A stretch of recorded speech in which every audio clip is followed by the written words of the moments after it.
Chapter 37.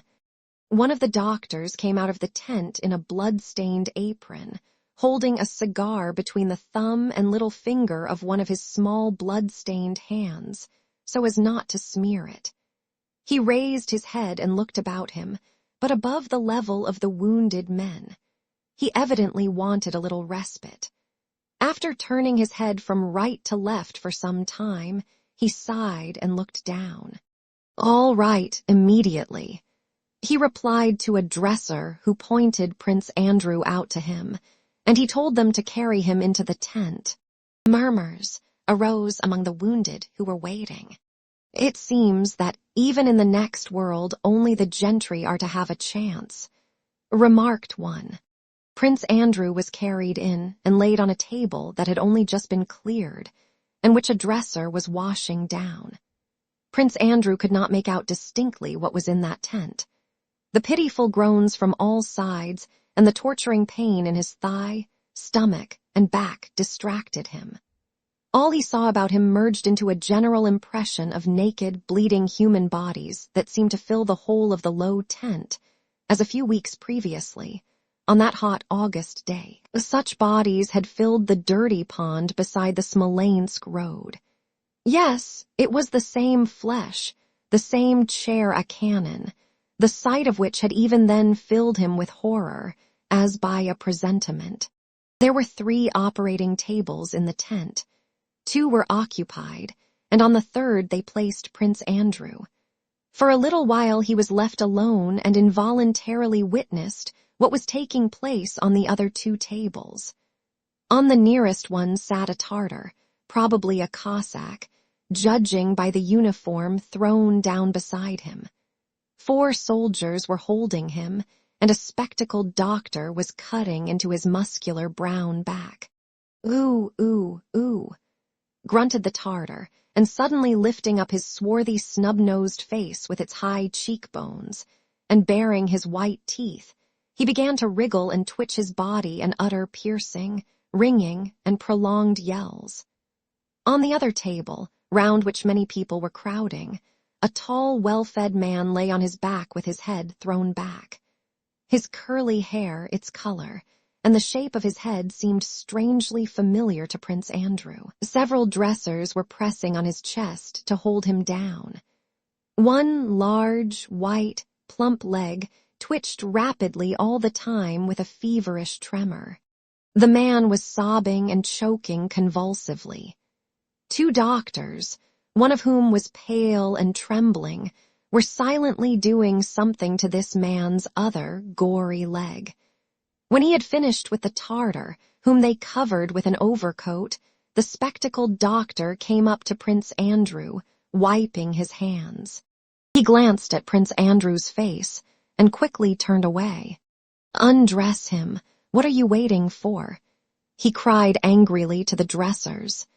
His very first, remotest recollections of childhood came back to Prince Andrew's mind, when the dresser with sleeves rolled up began hastily to undo the buttons of his clothes and undressed him. The doctor bent down over the wound, felt it, and sighed deeply.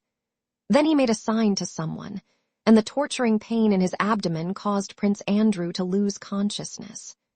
When he came to himself, the splintered portions of his thigh bone had been extracted, the torn flesh cut away, and the wound bandaged. Water was being sprinkled on his face. As soon as Prince Andrew opened his eyes, the doctor bent over, kissed him silently on the lips, and hurried away. After the sufferings he had been enduring, Prince Andrew enjoyed a blissful feeling such as he had not experienced for a long time.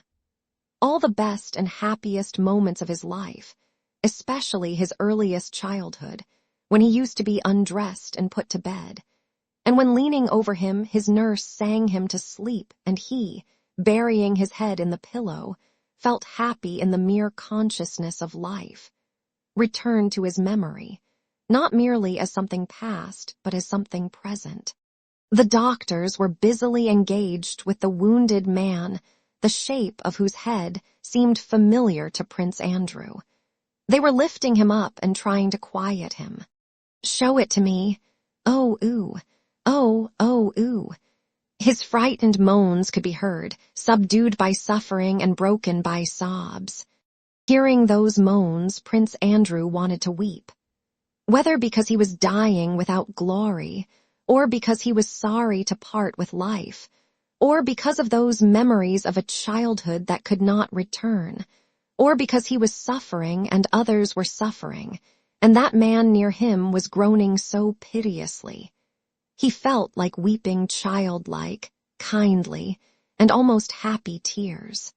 The wounded man was shown his amputated leg, stained with clotted blood, and with the boot still on. Oh, oh, ooh, he sobbed like a woman. The doctor who had been standing beside him, preventing Prince Andrew from seeing his face, moved away. "My God, what is this? Why is he here?" said Prince Andrew to himself. In the miserable, sobbing, enfeebled man whose leg had just been amputated, he recognized Anatole Kuregin. Men were supporting him in their arms and offering him a glass of water, but his trembling, swollen lips could not grasp its rim. Anatole was sobbing painfully. "Yes, it is he. Yes, that man is somehow closely and painfully connected with me," thought Prince Andrew, not yet clearly grasping what he saw before him. What is the connection of that man with my childhood and life? He asked himself without finding an answer. And suddenly, a new unexpected memory from that realm of pure and loving childhood presented itself to him. He remembered Natasha as he had seen her for the first time at the ball in 1810, with her slender neck and arms, and with a frightened, happy face ready for rapture, and love and tenderness for her, stronger and more vivid than ever, awoke in his soul. He now remembered the connection that existed between himself and this man, who was dimly gazing at him through tears that filled his swollen eyes. He remembered everything, and ecstatic pity and love for that man overflowed his happy heart. Prince Andrew could no longer restrain himself and wept tender, loving tears for his fellow men, for himself, and for his own and their errors. Compassion, love of our brothers, for those who love us and for those who hate us, love of our enemies. Yes, that love which God preached on earth and which Princess Mary taught me and I did not understand. That is what made me sorry to part with life. That is what remained for me had I lived. But now it is too late. I know it. Chapter 38. The terrible spectacle of the battlefield covered with dead and wounded, together with the heaviness of his head, and the news that some 20 generals he knew personally had been killed or wounded, and the consciousness of the impotence of his once mighty arm, produced an unexpected impression on Napoleon, who usually liked to look at the killed, and wounded thereby, he considered, testing his strength of mind. This day the horrible appearance of the battlefield overcame that strength of mind, which he thought constituted his merit and his greatness. He rode hurriedly from the battlefield and returned to the Shevardino knoll, where he sat on his camp stool, his sallow face swollen and heavy, his eyes dim, his nose red, and his voice hoarse, involuntarily listening with downcast eyes to the sounds of firing. With painful dejection he awaited the end of this action, in which he regarded himself as a participant and which he was unable to arrest. A personal, human feeling for a brief moment got the better of the artificial phantasm of life he had served so long. He felt in his own person the sufferings and death he had witnessed on the battlefield. The heaviness of his head and chest reminded him of the possibility of suffering and death for himself. At that moment he did not desire Moscow or victory or glory. What need had he for any more glory? The one thing he wished for was rest, tranquility, and freedom. But when he had been on the Semenovsk heights, the artillery commander had proposed to him to bring several batteries of artillery up to those heights, to strengthen the fire on the Russian troops crowded in front of Nyaskovo. Napoleon had assented, and had given orders that news should be brought to him of the effect those batteries produced.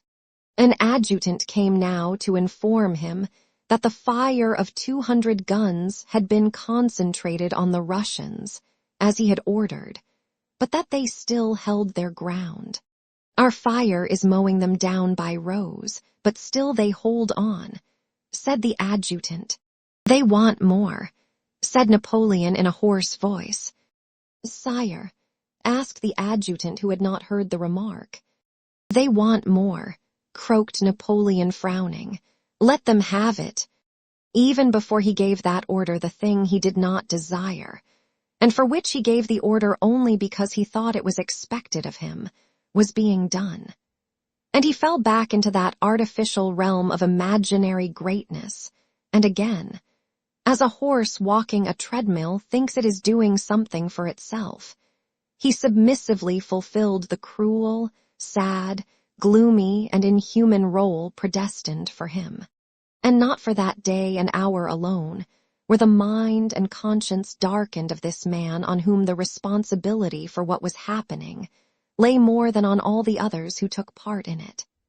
Never to the end of his life could he understand goodness, beauty, or truth, or the significance of his actions, which were too contrary to goodness and truth, too remote from everything human, for him ever to be able to grasp their meaning.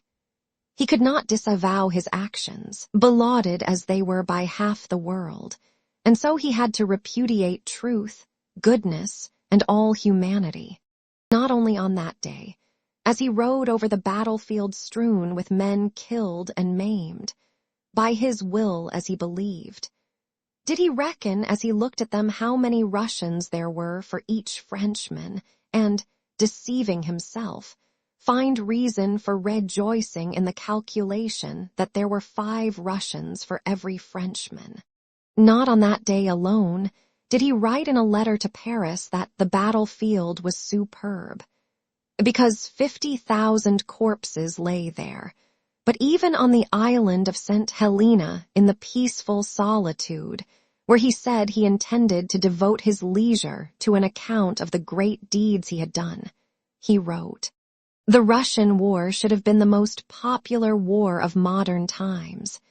It was a war of good sense, for real interests, for the tranquility and security of all. It was purely pacific and conservative. It was a war for a great cause, the end of uncertainties and the beginning of security. A new horizon and new labors were opening out, full of well-being and prosperity for all. The European system was already founded. All that remained was to organize it. Satisfied on these great points, and with tranquility everywhere, I too should have had my Congress and my Holy Alliance. Those ideas were stolen from me. In that reunion of great sovereigns, we should have discussed our interests like one family, and have rendered account to the peoples as clerk to master. Europe would in this way soon have been, in fact, but one people, and anyone who traveled anywhere would have found himself always in the common fatherland. I should have demanded the freedom of all navigable rivers for everybody, that the seas should be common to all, and that the great standing armies should be reduced henceforth to mere guards for the sovereigns. On returning to France, to the bosom of the great, strong, magnificent, peaceful, and glorious fatherland, I should have proclaimed her frontiers immutable, all future wars purely defensive, all aggrandizement antinational. I should have associated my son in the empire. My dictatorship would have been finished, and his constitutional reign would have begun. Paris would have been the capital of the world, and the French the envy of the nations. My leisure then, and my old age, would have been devoted, in company with the Empress and during the royal apprenticeship of my son, to leisurely visiting, with our own horses and like a true country couple, every corner of the empire, receiving complaints, redressing wrongs, and scattering public buildings and benefactions on all sides and everywhere. Napoleon, predestined by Providence for the gloomy role of executioner of the peoples, assured himself that the aim of his actions had been the people's welfare, and that he could control the fate of millions, and by the employment of power confer benefactions. Of 400,000 who crossed the Vistula, he wrote further of the Russian war. Half were Austrians, Prussians, Saxons, Poles, Bavarians, Württembergers, Mecklenburgers, Spaniards, Italians, and Neapolitans. The imperial army, strictly speaking, was 1/3 composed of Dutch, Belgians, men from the borders of the Rhine, Piedmontese, Swiss, Genevese, Tuscans, Romans, inhabitants of the 32nd Military Division, of Bremen, of Hamburg, and so on. It included scarcely 140,000 who spoke French. The Russian expedition actually cost France less than 50,000 men. The Russian army in its retreat from Vilna to Moscow lost in the various battles 4 times more men than the French army. The burning of Moscow cost the lives of 100,000 Russians who died of cold and want in the woods. Finally, in its march from Moscow to the Oder, the Russian army also suffered from the severity of the season, so that by the time it reached Vilna, it numbered only 50,000, and at Kalish, less than 18,000. He imagined that the war with Russia came about by his will, and the horrors that occurred did not stagger his soul. He boldly took the whole responsibility for what happened, and his darkened mind found justification in the belief that among the hundreds of thousands who perished there were fewer Frenchmen than Hessians and Bavarians. Chapter 39.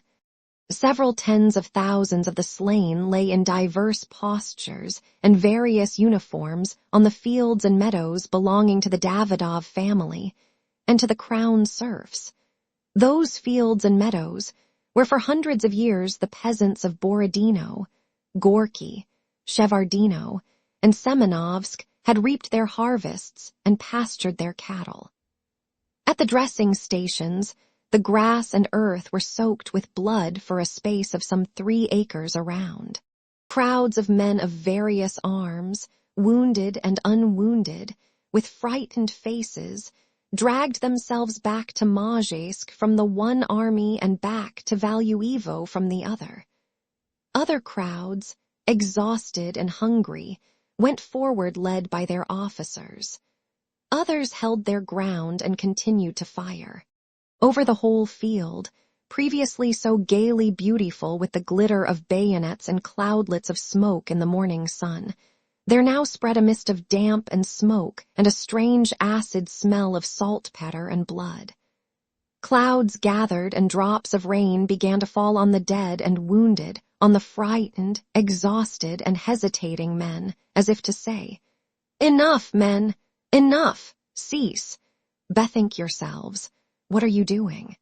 To the men of both sides alike, worn out by want of food and rest, it began equally to appear doubtful whether they should continue to slaughter one another.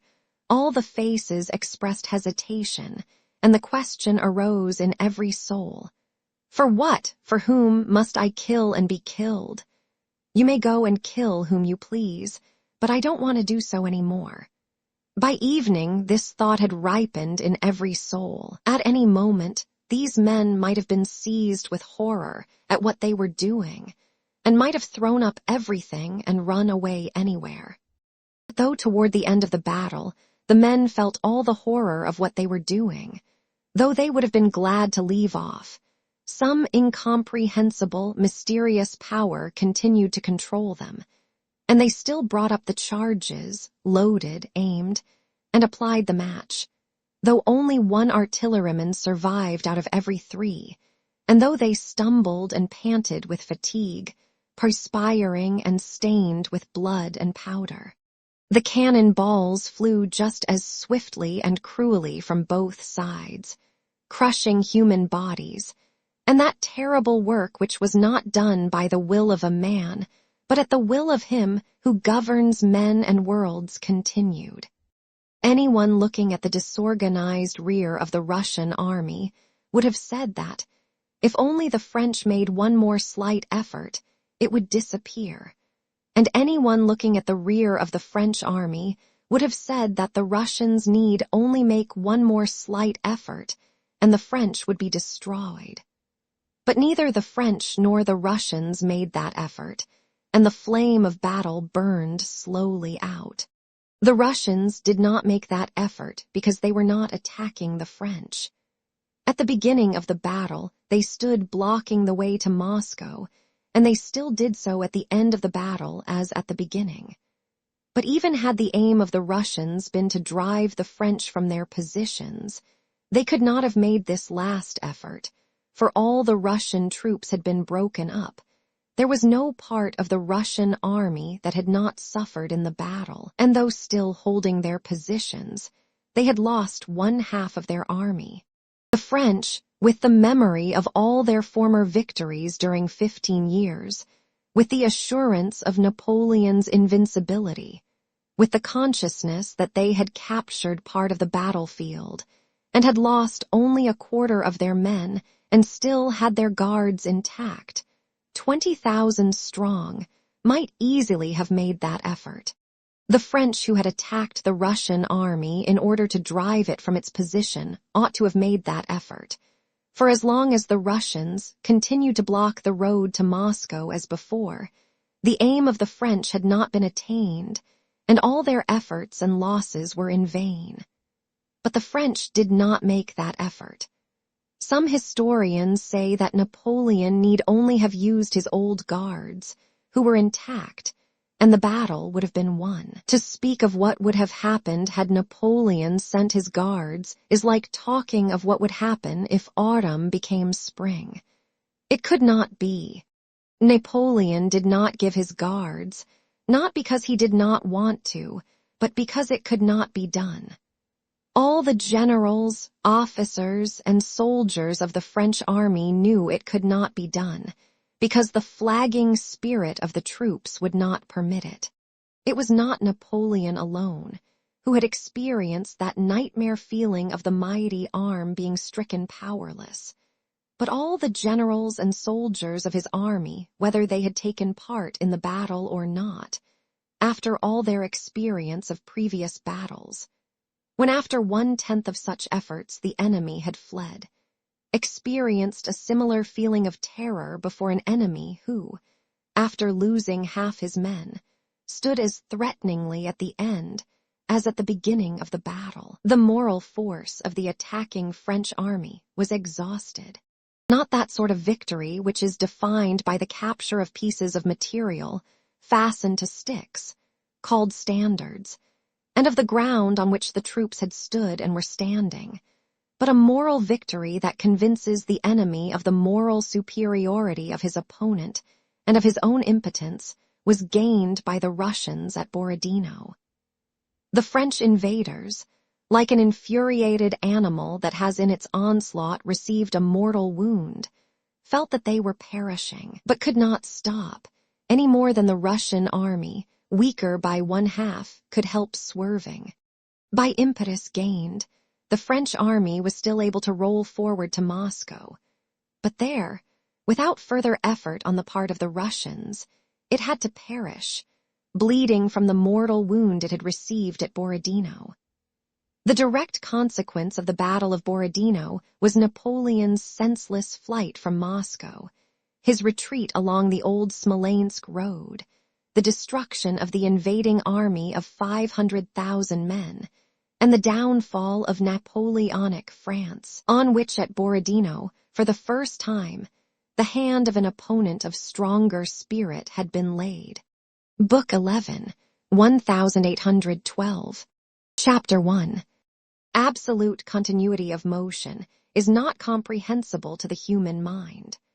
Laws of motion of any kind become comprehensible to man only when he examines arbitrarily selected elements of that motion. But at the same time, a large proportion of human error comes from the arbitrary division of continuous motion into discontinuous elements. There is a well-known, so-called sophism of the ancients consisting in this, that Achilles could never catch up with a tortoise he was following, in spite of the fact that he traveled 10 times as fast as the tortoise. By the time Achilles has covered the distance that separated him from the tortoise has covered 1/10 of that distance ahead of him. When Achilles has covered that 10th, the tortoise has covered another 100th, and so on forever. This problem seemed to the ancients insoluble. The absurd answer, that Achilles could never overtake the tortoise, resulted from this. That motion was arbitrarily divided into discontinuous elements, whereas the motion both of Achilles and of the tortoise was continuous.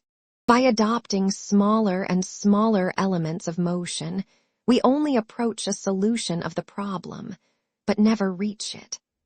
Only when we have admitted the conception of the infinitely small and the resulting geometrical progression with a common ratio of 1/10, and have found the sum of this progression to infinity, do we reach a solution of the problem. A modern branch of mathematics, having achieved the art of dealing with the infinitely small, can now yield solutions in other more complex problems of motion, which used to appear insoluble. This modern branch of mathematics, unknown to the ancients, when dealing with problems of motion, admits the conception of the infinitely small, and so conforms to the chief condition of motion, absolute continuity, and thereby corrects the inevitable error which the human mind cannot avoid when it deals with separate elements of motion, instead of examining continuous motion. In seeking the laws of historical movement, just the same thing happens. The movement of humanity, arising as it does from innumerable arbitrary human wills, is continuous. To understand the laws of this continuous movement is the aim of history. But to arrive at these laws, resulting from the sum of all those human wills, man's mind postulates arbitrary and disconnected units. The first method of history is to take an arbitrarily selected series of continuous events and examine it apart from others, though there is and can be no beginning to any event, for one event always flows uninterruptedly from another. The second method is to consider the actions of some one man, a king or a commander, as equivalent to the sum of many individual wills, whereas the sum of individual wills is never expressed by the activity of a single historic personage. Historical science, in its endeavor to draw nearer to truth, continually takes smaller and smaller units for examination.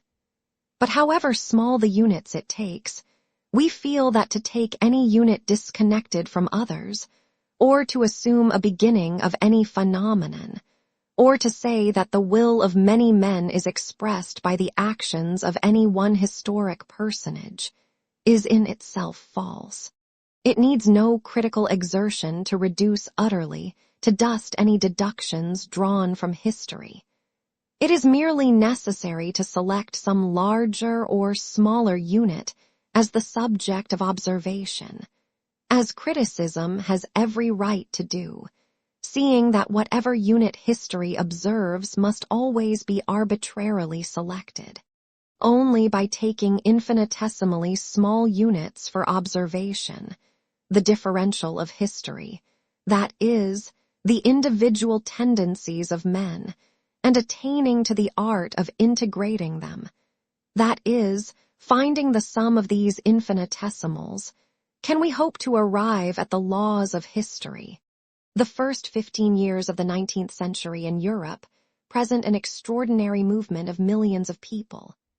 Men leave their customary pursuits, hasten from one side of Europe to the other, plunder and slaughter one another, triumph and are plunged in despair.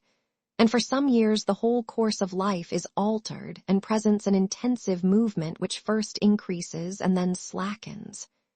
What was the cause of this movement? By what laws was it governed? Asks the mind of man. The historians, replying to this question, lay before us the sayings and doings of a few dozen men in a building in the city of Paris, calling these sayings and doings the Revolution. Then they give a detailed biography of Napoleon and of certain people favorable or hostile to him. Tell of the influence some of these people had on others, and say, that is why this movement took place, and those are its laws. But the mind of man not only refuses to believe this explanation, but plainly says that this method of explanation is fallacious, because in it a weaker phenomenon is taken as the cause of a stronger. The sum of human wills produced the Revolution and Napoleon, and only the sum of those wills first tolerated and then destroyed them. But every time there have been conquests, there have been conquerors. Every time there has been a revolution in any state, there have been great men, says history.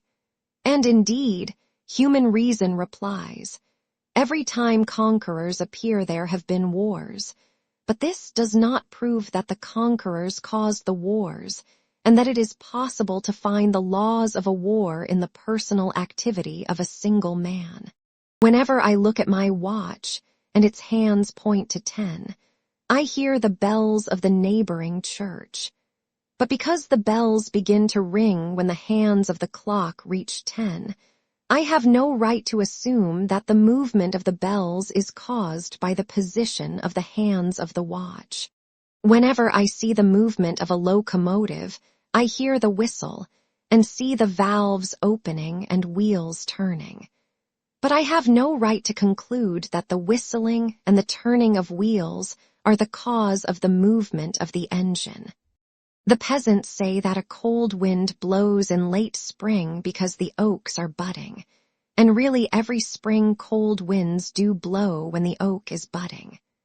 But though I do not know what causes the cold winds to blow when the oak buds unfold, I cannot agree with the peasants that the unfolding of the oak buds is the cause of the cold wind, for the force of the wind is beyond the influence of the buds.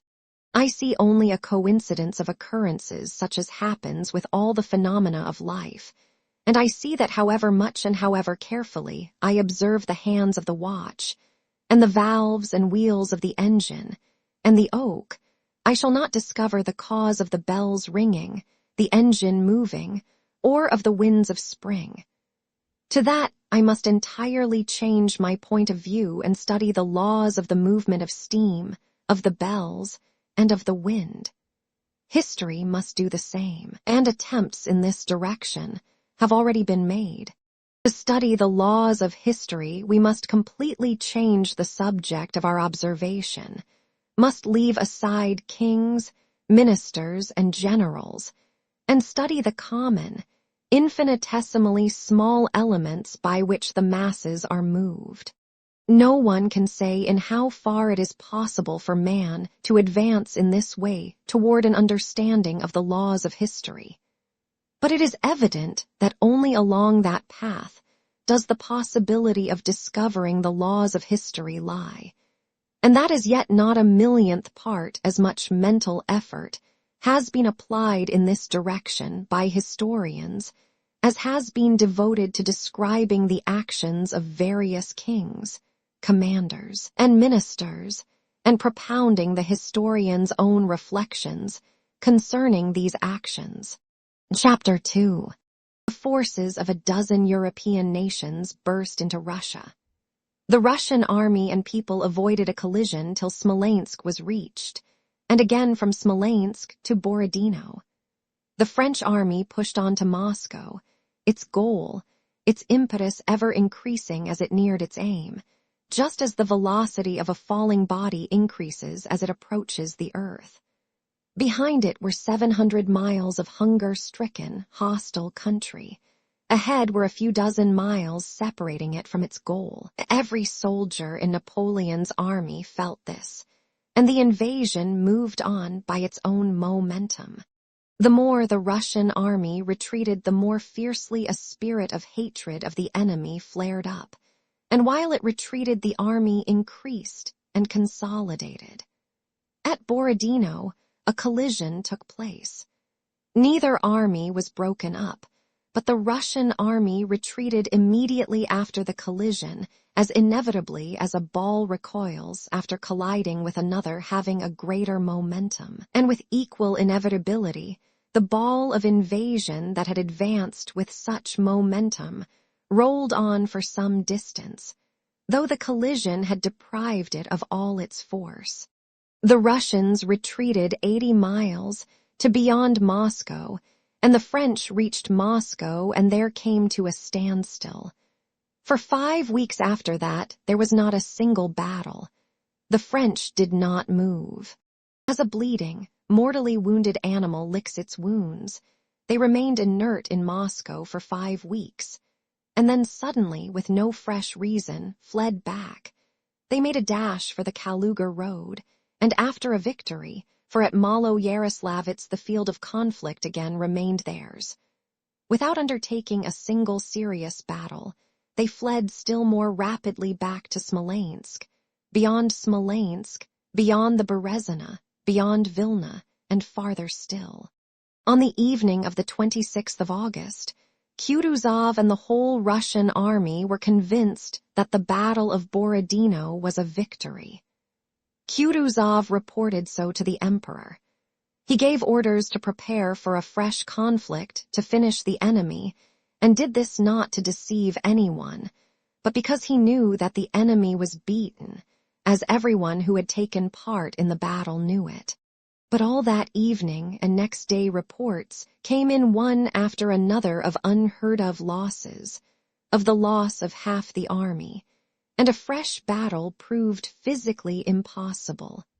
It was impossible to give battle before information had been collected, the wounded gathered in, the supplies of ammunition replenished, the slain reckoned up, new officers appointed to replace those who had been killed, and before the men had had food and sleep.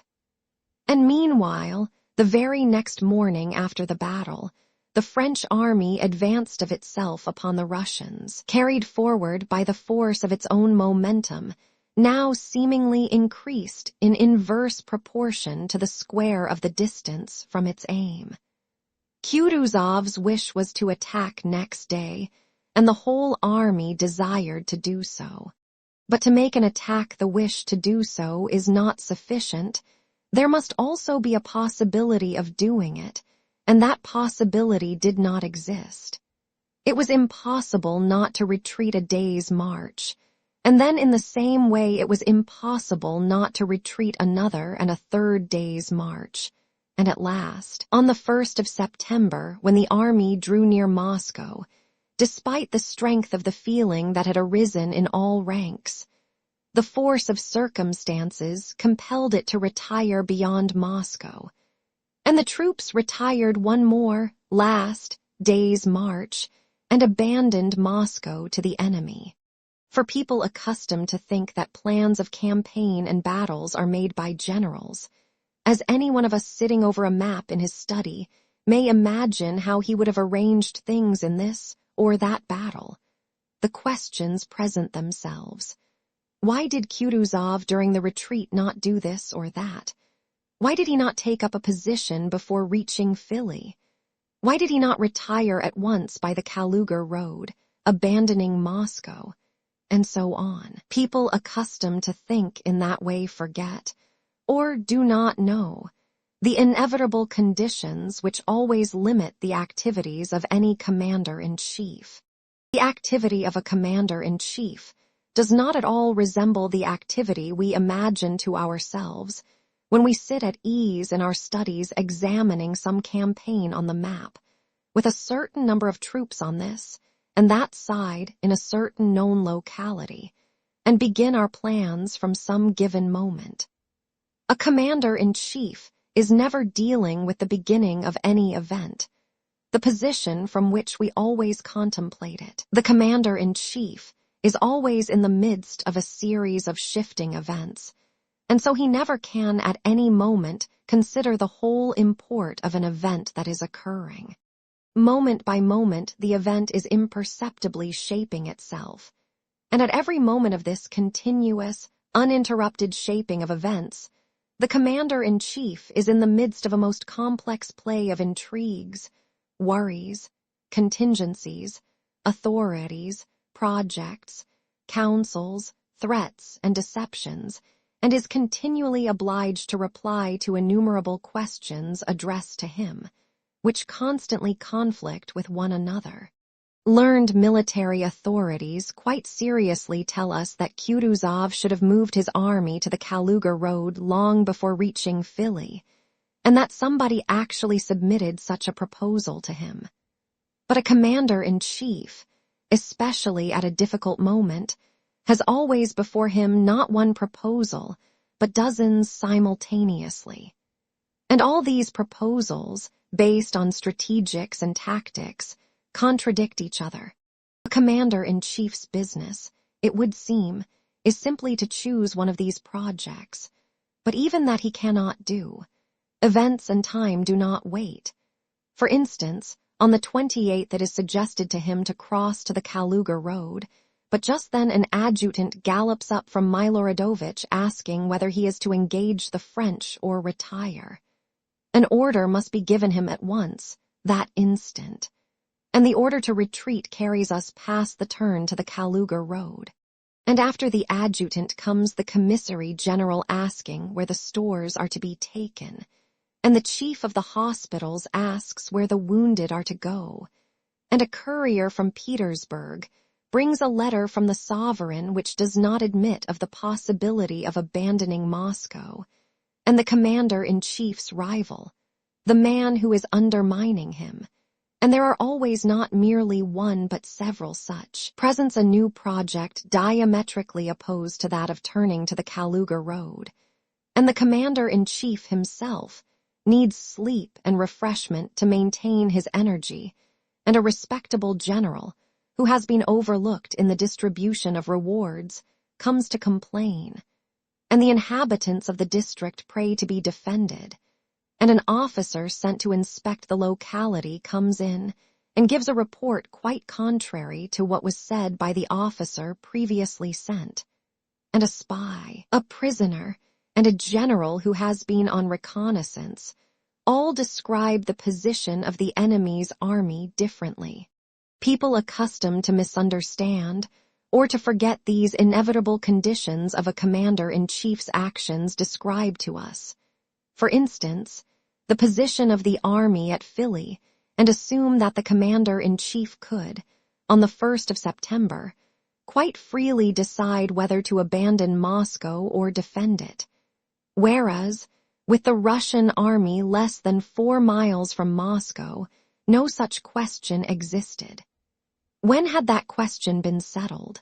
At Drissa and at Smolensk, and most palpably of all on the 24th of August at Shevardino, and on the 26th at Borodino, and each day and hour and minute of the retreat from Borodino to Philly.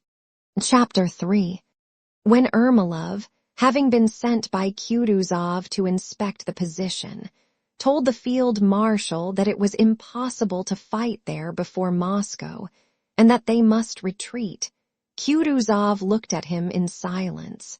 "Give me your hand," said he, and turning it over so as to feel the pulse, added, "You are not well, my dear fellow.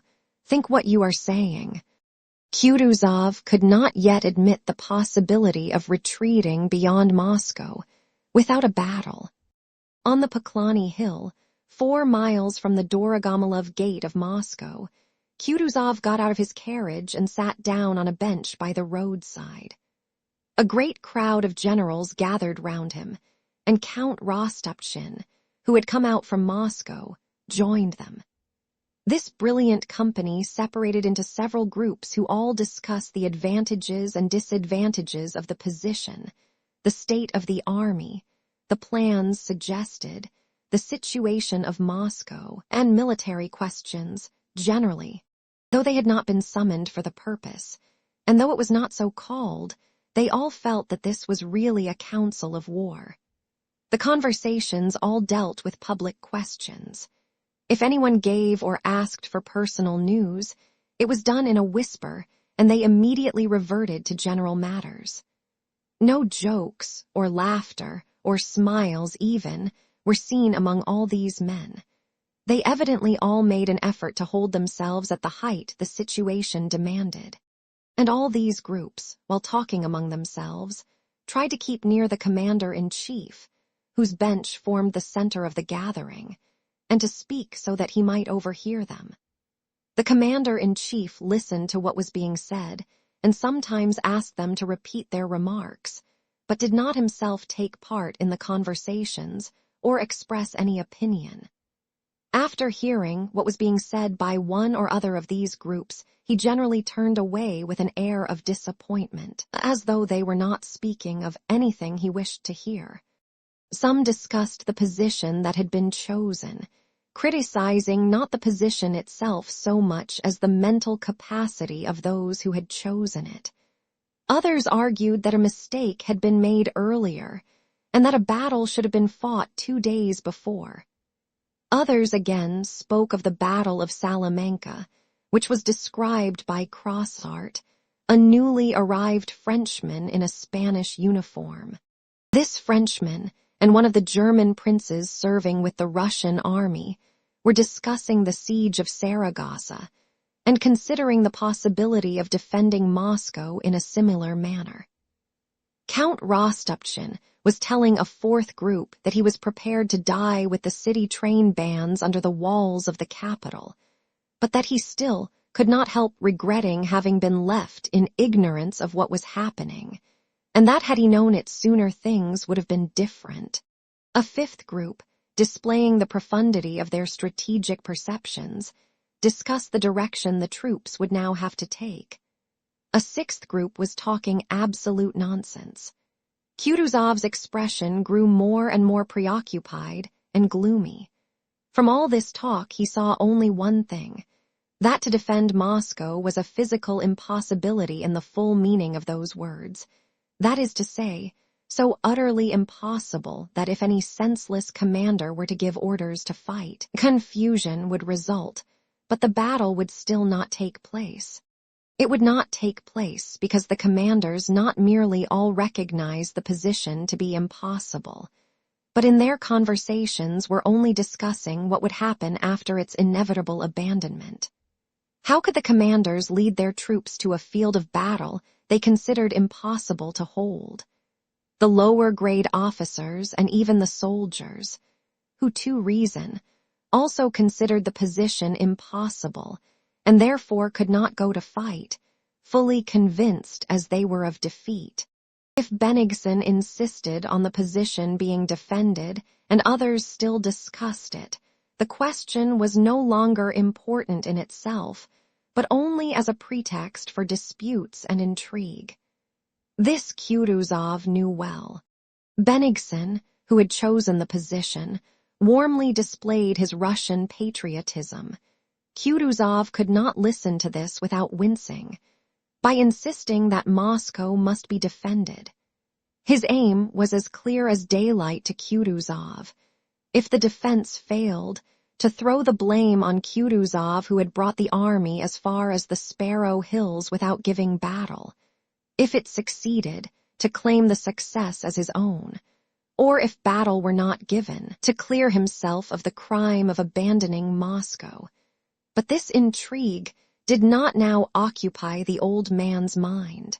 One terrible question absorbed him, and to that question he heard no reply from anyone.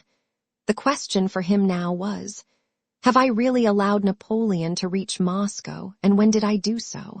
When was it decided? Can it have been yesterday when I ordered Platov to retreat, or was it the evening before when I had a nap and told Bennigsen to issue orders? Or was it earlier still? When was this terrible affair decided? Moscow must be abandoned.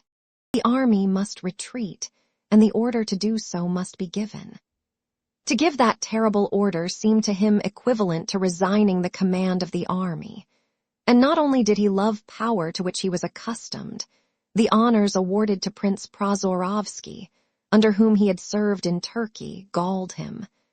But he was convinced that he was destined to save Russia, and that was why, against the emperor's wish, and by the will of the people, he had been chosen commander-in-chief.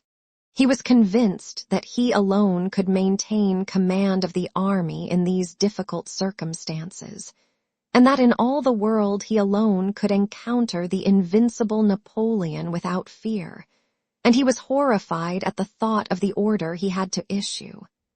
But something had to be decided, and these conversations around him, which were assuming too free a character, must be stopped. He called the most important generals to him. "My head, be it good or bad, must depend on itself," said he, rising from the bench, and he rode to Philly where his carriages were waiting. Chapter 4. The council of war began to assemble at 2 in the afternoon in the better and roomier part of Andrew Sevastianov's hut. The men, women, and children of the large peasant family crowded into the back room across the passage. Only Malasha, Andrew's 6-year-old granddaughter, whom His Serene Highness had petted, and to whom he had given a lump of sugar while drinking his tea, remained on the top of the brick oven in the larger room. Malasha looked down from the oven with shy delight at the faces, uniforms, and decorations of the generals, who one after another came into the room and sat down on the broad benches in the corner under the icons. Grandad himself, as Malasha in her own mind called Kutuzov, sat apart in a dark corner behind the oven. He sat, sunk deep in a folding armchair, and continually cleared his throat and pulled at the collar of his coat which, though it was unbuttoned, still seemed to pinch his neck. Those who entered went up one by one to the field marshal. He pressed the hands of some and nodded to others. His adjutant Kaysarov was about to draw back the curtain of the window facing Kutuzov, but the latter moved his hand angrily, and Kaysarov understood that His Serene Highness did not wish his face to be seen. Round the peasant's deal table, on which lay maps, plans, pencils, and papers, so many people gathered that the orderlies brought in another bench and put it beside the table. Ermolov, Kaysarov, and Toll, who had just arrived, sat down on this bench. In the foremost place, immediately under the icons, sat Barclay de Tolly, his high forehead merging into his bald crown.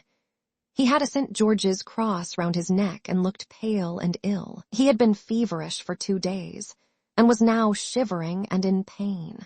Beside him sat Uvarov, who with rapid gesticulations was giving him some information, speaking in low tones as they all did. Chubby little Doktorov was listening attentively with eyebrows raised and arms folded on his stomach. On the other side sat Count Osterman Tolstoy, seemingly absorbed in his own thoughts. His broad head with its bold features and glittering eyes was resting on his hand. Raevsky, twitching forward the black hair on his temples, as was his habit, glanced now at Kutuzov, and now at the door with a look of impatience. Konovnitsin's firm, handsome, and kindly face was lit up by a tender, sly smile. His glance met Malasha's, and the expression of his eyes caused the little girl to smile. They were all waiting for Bennigsen, who on the pretext of inspecting the position was finishing his savory dinner. They waited for him from 4 till 6 o'clock and did not begin their deliberations all that time, but talked in low tones of other matters. Only when Bennigsen had entered the hut did Kutuzov leave his corner and draw toward the table, but not near enough for the candles that had been placed there to light up his face. Bennigsen opened the council with the question, "Are we to abandon Russia's ancient and sacred capital without a struggle, or are we to defend it?" A prolonged and general silence followed.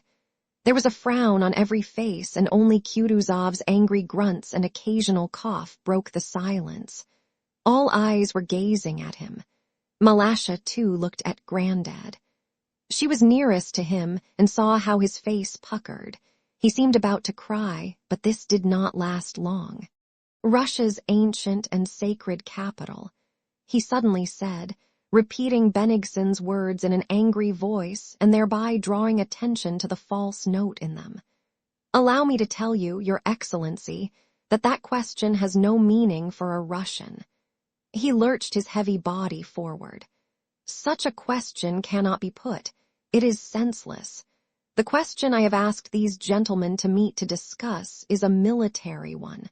The question is that of saving Russia. Is it better to give up Moscow without a battle, or by accepting battle to risk losing the army as well as Moscow? That is the question on which I want your opinion. And he sank back in his chair. The discussion began. Bennigsen did not yet consider his game lost.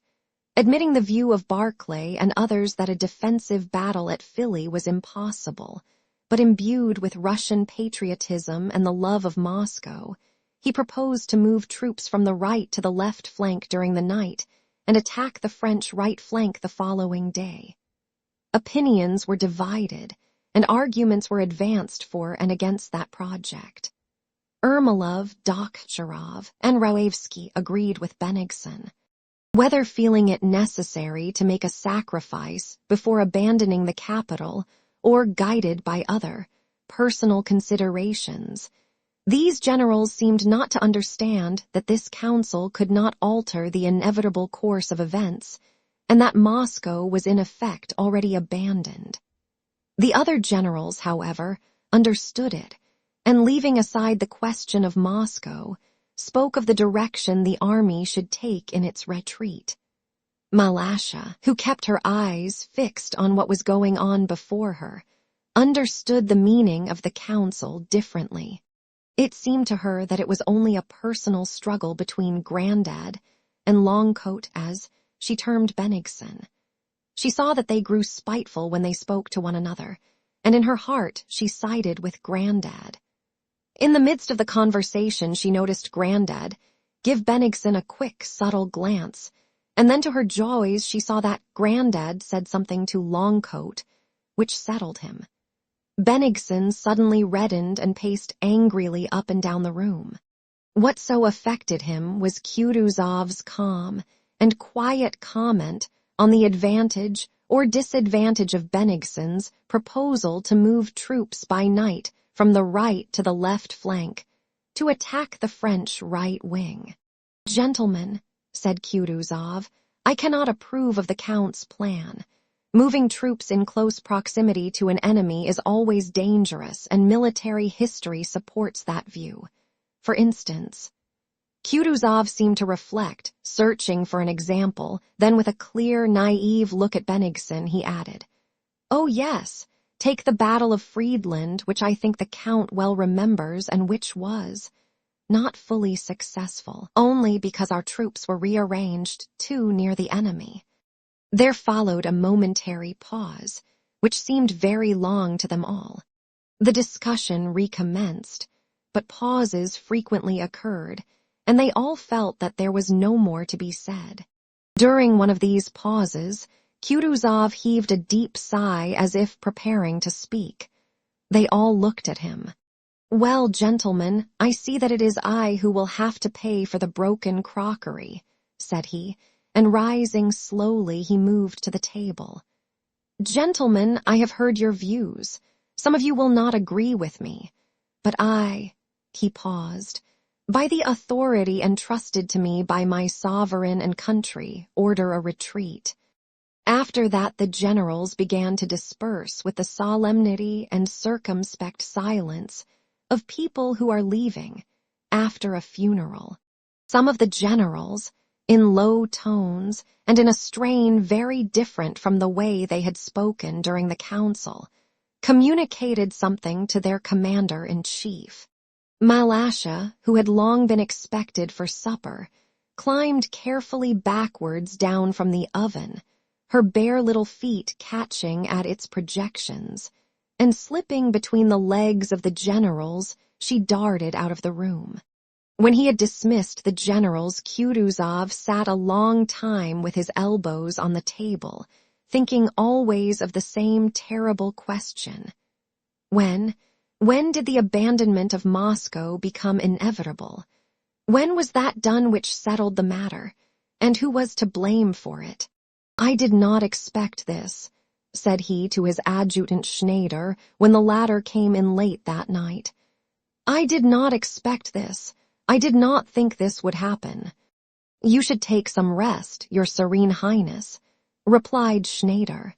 "But no, they shall eat horseflesh yet like the Turks," exclaimed Kutuzov without replying, striking the table with his podgy fist. "They shall too, if only." Chapter 5. At that very time, in circumstances even more important than retreating without a battle, namely the evacuation and burning of Moscow, Rostopchin, who is usually represented as being the instigator of that event, acted in an altogether different manner from Kutuzov.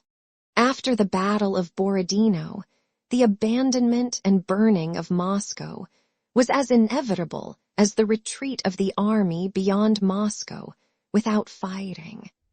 Every Russian might have predicted it, not by reasoning, but by the feeling implanted in each of us and in our fathers.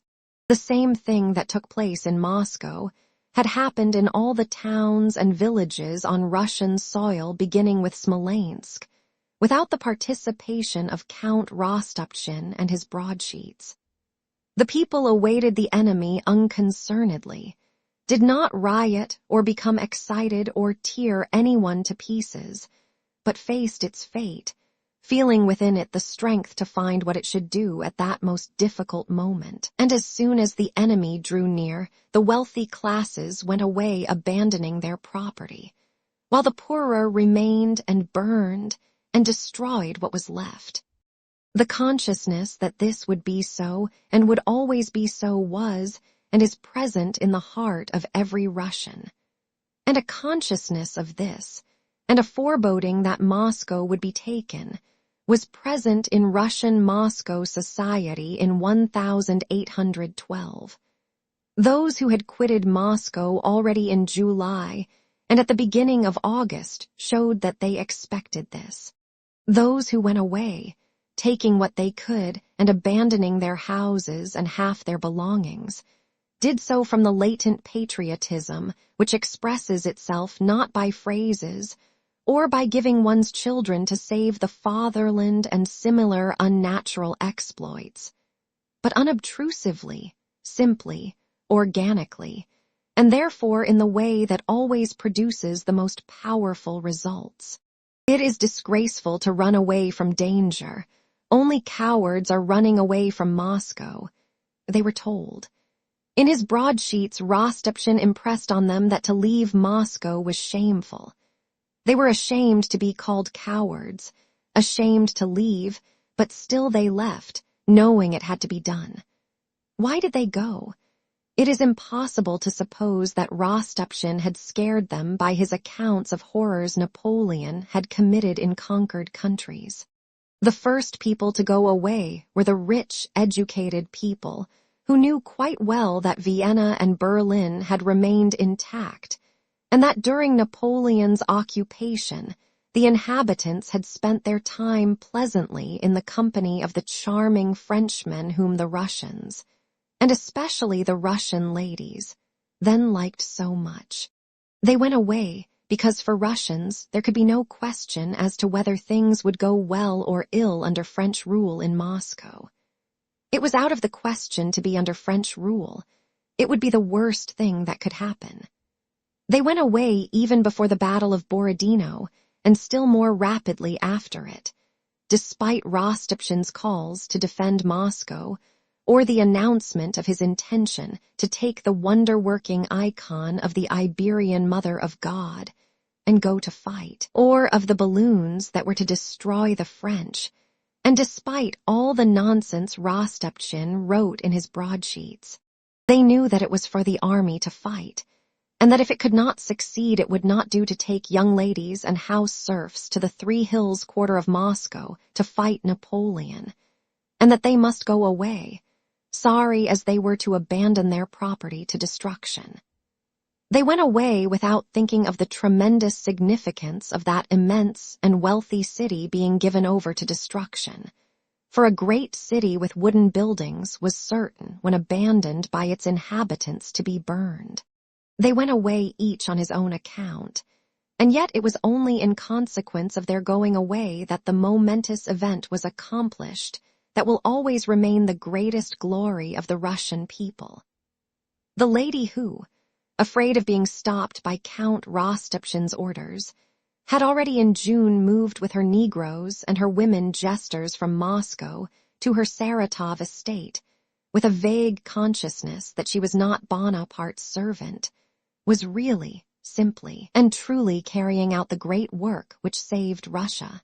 But Count Rostopchin, who now taunted those who left Moscow, and now had the government offices removed, now distributed quite useless weapons to the drunken rabble, now had processions displaying the icons, and now forbade Father Augustine to remove icons or the relics of saints, now seized all the private carts in Moscow, and on 136 of them removed the balloon that was being constructed by Lepich, now hinted that he would burn Moscow, and related how he had set fire to his own house, now wrote a proclamation to the French, solemnly upbraiding them for having destroyed his orphanage, now claimed the glory of having hinted that he would burn Moscow, and now repudiated the deed, now ordered the people to catch all spies and bring them to him, and now reproached them for doing so, now expelled all the French residents from Moscow, and now allowed Madame Aubert Chalmay,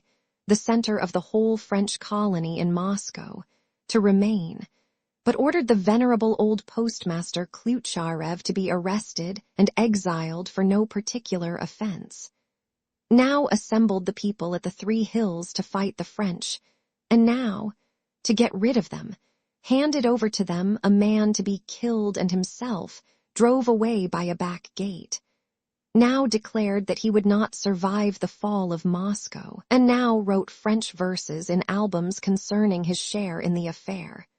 This man did not understand the meaning of what was happening, but merely wanted to do something himself that would astonish people, to perform some patriotically heroic feat, and like a child, he made sport of the momentous and unavoidable event, the abandonment and burning of Moscow, and tried with his puny hand now to speed, and now to stay the enormous, popular tide that bore him along with it.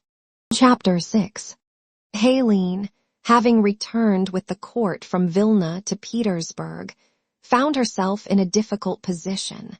In Petersburg, she had enjoyed the special protection of a grandee who occupied one of the highest posts in the empire. In Vilna, she had formed an intimacy with a young foreign prince. When she returned to Petersburg, both the magnate and the prince were there, and both claimed their rights. Helene was faced by a new problem: how to preserve her intimacy with both without offending either. What would have seemed difficult, or even impossible to another woman, did not cause the least embarrassment to Countess Bezakova, who evidently deserved her reputation of being a very clever woman. Had she attempted concealment, or tried to extricate herself from her awkward position by cunning, she would have spoiled her case by acknowledging herself guilty. But Helene, like a really great man who can do whatever he pleases, at once assumed her own position to be correct, as she sincerely believed it to be, and that everyone else was to blame.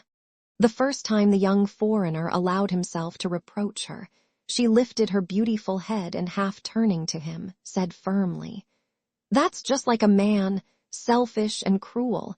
I expected nothing else. A woman sacrifices herself for you, she suffers, and this is her reward. What right have you, Monseigneur, to demand an account of my attachments and friendships? He is a man who has been more than a father to me." The prince was about to say something, but Helene interrupted him. "Well, yes," said she. "It may be that he has other sentiments for me than those of a father, but that is not a reason for me to shut my door on him. I am not a man that I should repay kindness with ingratitude. Know, Monseigneur, that in all that relates to my intimate feelings, I render account only to God and to my conscience," she concluded, laying her hand on her beautiful, fully expanded bosom and looking up to heaven. "But for heaven's sake, listen to me. Marry me, and I will be your slave." "But that's impossible. You won't deign to demean yourself by marrying me, you," said Helene, beginning to cry. The prince tried to comfort her, but Helene, as if quite distraught, said through her tears that there was nothing to prevent her marrying, that there were precedents. There were up to that time very few, but she mentioned Napoleon and some other exalted personages, that she had never been her husband's wife, and that she had been sacrificed. "But the law, religion," said the prince, already yielding. "The law, religion. What have they been invented for if they can't arrange that?" said Helene. The prince was surprised that so simple an idea had not occurred to him, and he applied for advice to the holy brethren of the Society of Jesus, with whom he was on intimate terms. A few days later, at one of those enchanting fêtes which Helene gave at her country house on the Stone Island, the charming Monsieur de Joubert, a man no longer young, with snow-white hair and brilliant black eyes, a Jesuit a robe-skirt asterisk was presented to her, and in the garden by the light of the illuminations, and to the sound of music talked to her for a long time of the love of God, of Christ, of the Sacred Heart, and of the consolations the one true Catholic religion affords in this world and the next. Helene was touched, and more than once tears rose to her eyes and to those of Monsieur de Joubert, and their voices trembled. A dance, for which her partner came to seek her, put an end to her discourse with her future directeur de conscience. But the next evening Monsieur de Joubert came to see Helene when she was alone, and after that often came again. Lay member of the Society of Jesus. One day he took the Countess to a Roman Catholic church, where she knelt down before the altar to which she was led. The enchanting, middle-aged Frenchman laid his hands on her head, and, as she herself afterward described it, she felt something like a fresh breeze wafted into her soul. It was explained to her that this was La Grace. After that a long-frocked abbé was brought to her. She confessed to him, and he absolved her from her sins. Next day she received a box containing the sacred host, which was left at her house for her to partake of. A few days later, Helene learned with pleasure that she had now been admitted to the true Catholic Church, and that in a few days the Pope himself would hear of her and would send her a certain document. All that was done around her, and to her at this time, all the attention devoted to her by so many clever men and expressed in such pleasant, refined ways, and the state of dove-like purity she was now in. She wore only white dresses and white ribbons all that time, gave her pleasure, but her pleasure did not cause her for a moment to forget her aim. And as it always happens in contests of cunning that a stupid person gets the better of cleverer ones, Helene, having realized that the main object of all these words and all this trouble was, after converting her to Catholicism, to obtain money from her for Jesuit institutions, as to which she received indications, before parting with her money, insisted that the various operations necessary to free her from her husband should be performed. In her view, the aim of every religion was merely to preserve certain proprieties, while affording satisfaction to human desires. And with this aim, in one of her talks with her father confessor, she insisted on an answer to the question, in how far was she bound by her marriage? They were sitting in the twilight by a window in the drawing room. The scent of flowers came in at the window. Helene was wearing a white dress, transparent over her shoulders and bosom. The abbé, a well-fed man with a plump, clean-shaven chin, a pleasant, firm mouth, and white hands meekly folded on his knees, sat close to Helene, and with a subtle smile on his lips and a peaceful look of delight at her beauty, occasionally glanced at her face as he explained his opinion on the subject. Helene, with an uneasy smile, looked at his curly hair and his plump, clean-shaven, blackish cheeks, and every moment expected the conversation to take a fresh turn. But the abbé, though he evidently enjoyed the beauty of his companion, was absorbed in his mastery of the matter. The course of the father confessor's arguments ran as follows. Ignorant of the import of what you were undertaking, you made a vow of conjugal fidelity to a man who, on his part, by entering the married state without faith in the religious significance of marriage, committed an act of sacrilege. That marriage lacked the dual significance it should have had. Yet in spite of this, your vow was binding. You swerved from it. What did you commit by so acting? A venial or a mortal sin. A venial sin, for you acted without evil intention. If now you married again with the object of bearing children, your sin might be forgiven. But the question is again a twofold one. Firstly, but suddenly Helene, who was getting bored, said with one of her bewitching smiles, "But I think that having espoused the true religion, I cannot be bound by what a false religion laid upon me." The director of her conscience was astounded at having the case presented to him, thus with the simplicity of Columbus' egg. He was delighted at the unexpected rapidity of his pupil's progress, but could not abandon the edifice of argument he had laboriously constructed. "Let us understand one another, Countess," said he with a smile, and began refuting his spiritual daughter's arguments. Chapter 7.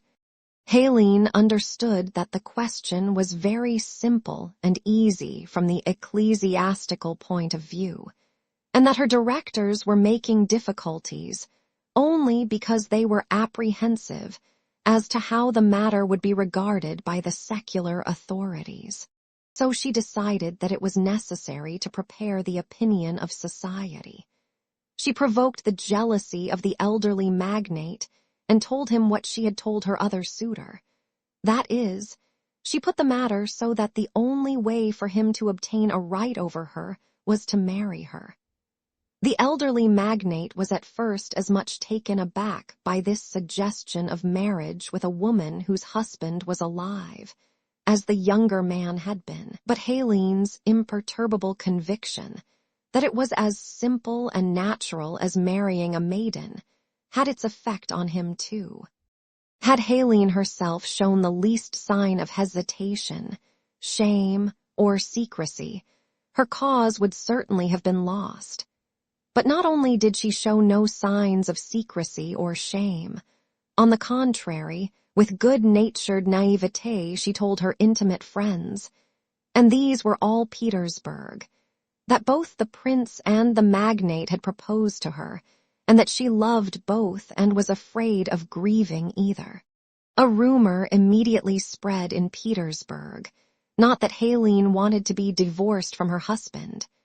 Had such a report spread, many would have opposed so illegal an intention, but simply that the unfortunate and interesting Helene was in doubt which of the two men she should marry.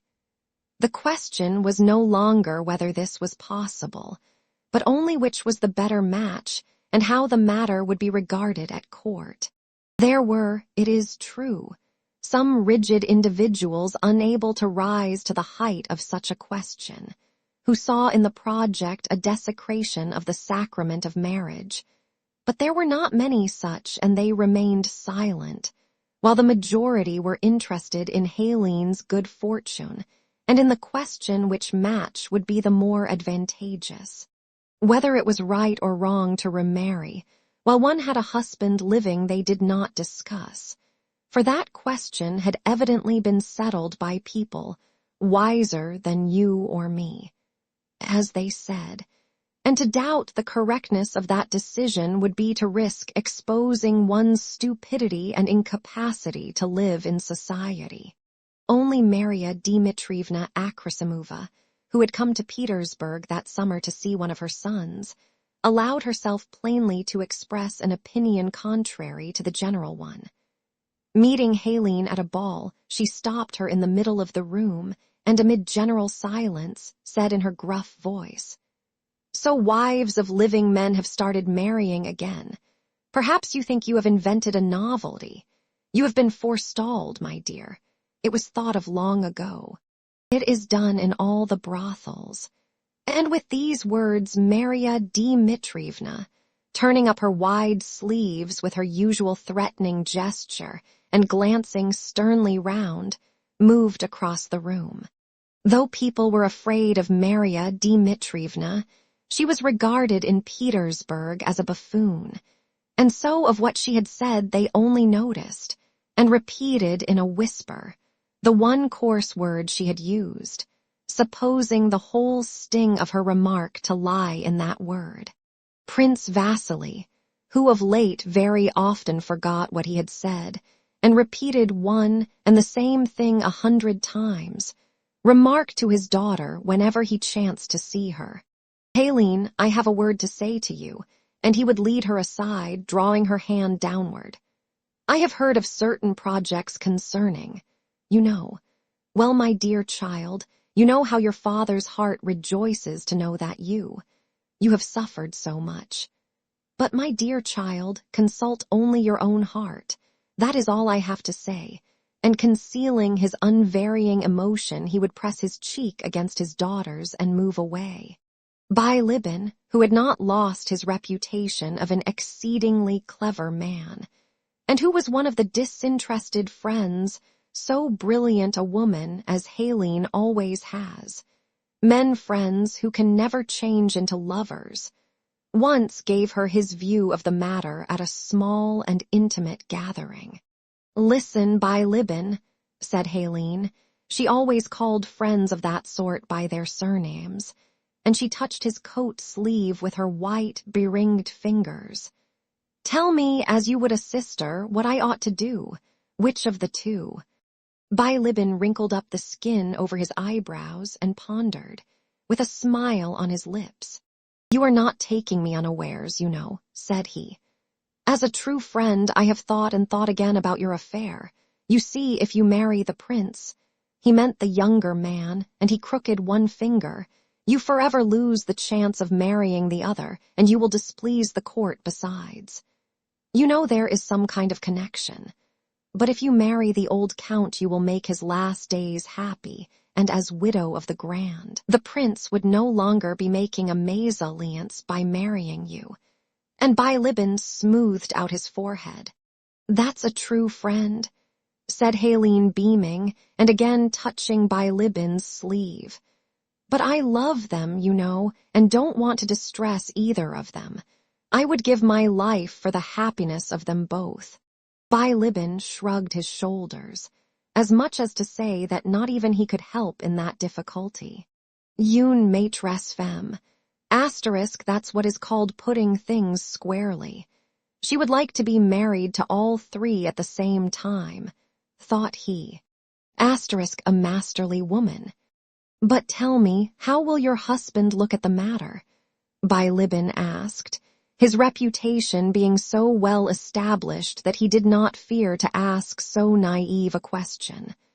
"Will he agree?" "Oh, he loves me so," said Helene, who for some reason imagined that Pierre too loved her. "He will do anything for me." Bilibin puckered his skin in preparation for something witty. "Even divorce you," said he. Helene laughed. Among those who ventured to doubt the justifiability of the proposed marriage was Helene's mother, Princess Kuregina. She was continually tormented by jealousy of her daughter, and now that jealousy concerned a subject near to her own heart, she could not reconcile herself to the idea. She consulted a Russian priest as to the possibility of divorce and remarriage during a husband's lifetime, and the priest told her that it was impossible, and to her delight showed her a text in the Gospel which, as it seemed to him, plainly forbids remarriage while the husband is alive. Armed with these arguments, which appeared to her unanswerable, she drove to her daughter's early one morning so as to find her alone. Having listened to her mother's objections, Helene smiled blandly and ironically. "But it says plainly, 'Whosoever shall marry her that is divorced,'" said the old princess. "Ah, mammon, ni dites pas de berdizes. Vous ni comprenez rien. Dans ma position j'ai des devoirs." Said Helene, changing from Russian, in which language she always felt that her case did not sound quite clear, into French which suited it better. "Oh, mamma, don't talk nonsense. You don't understand anything. In my position I have obligations." "But, my dear." "Oh, mamma, how is it you don't understand that the Holy Father, who has the right to grant dispensations?"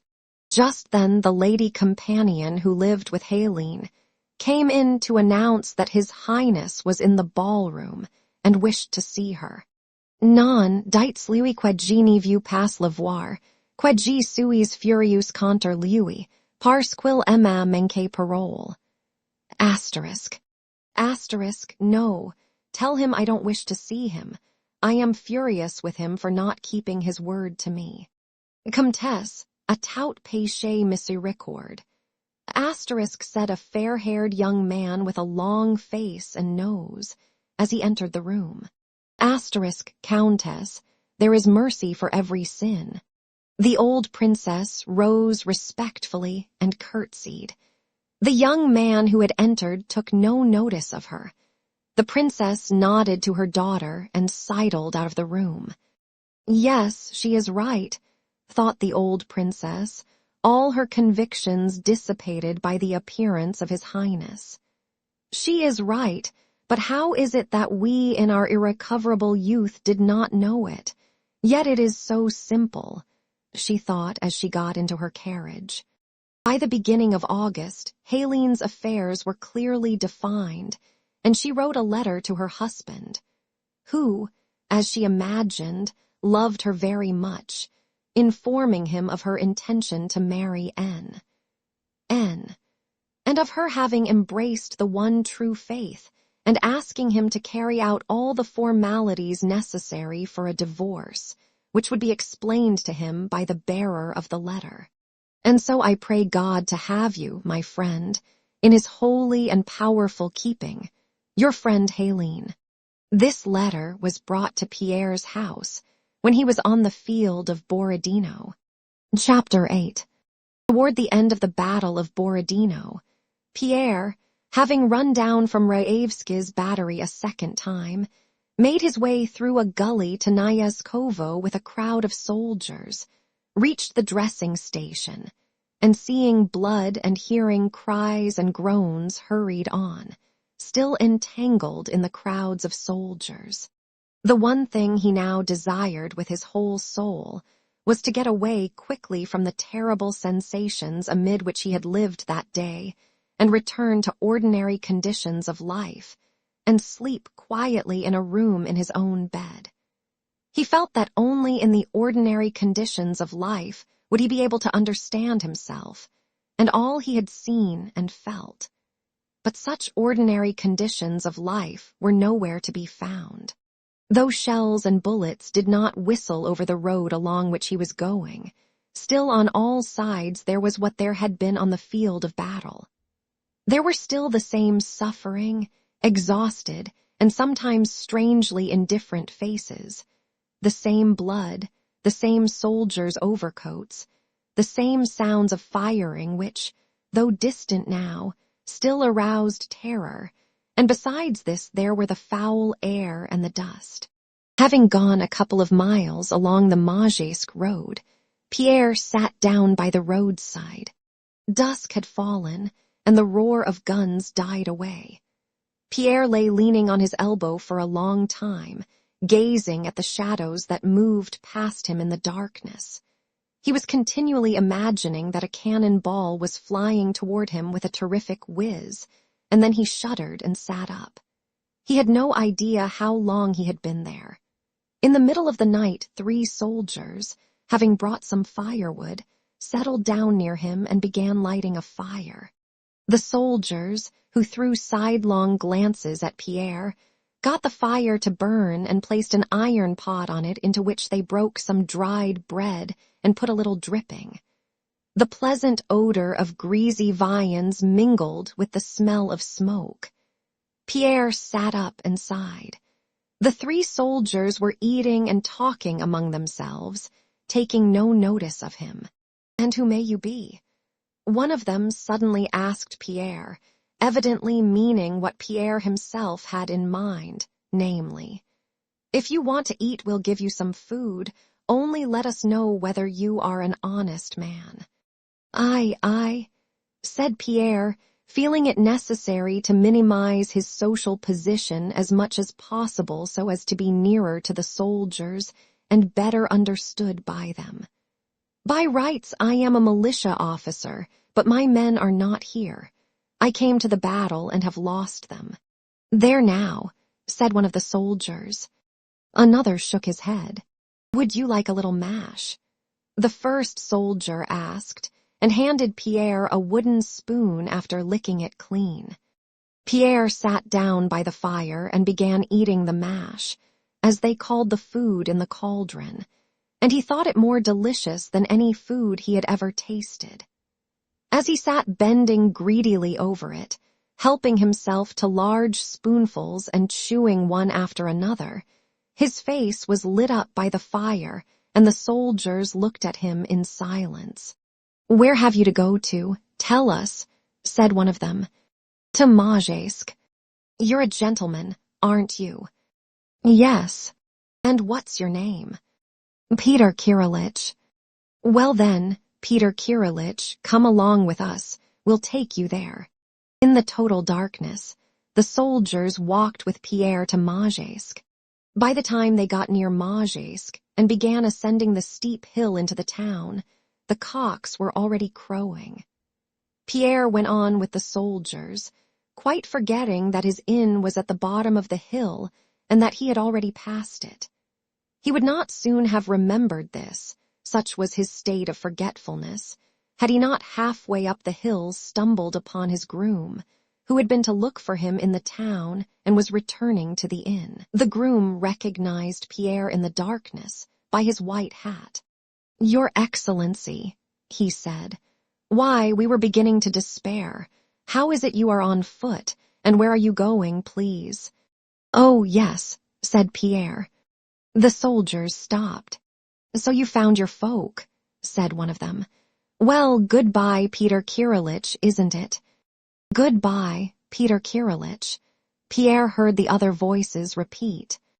"Goodbye," he said and turned with his groom toward the inn. "I ought to give them something," he thought and felt in his pocket. "No, better not," said another inner voice. There was not a room to be had at the inn. They were all occupied. Pierre went out into the yard and, covering himself up head and all, lay down in his carriage. Chapter 9.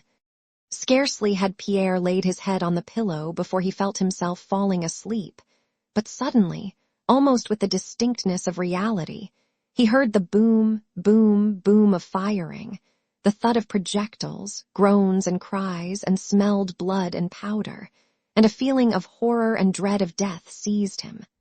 Filled with fright, he opened his eyes and lifted his head from under his cloak. All was tranquil in the yard. Only someone's orderly passed through the gateway, splashing through the mud, and talked to the innkeeper. Above Pierre's head some pigeons, disturbed by the movement he had made in sitting up, fluttered under the dark roof of the penthouse. The whole courtyard was permeated by a strong, peaceful smell of stable yards, delightful to Pierre at that moment. He could see the clear, starry sky between the dark roofs of two penthouses. Thank God there is no more of that, he thought, covering up his head again.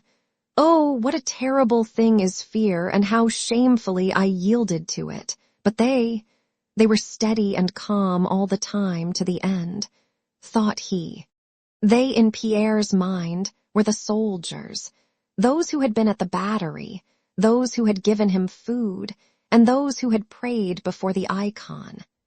They, those strange men he had not previously known, stood out clearly and sharply from everyone else. To be a soldier, just a soldier, thought Pierre as he fell asleep, to enter communal life completely, to be imbued by what makes them what they are. But how to cast off all the superfluous, devilish burden of my outer man? There was a time when I could have done it. I could have run away from my father, as I wanted to. Or I might have been sent to serve as a soldier after the duel with Dólokhov, and the memory of the dinner at the English club when he had challenged Dólokhov flashed through Pierre's mind. And then he remembered his benefactor at Torzhok. And now a picture of a solemn meeting of the lodge presented itself to his mind. It was taking place at the English club, and someone near and dear to him sat at the end of the table. Yes, that is he. It is my benefactor. But he died, thought Pierre. Yes, he died, and I did not know he was alive. How sorry I am that he died, and how glad I am that he is alive again. On one side of the table sat Anatole, Dólokhov, Nesvitsky, Denisov, and others like them. In his dream, the category to which these men belonged was as clearly defined in his mind as the category of those he termed they. And he heard those people, Anatole and Dólokhov, shouting and singing loudly. Yet through their shouting the voice of his benefactor was heard speaking all the time, and the sound of his words was as weighty and uninterrupted as the booming on the battlefield, but pleasant and comforting. Pierre did not understand what his benefactor was saying, but he knew the categories of thoughts were also quite distinct in his dream, that he was talking of goodness and the possibility of being what they were. And they, with their simple, kind, firm faces, surrounded his benefactor on all sides. But though they were kindly, they did not look at Pierre and did not know him. Wishing to speak and to attract their attention, he got up, but at that moment his legs grew cold and bare. He felt ashamed, and with one arm covered his legs from which his cloak had in fact slipped. For a moment, as he was rearranging his cloak, Pierre opened his eyes and saw the same penthouse roofs, posts, and yard. But now they were all bluish, lit up, and glittering with frost or dew. It is dawn, thought Pierre. But that's not what I want. I want to hear and understand my benefactor's words. Again he covered himself up with his cloak, but now neither the lodge nor his benefactor was there. There were only thoughts clearly expressed in words, thoughts that someone was uttering or that he himself was formulating. Afterwards, when he recalled those thoughts, Pierre was convinced that someone outside himself had spoken them, though the impressions of that day had evoked them. He had never, it seemed to him, been able to think and express his thoughts like that when awake. To endure war is the most difficult subordination of man's freedom to the law of God, the voice had said. Simplicity is submission to the will of God. You cannot escape from him. And they are simple. They do not talk but act. The spoken word is silver, but the unspoken is golden. Man can be master of nothing while he fears death, but he who does not fear it possesses all. If there were no suffering, man would not know his limitations, would not know himself. The hardest thing, Pierre went on thinking, or hearing, in his dream, is to be able in your soul to unite the meaning of all. To unite all? He asked himself. No, not to unite. Thoughts cannot be united, but to harness all these thoughts together is what we need. Yes, one must harness them, must harness them. He repeated to himself with inward rapture, feeling that these words and they alone expressed what he wanted to say and solved the question that tormented him. Yes, one must harness, it is time to harness. Time to harness, your excellency, your excellency. Some voice was repeating, "We must harness, it is time to harness." It was the voice of the groom, trying to wake him. The sun shone straight into Pierre's face. He glanced at the dirty inn-yard in the middle of which soldiers were watering their lean horses at the pump while carts were passing out of the gate. Pierre turned away with repugnance and, closing his eyes, quickly fell back on the carriage seat. No, I don't want that. I don't want to see and understand that. I want to understand what was revealing itself to me in my dream. 1 second more and I should have understood it all. But what am I to do? Harness, but how can I harness everything? And Pierre felt with horror that the meaning of all he had seen and thought in the dream had been destroyed. The groom, the coachman, and the innkeeper told Pierre that an officer had come with news that the French were already near Magescq, and that our men were leaving it. Pierre got up and, having told them to harness and overtake him, went on foot through the town. The troops were moving on, leaving about 10,000 wounded behind them. There were wounded in the yards, at the windows of the houses, and the streets were crowded with them. In the streets, around carts that were to take some of the wounded away, shouts, curses, and blows could be heard. Pierre offered the use of his carriage, which had overtaken him, to a wounded general he knew, and drove with him to Moscow. On the way, Pierre was told of the death of his brother-in-law Anatole, and of that of Prince Andrew. Chapter 10. On the 30th of August, Pierre reached Moscow. Close to the gates of the city, he was met by Count Rostopchin's adjutant. "We have been looking for you everywhere," said the adjutant. "The Count wants to see you particularly. He asks you to come to him at once on a very important matter." Without going home, Pierre took a cab and drove to see the Moscow commander-in-chief. Count Rostopchin had only that morning returned to town from his summer villa at Sokolniki. The anteroom and reception room of his house were full of officials who had been summoned or had come for orders. Vasilchikov and Platov had already seen the Count and explained to him that it was impossible to defend Moscow and that it would have to be surrendered.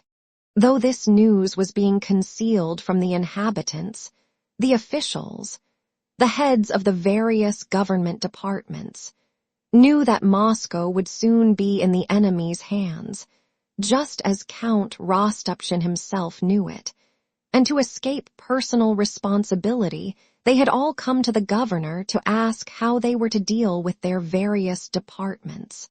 As Pierre was entering the reception room, a courier from the army came out of Rostopchin's private room. In answer to questions with which he was greeted, the courier made a despairing gesture with his hand and passed through the room.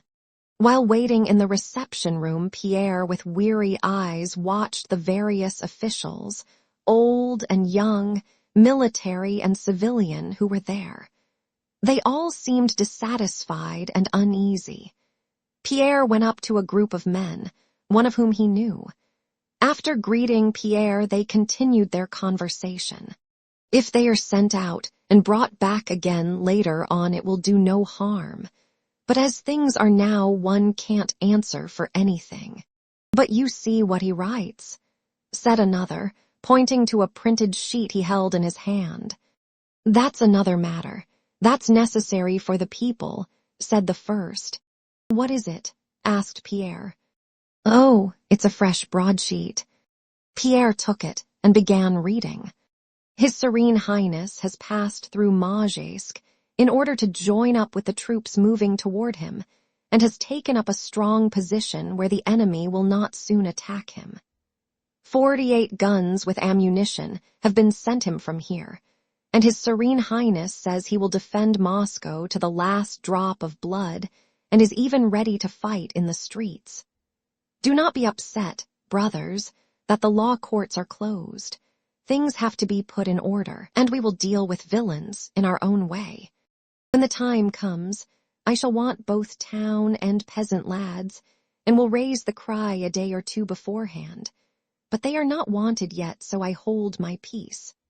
An axe will be useful, a hunting spear not bad, but a 3-pronged fork will be best of all. A Frenchman is no heavier than a sheaf of rye. Tomorrow after dinner I shall take the Iberian icon of the Mother of God to the wounded in the Catherine Hospital, where we will have some water blessed. That will help them to get well quicker. I, too, am well now. One of my eyes was sore, but now I am on the lookout with both. But military men have told me that it is impossible to fight in the town," said Pierre, "and that the position—" "Well, of course. That's what we were saying," replied the first speaker. "And what does he mean by one of my eyes was sore, but now I am on the lookout with both?" asked Pierre. "The Count had a sty," replied the adjutant smiling, "and was very much upset when I told him people had come to ask what was the matter with him. By the by, Count," he added suddenly, addressing Pierre with a smile, "we heard that you have family troubles and that the Countess, your wife—" "I have heard nothing," Pierre replied unconcernedly. "But what have you heard?" "Oh, well, you know people often invent things. I only say what I heard." "But what did you hear?" "Well, they say," continued the adjutant with the same smile, "that the Countess, your wife, is preparing to go abroad. I expect it's nonsense." "Possibly," remarked Pierre, looking about him absent-mindedly. "And who is that?" he asked, indicating a short old man in a clean blue peasant overcoat, with a big snow-white beard and eyebrows and a ruddy face. "That's a tradesman, that is to say, he's the restaurant keeper, Vereshchagin. Perhaps you have heard of that affair with the proclamation." "Oh, so that is Vereshchagin," said Pierre, looking at the firm, calm face of the old man and seeking any indication of his being a traitor. "That's not he himself, that's the father of the fellow who wrote the proclamation," said the adjutant. "The young man is in prison, and I expect it will go hard with him." An old gentleman wearing a star and another official, a German wearing a cross round his neck, approached the speaker. "It's a complicated story, you know," said the adjutant. "That proclamation appeared about 2 months ago. The Count was informed of it. He gave orders to investigate the matter. Gabriel Ivanovitch here made the inquiries. The proclamation had passed through exactly 63 hands. He asked one, 'From whom did you get it?' 'From so and so.' He went to the next one. 'From whom did you get it?' And so on till he reached Vereshchagin, a half-educated tradesman. You know, a pet of a trader," said the adjutant smiling. "They asked him who gave it you, and the point is that we knew whom he had it from. He could only have had it from the postmaster. But evidently they had come to some understanding. He replied, 'From no one, I made it up myself.' They threatened and questioned him, but he stuck to that, 'I made it up myself.' And so it was reported to the Count, who sent for the man. 'From whom did you get the proclamation?' 'I wrote it myself.' 'Well, you know the Count,' said the adjutant cheerfully with a smile of pride. He flared up dreadfully, and just think of the fellow's audacity, lying, and obstinacy. And the Count wanted him to say it was from Klucharev. I understand, said Pierre. Not at all, rejoined the adjutant in dismay. Klucharev had his own sins to answer for without that, and that is why he has been banished. But the point is that the Count was much annoyed. How could you have written it yourself? Said he, and he took up the Hamburg Gazette that was lying on the table. Here it is. You did not write it yourself, but translated it, and translated it abominably, because you don't even know French, you fool. And what do you think? No, said he, I have not read any papers, I made it up myself. If that's so, you're a traitor, and I'll have you tried, and you'll be hanged. Say from whom you had it. I have seen no papers, I made it up myself. And that was the end of it. The Count had the father fetched, but the fellow stuck to it. He was sent for trial and condemned to hard labor, I believe. Now the father has come to intercede for him. But he's a good-for-nothing lad. You know that sort of tradesman's son, a dandy and lady killer. He attended some lectures somewhere and imagines that the devil is no match for him. That's the sort of fellow he is. His father keeps a cookshop here by the stone bridge, and you know there was a large icon of God Almighty painted with a scepter in one hand and an orb in the other. Well, he took that icon home with him for a few days, and what did he do? He found some scoundrel of a painter. Chapter 11. In the middle of this fresh tale, Pierre was summoned to the commander-in-chief. When he entered the private room, Count Rostopchin, puckering his face, was rubbing his forehead and eyes with his hand. A short man was saying something, but when Pierre entered, he stopped speaking and went out. "Ah, how do you do, great warrior?" said Rostopchin as soon as the short man had left the room. "We have heard of your prowess, but that's not the point. Between ourselves, mon cher, do you belong to the Masons?" He went on severely, as though there were something wrong about it which he nevertheless intended to pardon. Pierre remained silent. "I am well informed, my friend, but I am aware that there are Masons, and I hope that you are not one of those who on pretense of saving mankind wish to ruin Russia." "Yes, I am a Mason," Pierre replied. "There, you see, mon cher, I expect you know that Messrs. Speransky and Magnitsky have been deported to their proper place. Mr. Klucharev has been treated in the same way, and so have others who, on the plea of building up the Temple of Solomon, have tried to destroy the temple of their fatherland.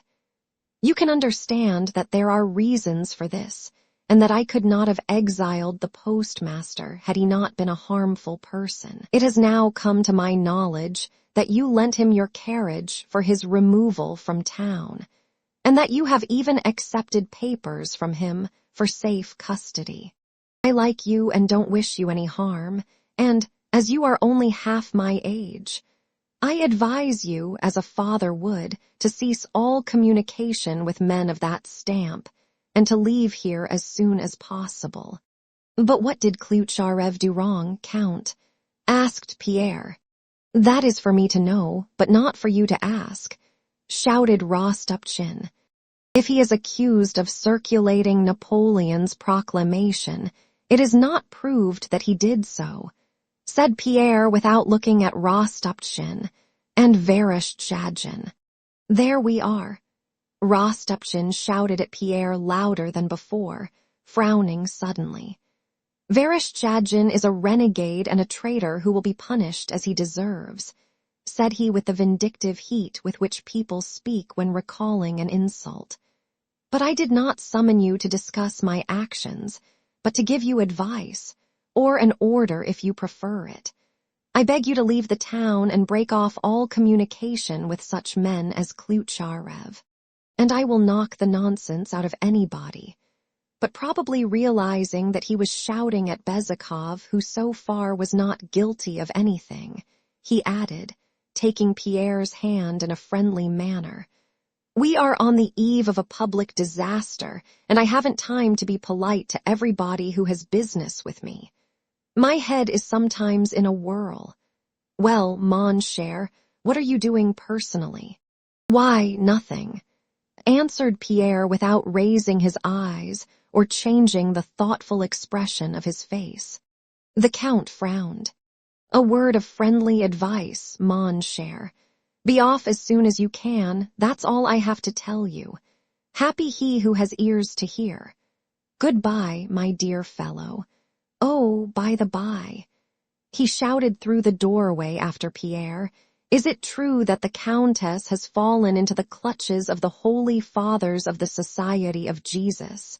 Pierre did not answer and left Rostopchin's room more sullen and angry than he had ever before shown himself. When he reached home, it was already getting dark. Some 8 people had come to see him that evening: the secretary of a committee, the colonel of his battalion, his steward, his major domo, and various petitioners. They all had business with Pierre and wanted decisions from him. Pierre did not understand and was not interested in any of these questions, and only answered them in order to get rid of these people. When left alone at last, he opened and read his wife's letter. "They, the soldiers at the battery Prince Andrew killed. That old man. Simplicity is submission to God. Suffering is necessary. The meaning of all. One must harness. My wife is getting married. One must forget and understand." And going to his bed, he threw himself on it without undressing and immediately fell asleep. When he awoke next morning, the major domo came to inform him that a special messenger, a police officer, had come from Count Rostopchin to know whether Count Bezzikov had left or was leaving the town. A dozen persons who had business with Pierre were awaiting him in the drawing room. Pierre dressed hurriedly, and instead of going to see them, went to the back porch and out through the gate. From that time till the end of the destruction of Moscow, no one of Bezzikov's household, despite all the search they made, saw Pierre again or knew where he was. Chapter 12. The Rostovs remained in Moscow till the 1st of September, that is, till the eve of the enemy's entry into the city. After Petya had joined Obolensky's regiment of Cossacks and left for Belyatseyakov, where that regiment was forming, the Countess was seized with terror. The thought that both her sons were at the war, had both gone from under her wing, that today or tomorrow either or both of them might be killed like the 3 sons of one of her acquaintances, struck her that summer for the first time with cruel clearness. She tried to get Nicholas back, and wished to go herself to join Petya, or to get him an appointment somewhere in Petersburg, but neither of these proved possible. Petya could not return unless his regiment did so, or unless he was transferred to another regiment on active service. Nicholas was somewhere with the army, and had not sent a word since his last letter, in which he had given a detailed account of his meeting with Princess Mary. The Countess did not sleep at night, or when she did fall asleep dreamed that she saw her sons lying dead. After many consultations and conversations, the Count at last devised means to tranquilize her. He got Petya transferred from Obolensky's regiment to Bezzikov's, which was in training near Moscow. Though Petya would remain in the service, this transfer would give the Countess the consolation of seeing at least one of her sons under her wing, and she hoped to arrange matters for her Petya so as not to let him go again, but always get him appointed to places where he could not possibly take part in a battle. As long as Nicholas alone was in danger, the Countess imagined that she loved her firstborn more than all her other children, and even reproached herself for it. But when her youngest, the scapegrace who had been bad at lessons, was always breaking things in the house and making himself a nuisance to everybody, that snub-nosed Petya with his merry black eyes and fresh rosy cheeks where soft down was just beginning to show, when he was thrown amid those big, dreadful, cruel men who were fighting somewhere about something and apparently finding pleasure in it, Then his mother thought she loved him more, much more than all her other children. The nearer the time came for Peiria to return, the more uneasy grew the Countess. She began to think she would never live to see such happiness. The presence of Sonia, of her beloved Natasha, or even of her husband irritated her. "What do I want with them? I want no one but Peiria," she thought. At the end of August, the Rostovs received another letter from Nicholas. He wrote from the province of Voronezh, where he had been sent to procure remounts, but that letter did not set the Countess at ease. Knowing that one son was out of danger, she became the more anxious about Peiria. Though by the 20th of August, nearly all the Rostovs' acquaintances had left Moscow, and though everybody tried to persuade the Countess to get away as quickly as possible, she would not hear of leaving before her treasure, her adored Peiria, returned. On the 28th of August he arrived. The passionate tenderness with which his mother received him did not please the 16-year-old officer. Though she concealed from him her intention of keeping him under her wing, Peiria guessed her designs, and instinctively fearing that he might give way to emotion when with her, might become womanish, as he termed it to himself. He treated her coldly, avoided her, and during his stay in Moscow, attached himself exclusively to Natasha, for whom he had always had a particularly brotherly tenderness, almost lover-like. Owing to the Count's customary carelessness, nothing was ready for their departure by the 28th of August, and the carts that were to come from their Ryazan and Moscow estates to remove their household belongings did not arrive till the 30th. From the 28th till the 31st all Moscow was in a bustle and commotion. Every day thousands of men wounded at Borodino were brought in by the Dorogomilov gate and taken to various parts of Moscow, and thousands of carts conveyed the inhabitants and their possessions out by the other gates. In spite of Rostopchin's broadsheets, or because of them or independently of them, the strangest and most contradictory rumors were current in the town. Some said that no one was to be allowed to leave the city. Others, on the contrary, said that all the icons had been taken out of the churches, and everybody was to be ordered to leave. Some said there had been another battle after Borodino, at which the French had been routed, while others, on the contrary, reported that the Russian army had been destroyed. Some talked about the Moscow militia which, preceded by the clergy, would go to the Three Hills. Others whispered that Augustin had been forbidden to leave, that traitors had been seized, that the peasants were rioting and robbing people on their way from Moscow, and so on. But all this was only talk. In reality, though the Council of Philly, at which it was decided to abandon Moscow, had not yet been held, both those who went away and those who remained behind felt, though they did not show it, that Moscow would certainly be abandoned, and that they ought to get away as quickly as possible and save their belongings. It was felt that everything would suddenly break up and change, but up to the 1st of September nothing had done so. As a criminal who is being led to execution knows that he must die immediately, but yet looks about him and straightens the cap that is awry on his head, so Moscow involuntarily continued its wonted life, though it knew that the time of its destruction was near, when the conditions of life to which its people were accustomed to submit would be completely upset. During the 3 days preceding the occupation of Moscow, the whole Rostov family was absorbed in various activities. The head of the family, Count Ilya Rostov, continually drove about the city collecting the current rumors from all sides and gave superficial and hasty orders at home about the preparations for their departure.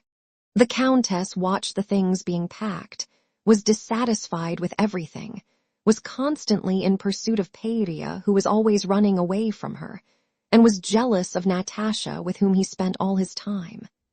Sonia alone directed the practical side of matters by getting things packed. But of late, Sonia had been particularly sad and silent. Nicholas' letter in which he mentioned Princess Mary had elicited, in her presence, joyous comments from the Countess, who saw an intervention of Providence in this meeting of the Princess and Nicholas. "I was never pleased at Bolkonsky's engagement to Natasha," said the Countess, "but I always wanted Nicholas to marry the Princess and had a presentiment that it would happen. What a good thing it would be." Sonia felt that this was true, that the only possibility of retrieving the Rostovs' affairs was by Nicholas marrying a rich woman, and that the Princess was a good match. It was very bitter for her, but despite her grief, or perhaps just because of it, she took on herself all the difficult work of directing the storing and packing of their things, and was busy for whole days.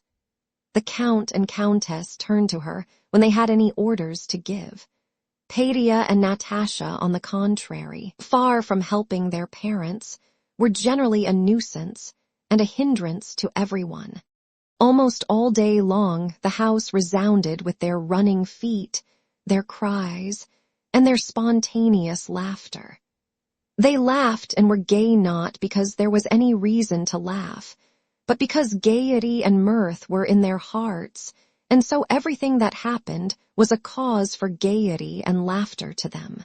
Peria was in high spirits because, having left home a boy, he had returned, as everybody told him, a fine young man, because he was at home, because he had left Belaya Tsayakov, where there was no hope of soon taking part in a battle, and had come to Moscow, where there was to be fighting in a few days, and chiefly because Natasha, whose lead he always followed, was in high spirits. Natasha was gay because she had been sad too long, and now nothing reminded her of the cause of her sadness, and because she was feeling well.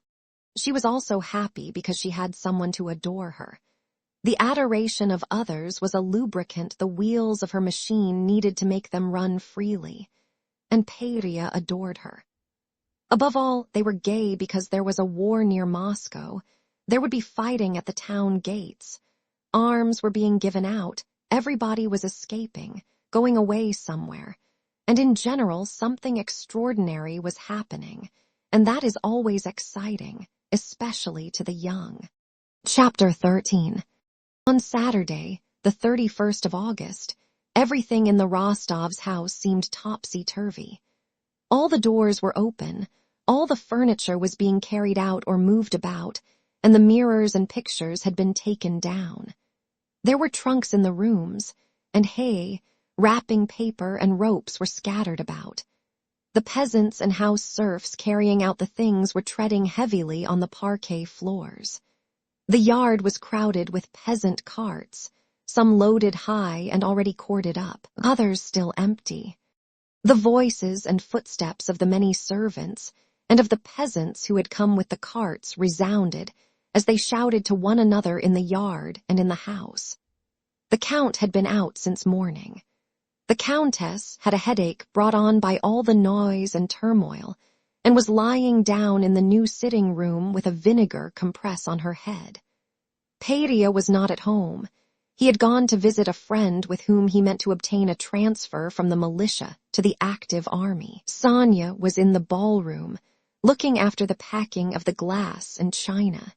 Natasha was sitting on the floor of her dismantled room with dresses, ribbons, and scarves strewn all about her, gazing fixedly at the floor and holding in her hands the old ball dress, already out of fashion, which she had worn at her first Petersburg ball. Natasha was ashamed of doing nothing when everyone else was so busy, and several times that morning had tried to set to work, but her heart was not in it, and she could not and did not know how to do anything except with all her heart and all her might.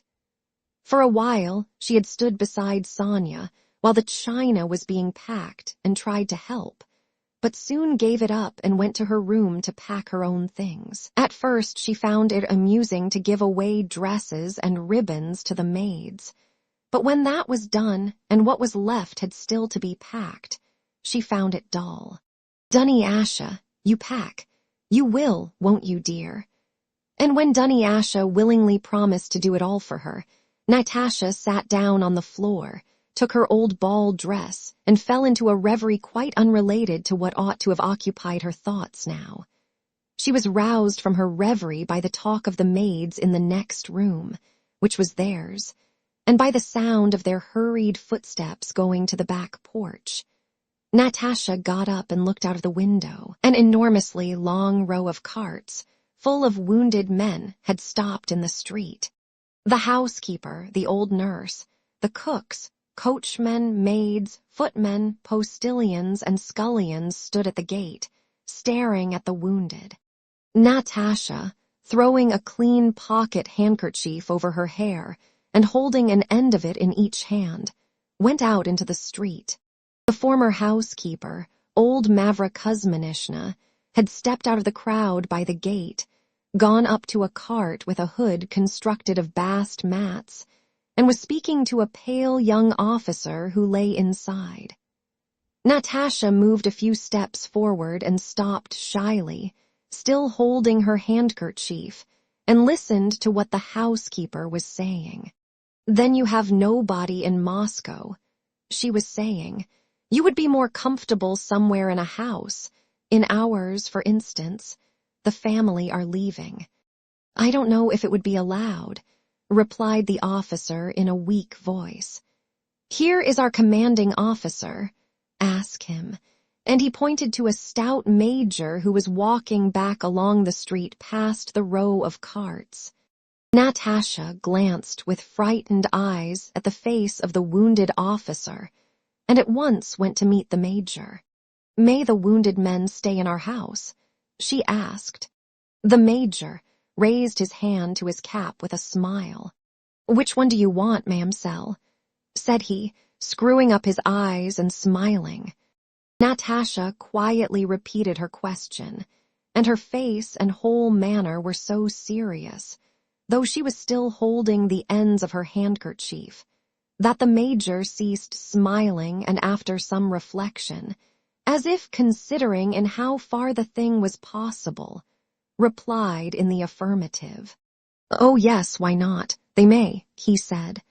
With a slight inclination of her head, Natasha stepped back quickly to Mavra Kuzminishna, who stood talking compassionately to the officer. "They may, he says they may," whispered Natasha. The cart in which the officer lay was turned into the Rostovs' yard, and dozens of carts with wounded men began at the invitation of the townsfolk to turn into the yards and to draw up at the entrances of the houses in Pavarskaya Street. Natasha was evidently pleased to be dealing with new people outside the ordinary routine of her life. She and Mavra Kuzminishna tried to get as many of the wounded as possible into their yard. "Your papa must be told, though," said Mavra Kuzminishna. Never mind, what does it matter? For one day we can move into the drawing room. They can have all our half of the house. There now, young lady, you do take things into your head. Even if we put them into the wing, the men's room, or the nurse's room, we must ask permission." "Well, I'll ask." Natasha ran into the house and went on tiptoe through the half-open door into the sitting room, where there was a smell of vinegar and Hoffman's drops. "Are you asleep, Mamma?" "Oh, what sleep?" said the Countess, waking up just as she was dropping into a doze. "Mamma, darling," said Natasha, kneeling by her mother and bringing her face close to her mother's. "I am sorry, forgive me, I'll never do it again, I woke you up. Mavra Kuzminishna has sent me. They have brought some wounded here, officers. Will you let them come? They have nowhere to go. I knew you'd let them come," she said quickly, all in one breath. "What officers? Whom have they brought? I don't understand anything about it," said the Countess. Natasha laughed, and the Countess too smiled slightly. I knew you'd give permission, so I'll tell them. And having kissed her mother, Natasha got up and went to the door. In the hall, she met her father, who had returned with bad news. We've stayed too long, said the Count with involuntary vexation. The club is closed and the police are leaving. Papa, is it all right? I've invited some of the wounded into the house, said Natasha. Of course it is, he answered absently. That's not the point. I beg you not to indulge in trifles now, but to help to pack, and tomorrow we must go. And the Count gave a similar order to the major domo and the servants. At dinner, Peria, having returned home, told them the news he had heard. He said the people had been getting arms in the Kremlin, and that though Rostopchin's broadsheet had said that he would sound a call 2 or 3 days in advance, the order had certainly already been given for everyone to go armed to the 3 hills tomorrow, and that there would be a big battle there. The Countess looked with timid horror at her son's eager, excited face as he said this. She realized that if she said a word about his not going to the battle, she knew he enjoyed the thought of the impending engagement. He would say something about men, honor, and the fatherland, something senseless, masculine, and obstinate which there would be no contradicting, and her plans would be spoiled. And so, hoping to arrange to leave before then and take Peria with her as their protector and defender, she did not answer him, but after dinner called the Count aside and implored him with tears to take her away quickly, that very night if possible. With a woman's involuntary, loving cunning she, who till then had not shown any alarm, said that she would die of fright if they did not leave that very night. Without any pretense, she was now afraid of everything. Chapter 14. Madame Skoss, who had been out to visit her daughter, increased the Countess' fears still more by telling what she had seen at a spirit dealer's in Myasnitsky Street.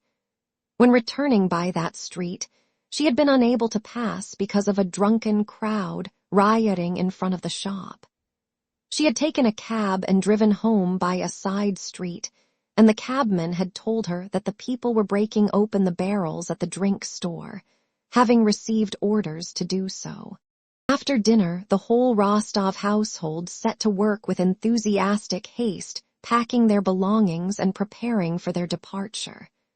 The old Count, suddenly setting to work, kept passing from the yard to the house and back again, shouting confused instructions to the hurrying people, and flurrying them still more. Peria directed things in the yard. Sonia, owing to the Count's contradictory orders, lost her head and did not know what to do. The servants ran noisily about the house and yard, shouting and disputing. Natasha, with the ardor characteristic of all she did, suddenly set to work too. At first, her intervention in the business of packing was received skeptically. Everybody expected some prank from her and did not wish to obey her, but she resolutely and passionately demanded obedience, grew angry and nearly cried because they did not heed her, and at last succeeded in making them believe her. Her first exploit, which cost her immense effort and established her authority, was the packing of the carpets. The Count had valuable Gobelin tapestries and Persian carpets in the house. When Natasha set to work, 2 cases were standing open in the ballroom, one almost full up with crockery, the other with carpets. There was also much china standing on the tables, and still more was being brought in from the storeroom. A 3rd case was needed, and servants had gone to fetch it. Sonia, wait a bit, we'll pack everything into these, said Natasha. You can't, miss, we have tried to, said the butler's assistant. And no, wait a minute, please. And Natasha began rapidly taking out of the case dishes and plates wrapped in paper. "The dishes must go in here among the carpets," said she. "Why, it's a mercy if we can get the carpets alone into 3 cases," said the butler's assistant. "Oh, wait, please." And Natasha began rapidly and deftly sorting out the things. "These aren't needed," said she, putting aside some plates of Kiev ware. Yes, these must go among the carpets," she said, referring to the Saxony china dishes. "Don't, Natasha. Leave it alone, we'll get it all packed," urged Sonia reproachfully. "What a young lady she is," remarked the major domo. But Natasha would not give in. She turned everything out and began quickly repacking, deciding that the inferior Russian carpets and unnecessary crockery should not be taken at all. When everything had been taken out of the cases, they recommenced packing, and it turned out that when the cheaper things not worth taking had nearly all been rejected, the valuable ones really did all go into the 2 cases. Only the lid of the case containing the carpets would not shut down. A few more things might have been taken out, but Natasha insisted on having her own way. She packed, repacked, pressed, made the butler's assistant and Peria, whom she had drawn into the business of packing, press on the lid, and made desperate efforts herself. "That's enough, Natasha," said Sonia. "I see you were right, but just take out the top one." "I won't," cried Natasha, with one hand holding back the hair that hung over her perspiring face, while with the other she pressed down the carpets. "Now press, Peria, press, Vasilich, press hard," she cried. The carpets yielded, and the lid closed. Natasha, clapping her hands, screamed with delight and tears fell from her eyes. But this only lasted a moment. She at once set to work afresh, and they now trusted her completely. The Count was not angry even when they told him that Natasha had countermanded an order of his, and the servants now came to her to ask whether a cart was sufficiently loaded, and whether it might be corded up. Thanks to Natasha's directions, the work now went on expeditiously. Unnecessary things were left, and the most valuable packed as compactly as possible.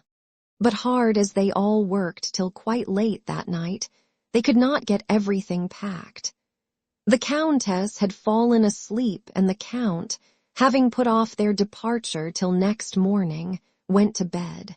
Sonia and Natasha slept in the sitting room without undressing. That night, another wounded man was driven down the Pavarskaya, and Mavra Kuzminishna, who was standing at the gate, had him brought into the Rostovs' yard. Mavra Kuzminishna concluded that he was a very important man. He was being conveyed in a calèche with a raised hood, and was quite covered by an apron. On the box beside the driver sat a venerable old attendant. A doctor and 2 soldiers followed the carriage in a cart. "Please come in here. The masters are going away and the whole house will be empty," said the old woman to the old attendant. "Well, perhaps," said he with a sigh.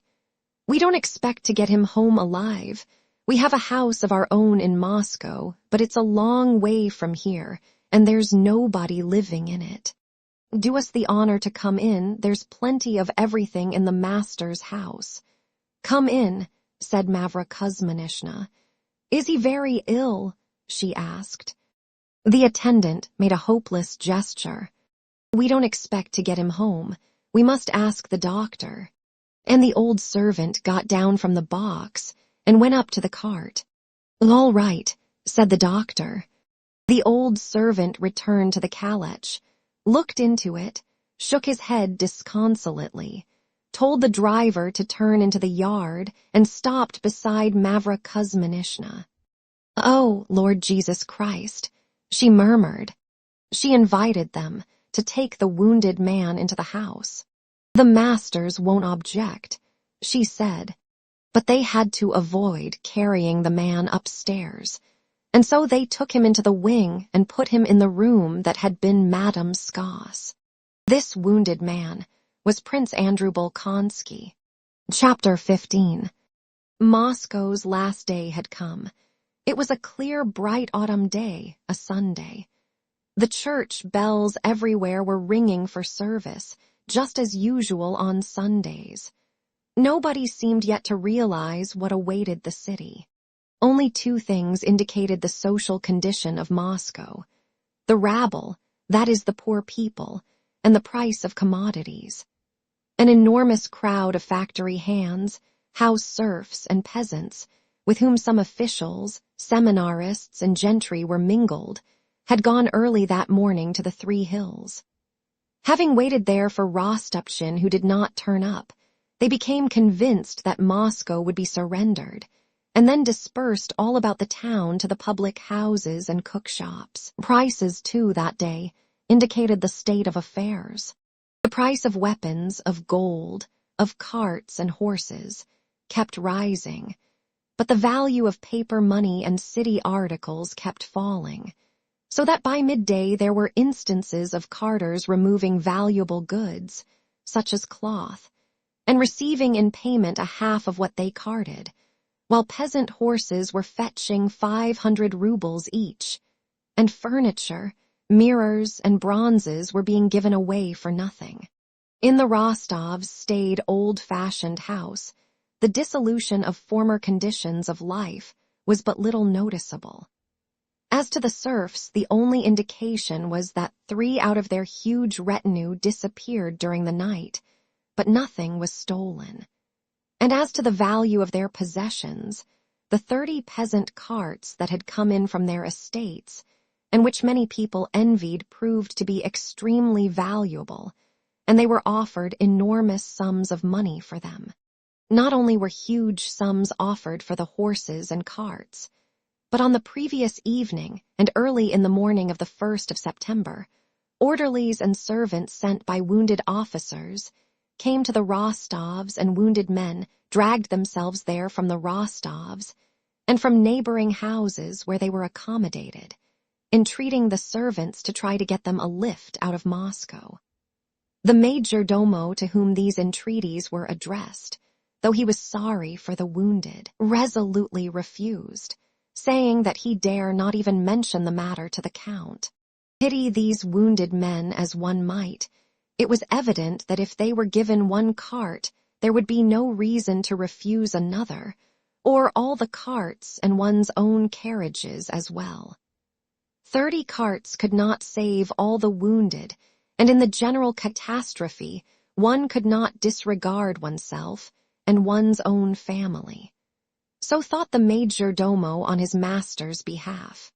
On waking up that morning, Count Ilya Rostov left his bedroom softly, so as not to wake the countess, who had fallen asleep only toward morning, and came out to the porch in his lilac silk dressing gown. In the yard stood the carts ready corded. The carriages were at the front porch. The major domo stood at the porch talking to an elderly orderly and to a pale young officer with a bandaged arm. On seeing the count, the major domo made a significant and stern gesture to them both to go away. "Well, Vasilich, is everything ready?" asked the count, and stroking his bald head, he looked good-naturedly at the officer and the orderly and nodded to them. He liked to see new faces. "We can harness at once, Your Excellency." "Well, that's right. As soon as the countess wakes we'll be off, God willing. What is it, gentlemen?" he added, turning to the officer. "Are you staying in my house?" The officer came nearer, and suddenly his face flushed crimson. "Count, be so good as to allow me, for God's sake, to get into some corner of one of your carts. I have nothing here with me. I shall be all right on a loaded cart." Before the officer had finished speaking, the orderly made the same request on behalf of his master. "Oh, yes, yes, yes," said the count hastily. "I shall be very pleased, very pleased. Vasilich, you'll see to it. Just unload 1 or 2 carts. Well, what of it? Do what's necessary." said the Count, muttering some indefinite order. But at the same moment, an expression of warm gratitude on the officer's face had already sealed the order. The Count looked around him. In the yard, at the gates, at the window of the wings, wounded officers and their orderlies were to be seen. They were all looking at the Count and moving toward the porch. "Please step into the gallery, Your Excellency," said the major domo. "What are your orders about the pictures?"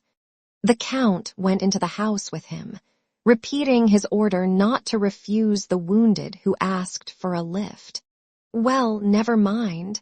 Some of the things can be unloaded," he added in a soft, confidential voice, as though afraid of being overheard. At 9 o'clock the Countess woke up, and Matrona Timofeevna, who had been her lady's maid before her marriage and now performed a sort of chief gendarme's duty for her, came to say that Madame Skoss was much offended, and the young lady's summer dresses could not be left behind. On inquiry, the Countess learned that Madame Skoss was offended because her trunk had been taken down from its cart, and all the loads were being uncorded, and the luggage taken out of the carts to make room for wounded men, whom the Count, in the simplicity of his heart, had ordered that they should take with them. The Countess sent for her husband. "What is this, my dear? I hear that the luggage is being unloaded." "You know, love, I wanted to tell you. Countess dear, an officer came to me to ask for a few carts for the wounded. After all, ours are things that can be bought, but think what being left behind means to them. Really now, in our own yard, we ask them in ourselves, and there are officers among them. You know, I think, my dear, let them be taken. Where's the hurry?" The Count spoke timidly, as he always did when talking of money matters. The Countess was accustomed to this tone as a precursor of news of something detrimental to the children's interests, such as the building of a new gallery or conservatory, the inauguration of a private theater or an orchestra. She was accustomed always to oppose anything announced in that timid tone, and considered it her duty to do so. She assumed her dolefully submissive manner and said to her husband, "Listen to me, Count. You have managed matters so that we are getting nothing for the house, and now you wish to throw away all the children's property. You said yourself that we have 100,000 rubles worth of things in the house. I don't consent, my dear, I don't. Do as you please. It's the government's business to look after the wounded. They know that. Look at the Lopikins opposite. They cleared out everything 2 days ago. That's what other people do. It's only we who are such fools. If you have no pity on me, have some for the children." Flourishing his arms, in despair the Count left the room without replying. "Papa, what are you doing that for?" asked Natasha, who had followed him into her mother's room. "Nothing. What business is it of yours?" muttered the Count angrily. "But I heard," said Natasha. "Why does Mamma object?" "What business is it of yours?" cried the Count. Natasha stepped up to the window and pondered. "Papa, here's Borg coming to see us," said she, looking out of the window. Chapter 16.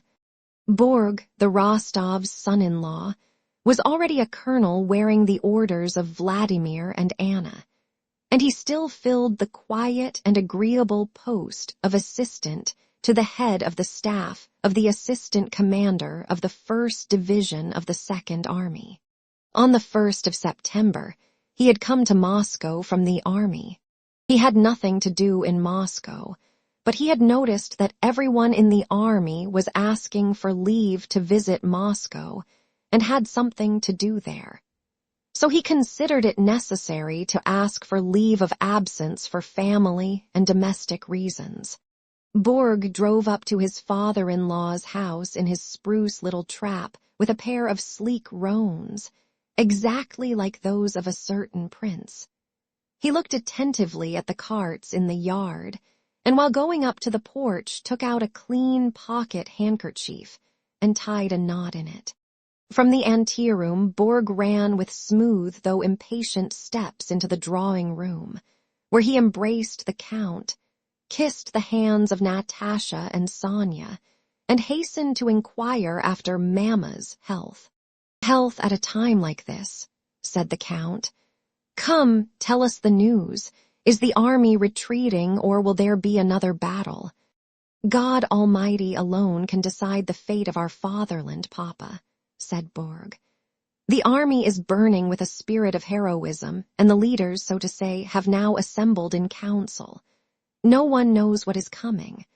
But in general, I can tell you, Papa, that such a heroic spirit, the truly antique valor of the Russian army, which it, he corrected himself, has shown or displayed in the battle of the 26th, there are no words worthy to do it justice. I tell you, Papa," he smote himself on the breast as a general he had heard speaking had done, but Borg did it a trifle late, for he should have struck his breast at the words Russian army. "I tell you frankly that we, the commanders, far from having to urge the men on or anything of that kind, could hardly restrain those exploits of antique valor," he went on rapidly. "General Barclay de Tolly risked his life everywhere at the head of the troops, I can assure you. Our corps was stationed on a hillside. You can imagine." And Borg related all that he remembered of the various tales he had heard those days. Natasha watched him with an intent gaze that confused him, as if she were trying to find in his face the answer to some question. Altogether such heroism as was displayed by the Russian warriors cannot be imagined or adequately praised, said Borg, glancing round at Natasha, and as if anxious to conciliate her, replying to her intent look with a smile. "Russia is not in Moscow, she lives in the hearts of her sons. Isn't it so, Papa?" said he. Just then the Countess came in from the sitting room with a weary and dissatisfied expression. Borg hurriedly jumped up, kissed her hand, asked about her health, and swaying his head from side to side to express sympathy, remained standing beside her. "Yes, Mamma, I tell you sincerely that these are hard and sad times for every Russian. But why are you so anxious? You have still time to get away." "I can't think what the servants are about," said the Countess, turning to her husband. "I have just been told that nothing is ready yet. Somebody after all must see to things. One Mrs. Maitinka at such times. There won't be any end to it." The Count was about to say something, but evidently restrained himself. He got up from his chair and went to the door. At that moment Borg drew out his handkerchief as if to blow his nose, and, seeing the knot in it, pondered, shaking his head sadly and significantly. "And I have a great favor to ask of you, Papa," said he. "Hm," said the Count and stopped. "I was driving past Yusupov's house just now," said Borg with a laugh, "when the steward, a man I know, ran out and asked me whether I wouldn't buy something. I went in out of curiosity, you know, and there is a small chiffonier and a dressing table. You know how dear Vera wanted a chiffonier like that, and how we had a dispute about it." At the mention of the chiffonier and dressing table, Borg involuntarily changed his tone to one of pleasure at his admirable domestic arrangements. "And it's such a beauty. It pulls out and has a secret English drawer, you know. And dear Vera has long wanted one. I wish to give her a surprise, you see. I saw so many of those peasant carts in your yard. Please let me have one. I will pay the man well, and—" The Count frowned and coughed. "Ask the Countess. I don't give orders." "If it's inconvenient, please don't," said Borg. "Only I so wanted it for dear Vera's sake. So go to the devil, all of you. To the devil, the devil, the devil," cried the old Count, My head's in a whirl." And he left the room. The Countess began to cry. "Yes, Mamma, yes, these are very hard times," said Borg. Natasha left the room with her father, and, as if finding it difficult to reach some decision, first followed him and then ran downstairs. Peria was in the porch, engaged in giving out weapons to the servants who were to leave Moscow. The loaded carts were still standing in the yard. 2 of them had been uncorded, and a wounded officer was climbing into one of them, helped by an orderly. "Do you know what it's about?" Peria asked Natasha. She understood that he meant what were their parents quarreling about. She did not answer. "It's because Papa wanted to give up all the carts to the wounded," said Peria. "Vasilich told me, I consider, Natasha suddenly almost shouted, turning her angry face to Peria. "I consider it so horrid, so abominable, so. I don't know what. Are we despicable Germans?" Her throat quivered with convulsive sobs, and afraid of weakening and letting the force of her anger run to waste, she turned and rushed headlong up the stairs. Borg was sitting beside the Countess, consoling her with the respectful attention of a relative. The Count, pipe in hand, was pacing up and down the room, when Natasha, her face distorted by anger, burst in like a tempest and approached her mother with rapid steps. "It's horrid, it's abominable," she screamed. "You can't possibly have ordered it." Borg and the Countess looked at her, perplexed and frightened. The Count stood still at the window and listened. "Mamma, it's impossible. See what is going on in the yard," she cried. "They will be left." "What's the matter with you? Who are they? What do you want?" "Why, the wounded. It's impossible, Mamma. It's monstrous." "No, Mamma, darling, it's not the thing. Please forgive me, darling. Mamma, what does it matter what we take away? Only look what is going on in the yard. Mamma, it's impossible."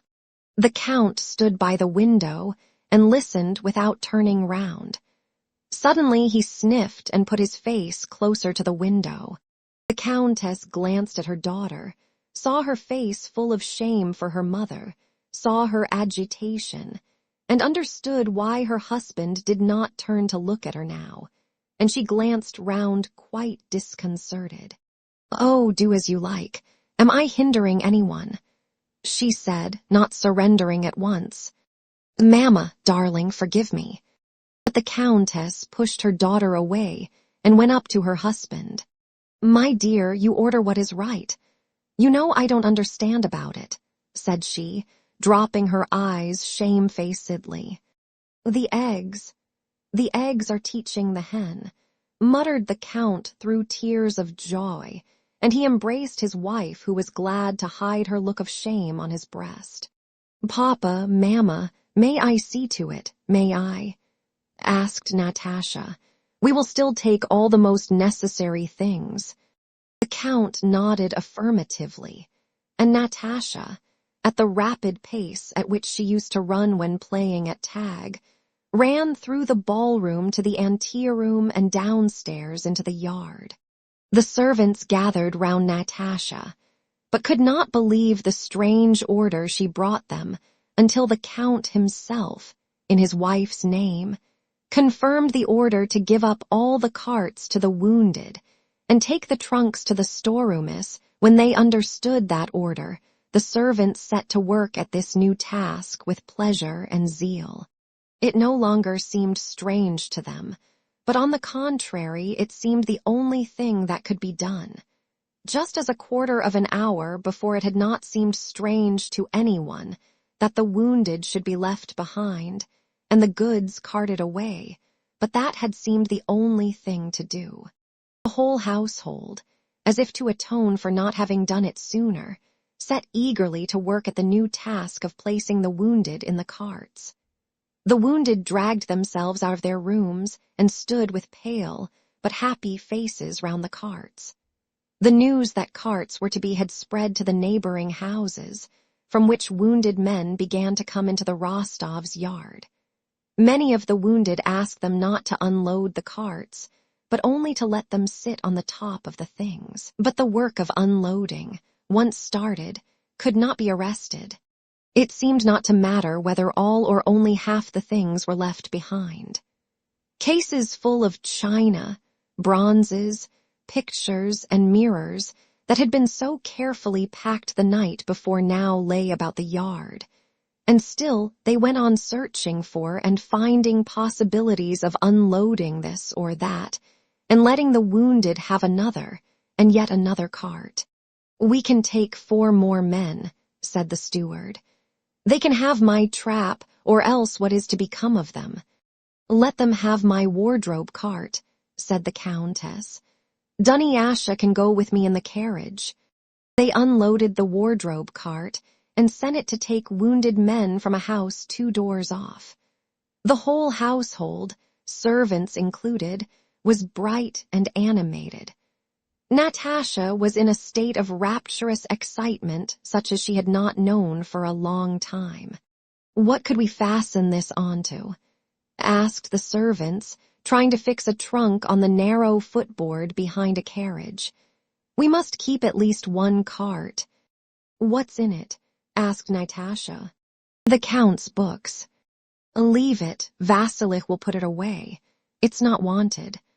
The phaeton was full of people, and there was a doubt as to where Count Peter could sit. "On the box. You'll sit on the box, won't you, Padia?" cried Natasha. Sonia, too, was busy all this time, but the aim of her efforts was quite different from Natasha's. She was putting away the things that had to be left behind and making a list of them as the Countess wished, and she tried to get as much taken away with them as possible. Chapter 17. Before 2 o'clock in the afternoon, the Rostovs' 4 carriages, packed full and with the horses harnessed, stood at the front door.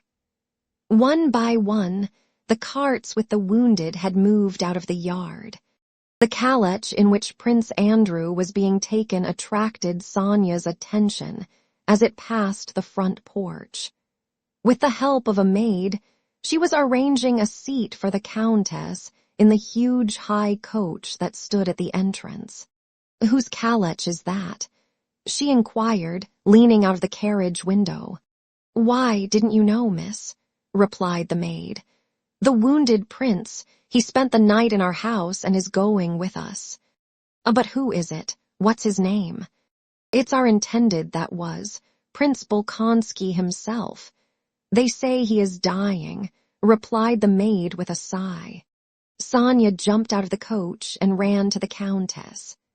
The Countess, tired out and already dressed in shawl and bonnet for her journey, was pacing up and down the drawing room, waiting for the household to assemble for the usual silent prayer with closed doors before starting. Natasha was not in the room. "Mamma," said Sonia, "Prince Andrew is here, mortally wounded. He is going with us." The Countess opened her eyes in dismay, and, seizing Sonia's arm, glanced around. "Natasha," she murmured. At that moment, this news had only one significance for both of them. They knew their Natasha, and alarm as to what would happen if she heard this news stifled all sympathy for the man they both liked. "Natasha does not know yet, but he is going with us," said Sonia. "You say he is dying?" Sonia nodded. The Countess put her arms around Sonia and began to cry. The ways of God are past finding out. She thought, feeling that the almighty hand, hitherto unseen, was becoming manifest in all that was now taking place. "Well, Mamma, everything is ready. What's the matter?" asked Natasha, as with animated face she ran into the room. "Nothing," answered the Countess. "If everything is ready, let us start." And the Countess bent over her reticule to hide her agitated face. Sonia embraced Natasha and kissed her. Natasha looked at her inquiringly. "What is it? What has happened?" "Nothing. No." "Is it something very bad for me? What is it?" persisted Natasha with her quick intuition. Sonia sighed and made no reply. The Count, Paria, Madame Skos, Mavra Kuzminishna, and Vasilich came into the drawing-room, and having closed the doors, they all sat down and remained for some moments silently seated without looking at one another. The Count was the first to rise, and with a loud sigh crossed himself before the icon. All the others did the same. Then the Count embraced Mavra Kuzminishna and Vasilich, who were to remain in Moscow, and while they caught at his hand and kissed his shoulder, he patted their backs lightly with some vaguely affectionate and comforting words. The Countess went into the oratory, and there Sonia found her on her knees before the icons that had been left here and there hanging on the wall. The most precious ones, with which some family tradition was connected, were being taken with them. In the porch and in the yard, the men whom Paria had armed with swords and daggers, with trousers tucked inside their high boots and with belts and girdles tightened, were taking leave of those remaining behind. As is always the case at a departure, much had been forgotten or put in the wrong place, and for a long time 2 menservants stood one on each side of the open door, and the carriage steps waiting to help the Countess in, while maids rushed with cushions and bundles from the house to the carriages, the calèche, the phaeton, and back again. "They always will forget everything," said the Countess. "Don't you know I can't sit like that?" And Dunyasha, with clenched teeth, without replying but with an aggrieved look on her face, hastily got into the coach to rearrange the seat. "Oh, those servants," said the Count, swaying his head. Efim, the old coachman, who was the only one the Countess trusted to drive her, sat perched up high on the box and did not so much as glance round at what was going on behind him. From 30 years' experience, he knew it would be some time yet before the order, "Be off, in God's name," would be given him, and he knew that even when it was said he would be stopped once or twice more while they sent back to fetch something that had been forgotten, and even after that he would again be stopped, and the Countess herself would lean out of the window and beg him for the love of heaven to drive carefully down the hill. He knew all this and therefore waited calmly for what would happen, with more patience than the horses, especially the near one, the chestnut falcon, who was pawing the ground and champing his bit. At last all were seated, the carriage steps were folded and pulled up, the door was shut, somebody was sent for a traveling case, and the Countess leaned out and said what she had to say. Then Efim deliberately doffed his hat and began crossing himself. The postilion and all the other servants did the same. "Off, in God's name," said Efim, putting on his hat. "Start." The postilion started the horses, the off-pole horse tugged at his collar, the high springs creaked, and the body of the coach swayed. The footman sprang onto the box of the moving coach, which jolted as it passed out of the yard onto the uneven roadway. The other vehicles jolted in their turn, and the procession of carriages moved up the street. In the carriages, the calèche and the phaeton all crossed themselves as they passed the church opposite the house. Those who were to remain in Moscow walked on either side of the vehicles, seeing the travelers off. Rarely had Natasha experienced so joyful a feeling as now, sitting in the carriage beside the Countess and gazing at the slowly receding walls of forsaken, agitated Moscow. Occasionally, she leaned out of the carriage window and looked back and then forward at the long train of wounded in front of them. Almost at the head of the line, she could see the raised hood of Prince Andrew's calèche. She did not know who was in it, but each time she looked at the procession, her eyes sought that carriage. She knew it was right in front. In Kudrino, from the Nikitsky, Presnya, and Podnovinsk streets came several other trains of vehicles similar to the Rostovs. And as they passed along the Sadovaya street, the carriages and carts formed 2 rows abreast. As they were going round the Sakharev water tower, Natasha, who was inquisitively and alertly scrutinizing the people driving or walking past, suddenly cried out in joyful surprise, "Dear me, Mama, Sonya, look, it's he." Who? "Look, yes, on my word, it's Bezikov," said Natasha, putting her head out of the carriage and staring at a tall, stout man in a coachman's long coat, who from his manner of walking and moving was evidently a gentleman in disguise, and who was passing under the arch of the Sakharev tower accompanied by a small, sallow-faced, beardless old man in a frieze coat. Yes, it really is Bezikov in a coachman's coat, with a queer-looking old boy. "Really?" said Natasha. Look. "No, it's not he. How can you talk such nonsense?" "Mama," screamed Natasha, "I'll stake my head it's he. I assure you, stop." She cried to the coachman. But the coachman could not stop, for from the Meshchansky street came more carts and carriages, and the Rostovs were being shouted at to move on and not block the way. In fact, however, though now much farther off than before, the Rostovs all saw Pierre, or someone extraordinarily like him, in a coachman's coat, going down the street with head bent and a serious face beside a small, beardless old man who looked like a footman. That old man noticed a face thrust out of the carriage window gazing at them, and respectfully touching Pierre's elbow said something to him and pointed to the carriage. Pierre, evidently engrossed in thought, could not at first understand him. At length, when he had understood and looked in the direction the old man indicated, he recognized Natasha, and following his first impulse, stepped instantly and rapidly toward the coach. But having taken a dozen steps, he seemed to remember something and stopped. Natasha's face, leaning out of the window, beamed with quizzical kindliness.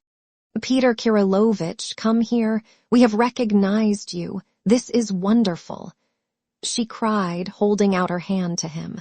"What are you doing? Why are you like this?" Pierre took her outstretched hand and kissed it awkwardly as he walked along beside her, while the coach still moved on. "What is the matter, Count?" asked the Countess in a surprised and commiserating tone. What? Why? "Don't ask me," said Pierre, and looked round at Natasha, whose radiant, happy expression, of which he was conscious without looking at her, filled him with enchantment. "Are you remaining in Moscow, then?" Pierre hesitated. "In Moscow," he said in a questioning tone. "Yes, in Moscow, goodbye."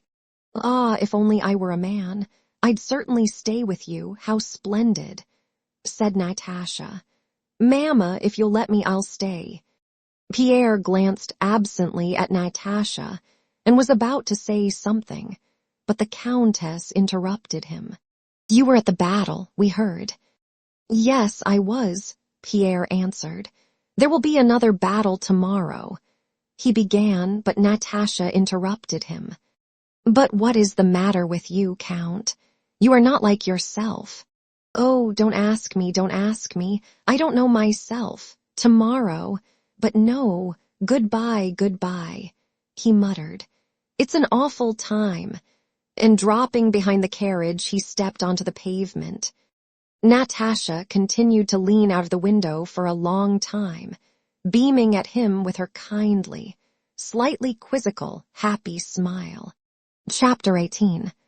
For the last 2 days, ever since leaving home, Pierre had been living in the empty house of his deceased benefactor, Bazdiv. This is how it happened. When he woke up on the morning after his return to Moscow and his interview with Count Rostopchin, he could not for some time make out where he was and what was expected of him. When he was informed that among others awaiting him in his reception room, there was a Frenchman who had brought a letter from his wife, the Countess Helene, he felt suddenly overcome by that sense of confusion and hopelessness to which he was apt to succumb. He felt that everything was now at an end. All was in confusion and crumbling to pieces, that nobody was right or wrong. The future held nothing, and there was no escape from this position. Smiling unnaturally and muttering to himself, he first sat down on the sofa in an attitude of despair, then rose, went to the door of the reception room and peeped through the crack, returned flourishing his arms, and took up a book. His major domo came in a second time to say that the Frenchman who had brought the letter from the Countess was very anxious to see him if only for a minute, and that someone from Bazdev's widow had called to ask Pierre to take charge of her husband's books, as she herself was leaving for the country. "Oh, yes, in a minute. Wait. Or no, of course. Go and say I will come directly," Pierre replied to the major domo. But as soon as the man had left the room, Pierre took up his hat, which was lying on the table, and went out of his study by the other door. There was no one in the passage. He went along the whole length of this passage to the stairs, and frowning and rubbing his forehead with both hands, went down as far as the first landing. The hall porter was standing at the front door. From the landing, where Pierre stood, there was a second staircase leading to the back entrance. He went down that staircase and out into the yard. No one had seen him, but there were some carriages waiting, and as soon as Pierre stepped out of the gate, the coachman and the yard porter noticed him and raised their caps to him. When he felt he was being looked at, he behaved like an ostrich which hides its head in a bush in order not to be seen. He hung his head and, quickening his pace, went down the street. Of all the affairs awaiting Pierre that day, the sorting of Joseph Bazdev's books and papers appeared to him the most necessary. He hired the first cab he met and told the driver to go to the Patriarch's Ponds, where the widow Bazdev's house was, continually turning round to look at the rows of loaded carts that were making their way from all sides out of Moscow, and balancing his bulky body so as not to slip out of the ramshackle old vehicle. Pierre, experiencing the joyful feeling of a boy escaping from school, began to talk to his driver. The man told him that arms were being distributed today at the Kremlin, and that tomorrow everyone would be sent out beyond the 3 Hills gates, and a great battle would be fought there. Having reached the Patriarch's Ponds, Pierre found the Bazdev's house, where he had not been for a long time past. He went up to the gate. Gerasim, that sallow, beardless old man Pierre had seen at Torzhok 5 years before with Joseph Bazdev, came out in answer to his knock. "Is at home?" asked Pierre. "Owing to the present state of things, Sofia Danilovna has gone to the Torzhok estate with the children, Your Excellency." "I will come in all the same. I have to look through the books," said Pierre. "Be so good as to step in. Makar Alexievich, the brother of my late master, may the kingdom of heaven be his, has remained here, but he is in a weak state, as you know," said the old servant. Pierre knew that Makar Alexievich was Joseph Bazdev's half-insane brother, and a hard drinker. Yes, I know. Let us go in," said Pierre, and entered the house. A tall, bald-headed old man with a red nose, wearing a dressing gown and with galoshes on his bare feet, stood in the anteroom. On seeing Pierre, he muttered something angrily and went away along the passage.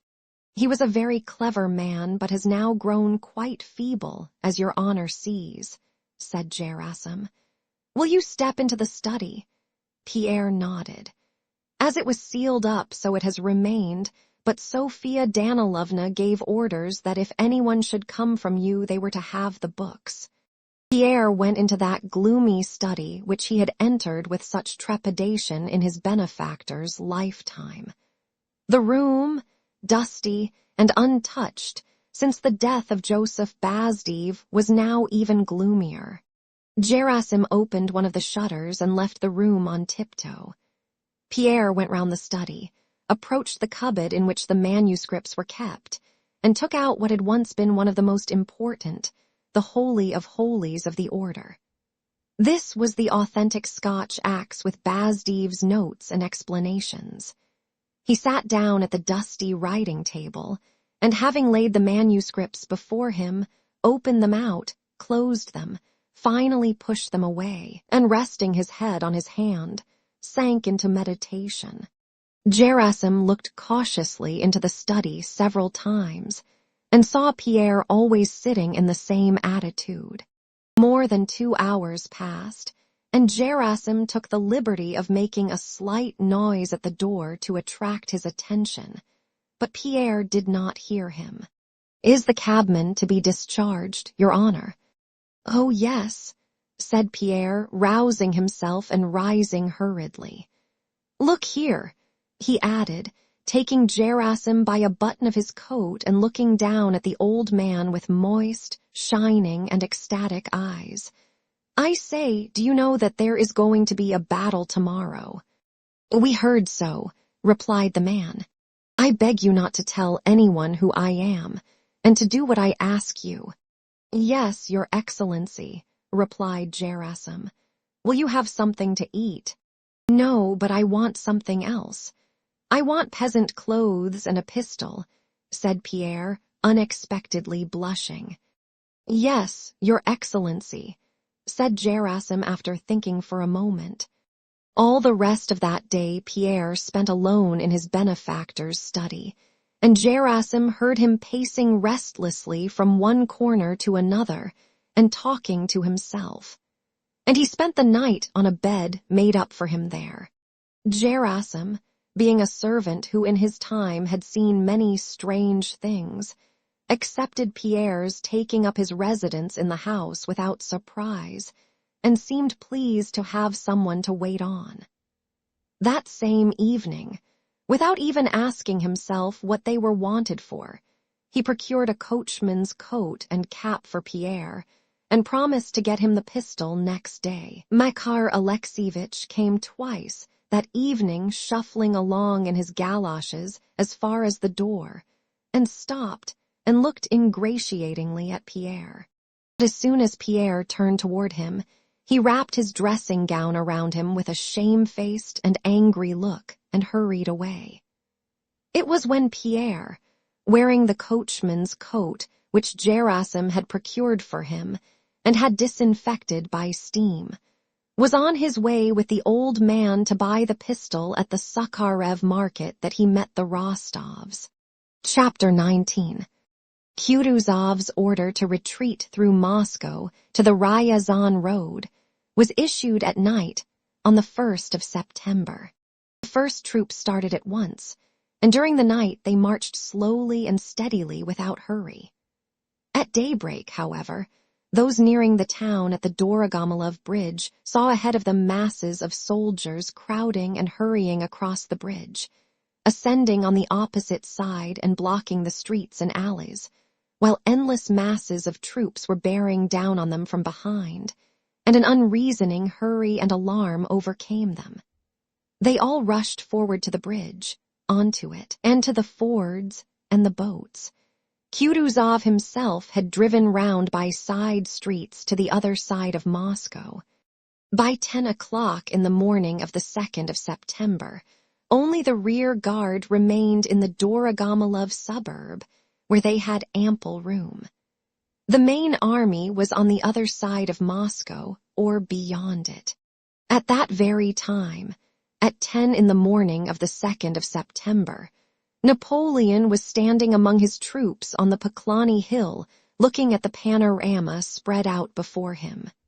From the 26th of August to the 2nd of September, that is from the Battle of Borodino to the entry of the French into Moscow, during the whole of that agitating, memorable week, there had been the extraordinary autumn weather that always comes as a surprise, when the sun hangs low and gives more heat than in spring, when everything shines so brightly in the rare clear atmosphere that the eyes smart, when the lungs are strengthened and refreshed by inhaling the aromatic autumn air, when even the nights are warm, and when in those dark, warm nights, golden stars startle and delight us continually by falling from the sky. At 10 in the morning of the 2nd of September, this weather still held. The brightness of the morning was magical. Moscow, seen from the Poklony Hill, lay spaciously spread out with her river, her gardens, and her churches, and she seemed to be living her usual life, her cupolas glittering like stars in the sunlight. The view of the strange city with its peculiar architecture, such as he had never seen before, filled Napoleon with the rather envious and uneasy curiosity men feel when they see an alien form of life that has no knowledge of them. This city was evidently living with the full force of its own life. By the indefinite signs which, even at a distance, distinguish a living body from a dead one, Napoleon from the Poklony Hill perceived the throb of life in the town and felt, as it were, the breathing of that great and beautiful body. Every Russian looking at Moscow feels her to be a mother. Every foreigner who sees her, even if ignorant of her significance as the mother city, must feel her feminine character, and Napoleon felt it. Cette ville asiatique aux innombrables églises, Moscou la sainte. La voilà donc enfin, cette fameuse ville. Il était temps, said he, and dismounting he ordered a plan of Moscow to be spread out before him, and summoned Lelorgny Dideville, the interpreter. That Asiatic city of the innumerable churches, holy Moscow. Here it is then at last, that famous city. It was high time. A town captured by the enemy is like a maid who has lost her honor. Thought he. He had said so to Tuchkov at Smolensk. From that point of view he gazed at the oriental beauty he had not seen before. It seemed strange to him that his long-felt wish, which had seemed unattainable, had at last been realized. In the clear morning light he gazed now at the city, and now at the plan, considering its details, and the assurance of possessing it agitated and awed him. But could it be otherwise? He thought. Here is this capital at my feet. Where is Alexander now, and of what is he thinking? A strange, beautiful, and majestic city, and a strange and majestic moment. In what light must I appear to them? Thought he, thinking of his troops. Here she is, the reward for all those faint-hearted men, he reflected, glancing at those near him and at the troops who were approaching and forming up. One word from me, one movement of my hand, and that ancient capital of the Tsars would perish. But my clemency is always ready to descend upon the vanquished. I must be magnanimous and truly great. But no, it can't be true that I am in Moscow, he suddenly thought. Yet here she is lying at my feet, with her golden domes and crosses scintillating and twinkling in the sunshine. But I shall spare her. On the ancient monuments of barbarism and despotism, I will inscribe great words of justice and mercy. It is just this which Alexander will feel most painfully. I know him. It seemed to Napoleon that the chief import of what was taking place lay in the personal struggle between himself and Alexander. From the height of the Kremlin, yes, there is the Kremlin, yes, I will give them just laws. I will teach them the meaning of true civilization. I will make generations of boyars remember their conqueror with love. I will tell the deputation that I did not, and do not, desire war, that I have waged war only against the false policy of their court, that I love and respect Alexander, and that in Moscow I will accept terms of peace worthy of myself and of my people. I do not wish to utilize the fortunes of war to humiliate an honored monarch. Boyars, I will say to them, I do not desire war. I desire the peace and welfare of all my subjects. However, I know their presence will inspire me, and I shall speak to them as I always do, clearly, impressively, and majestically. But can it be true that I am in Moscow? Yes, there she lies. Quan mean les boyars? Asterisk, said he to his suite. Asterisk, bring the boyars to me. The general, with a brilliant suite, galloped off at once to fetch the boyars. 2 hours passed. Napoleon had lunched and was again standing in the same place on the Poklony Hill awaiting the deputation. His speech to the boyars had already taken definite shape in his imagination. That speech was full of dignity and greatness as Napoleon understood it. He was himself carried away by the tone of magnanimity he intended to adopt toward Moscow. In his imagination, he appointed days for assemblies at the palace of the Tsars, at which Russian notables and his own would mingle. He mentally appointed a governor, one who would win the hearts of the people. Having learned that there were many charitable institutions in Moscow, he mentally decided that he would shower favors on them all. He thought that, as in Africa, he had to put on a burnous and sit in a mosque, so in Moscow he must be beneficent like the Tsars. And in order finally to touch the hearts of the Russians, and being like all Frenchmen unable to imagine anything sentimental without a reference to ma cheer, ma tender, ma pauvre mere asterisk, he decided that he would place an inscription on all these establishments in large letters. This establishment is dedicated to my dear mother. Or no, it should be simply, Mason de ma mere, asterisk, he concluded. But am I really in Moscow? Yes, here it lies before me, but why is the deputation from the city so long in appearing? He wondered. Asterisk, my dear, my tender, my poor mother.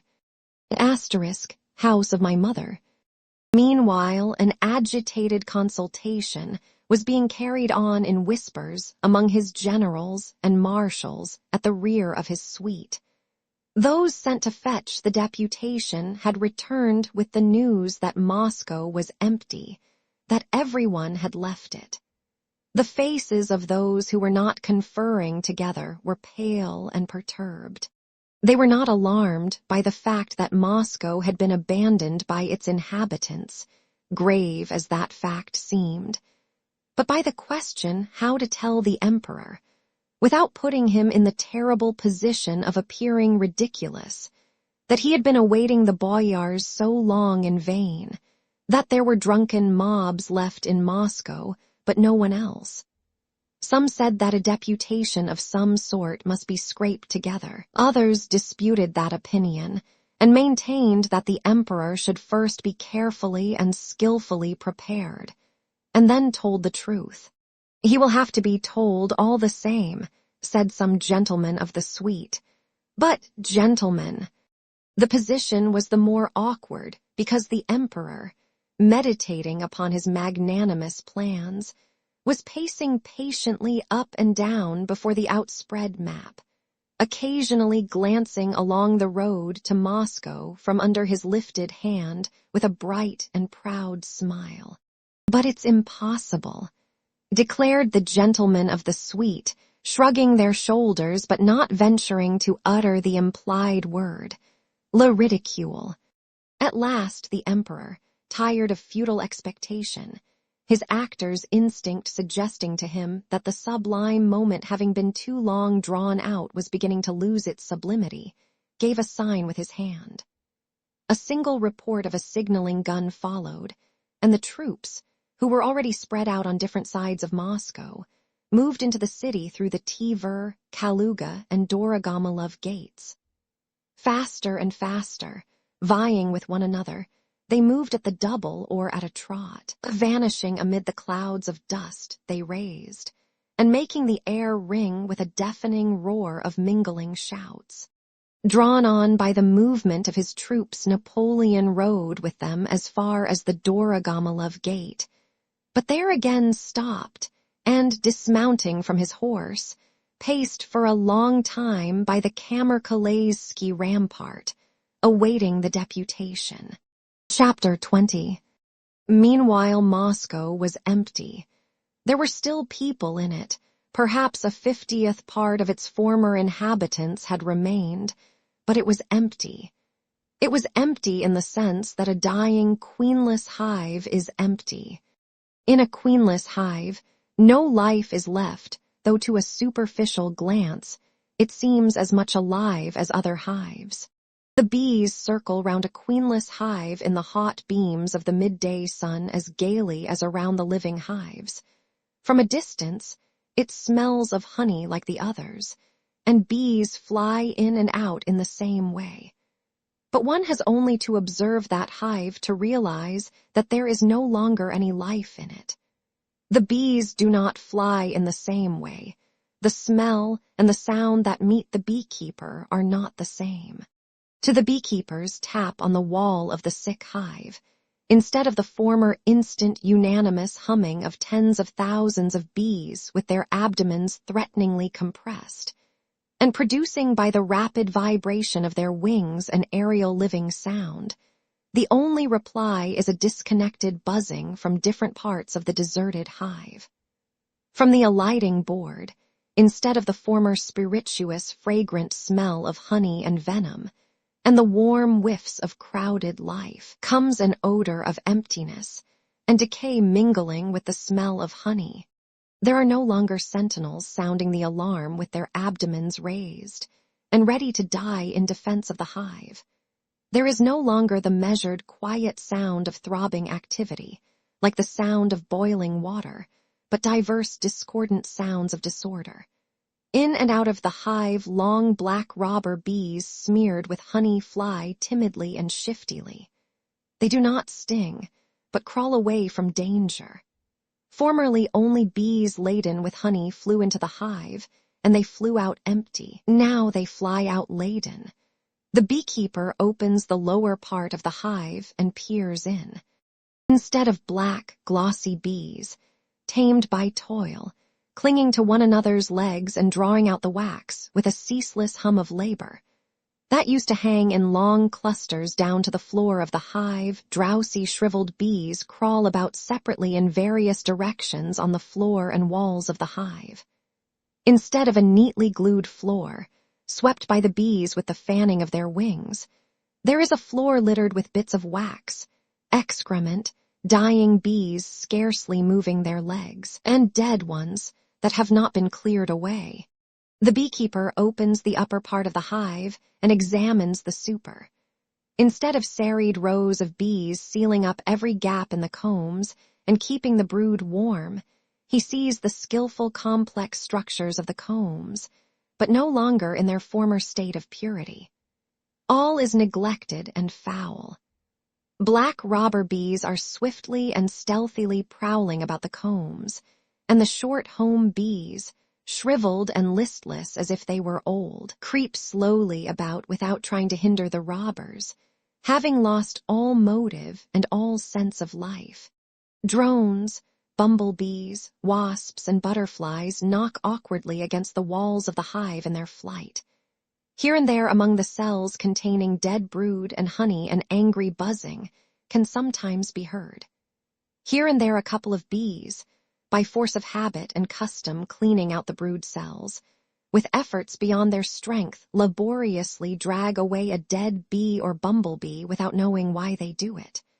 In another corner, two old bees are languidly fighting, or cleaning themselves, or feeding one another, without themselves knowing whether they do it with friendly or hostile intent. In a third place, a crowd of bees, crushing one another, attack some victim and fight and smother it, and the victim, enfeebled or killed, drops from above slowly and lightly as a feather, among the heap of corpses. The keeper opens the two center partitions to examine the brood cells. In place of the former close dark circles formed by thousands of bees sitting back to back and guarding the high mystery of generation, he sees hundreds of dull, listless, and sleepy shells of bees. They have almost all died unawares, sitting in the sanctuary they had guarded and which is now no more. They reek of decay and death. Only a few of them still move, rise, and feebly fly to settle on the enemy's hand, lacking the spirit to die stinging him. The rest are dead and fall as lightly as fish scales. The beekeeper closes the hive, chalks a mark on it, and when he has time tears out its contents and burns it clean. So in the same way Moscow was empty when Napoleon, weary, uneasy, and morose, paced up and down in front of the Kammer-Kalaisky rampart, awaiting what to his mind was a necessary, if but formal, observance of the proprieties, a deputation. In various corners of Moscow, there still remained a few people aimlessly moving about, following their old habits and hardly aware of what they were doing. When with due circumspection Napoleon was informed that Moscow was empty, he looked angrily at his informant, turned away, and silently continued to walk to and fro. "My carriage," he said. He took his seat beside the aide-de-camp on duty and drove into the suburb. "Moscow deserted," he said to himself. "What an incredible event." He did not drive into the town, but put up at an inn in the Dorogomilov suburb. The coup d'essai had not come off. Chapter 21. The Russian troops were passing through Moscow from 2 o'clock at night till 2 in the afternoon, and bore away with them the wounded and the last of the inhabitants who were leaving. The greatest crush during the movement of the troops took place at the Stone, Moskva, and Yaza bridges, while the troops, dividing into two parts when passing around the Kremlin, were thronging the Moskva and the Stone bridges. A great many soldiers, taking advantage of the stoppage and congestion, turned back from the bridges and slipped stealthily and silently past the church of Vasily the Beatified and under the Borovitsky gate, back up the hill to the Red Square, where some instinct told them they could easily take things not belonging to them. Crowds of the kind seen at cheap sales filled all the passages and alleys of the bazaar. But there were no dealers with voices of ingratiating affability inviting customers to enter. There were no hawkers, nor the usual motley crowd of female purchasers, but only soldiers, in uniforms and overcoats though without muskets, entering the bazaar empty-handed and silently making their way out through its passages with bundles. Tradesmen and their assistants, of whom there were but few, moved about among the soldiers quite bewildered. They unlocked their shops and locked them up again, and themselves carried goods away with the help of their assistants. On the square in front of the bazaar were drummers beating the muster call. But the roll of the drums did not make the looting soldiers run in the direction of the drum as formerly, but made them, on the contrary, run farther away. Among the soldiers in the shops and passages, some men were to be seen in gray coats, with closely shaven heads. 2 officers, one with a scarf over his uniform and mounted on a lean, dark gray horse, the other in an overcoat and on foot, stood at the corner of Ilyinka Street, talking. A 3rd officer galloped up to them. "The general orders them all to be driven out at once, without fail. This is outrageous. Half the men have dispersed. Where are you off to? Where?" He shouted to 3 infantrymen without muskets who, holding up the skirts of their overcoats, were slipping past him into the bazaar passage. "Stop, you rascals!" "But how are you going to stop them?" replied another officer. "There is no getting them together. The army should push on before the rest bolt, that's all." "How can one push on?" They are stuck there, wedged on the bridge, and don't move. Shouldn't we put a cordon round to prevent the rest from running away?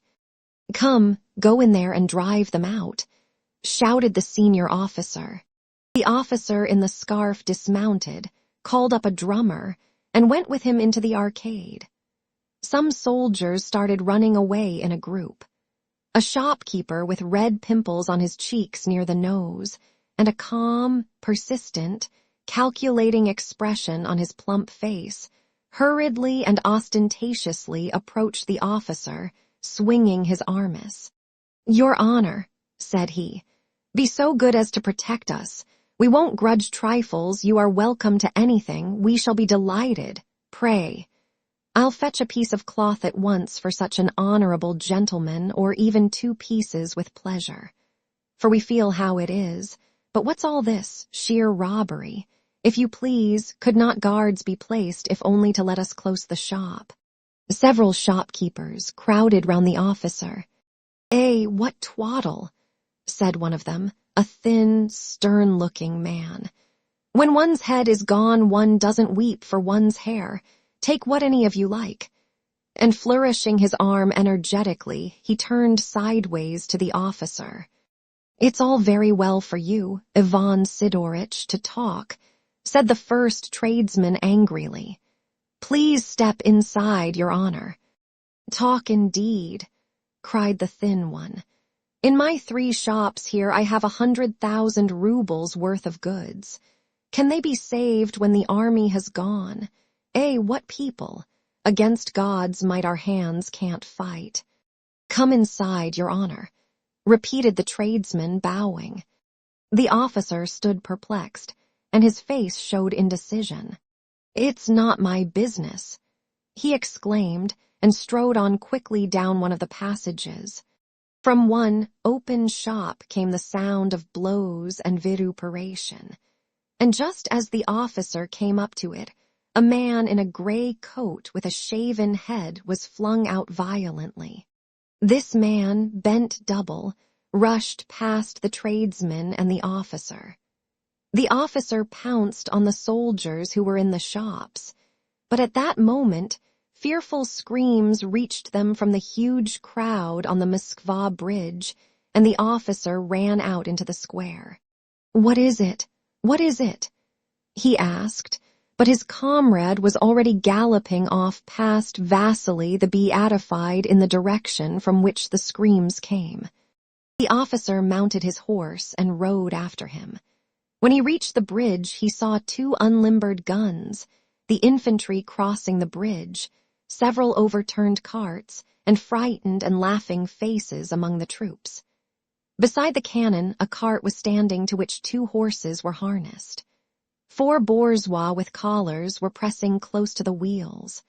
The cart was loaded high, and at the very top, beside a child's chair with its legs in the air, sat a peasant woman uttering piercing and desperate shrieks. He was told by his fellow officers that the screams of the crowd and the shrieks of the woman were due to the fact that General Ermolov, coming up to the crowd, and learning that soldiers were dispersing among the shops while crowds of civilians blocked the bridge, had ordered 2 guns to be unlimbered and made a show of firing at the bridge. The crowd, crushing one another, upsetting carts, and shouting and squeezing desperately, had cleared off the bridge, and the troops were now moving forward. Chapter 22. Meanwhile, the city itself was deserted. There was hardly anyone in the streets. The gates and shops were all closed. Only here and there round the taverns solitary shouts or drunken songs could be heard. Nobody drove through the streets, and footsteps were rarely heard. The Pavarskaya was quite still and deserted. The huge courtyard of the Rostovs' house was littered with wisps of hay and with dung from the horses, and not a soul was to be seen there. In the great drawing-room of the house, which had been left with all it contained, were 2 people. They were the yard porter Ignat and the page boy Miska, Vasilik's grandson who had stayed in Moscow with his grandfather. Miss Ka had opened the clavichord and was strumming on it with one finger. The yard porter, his arms akimbo, stood smiling with satisfaction before the large mirror. "Isn't it fine, Uncle Ignat?" said the boy, suddenly beginning to strike the keyboard with both hands. "Only fancy," answered Ignat, surprised at the broadening grin on his face in the mirror. "Impudence, impudence." They heard behind them the voice of Mavra Kuzminishna, who had entered silently. "How he's grinning, the fat mug. Is that what you're here for?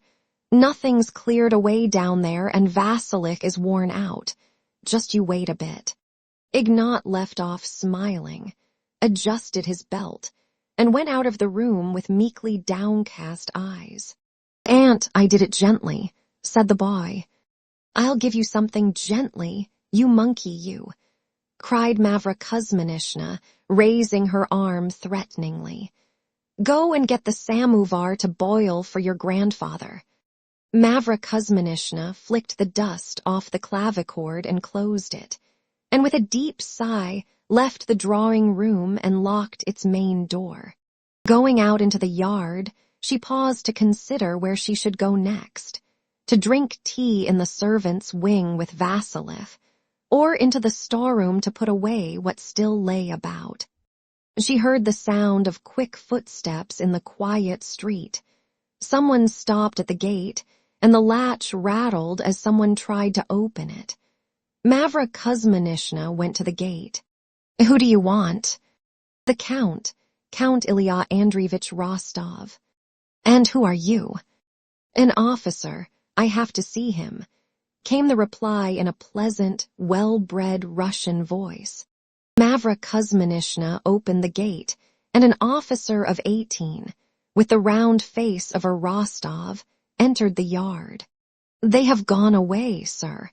Went away yesterday at vesper time," said Mavra Kuzminishna cordially. The young officer, standing in the gateway, as if hesitating whether to enter or not, clicked his tongue. "Ah, how annoying," he muttered. "I should have come yesterday. Ah, what a pity." Meanwhile, Mavra Kuzminishna was attentively and sympathetically examining the familiar Rostov features of the young man's face, his tattered coat and trodden-down boots. "What did you want to see the Count for?" she asked. "Oh, well, it can't be helped," said he in a tone of vexation, and placed his hand on the gate as if to leave. He again paused in indecision. "You see," he suddenly said, "I am a kinsman of the Count's, and he has been very kind to me. As you see." He glanced with an amused air and good-natured smile at his coat and boots. "My things are worn out and I have no money, so I was going to ask the Count." Mavra Kuzminishna did not let him finish. "Just wait a minute, sir. One little moment," said she. And as soon as the officer let go of the gate handle, she turned, and, hurrying away on her old legs, went through the backyard to the servants' quarters. While Mavra Kuzminishna was running to her room, the officer walked about the yard gazing at his worn-out boots with lowered head and a faint smile on his lips. "What a pity I've missed Uncle. What a nice old woman. Where has she run off to? And how am I to find the nearest way to overtake my regiment, which must by now be getting near the Rogozhsky gate?" thought he. Just then Mavra Kuzminishna appeared from behind the corner of the house with a frightened yet resolute look, carrying a rolled-up check kerchief in her hand. While still a few steps from the officer, she unfolded the kerchief and took out of it a white 25-ruble assignat and hastily handed it to him. If His Excellency had been at home, as a kinsman he would of course, but as it is. Mavra Kuzminishna grew abashed and confused. The officer did not decline, but took the note quietly and thanked her. If the Count had been at home, Mavra Kuzminishna went on apologetically. "Christ be with you, sir. May God preserve you," said she, bowing as she saw him out, swaying his head and smiling as if amused at himself. The officer ran almost at a trot through the deserted streets toward the Yaza Bridge to overtake his regiment. But Mavra Kuzminishna stood at the closed gate for some time with moist eyes, pensively swaying her head and feeling an unexpected flow of motherly tenderness and pity for the unknown young officer. Chapter 23. From an unfinished house on the Varvarka, the ground floor of which was a dram shop, came drunken shouts and songs. On benches round the tables in a dirty little room sat some 10 factory hands. Tipsy and perspiring, with dim eyes and wide-open mouths, they were all laboriously singing some song or other. They were singing discordantly, arduously, and with great effort, evidently not because they wished to sing, but because they wanted to show they were drunk and on a spree. One, a tall, fair-haired lad in a clean blue coat, was standing over the others. His face with its fine, straight nose would have been handsome had it not been for his thin, compressed, twitching lips and dull, gloomy, fixed eyes. Evidently possessed by some idea, he stood over those who were singing, and solemnly and jerkily flourished above their heads his white arm with the sleeve turned up to the elbow, trying unnaturally to spread out his dirty fingers.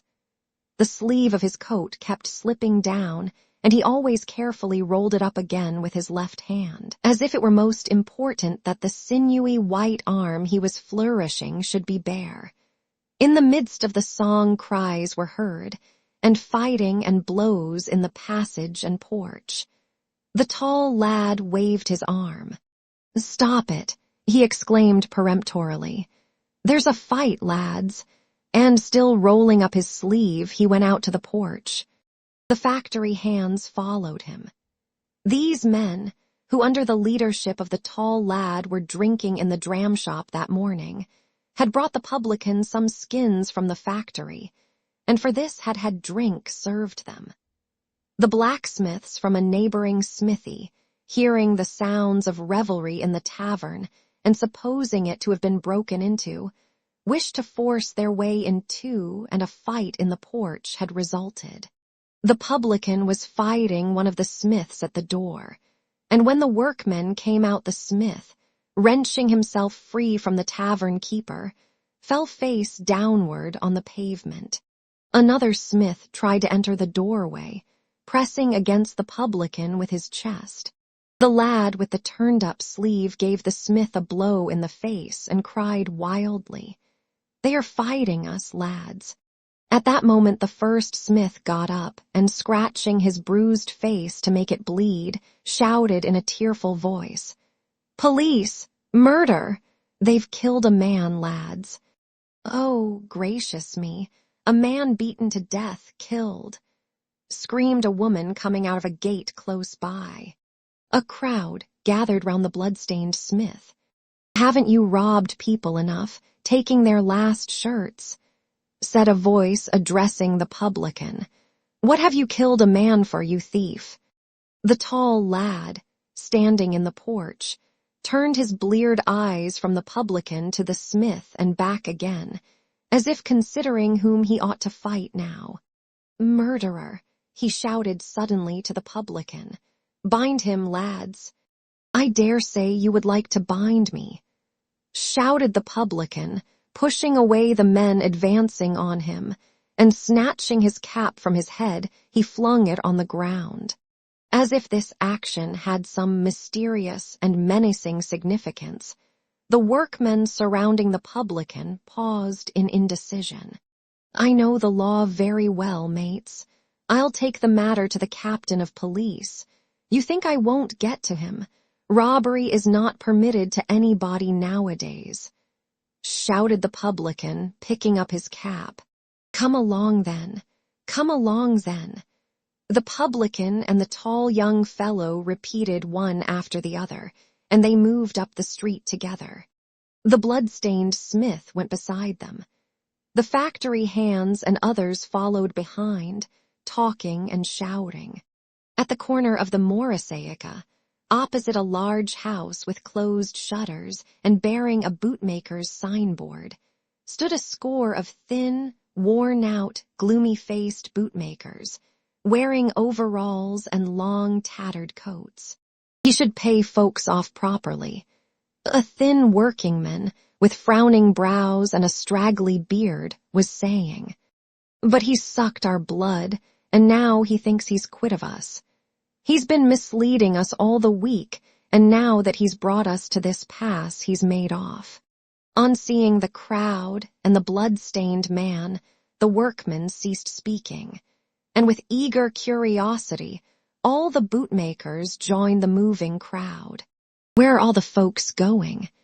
Why, to the police, of course. I say, is it true that we have been beaten? And what did you think? Look what folks are saying. Questions and answers were heard. The publican, taking advantage of the increased crowd, dropped behind and returned to his tavern. The tall youth, not noticing the disappearance of his foe, waved his bare arm and went on talking incessantly, attracting general attention to himself. It was around him that the people chiefly crowded, expecting answers from him to the questions that occupied all their minds. He must keep order, keep the law, that's what the government is there for. Am I not right, good Christians? Said the tall youth with a scarcely perceptible smile. He thinks there's no government. How can one do without government? Or else there would be plenty who'd rob us. Why talk nonsense? Rejoined voices in the crowd. Will they give up Moscow like this? They told you that for fun and you believed it. Aren't there plenty of troops on the march? Let him in, indeed. That's what the government is for. You'd better listen to what people are saying, said some of the mob, pointing to the tall youth. By the wall of Chinatown, a smaller group of people were gathered round a man in a frieze coat who held a paper in his hand. An ukase, they are reading an ukase. Reading an ukase, cried voices in the crowd, and the people rushed toward the reader. The man in the frieze coat was reading the broadsheet of August 31. When the crowd collected round him, he seemed confused, but at the demand of the tall lad who had pushed his way up to him, he began in a rather tremulous voice to read the sheet from the beginning. Early tomorrow I shall go to His Serene Highness. He read, Serene Highness, said the tall fellow with a triumphant smile on his lips and a frown on his brow, to consult with him to act and to aid the army to exterminate these scoundrels. We too will take part. The reader went on and then paused. Do you see? Shouted the youth victoriously. He's going to clear up the whole affair for you. In destroying them, and will send these visitors to the devil. I will come back to dinner, and we'll set to work. We will completely do, and undo these scoundrels. The last words were read out in the midst of complete silence. The tall lad hung his head gloomily. It was evident that no one had understood the last part. In particular, the words, I will come back to dinner, evidently displeased both reader and audience. The people's minds were tuned to a high pitch, and this was too simple and needlessly comprehensible. It was what any one of them might have said, and therefore was what an ukase emanating from the highest authority should not say. They all stood despondent and silent. The tall youth moved his lips and swayed from side to side. We should ask him. That's he himself. Yes, ask him indeed. Why not? He'll explain. Voices in the rear of the crowd were suddenly heard saying, and the general attention turned to the police superintendent's trap, which drove into the square attended by 2 mounted dragoons. The superintendent of police, who had gone that morning by Count Rostopchin's orders to burn the barges, and had in connection with that matter acquired a large sum of money which was at that moment in his pocket, on seeing a crowd bearing down upon him, told his coachman to stop. What people are these? He shouted to the men, who were moving singly and timidly in the direction of his trap. What people are these? He shouted again, receiving no answer. Your Honor, replied the shopman in the frieze coat, Your Honor, in accord with the proclamation of His highest excellency the Count, they desire to serve, not sparing their lives, and it is not any kind of riot, but as His highest excellence said.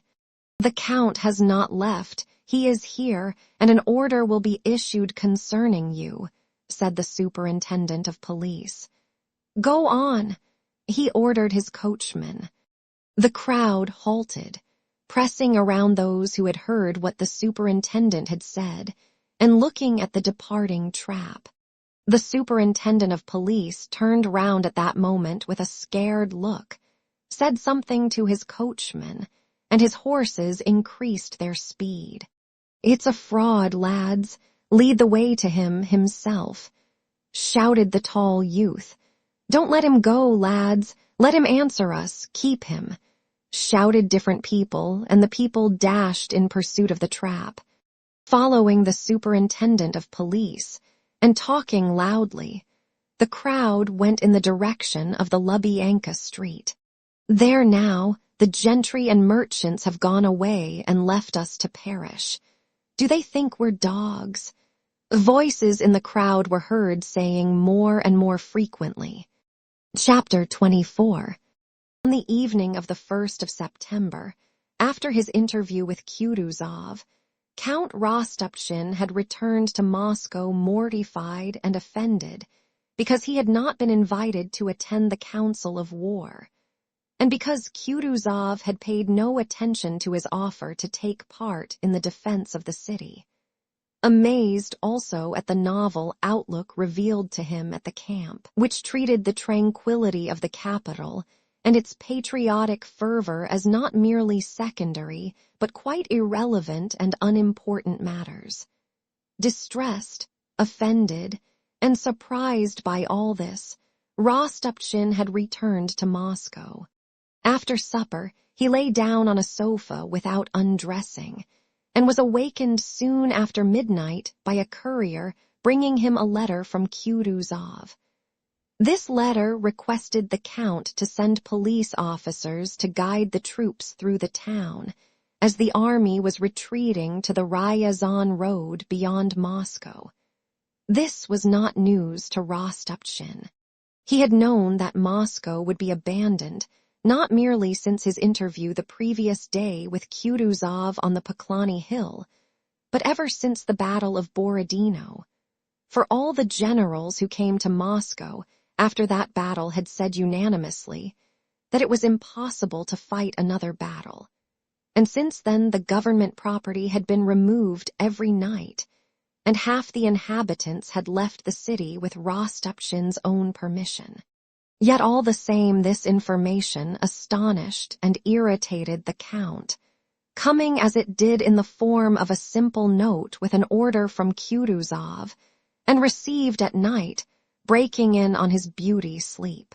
When later on in his memoirs Count Rostopchin explained his actions at this time, he repeatedly says that he was then actuated by two important considerations: to maintain tranquility in Moscow and expedite the departure of the inhabitants. If one accepts this twofold aim, all Rostopchin's actions appear irreproachable.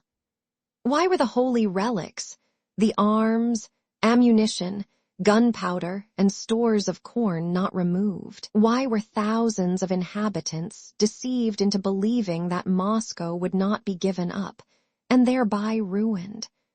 To preserve the tranquility of the city, explains Count Rostopchin. Why were bundles of useless papers from the government offices and Lepitch's balloon and other articles removed? To leave the town empty, explains Count Rostopchin. One need only admit that public tranquility is in danger, and any action finds a justification. All the horrors of the Reign of Terror were based only on solicitude for public tranquility. On what, then, was Count Rostopchin's fear for the tranquility of Moscow based in 1812. What reason was there for assuming any probability of an uprising in the city? The inhabitants were leaving it, and the retreating troops were filling it. Why should that cause the masses to riot? Neither in Moscow nor anywhere in Russia did anything resembling an insurrection ever occur when the enemy entered a town. More than 10,000 people were still in Moscow on the 1st and 2nd of September, and except for a mob in the governor's courtyard, assembled there at his bidding, nothing happened. It is obvious that there would have been even less reason to expect a disturbance among the people if after the Battle of Borodino, when the surrender of Moscow became certain, or at least probable, Rostopchin, instead of exciting the people by distributing arms and broadsheets, had taken steps to remove all the holy relics, the gunpowder, munitions, and money, and had told the population plainly that the town would be abandoned. Rostopchin, though he had patriotic sentiments, was a sanguine and impulsive man who had always moved in the highest administrative circles, and had no understanding at all of the people he supposed himself to be guiding. Ever since the enemy's entry into Smolensk, he had in imagination been playing the role of director of the popular feeling of the heart of Russia. Not only did it seem to him, as to all administrators, that he controlled the external actions of Moscow's inhabitants, but he also thought he controlled their mental attitude by means of his broadsheets and posters, written in a coarse tone which the people despise in their own class and do not understand from those in authority. Rostopchin was so pleased with the fine role of leader of popular feeling, and had grown so used to it, that the necessity of relinquishing that role and abandoning Moscow without any heroic display took him unawares, and he suddenly felt the ground slip away from under his feet, so that he positively did not know what to do.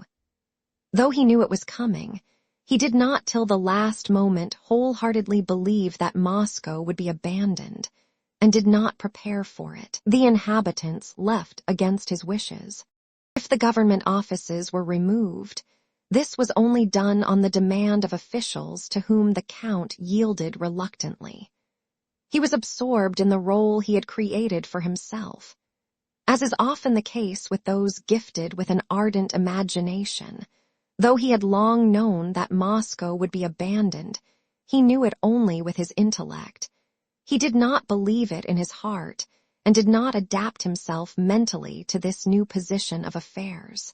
All his painstaking and energetic activity, in how far it was useful, and had any effect on the people is another question, had been simply directed toward arousing in the masses his own feeling of patriotic hatred of the French. But when events assumed their true historical character, when expressing hatred for the French in words proved insufficient, when it was not even possible to express that hatred by fighting a battle, when self-confidence was of no avail in relation to the one question before Moscow, when the whole population streamed out of Moscow as one man, abandoning their belongings and proving by that negative action all the depth of their national feeling, then the role chosen by Rostopchin suddenly appeared senseless. He unexpectedly felt himself ridiculous, weak, and alone, with no ground to stand on. When, awakened from his sleep, he received that cold, peremptory note from Kutuzov, he felt the more irritated the more he felt himself to blame. All that he had been specially put in charge of, the state property which he should have removed, was still in Moscow, and it was no longer possible to take the whole of it away. Who is to blame for it? Who has let things come to such a pass? He ruminated. Not I, of course. I had everything ready. I had Moscow firmly in hand. And this is what they have let it come to. Villains, traitors. He thought, without clearly defining who the villains and traitors were, but feeling it necessary to hate those traitors, whoever they might be, who were to blame for the false and ridiculous position in which he found himself. All that night Count Rostopchin issued orders, for which people came to him from all parts of Moscow. Those about him had never seen the Count so morose and irritable. "Your Excellency, the director of the registrar's department has sent for instructions. From the consistory, from the Senate, from the university, from the Foundling Hospital, the suffragan has sent, asking for information. What are your orders about the fire brigade? From the governor of the prison, from the superintendent of the lunatic asylum." All night long such announcements were continually being received by the Count. To all these inquiries, he gave brief and angry replies, indicating that orders from him were not now needed, that the whole affair, carefully prepared by him, had now been ruined by somebody, and that somebody would have to bear the whole responsibility for all that might happen. "Oh, tell that blockhead," he said in reply to the question from the registrar's department, "that he should remain to guard his documents. Now why are you asking silly questions about the fire brigade? They have horses, let them be off to Vladimir, and not leave them to the French. Your Excellency, the superintendent of the lunatic asylum has come. What are your commands?" "My commands? Let them go away, that's all. And let the lunatics out into the town. When lunatics command our armies, God evidently means these other madmen to be free." In reply to an inquiry about the convicts in the prison, Count Rostopchin shouted angrily at the governor, "Do you expect me to give you 2 battalions, which we have not got, for a convoy?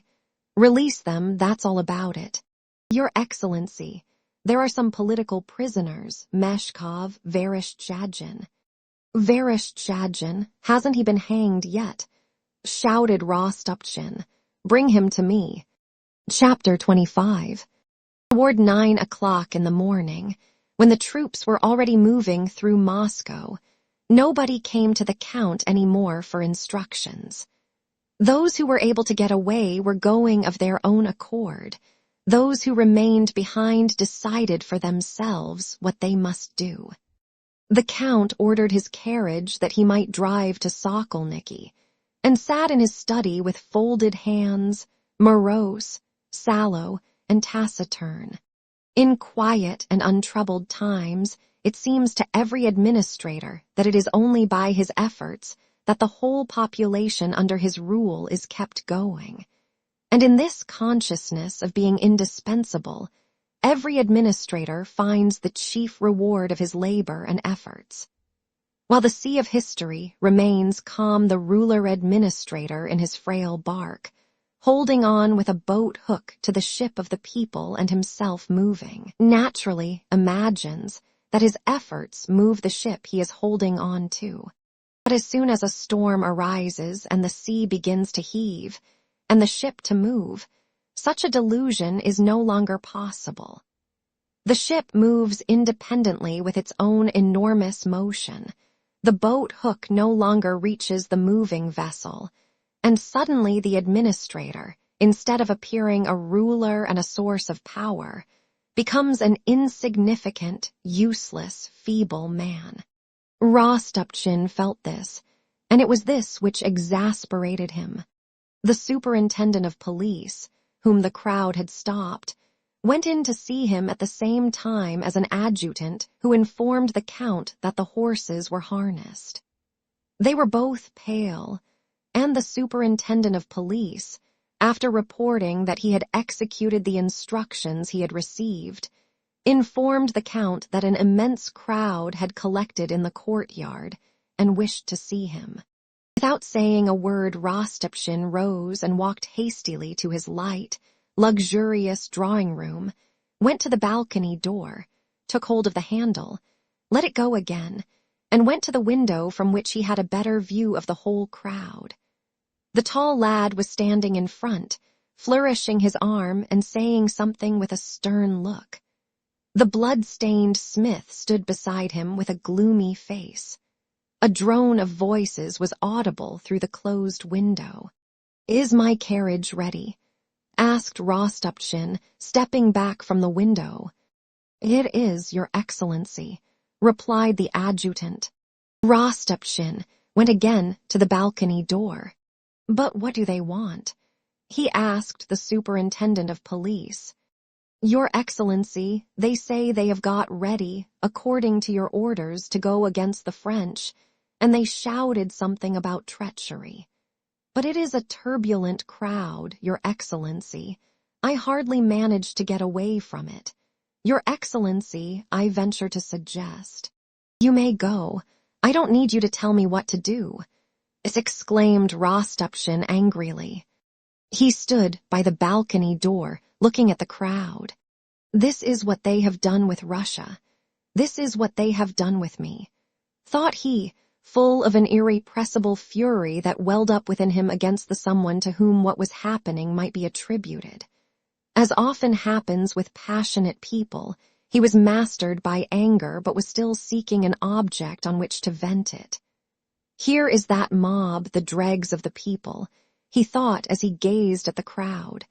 "This rabble they have roused by their folly. They want a victim," he thought as he looked at the tall lad flourishing his arm. And this thought occurred to him just because he himself desired a victim, something on which to vent his rage. "Is the carriage ready?" he asked again. "Yes, Your Excellency. What are your orders about Vereshchagin? He is waiting at the porch," said the adjutant. "Ah!" exclaimed Rostopchin, as if struck by an unexpected recollection. And rapidly opening the door, he went resolutely out onto the balcony. The talking instantly ceased. Hats and caps were doffed, and all eyes were raised to the Count. "Good morning, lads," said the Count briskly and loudly. "Thank you for coming. I'll come out to you in a moment, but we must first settle with the villain. We must punish the villain who has caused the ruin of Moscow. Wait for me." And the Count stepped as briskly back into the room and slammed the door behind him. A murmur of approbation and satisfaction ran through the crowd. "He'll settle with all the villains, you'll see. And you said the French. He'll show you what law is," the mob were saying as if reproving one another for their lack of confidence. A few minutes later, an officer came hurriedly out of the front door, gave an order, and the dragoons formed up in line. The crowd moved eagerly from the balcony toward the porch. Rostopchin, coming out there with quick, angry steps, looked hastily around as if seeking someone. "Where is he?" he inquired. And as he spoke, he saw a young man coming round the corner of the house between two dragoons. He had a long, thin neck, and his head, that had been half-shaved, was again covered by short hair. This young man was dressed in a threadbare blue cloth coat lined with fox fur that had once been smart, and dirty hempen convict trousers, over which were pulled his thin, dirty, trodden-down boots. On his thin, weak legs were heavy chains, which hampered his irresolute movements. "Ah," said Rostopchin, hurriedly turning away his eyes from the young man in the fur-lined coat and pointing to the bottom step of the porch. "Put him there." The young man in his clattering chains stepped clumsily to the spot indicated, holding away with one finger the coat collar which chafed his neck, turned his long neck twice this way and that, sighed, and submissively folded before him his thin hands, unused to work. For several seconds, while the young man was taking his place on the step, the silence continued. Only among the back rows of the people, who were all pressing toward the one spot, could sighs, groans, and the shuffling of feet be heard. While waiting for the young man to take his place on the step, Rostopchin stood frowning and rubbing his face with his hand. "Lads," said he, with a metallic ring in his voice, "this man, Vereshchagin, is the scoundrel by whose doing Moscow is perishing." The young man in the fur-lined coat, stooping a little, stood in a submissive attitude, his fingers clasped before him. His emaciated young face, disfigured by the half-shaven head, hung down hopelessly. At the Count's first words, he raised it slowly and looked up at him as if wishing to say something or at least to meet his eye. But Rostopchín did not look at him. A vein in the young man's long, thin neck swelled like a cord and went blue behind the ear, and suddenly his face flushed. All eyes were fixed on him. He looked at the crowd, and rendered more hopeful by the expression he read on the faces there, he smiled sadly and timidly, and lowering his head shifted his feet on the step. "He has betrayed his Tsar and his country. He has gone over to Bonaparte. He alone of all the Russians has disgraced the Russian name. He has caused Moscow to perish," said Rostopchín in a sharp, even voice, but suddenly he glanced down at Vereshchagin, who continued to stand in the same submissive attitude. As if inflamed by the sight, he raised his arm and addressed the people, almost shouting, "Deal with him as you think fit. I hand him over to you." The crowd remained silent and only pressed closer and closer to one another. To keep one another back, to breathe in that stifling atmosphere, to be unable to stir, and to await something unknown, uncomprehended, and terrible, was becoming unbearable. Those standing in front, who had seen and heard what had taken place before them, all stood with wide-open eyes and mouths, straining with all their strength, and held back the crowd that was pushing behind them. "Beat him! Let the traitor perish and not disgrace the Russian name," shouted Rostopchín. "Cut him down, I command it." Hearing not so much the words as the angry tone of Rostopchín's voice, the crowd moaned and heaved forward, but again paused. "Count," exclaimed the timid yet theatrical voice of Vereshchagin in the midst of the momentary silence that ensued. "Count, one God is above us both." He lifted his head, and again the thick vein in his thin neck filled with blood, and the color rapidly came and went in his face. He did not finish what he wished to say. "Cut him down, I command it," shouted Rostopchín, suddenly growing pale like Vereshchagin. "Draw sabers," cried the dragoon officer, drawing his own. Another still stronger wave flowed through the crowd, and reaching the front ranks carried it swaying to the very steps of the porch. The tall youth, with a stony look on his face, and rigid and uplifted arm, stood beside Vereshchagin. "Saber him," the dragoon officer almost whispered. And one of the soldiers, his face all at once distorted with fury, struck Vereshchagin on the head with the blunt side of his saber. "Ah!" cried Vereshchagin in meek surprise, looking round with a frightened glance as if not understanding why this was done to him. A similar moan of surprise and horror ran through the crowd. "Oh, Lord!"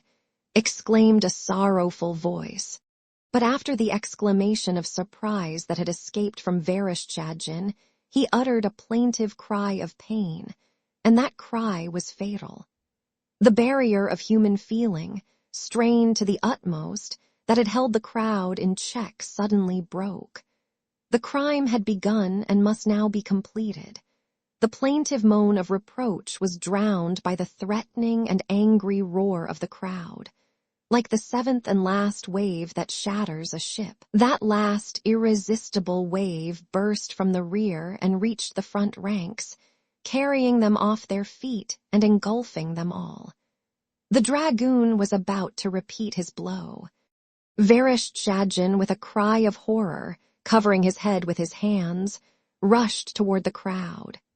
The tall youth, against whom he stumbled, seized his thin neck with his hands, and yelling wildly, fell with him under the feet of the pressing, struggling crowd. Some beat and tore at Vereshchagin, others at the tall youth. And the screams of those that were being trampled on, and of those who tried to rescue the tall lad, only increased the fury of the crowd. It was a long time before the dragoons could extricate the bleeding youth, beaten almost to death. And for a long time, despite the feverish haste with which the mob tried to end the work that had been begun, those who were hitting, throttling, and tearing at Vereshchagin were unable to kill him. For the crowd pressed from all sides, swaying as one mass with them in the center, and rendering it impossible for them either to kill him or let him go. Hit him with an axe, crushed, traitor, he sold Christ, still alive, tenacious, serves him right, torture serves a thief right, use the hatchet, what still alive? Only when the victim ceased to struggle, and his cries changed to a long-drawn, measured death rattle, did the crowd around his prostrate, bleeding corpse begin rapidly to change places. Each one came up, glanced at what had been done, and with horror, reproach, and astonishment pushed back again. "O Lord, the people are like wild beasts. How could he be alive?" Voices in the crowd could be heard saying, "Quite a young fellow, too. Must have been a merchant's son. What men? And they say he's not the right one. How not the right one? O Lord, and there's another has been beaten too. They say he's nearly done for. Oh, the people. Aren't they afraid of sinning?" Said the same mob now, looking with pained distress at the dead body with its long, thin, half-severed neck, and its livid face stained with blood and dust. A painstaking police officer, considering the presence of a corpse in His Excellency's courtyard unseemly, told the dragoons to take it away.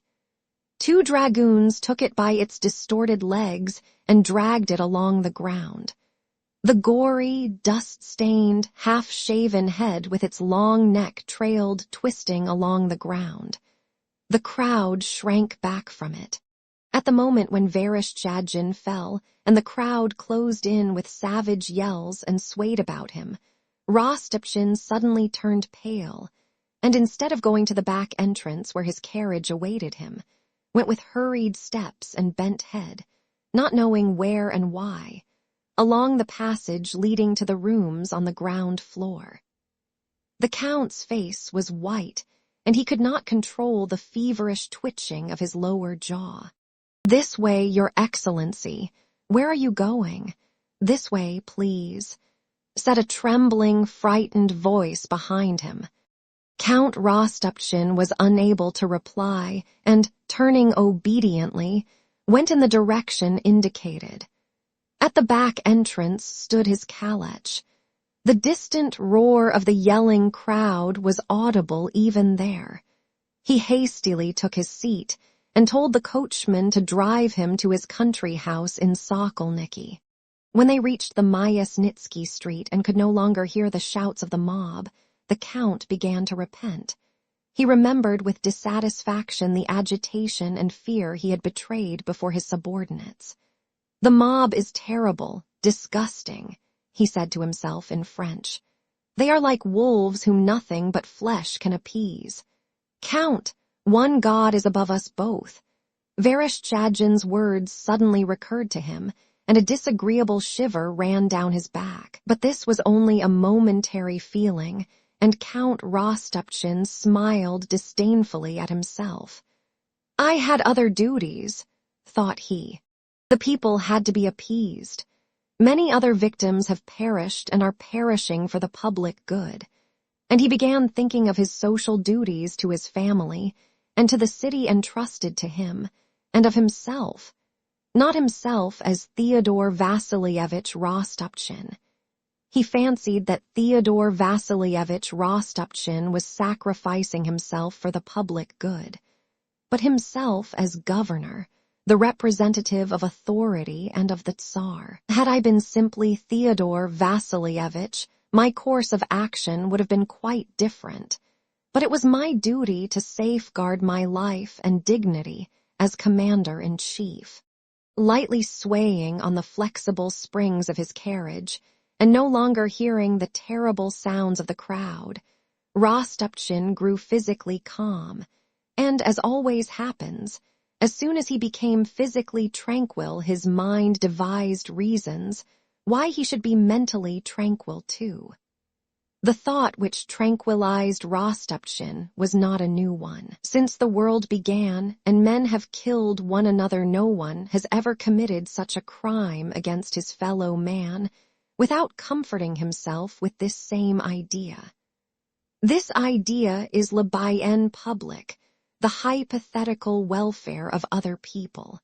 To a man not swayed by passion, that welfare is never certain, but he who commits such a crime always knows just where that welfare lies. And Rostopchin now knew it. Not only did his reason not reproach him for what he had done, but he even found cause for self-satisfaction in having so successfully contrived to avail himself of a convenient opportunity to punish a criminal and at the same time pacify the mob. Vereshchagin was tried and condemned to death, thought Rostopchin, though the Senate had only condemned Vereshchagin to hard labor. He was a traitor and a spy. I could not let him go unpunished, and so I have killed 2 birds with 1 stone. To appease the mob, I gave them a victim and at the same time punished a miscreant. Having reached his country house and begun to give orders about domestic arrangements, the Count grew quite tranquil. Half an hour later, he was driving with his fast horses across the Sokolniki field, no longer thinking of what had occurred, but considering what was to come. He was driving to the Yaza bridge, where he had heard that Kutuzov was. Count Rostopchin was mentally preparing the angry and stinging reproaches he meant to address to Kutuzov for his deception. He would make that foxy old courtier feel that the responsibility for all the calamities that would follow the abandonment of the city and the ruin of Russia, as Rostopchin regarded it, would fall upon his doting old head. Planning beforehand what he would say to Kutuzov, Rostopchin turned angrily in his kalech and gazed sternly from side to side. The Sokolniki field was deserted. Only at the end of it, in front of the almshouse and the lunatic asylum, could be seen some people in white and others like them walking singly across the field, shouting and gesticulating. One of these was running to cross the path of Count Rostopchin's carriage, and the Count himself, his coachman, and his dragoons looked with vague horror and curiosity at these released lunatics, and especially at the one running toward them. Swaying from side to side on his long, thin legs in his fluttering dressing gown, this lunatic was running impetuously, his gaze fixed on Rostopchin, shouting something in a hoarse voice and making signs to him to stop. The lunatic's solemn, gloomy face was thin and yellow, with its beard growing in uneven tufts. His black, agate pupils with saffron-yellow whites moved restlessly near the lower eyelids. "Stop! Pull up! I tell you!" he cried in a piercing voice, and again shouted something breathlessly with emphatic intonations and gestures. Coming abreast of the kalech, he ran beside it. "Thrice have they slain me, thrice have I risen from the dead. They stoned me, crucified me. I shall rise, shall rise, shall rise. They have torn my body. The kingdom of God will be overthrown. Thrice will I overthrow it and thrice re-establish it," he cried, raising his voice higher and higher. Count Rostopchin suddenly grew pale as he had done when the crowd closed in on Vereshchagin. He turned away. "Go fast, faster," he cried in a trembling voice to his coachman. The kalech flew over the ground as fast as the horses could draw it. but for a long time Count Rostopchin still heard the insane, despairing screams growing fainter in the distance, while his eyes saw nothing but the astonished, frightened, blood-stained face of the traitor in the fur-lined coat. Recent as that mental picture was, Rostopchin already felt that it had cut deep into his heart and drawn blood. Even now he felt clearly that the gory trace of that recollection would not pass with time, but that the terrible memory would, on the contrary, dwell in his heart ever more cruelly and painfully to the end of his life. He seemed still to hear the sound of his own words. "Cut him down! I command it." Why did I utter those words? It was by some accident I said them. I need not have said them, he thought, and then nothing would have happened. He saw the frightened and then infuriated face of the dragoon who dealt the blow, the look of silent, timid reproach that boy in the fur-lined coat had turned upon him. But I did not do it for my own sake. I was bound to act that way. The mob, the traitor, the public welfare, thought he. Troops were still crowding at the Yaza bridge. It was hot. Kutuzov, dejected and frowning, sat on a bench by the bridge toying with his whip in the sand when a kalech dashed up noisily. A man in a general's uniform with plumes in his hat went up to Kutuzov and said something in French. It was Count Rostopchin. He told Kutuzov that he had come because Moscow, the capital, was no more and only the army remained. Things would have been different if your Serene Highness had not told me that you would not abandon Moscow without another battle. All this would not have happened, he said. Kutuzov looked at Rostopchin as if, not grasping what was said to him, he was trying to read something peculiar written at that moment on the face of the man addressing him. Rostopchin grew confused and became silent. Kutuzov slightly shook his head, and not taking his penetrating gaze from Rostopchin's face, muttered softly, "No, I shall not give up Moscow without a battle." Whether Kutuzov was thinking of something entirely different when he spoke those words, or uttered them purposely, knowing them to be meaningless, at any rate Rostopchin made no reply and hastily left him. And strange to say, the governor of Moscow, the proud Count Rostopchin, took up a Cossack whip and went to the bridge where he began with shouts to drive on the carts that blocked the way. Chapter 26. Toward 4 o'clock in the afternoon, Murat's troops were entering Moscow. In front rode a detachment of Wurtemberg hussars, and behind them rode the King of Naples himself, accompanied by a numerous suite.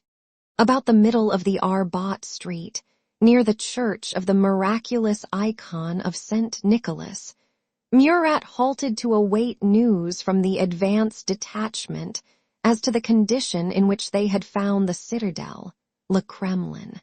Around Murat gathered a group of those who had remained in Moscow.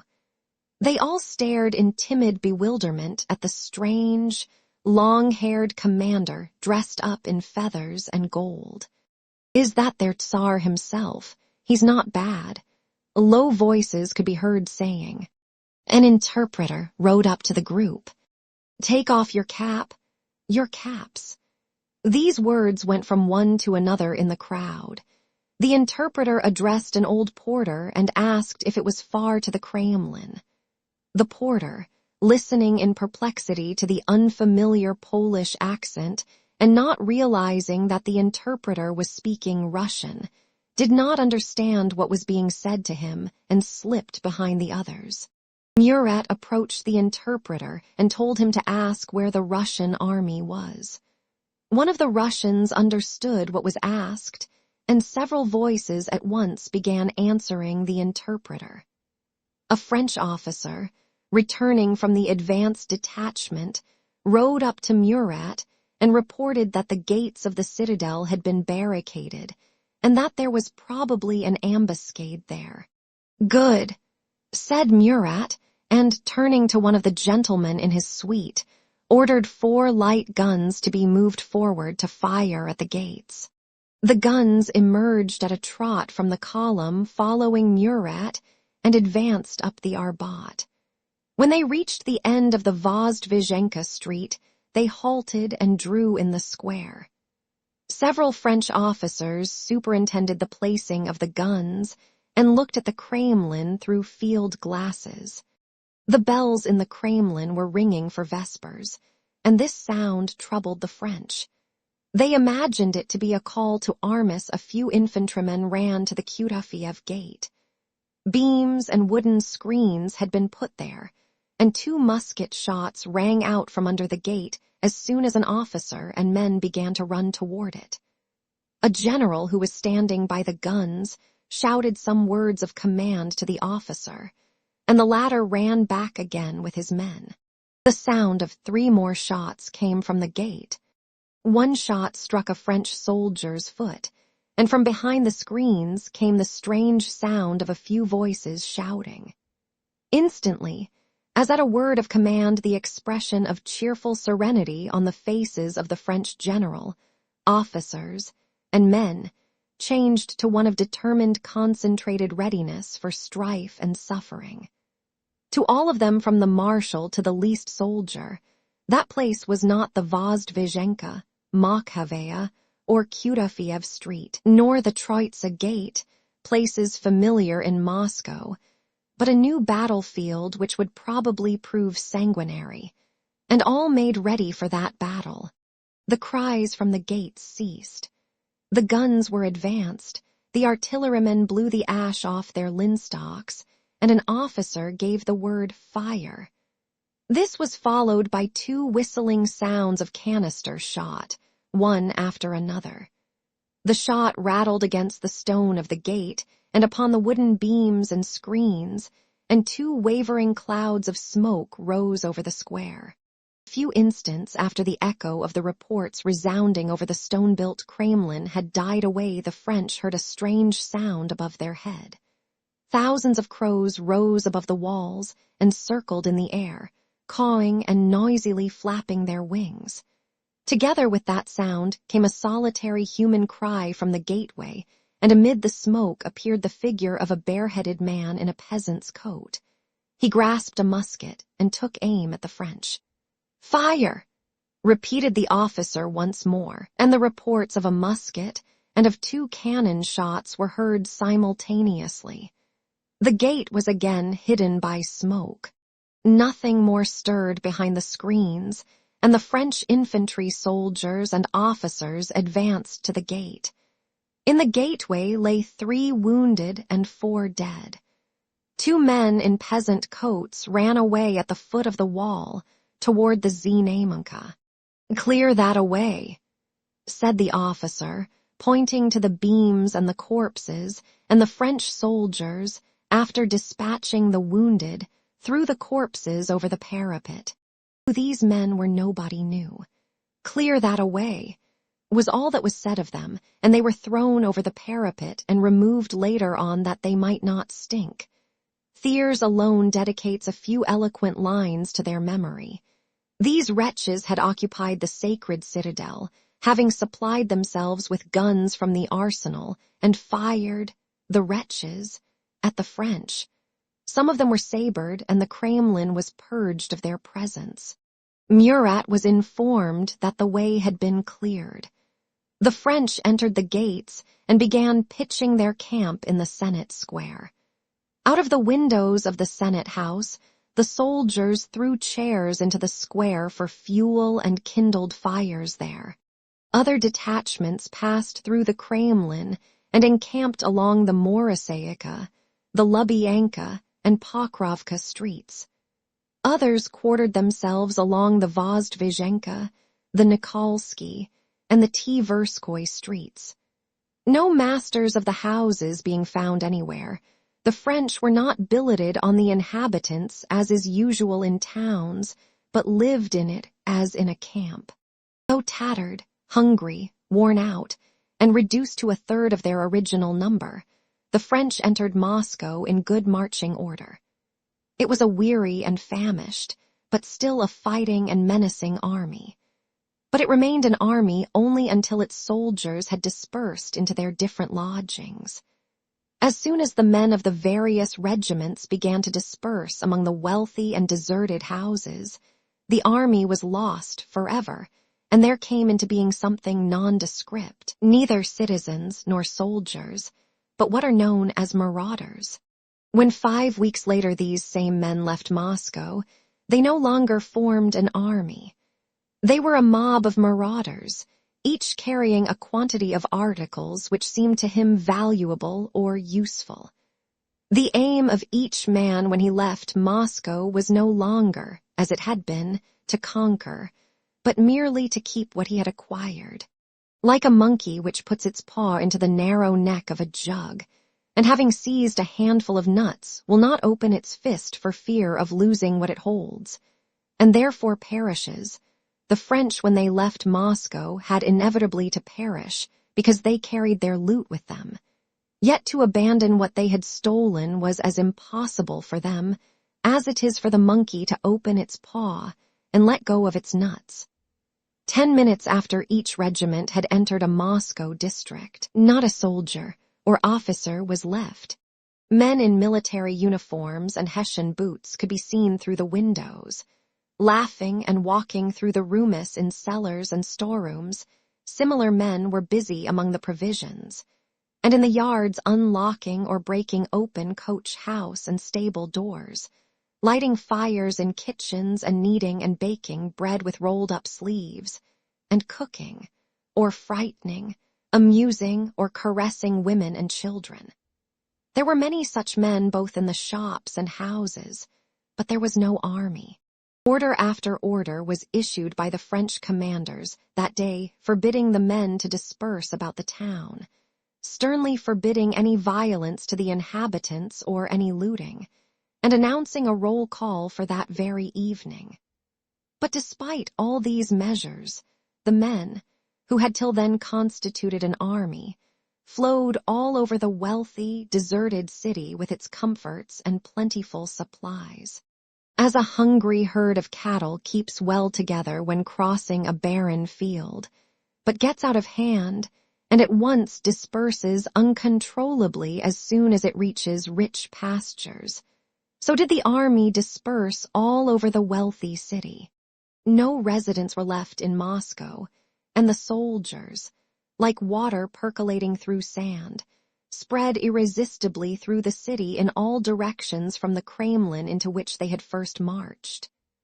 The cavalry, on entering a merchant's house that had been abandoned and finding their stabling more than sufficient for their horses, went on, all the same, to the next house which seemed to them better. Many of them appropriated several houses, chalked their names on them, and quarreled, and even fought with other companies for them. Before they had had time to secure quarters, the soldiers ran out into the streets to see the city, and, hearing that everything had been abandoned, rushed to places where valuables were to be had for the taking. The officers followed to check the soldiers, and were involuntarily drawn into doing the same. In carriage row, carriages had been left in the shops, and generals flocked there to select caleches and coaches for themselves. The few inhabitants who had remained invited commanding officers to their houses, hoping thereby to secure themselves from being plundered. There were masses of wealth, and there seemed no end to it. All around the quarters occupied by the French were other regions still unexplored and unoccupied, where, they thought, yet greater riches might be found. And Moscow engulfed the army ever deeper and deeper. When water is spilled on dry ground, both the dry ground and the water disappear and mud results. And in the same way, the entry of the famished army into the rich and deserted city resulted in fires and looting, and the destruction of both the army and the wealthy city. The French attributed the fire of Moscow o patriotisme féroce de Rostopchine, asterisk the Russians to the barbarity of the French. In reality, however, it was not, and could not be, possible to explain the burning of Moscow by making any individual, or any group of people, responsible for it. Moscow was burned because it found itself in a position in which any town built of wood was bound to burn, quite apart from whether it had, or had not, 130 inferior fire engines. Deserted Moscow had to burn as inevitably as a heap of shavings has to burn on which sparks continually fall for several days. A town built of wood, where scarcely a day passes without conflagrations when the house owners are in residence, and a police force is present, cannot help burning when its inhabitants have left it, and it is occupied by soldiers who smoke pipes, make campfires of the Senate chairs in the Senate Square, and cook themselves meals twice a day. In peacetime, it is only necessary to billet troops in the villages of any district, and the number of fires in that district immediately increases. How much, then, must the probability of fire be increased in an abandoned wooden town where foreign troops are quartered? Le patriotisme féroce de Rostopchine and the barbarity of the French were not to blame in the matter. Moscow was set on fire by the soldiers' pipes, kitchens, and campfires, and by the carelessness of enemy soldiers occupying houses they did not own. Even if there was any arson, which is very doubtful, for no one had any reason to burn the houses, in any case a troublesome and dangerous thing to do. Arson cannot be regarded as the cause, for the same thing would have happened without any incendiarism. Asterisk to Rostopchin's ferocious patriotism. However tempting it might be for the French to blame Rostopchin's ferocity, and for Russians to blame the scoundrel Bonaparte, or later on to place an heroic torch in the hands of their own people, it is impossible not to see that there could be no such direct cause of the fire, for Moscow had to burn as every village, factory, or house must burn which is left by its owners, and in which strangers are allowed to live and cook their porridge. Moscow was burned by its inhabitants, it is true, but by those who had abandoned it, and not by those who remained in it. Moscow, when occupied by the enemy, did not remain intact like Berlin, Vienna, and other towns, simply because its inhabitants abandoned it, and did not welcome the French with bread and salt, nor bring them the keys of the city. Chapter 27. The absorption of the French by Moscow, radiating starwise as it did, only reached the quarter where Pierre was staying by the evening of the 2nd of September. After the last 2 days spent in solitude and unusual circumstances, Pierre was in a state bordering on insanity. He was completely obsessed by one persistent thought. He did not know how or when this thought had taken such possession of him, but he remembered nothing of the past, understood nothing of the present, and all he saw and heard appeared to him like a dream. He had left home only to escape the intricate tangle of life's demands that enmeshed him, and which in his present condition he was unable to unravel.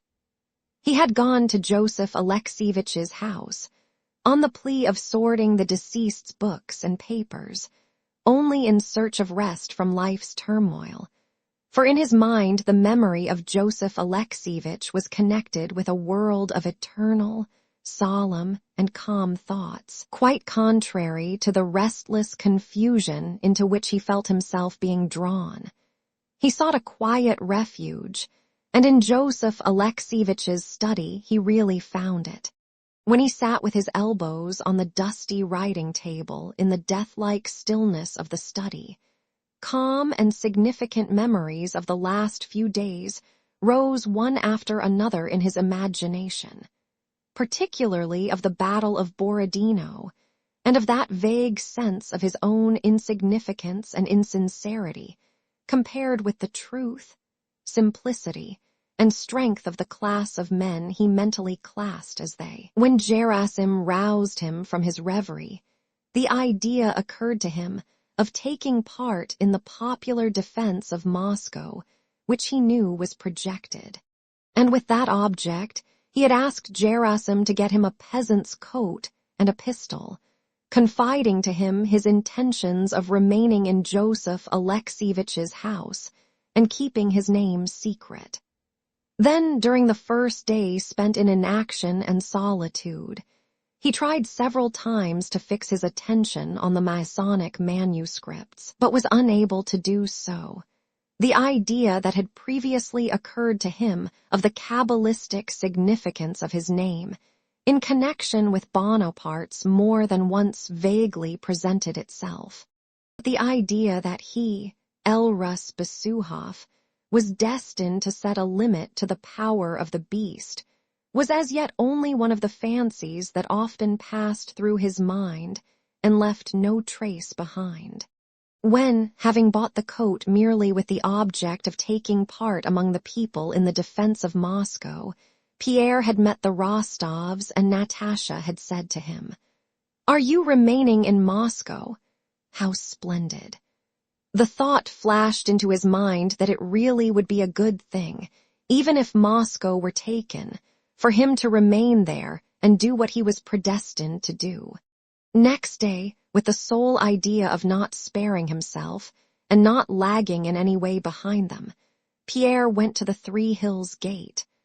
But when he returned to the house, convinced that Moscow would not be defended, he suddenly felt that what before had seemed to him merely a possibility had now become absolutely necessary and inevitable. He must remain in Moscow, concealing his name, and must meet Napoleon and kill him, and either perish or put an end to the misery of all Europe, which it seemed to him was solely due to Napoleon. Pierre knew all the details of the attempt on Bonaparte's life in 1809 by a German student in Vienna, and knew that the student had been shot, and the risk to which he would expose his life by carrying out his design excited him still more. Two equally strong feelings drew Pierre irresistibly to this purpose. The first was a feeling of the necessity of sacrifice and suffering in view of the common calamity, the same feeling that had caused him to go to Majesk on the 25th, and to make his way to the very thick of the battle, and had now caused him to run away from his home, and in place of the luxury and comfort to which he was accustomed, to sleep on a hard sofa without undressing, and eat the same food as Gerasim. The other was that vague and quite Russian feeling of contempt for everything conventional, artificial, and human, for everything the majority of men regard as the greatest good in the world.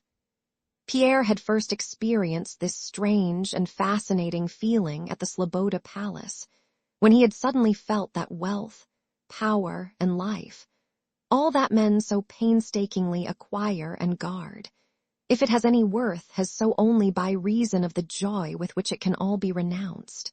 It was the feeling that induces a volunteer recruit to spend his last penny on drink, and a drunken man to smash mirrors or glasses for no apparent reason, and knowing that it will cost him all the money he possesses.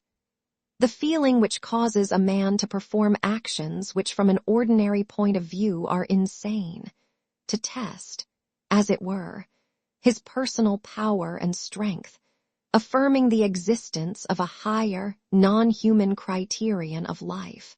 From the very day Pierre had experienced this feeling for the first time at the Sloboda Palace, he had been continuously under its influence, but only now found full satisfaction for it. Moreover, at this moment, Pierre was supported in his design and prevented from renouncing it by what he had already done in that direction. If he were now to leave Moscow like everyone else, his flight from home, the peasant coat, the pistol, and his announcement to the Rostovs that he would remain in Moscow would all become not merely meaningless but contemptible and ridiculous, and to this Pierre was very sensitive. Pierre's physical condition, as is always the case, corresponded to his mental state. The unaccustomed coarse food, the vodka he drank during those days, the absence of wine and cigars, his dirty, unchanged linen, 2 almost sleepless nights passed on a short sofa without bedding. All this kept him in a state of excitement bordering on insanity. It was 2 o'clock in the afternoon. The French had already entered Moscow. Pierre knew this, but instead of acting, he only thought about his undertaking, going over its minutest details in his mind. In his fancy, he did not clearly picture to himself either the striking of the blow or the death of Napoleon, but with extraordinary vividness and melancholy enjoyment imagined his own destruction and heroic endurance. Yes, alone, for the sake of all, I must do it or perish, he thought. Yes, I will approach, and then suddenly, with pistol or dagger, but that is all the same. It is not I but the hand of Providence that punishes thee, I shall say, thought he, imagining what he would say when killing Napoleon. Well then, take me and execute me. He went on, speaking to himself and bowing his head with a sad but firm expression, while Pierre, standing in the middle of the room, was talking to himself in this way. The study door opened, and on the threshold appeared the figure of Makar Alexievich, always so timid before but now quite transformed. His dressing gown was unfastened, his face red and distorted. He was obviously drunk. On seeing Pierre, he grew confused at first, but noticing embarrassment on Pierre's face, immediately grew bold, and staggering on his thin legs, advanced into the middle of the room. "They're frightened," he said confidentially in a hoarse voice. "I say I won't surrender, I say. Am I not right, sir?"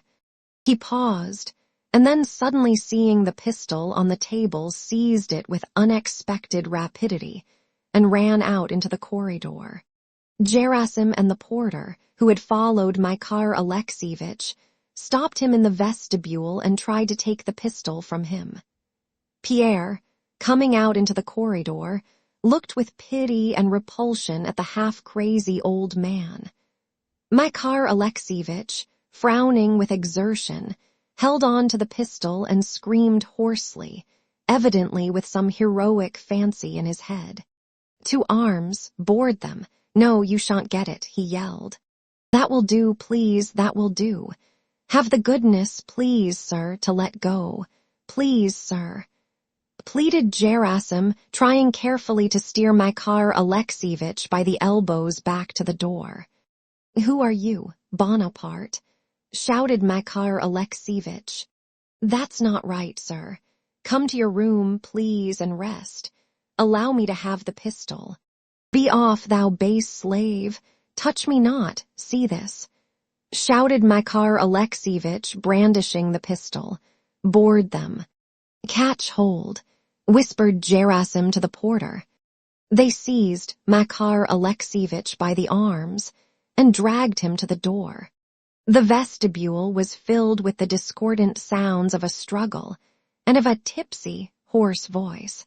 Suddenly a fresh sound, a piercing feminine scream, reverberated from the porch, and the cook came running into the vestibule. "It's them, gracious heavens, O Lord, 4 of them horsemen," she cried.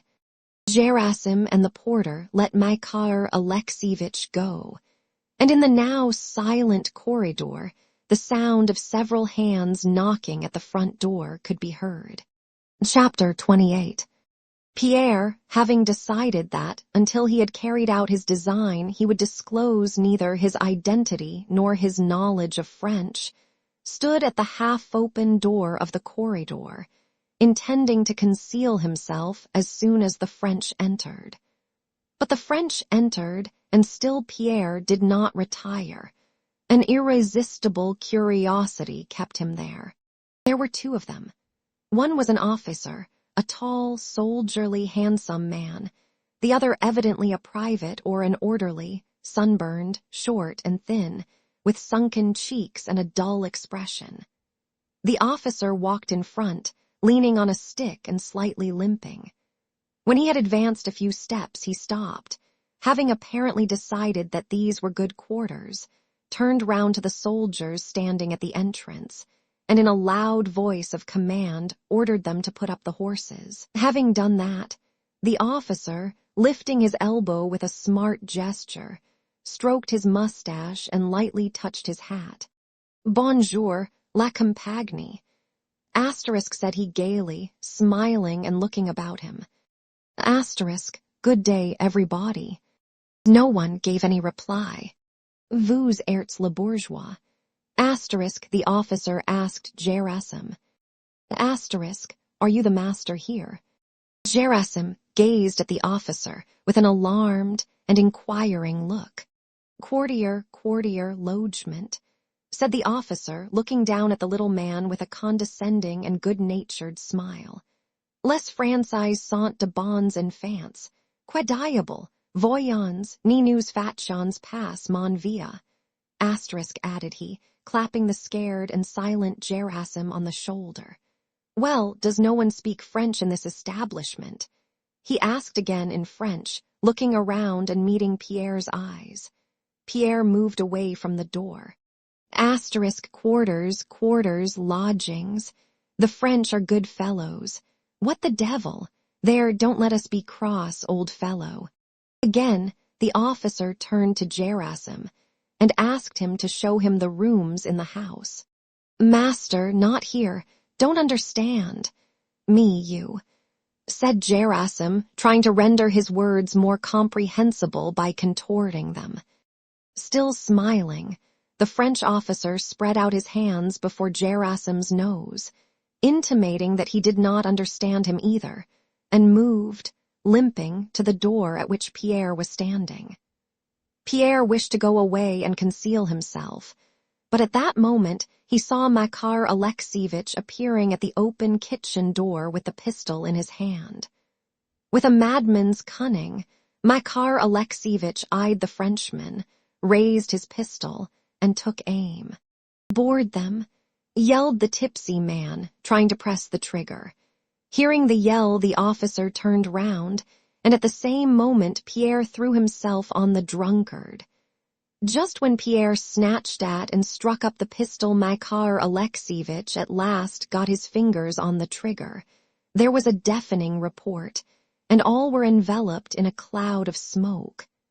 The Frenchman turned pale and rushed to the door. Forgetting his intention of concealing his knowledge of French, Pierre, snatching away the pistol and throwing it down, ran up to the officer and addressed him in French. "You are not wounded?" he asked. "I think not," answered the Frenchman, feeling himself over. "But I have had a lucky escape this time," he added, pointing to the damaged plaster of the wall. "Who is that man?" said he, looking sternly at Pierre. "Oh, I am really in despair at what has occurred," said Pierre rapidly, quite forgetting the part he had intended to play. "He is an unfortunate madman who did not know what he was doing." The officer went up to Makar Alexievich and took him by the collar. Makar Alexievich was standing with parted lips, swaying, as if about to fall asleep, as he leaned against the wall. "Brigand, you shall pay for this," said the Frenchman, letting go of him. "We French are merciful after victory, but we do not pardon traitors," he added, with a look of gloomy dignity and a fine, energetic gesture. Pierre continued in French to persuade the officer not to hold that drunken imbecile to account. The Frenchman listened in silence with the same gloomy expression, but suddenly turned to Pierre with a smile. For a few seconds he looked at him in silence. His handsome face assumed a melodramatically gentle expression, and he held out his hand. "You have saved my life. You are French," said he. For a Frenchman that deduction was indubitable. Only a Frenchman could perform a great deed, and to save his life, the life of M. Rambal, captain of the 13th Light Regiment, was undoubtedly a very great deed. But however indubitable that conclusion and the officer's conviction based upon it, Pierre felt it necessary to disillusion him. "I am Russian," he said quickly. "Tut, tut, tut, tell that to others," said the officer, waving his finger before his nose and smiling. "You shall tell me all about that presently. I am delighted to meet a compatriot. Well, and what are we to do with this man?" he added, addressing himself to Pierre as to a brother. Even if Pierre were not a Frenchman, having once received that loftiest of human appellations, he could not renounce it, said the officer's look and tone. In reply to his last question, Pierre again explained who Makar Alexievich was, and how just before their arrival that drunken imbecile had seized the loaded pistol, which they had not had time to recover from him, and begged the officer to let the deed go unpunished. The Frenchman expanded his chest and made a majestic gesture with his arm. "You have saved my life. You are French. You ask his pardon. I grant it you. Lead that man away," said he quickly and energetically, and taking the arm of Pierre, whom he had promoted to be a Frenchman for saving his life, he went with him into the room. The soldiers in the yard, hearing the shot, came into the passage asking what had happened, and expressed their readiness to punish the culprits. But the officer sternly checked them. "You will be called in when you are wanted," he said. The soldiers went out again, and the orderly, who had meanwhile had time to visit the kitchen, came up to his officer. "Captain, there is soup and a leg of mutton in the kitchen," said he. "Shall I serve them up?" "Yes, and some wine," answered the captain. Chapter 29. When the French officer went into the room with Pierre, the latter again thought it his duty to assure him that he was not French and wished to go away, but the officer would not hear of it. He was so very polite, amiable, good-natured, and genuinely grateful to Pierre for saving his life that Pierre had not the heart to refuse, and sat down with him in the parlor, the first room they entered. To Pierre's assurances that he was not a Frenchman, the captain, evidently not understanding how anyone could decline so flattering an appellation, shrugged his shoulders and said that if Pierre absolutely insisted on passing for a Russian, let it be so, but for all that he would be forever bound to Pierre by gratitude for saving his life. Had this man been endowed with the slightest capacity for perceiving the feelings of others, and had he at all understood what Pierre's feelings were, the latter would probably have left him, but the man's animated obtuseness to everything other than himself disarmed Pierre. "A Frenchman or a Russian prince incognito," said the officer, looking at Pierre's fine though dirty linen and at the ring on his finger. "I owe my life to you and offer you my friendship. A Frenchman never forgets either an insult or a service. I offer you my friendship. That is all I can say." There was so much good nature and nobility, in the French sense of the word, in the officer's voice, in the expression of his face and in his gestures, that Pierre, unconsciously smiling in response to the Frenchman's smile, pressed the hand held out to him. Captain Rambal, of the 13th Light Regiment, Chevalier of the Legion of Honor for the affair on the 7th of September. He introduced himself, a self-satisfied, irrepressible smile puckering his lips under his mustache. "Will you now be so good as to tell me with whom I have the honor of conversing so pleasantly, instead of being in the ambulance with that maniac's bullet in my body?"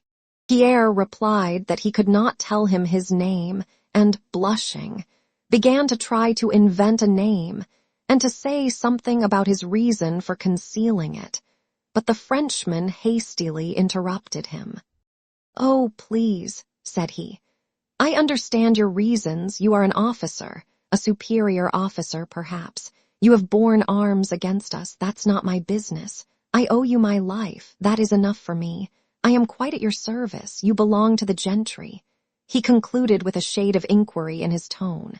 Pierre bent his head. "Your baptismal name, if you please, that is all I ask. Monsieur Pierre, you say. That's all I want to know." When the mutton and an omelette had been served, and a samovar and vodka brought, with some wine which the French had taken from a Russian cellar and brought with them, Rambal invited Pierre to share his dinner, and himself began to eat greedily and quickly like a healthy and hungry man, munching his food rapidly with his strong teeth, continually smacking his lips and repeating, "Excellent, delicious." His face grew red and was covered with perspiration. Pierre was hungry and shared the dinner with pleasure. Morel, the orderly, brought some hot water in a saucepan and placed a bottle of claret in it. He also brought a bottle of kvass, taken from the kitchen for them to try. That beverage was already known to the French and had been given a special name. They called it lemonade de cochon, pig's lemonade, and Morel spoke well of the lemonade de cochon he had found in the kitchen. But as the captain had the wine they had taken while passing through Moscow, he left the kvass to Morel and applied himself to the bottle of Bordeaux. He wrapped the bottle up to its neck in a table napkin and poured out wine for himself and for Pierre. The satisfaction of his hunger and the wine rendered the captain still more lively, and he chatted incessantly all through dinner. "Yes, my dear Monsieur Pierre, I owe you a fine votive candle for saving me from that maniac. You see, I have bullets enough in my body already. Here is one I got at Wagram," he touched his side, "and a second at Smolensk," he showed a scar on his cheek, "and this leg which as you see does not want a march, I got that on the 7th at the great battle of La Moscowa. Sacré Dieu, it was splendid. That deluge of fire was worth seeing. It was a tough job you set us there, my word. You may be proud of it. And on my honor, in spite of the cough I caught there, I should be ready to begin again. I pity those who did not see it." "I was there," said Pierre. "Bah, really? So much the better. You are certainly brave foes. The great redoubt held out well by my pipe," continued the Frenchman. "And you made us pay dear for it. I was at it 3 times, sure as I sit here. 3 times we reached the guns, and 3 times we were thrown back like cardboard figures. Oh, it was beautiful, Monsieur Pierre. Your grenadiers were splendid, by heaven. I saw them close up their ranks 6 times in succession and march as if on parade. Fine fellows. Our King of Naples, who knows what's what, cried bravo. Ha ha. So you are one of us soldiers," he added, smiling after a momentary pause. "So much the better, Monsieur Pierre. Terrible in battle. Gallant. With the fair," he winked and smiled. "That's what the French are, Monsieur Pierre, aren't they?" The captain was so naively and good-humoredly gay, so real, and so pleased with himself that Pierre almost winked back as he looked merrily at him. Probably the word gallant turned the captain's thoughts to the state of Moscow. "Apropos, tell me please, is it true that the women have all left Moscow? What a queer idea. What had they to be afraid of? Would not the French ladies leave Paris if the Russians entered it?" asked Pierre. "Ha, ha, ha." The Frenchman emitted a merry, sanguine chuckle, patting Pierre on the shoulder. "What a thing to say," he exclaimed.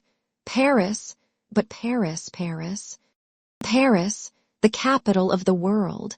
Pierre finished his remark for him. The captain looked at Pierre. He had a habit of stopping short in the middle of his talk and gazing intently with his laughing, kindly eyes. "Well, if you hadn't told me you were Russian, I should have wagered that you were Parisian. You have that. I don't know what that." And having uttered this compliment, he again gazed at him in silence. I have been in Paris. I spent years there, said Pierre. Oh yes, one sees that plainly. Paris? A man who doesn't know Paris is a savage. You can tell a Parisian 2 leagues off. Paris is Talma, La Duchesnois, Potier, the Sorbonne, the boulevards. And noticing that his conclusion was weaker than what had gone before, he added quickly, There is only one Paris in the world. You have been to Paris and have remained Russian. Well, I don't esteem you the less for it. Under the influence of the wine he had drunk, and after the days he had spent alone with his depressing thoughts, Pierre involuntarily enjoyed talking with this cheerful and good-natured man. To return to your ladies, I hear they are lovely. What a wretched idea to go and bury themselves in the steppes when the French army is in Moscow. What a chance those girls have missed. You're peasants now, that's another thing, but you civilized people, you ought to know us better than that. We took Vienna, Berlin, Madrid, Naples, Rome, Warsaw, all the world's capitals. We are feared, but we are loved. We are nice to know. And then the emperor. He began, but Pierre interrupted him. The emperor, Pierre repeated, and his face suddenly became sad and embarrassed, is the emperor. The emperor. He is generosity, mercy, justice, order, genius. That's what the emperor is. It is I, Rambal, who tell you so. I assure you I was his enemy 8 years ago. My father was an emigrant count. But that man has vanquished me. He has taken hold of me. I could not resist the sight of the grandeur and glory with which he has covered France. When I understood what he wanted, when I saw that he was preparing a bed of laurels for us, you know, I said to myself, that is a monarch, and I devoted myself to him. So there. Oh yes, mon cher, he is the greatest man of the ages past or future. Is he in Moscow? Pierre stammered with a guilty look. The Frenchman looked at his guilty face and smiled. No, he will make his entry tomorrow, he replied, and continued his talk. Their conversation was interrupted by the cries of several voices at the gate, and by Morel, who came to say that some Wurtemberg hussars had come and wanted to put up their horses in the yard where the captain's horses were. This difficulty had arisen chiefly because the hussars did not understand what was said to them in French.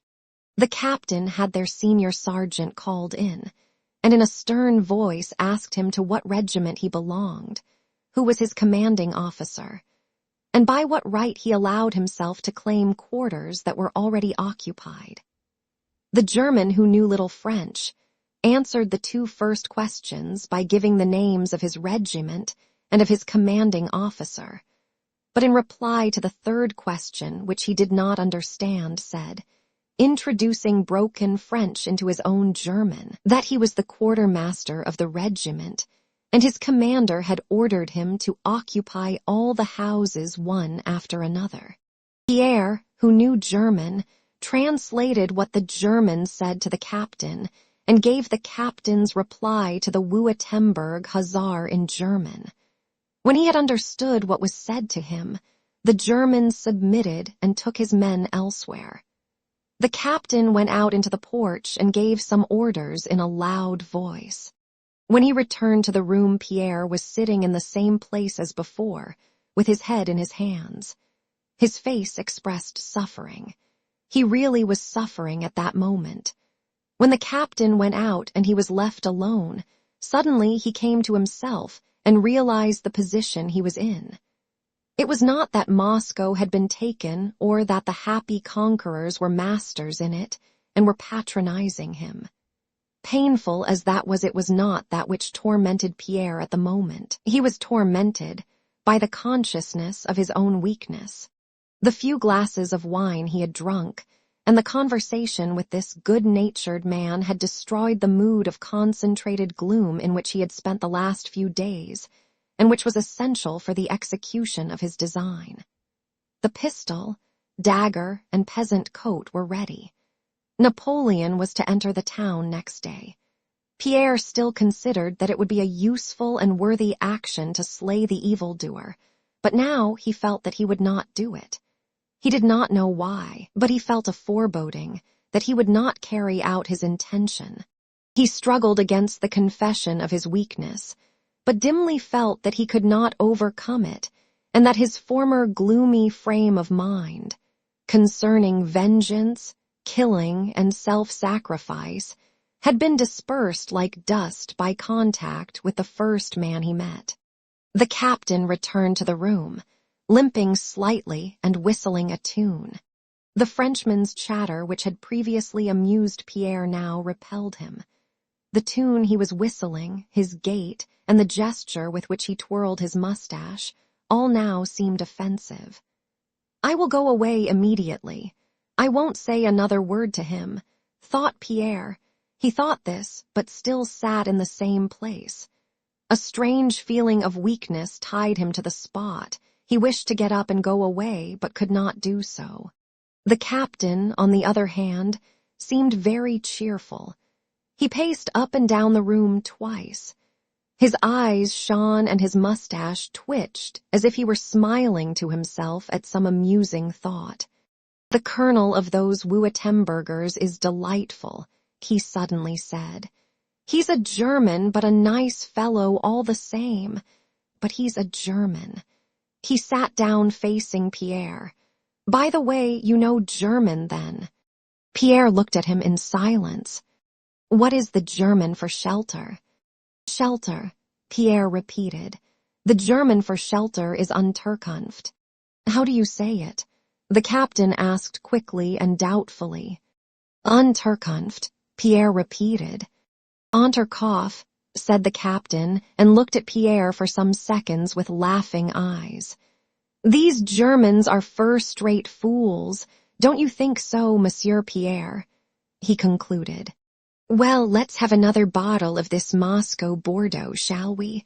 Morel will warm us up another little bottle. Morel," he called out gaily. Morel brought candles and a bottle of wine. The captain looked at Pierre by the candlelight and was evidently struck by the troubled expression on his companion's face. Rambal, with genuine distress and sympathy in his face, went up to Pierre and bent over him. "There now, we're sad," said he, touching Pierre's hand. "Have I upset you? No, really, have you anything against me?" he asked Pierre. "Perhaps it's the state of affairs." Pierre did not answer, but looked cordially into the Frenchman's eyes, whose expression of sympathy was pleasing to him. "Honestly, without speaking of what I owe you, I feel friendship for you. Can I do anything for you? Dispose of me. It is for life and death. I say it with my hand on my heart," said he, striking his chest. "Thank you," said Pierre. The captain gazed intently at him, as he had done when he learned that shelter was Unterkunft in German, and his face suddenly brightened. "Well, in that case, I drink to our friendship," he cried gaily, filling 2 glasses with wine. Pierre took one of the glasses and emptied it. Rambal emptied his too, again pressed Pierre's hand, and leaned his elbows on the table in a pensive attitude. "Yes, my dear friend," he began, "such is fortune's caprice. Who would have said that I should be a soldier and a captain of dragoons in the service of Bonaparte, as we used to call him? Yet here I am in Moscow with him. I must tell you, mon cher," he continued in the sad and measured tones of a man who intends to tell a long story, "that our name is one of the most ancient in France." And with a Frenchman's easy and naive frankness, the captain told Pierre the story of his ancestors, his childhood, youth, and manhood, and all about his relations and his financial and family affairs. Ma pauvre mere playing, of course, an important part in the story. But all that is only life's setting. The real thing is love. Love. Am I not right, Monsieur Pierre? Said he, growing animated. Another glass. Pierre again emptied his glass and poured himself out a third. Oh, women, women. And the captain, looking with glistening eyes at Pierre, began talking of love and of his love affairs. There were very many of these, as one could easily believe, looking at the officer's handsome, self-satisfied face, and noting the eager enthusiasm with which he spoke of women. Though all Rambal's love stories had the sensual character which Frenchmen regard as the special charm and poetry of love, yet he told his story with such sincere conviction that he alone had experienced and known all the charm of love, and he described women so alluringly that Pierre listened to him with curiosity. It was plain that l'amour which the Frenchman was so fond of was not that low and simple kind that Pierre had once felt for his wife, nor was it the romantic love stimulated by himself that he experienced for Natasha. Rambal despised both these kinds of love equally. The one he considered the love of clodhoppers, and the other the love of simpletons. L'amour which the Frenchman worshipped consisted principally in the unnaturalness of his relation to the woman, and in a combination of incongruities giving the chief charm to the feeling. Thus the captain touchingly recounted the story of his love for a fascinating Marquise of 35, and at the same time for a charming, innocent child of 17, daughter of the bewitching Marquise. The conflict of magnanimity between the mother and the daughter, ending in the mother's sacrificing herself and offering her daughter in marriage to her lover, even now agitated the captain, though it was the memory of a distant past.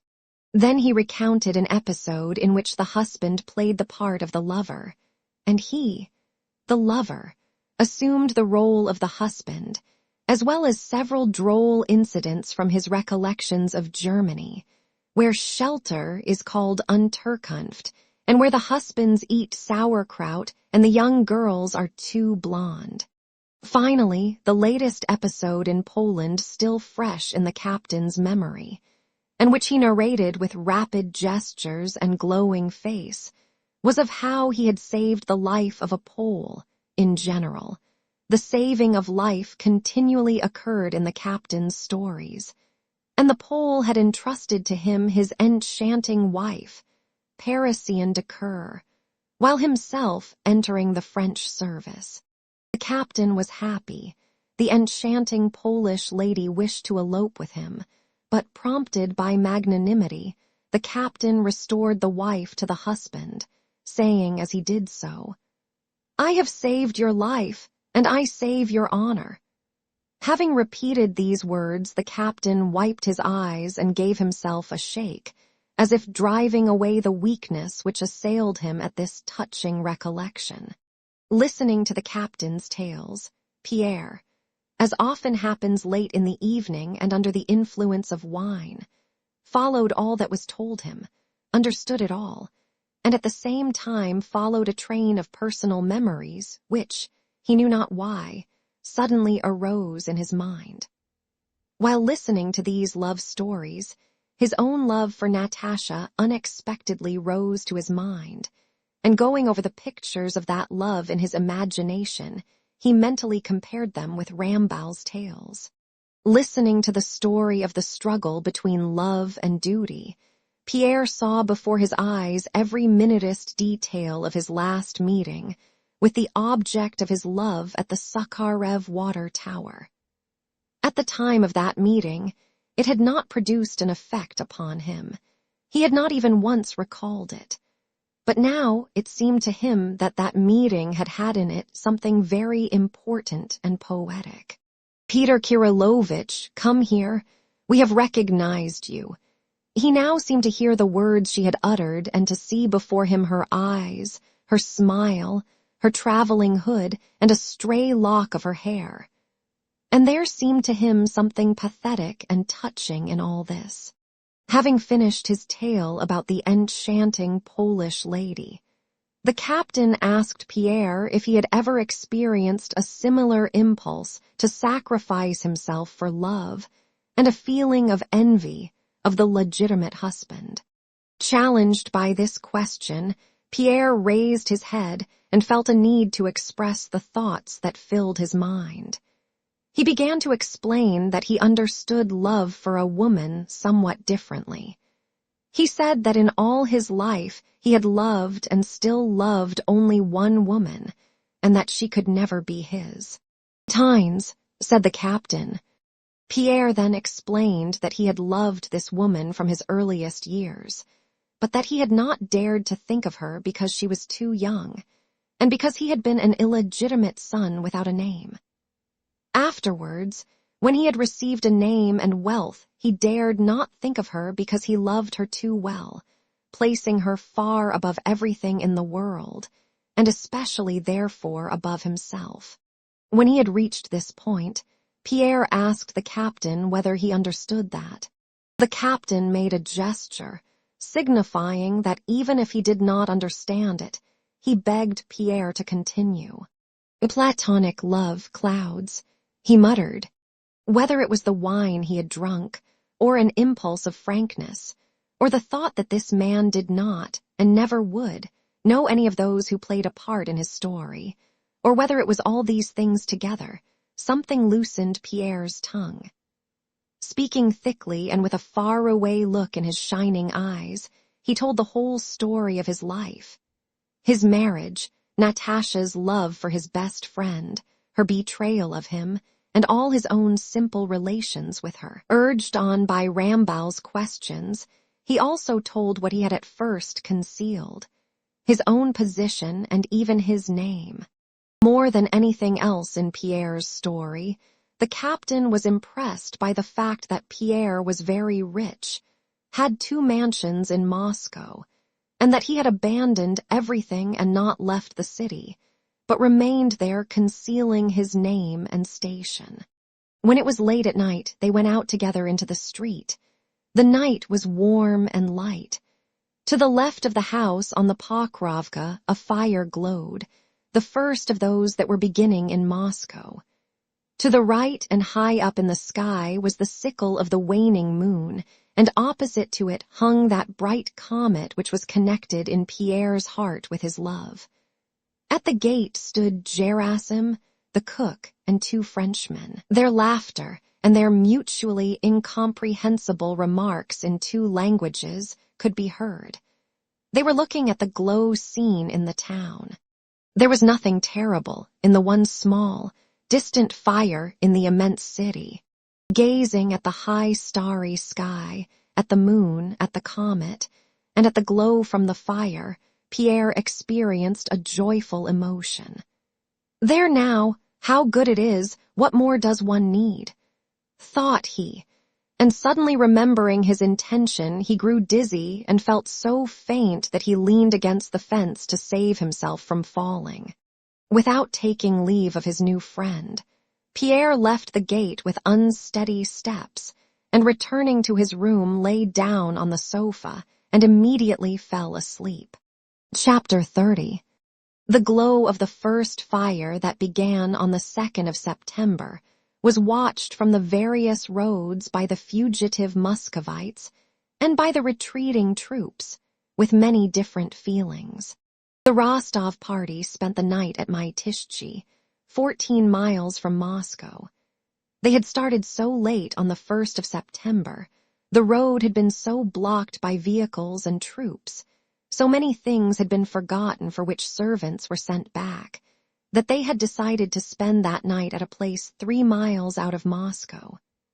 The next morning they woke late and were again delayed so often that they only got as far as Great Mytishchi. At 10 o'clock that evening, the Rostov family and the wounded traveling with them were all distributed in the yards and huts of that large village.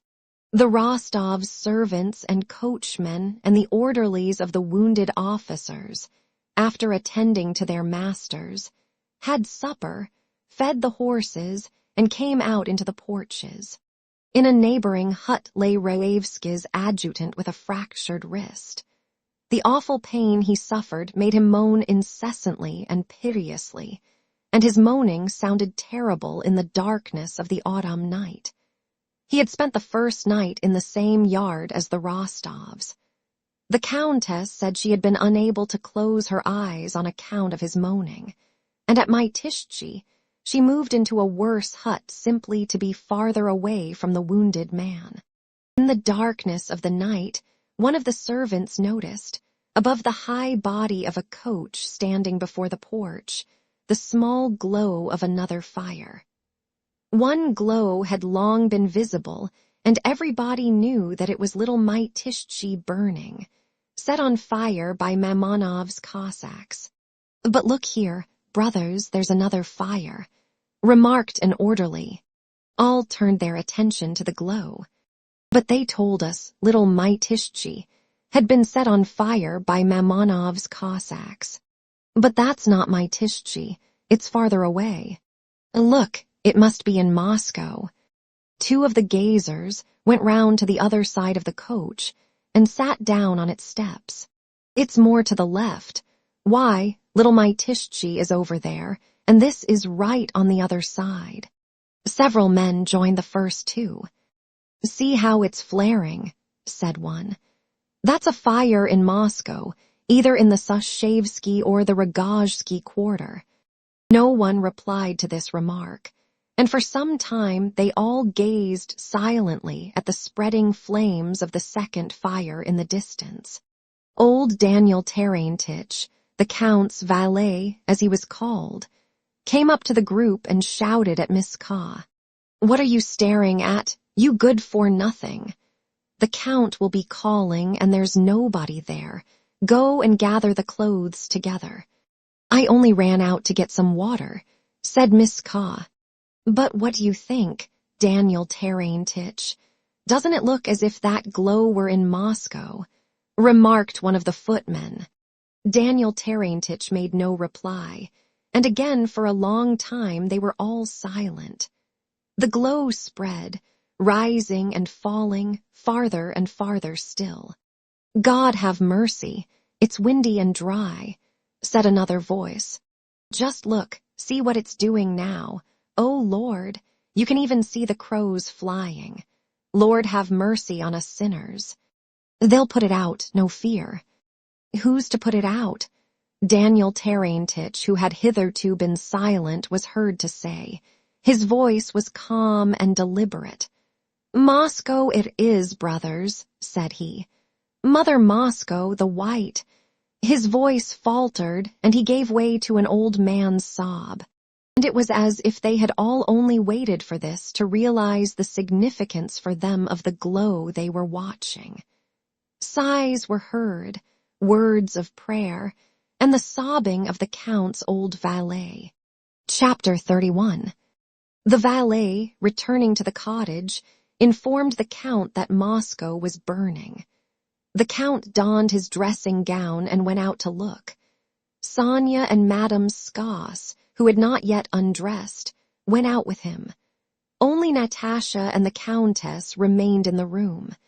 Peria was no longer with the family. He had gone on with his regiment, which was making for Troitsa. The Countess, on hearing that Moscow was on fire, began to cry. Natasha, pale, with a fixed look, was sitting on the bench under the icons just where she had sat down on arriving and paid no attention to her father's words. She was listening to the ceaseless moaning of the adjutant 3 houses off. "Oh, how terrible," said Sonia, returning from the yard chilled and frightened. "I believe the whole of Moscow will burn. There's an awful glow. Natasha, do look. You can see it from the window," she said to her cousin, evidently wishing to distract her mind. But Natasha looked at her as if not understanding what was said to her, and again fixed her eyes on the corner of the stove. She had been in this condition of stupor since the morning, when Sonia, to the surprise and annoyance of the Countess, had for some unaccountable reason found it necessary to tell Natasha of Prince Andrew's wound and of his being with their party. The Countess had seldom been so angry with anyone as she was with Sonia. Sonia had cried and begged to be forgiven, and now, as if trying to atone for her fault, paid unceasing attention to her cousin. "Look, Natasha, how dreadfully it is burning," said she. "What's burning?" asked Natasha. "Oh, yes, Moscow." And as if in order not to offend Sonia and to get rid of her, she turned her face to the window, looked out in such a way that it was evident that she could not see anything, and again settled down in her former attitude. "But you didn't see it." "Yes, really I did," Natasha replied in a voice that pleaded to be left in peace. Both the Countess and Sonia understood that, naturally, neither Moscow nor the burning of Moscow nor anything else could seem of importance to Natasha. The Count returned and lay down behind the partition. The Countess went up to her daughter and touched her head with the back of her hand, as she was wont to do when Natasha was ill, then touched her forehead with her lips as if to feel whether she was feverish, and finally kissed her. "You are cold. You are trembling all over. You'd better lie down," said the Countess. "Lie down. All right, I will. I'll lie down at once," said Natasha. When Natasha had been told that morning that Prince Andrew was seriously wounded and was traveling with their party, she had at first asked many questions. Where was he going? How was he wounded? Was it serious? And could she see him? But after she had been told that she could not see him, that he was seriously wounded but that his life was not in danger, she ceased to ask questions or to speak at all, evidently disbelieving what they told her, and convinced that say what she might she would still be told the same. All the way she had sat motionless in a corner of the coach with wide open eyes, and the expression in them which the Countess knew so well and feared so much. And now she sat in the same way on the bench where she had seated herself on arriving. She was planning something and either deciding or had already decided something in her mind. The Countess knew this, but what it might be she did not know, and this alarmed and tormented her. "Natasha, undress, darling, lie down on my bed." A bed had been made on a bedstead for the Countess only. Madame Schoss and the two girls were to sleep on some hay on the floor. "No, Mamma, I will lie down here on the floor," Natasha replied irritably, and she went to the window and opened it. Through the open window, the moans of the adjutant could be heard more distinctly. She put her head out into the damp night air, and the Countess saw her slim neck shaking with sobs and throbbing against the window frame. Natasha knew it was not Prince Andrew who was moaning.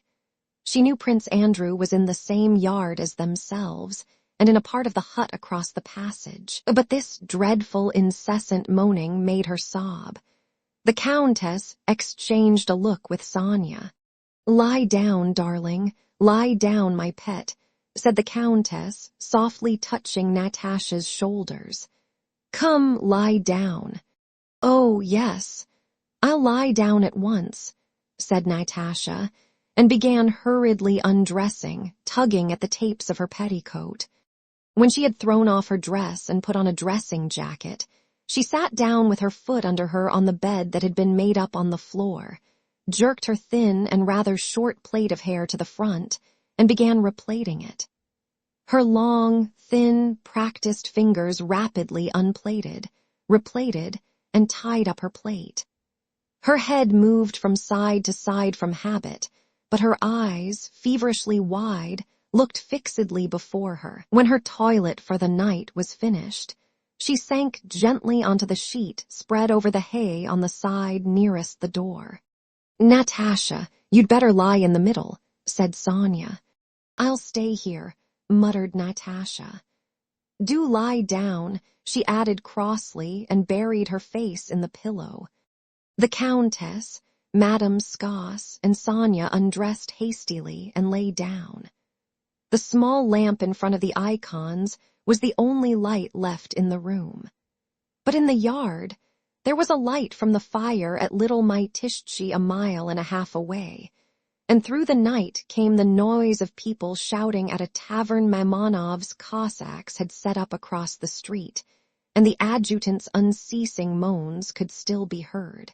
For a long time, Natasha listened attentively to the sounds that reached her from inside and outside the room and did not move.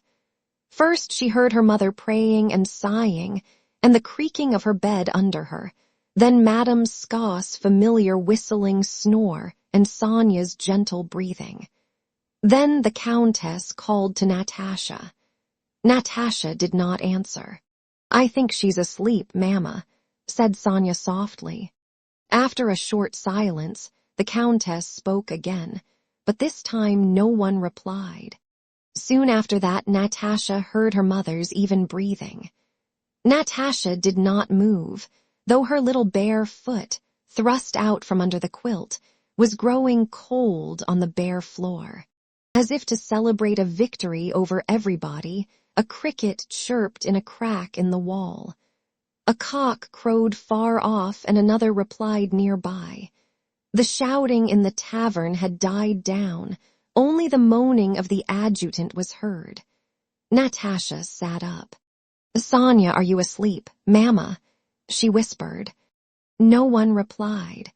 Natasha rose slowly and carefully, crossed herself, and stepped cautiously on the cold and dirty floor with her slim, supple, bare feet. The boards of the floor creaked. Stepping cautiously from one foot to the other, she ran like a kitten the few steps to the door and grasped the cold door handle. It seemed to her that something heavy was beating rhythmically against all the walls of the room. It was her own heart, sinking with alarm and terror and overflowing with love. She opened the door and stepped across the threshold and onto the cold, damp earthen floor of the passage. The cold she felt refreshed her. With her bare feet she touched a sleeping man, stepped over him, and opened the door into the part of the hut where Prince Andrew lay. It was dark in there. In the farthest corner, on a bench beside a bed on which something was lying, stood a tallow candle with a long, thick, and smoldering wick. From the moment she had been told that morning of Prince Andrew's wound and his presence there, Natasha had resolved to see him. She did not know why she had to. She knew the meeting would be painful, but felt the more convinced that it was necessary. All day she had lived only in hope of seeing him that night. But now that the moment had come, she was filled with dread of what she might see. How was he maimed? What was left of him? Was he like that incessant moaning of the adjutants? Yes, he was altogether like that. In her imagination, he was that terrible moaning personified. When she saw an indistinct shape in the corner and mistook his knees raised under the quilt for his shoulders, she imagined a horrible body there and stood still in terror. But an irresistible impulse drew her forward. She cautiously took one step and then another, and found herself in the middle of a small room containing baggage. Another man, Timikin, was lying in a corner on the benches beneath the icons, and two others, the doctor and a valet, lay on the floor. The valet sat up and whispered something. Timikin, kept awake by the pain in his wounded leg, gazed with wide-open eyes at this strange apparition of a girl in a white chemise, dressing jacket and nightcap. The valet's sleepy, frightened exclamation, "What do you want? What's the matter?" made Natasha approach more swiftly to what was lying in the corner. Horribly unlike a man as that body looked, she must see him. She passed the valet, the snuff fell from the candle wick, and she saw Prince Andrew clearly with his arms outside the quilt, and such as she had always seen him. He was the same as ever, but the feverish color of his face, his glittering eyes rapturously turned toward her, and especially his neck, delicate as a child's, revealed by the turn-down collar of his shirt, gave him a peculiarly innocent, childlike look, such as she had never seen on him before. She went up to him and with a swift, flexible, youthful movement dropped on her knees. He smiled and held out his hand to her. Chapter 32. 7 days had passed since Prince Andrew found himself in the ambulance station on the field of Borodino. His feverish state and the inflammation of his bowels, which were injured, were in the doctor's opinion sure to carry him off. But on the 7th day, he ate with pleasure a piece of bread with some tea, and the doctor noticed that his temperature was lower. He had regained consciousness that morning. The first night after they left Moscow had been fairly warm, and he had remained in the calèche. But at Mytishchi, the wounded man himself asked to be taken out and given some tea. The pain caused by his removal into the hut had made him groan aloud and again lose consciousness. When he had been placed on his camp bed, he lay for a long time motionless with closed eyes. Then he opened them and whispered softly, "And the tea!" His remembering such a small detail of everyday life astonished the doctor. He felt Prince Andrew's pulse, and to his surprise and dissatisfaction found it had improved. He was dissatisfied because he knew by experience that if his patient did not die now, he would do so a little later with greater suffering. Timokhin, the red-nosed major of Prince Andrew's regiment, had joined him in Moscow and was being taken along with him, having been wounded in the leg at the Battle of Borodino. They were accompanied by a doctor, Prince Andrew's valet, his coachman, and 2 orderlies. They gave Prince Andrew some tea. He drank it eagerly, looking with feverish eyes at the door in front of him as if trying to understand and remember something. "I don't want any more. Is Timokhin here?" he asked. Timokhin crept along the bench to him. "I am here, Your Excellency." "How's your wound?" "Mine, sir. All right, but how about you?" Prince Andrew again pondered, as if trying to remember something. "Couldn't one get a book?" he asked. "What book?" "The Gospels. I haven't one." The doctor promised to procure it for him and began to ask how he was feeling. Prince Andrew answered all his questions reluctantly but reasonably, and then said he wanted a bolster placed under him as he was uncomfortable and in great pain. The doctor and valet lifted the cloak with which he was covered, and making wry faces at the noisome smell of mortifying flesh that came from the wound, began examining that dreadful place. The doctor was very much displeased about something and made a change in the dressings, turning the wounded man over so that he groaned again and grew unconscious and delirious from the agony. He kept asking them to get him the book and put it under him. "What trouble would it be to you?" he said. "I have not got one. Please get it for me and put it under for a moment," he pleaded in a piteous voice. The doctor went into the passage to wash his hands.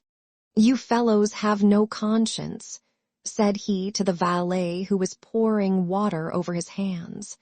"For just one moment I didn't look after you.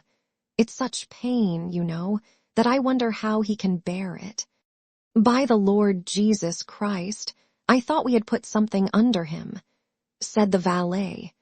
The first time Prince Andrew understood where he was, and what was the matter with him, and remembered being wounded, and how was when he asked to be carried into the hut after his calèche had stopped at Mytishchi. After growing confused from pain, while being carried into the hut, he again regained consciousness, and while drinking tea once more recalled all that had happened to him, and above all vividly remembered the moment at the ambulance station when, at the sight of the sufferings of a man he disliked, those new thoughts had come to him which promised him happiness. And those thoughts, though now vague and indefinite, again possessed his soul. He remembered that he had now a new source of happiness, and that this happiness had something to do with the Gospels. That was why he asked for a copy of them. The uncomfortable position in which they had put him and turned him over again confused his thoughts, and when he came to himself a third time it was in the complete stillness of the night. Everybody near him was sleeping. A cricket chirped from across the passage. Someone was shouting and singing in the street. Cockroaches rustled on the table, on the icons, and on the walls, and a big fly flopped at the head of the bed and around the candle beside him, the wick of which was charred and had shaped itself like a mushroom. His mind was not in a normal state. A healthy man usually thinks of, feels, and remembers innumerable things simultaneously, but has the power and will to select one sequence of thoughts or events on which to fix his whole attention. A healthy man can tear himself away from the deepest reflections to say a civil word to someone who comes in, and can then return again to his own thoughts. But Prince Andrew's mind was not in a normal state in that respect. All the powers of his mind were more active and clearer than ever, but they acted apart from his will. Most diverse thoughts and images occupied him simultaneously. At times, his brain suddenly began to work with a vigor, clearness, and depth it had never reached when he was in health. But suddenly, in the midst of its work, it would turn to some unexpected idea, and he had not the strength to turn it back again. Yes, a new happiness was revealed to me of which man cannot be deprived, he thought as he lay in the semi-darkness of the quiet hut, gazing fixedly before him with feverish, wide-open eyes. A happiness lying beyond material forces, outside the material influences that act on man, a happiness of the soul alone, the happiness of loving. Every man can understand it, but to conceive it and enjoin it was possible only for God. But how did God enjoin that law, and why was the sun? And suddenly the sequence of these thoughts broke off, and Prince Andrew heard, without knowing whether it was a delusion or reality, a soft whispering voice incessantly and rhythmically repeating "Petey, Petey, Petey," and then "Teety," and then again "Petey, Petey, Petey," and "Tai, Tai," once more. At the same time he felt that above his face, above the very middle of it, some strange airy structure was being erected out of slender needles or splinters, to the sound of this whispered music. He felt that he had to balance carefully, though it was difficult, so that this airy structure should not collapse, but nevertheless it kept collapsing and again slowly rising to the sound of whispered rhythmic music. It stretches, stretches, spreading out and stretching, said Prince Andrew to himself. While listening to this whispering and feeling the sensation of this drawing out and the construction of this edifice of needles, he also saw by glimpses a red halo round the candle, and heard the rustle of the cockroaches, and the buzzing of the fly that flopped against his pillow and his face. Each time the fly touched his face it gave him a burning sensation, and yet to his surprise it did not destroy the structure, though it knocked against the very region of his face where it was rising. But besides this, there was something else of importance. It was something white by the door, the statue of a sphinx, which also oppressed him.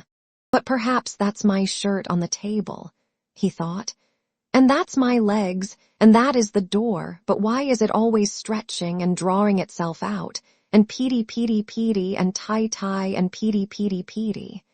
That's enough. Please leave off. Prince Andrew painfully entreated someone, and suddenly thoughts and feelings again swam to the surface of his mind with peculiar clearness and force.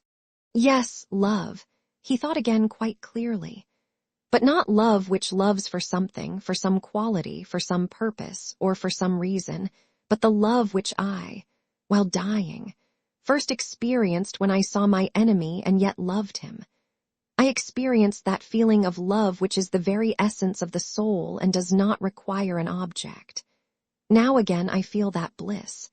To love one's neighbors, to love one's enemies, to love everything, to love God in all his manifestations. It is possible to love someone dear to you with human love, but an enemy can only be loved by divine love. That is why I experienced such joy when I felt that I loved that man. What has become of him? Is he alive?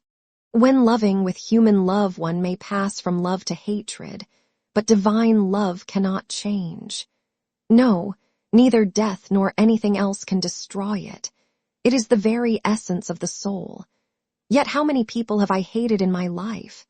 And of them all, I loved and hated none as I did her. And he vividly pictured to himself Natasha, not as he had done in the past with nothing but her charms which gave him delight, but for the first time picturing to himself her soul, and he understood her feelings, her sufferings, shame, and remorse. He now understood for the first time all the cruelty of his rejection of her, the cruelty of his rupture with her. If only it were possible for me to see her once more, just once, looking into those eyes to say, "Petey, petey, petey, and tie-tie, and petey, petey, petey, boom." Flopped the fly, and his attention was suddenly carried into another world, a world of reality and delirium in which something particular was happening. In that world, some structure was still being erected and did not fall. Something was still stretching out, and the candle with its red halo was still burning, and the same shirt-like sphinx lay near the door. But besides all this, something creaked. There was a whiff of fresh air, and a new white sphinx appeared, standing at the door. And that sphinx had the pale face and shining eyes of the very Natasha of whom he had just been thinking. Oh, how oppressive this continual delirium is, thought Prince Andrew, trying to drive that face from his imagination. But the face remained before him with the force of reality and drew nearer. Prince Andrew wished to return to that former world of pure thought, but he could not, and delirium drew him back into its domain. The soft, whispering voice continued its rhythmic murmur. Something oppressed him and stretched out, and the strange face was before him. Prince Andrew collected all his strength in an effort to recover his senses. He moved a little, and suddenly there was a ringing in his ears, a dimness in his eyes, and like a man plunged into water, he lost consciousness. When he came to himself, Natasha, that same living Natasha, whom of all people he most longed to love with this new pure divine love that had been revealed to him, was kneeling before him. He realized that it was the real living Natasha, and he was not surprised, but quietly happy. Natasha, motionless on her knees, she was unable to stir, with frightened eyes riveted on him, was restraining her sobs. Her face was pale and rigid. Only in the lower part of it something quivered. Prince Andrew sighed with relief, smiled, and held out his hand. "You," he said, "how fortunate." With a rapid but careful movement, Natasha drew nearer to him on her knees, and taking his hand carefully, bent her face over it and began kissing it, just touching it lightly with her lips. "Forgive me," she whispered, raising her head and glancing at him. "Forgive me." "I love you," said Prince Andrew. "Forgive." "Forgive what?" he asked. "Forgive me for what I have done," faltered Natasha in a scarcely audible, broken whisper, and began kissing his hand more rapidly, just touching it with her lips. "I love you more, better than before," said Prince Andrew, lifting her face with his hand so as to look into her eyes. Those eyes, filled with happy tears, gazed at him timidly, compassionately, and with joyous love. Natasha's thin, pale face, with its swollen lips, was more than plain, it was dreadful. But Prince Andrew did not see that. He saw her shining eyes, which were beautiful. They heard the sound of voices behind them.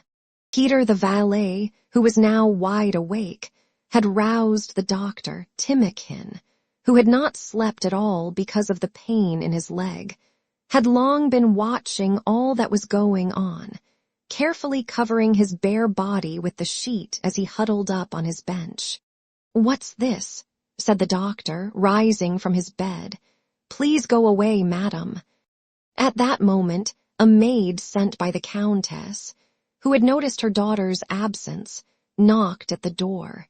Like a somnambulist aroused from her sleep, Natasha went out of the room and, returning to her hut, fell sobbing on her bed.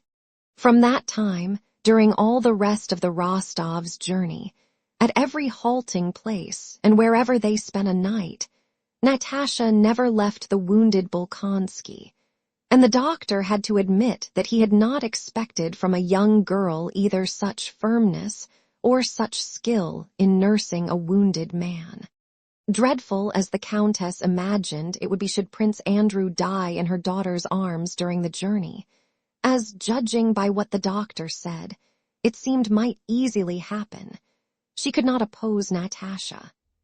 Though with the intimacy now established between the wounded man and Natasha, the thought occurred that should he recover their former engagement would be renewed, no one, least of all Natasha and Prince Andrew, spoke of this.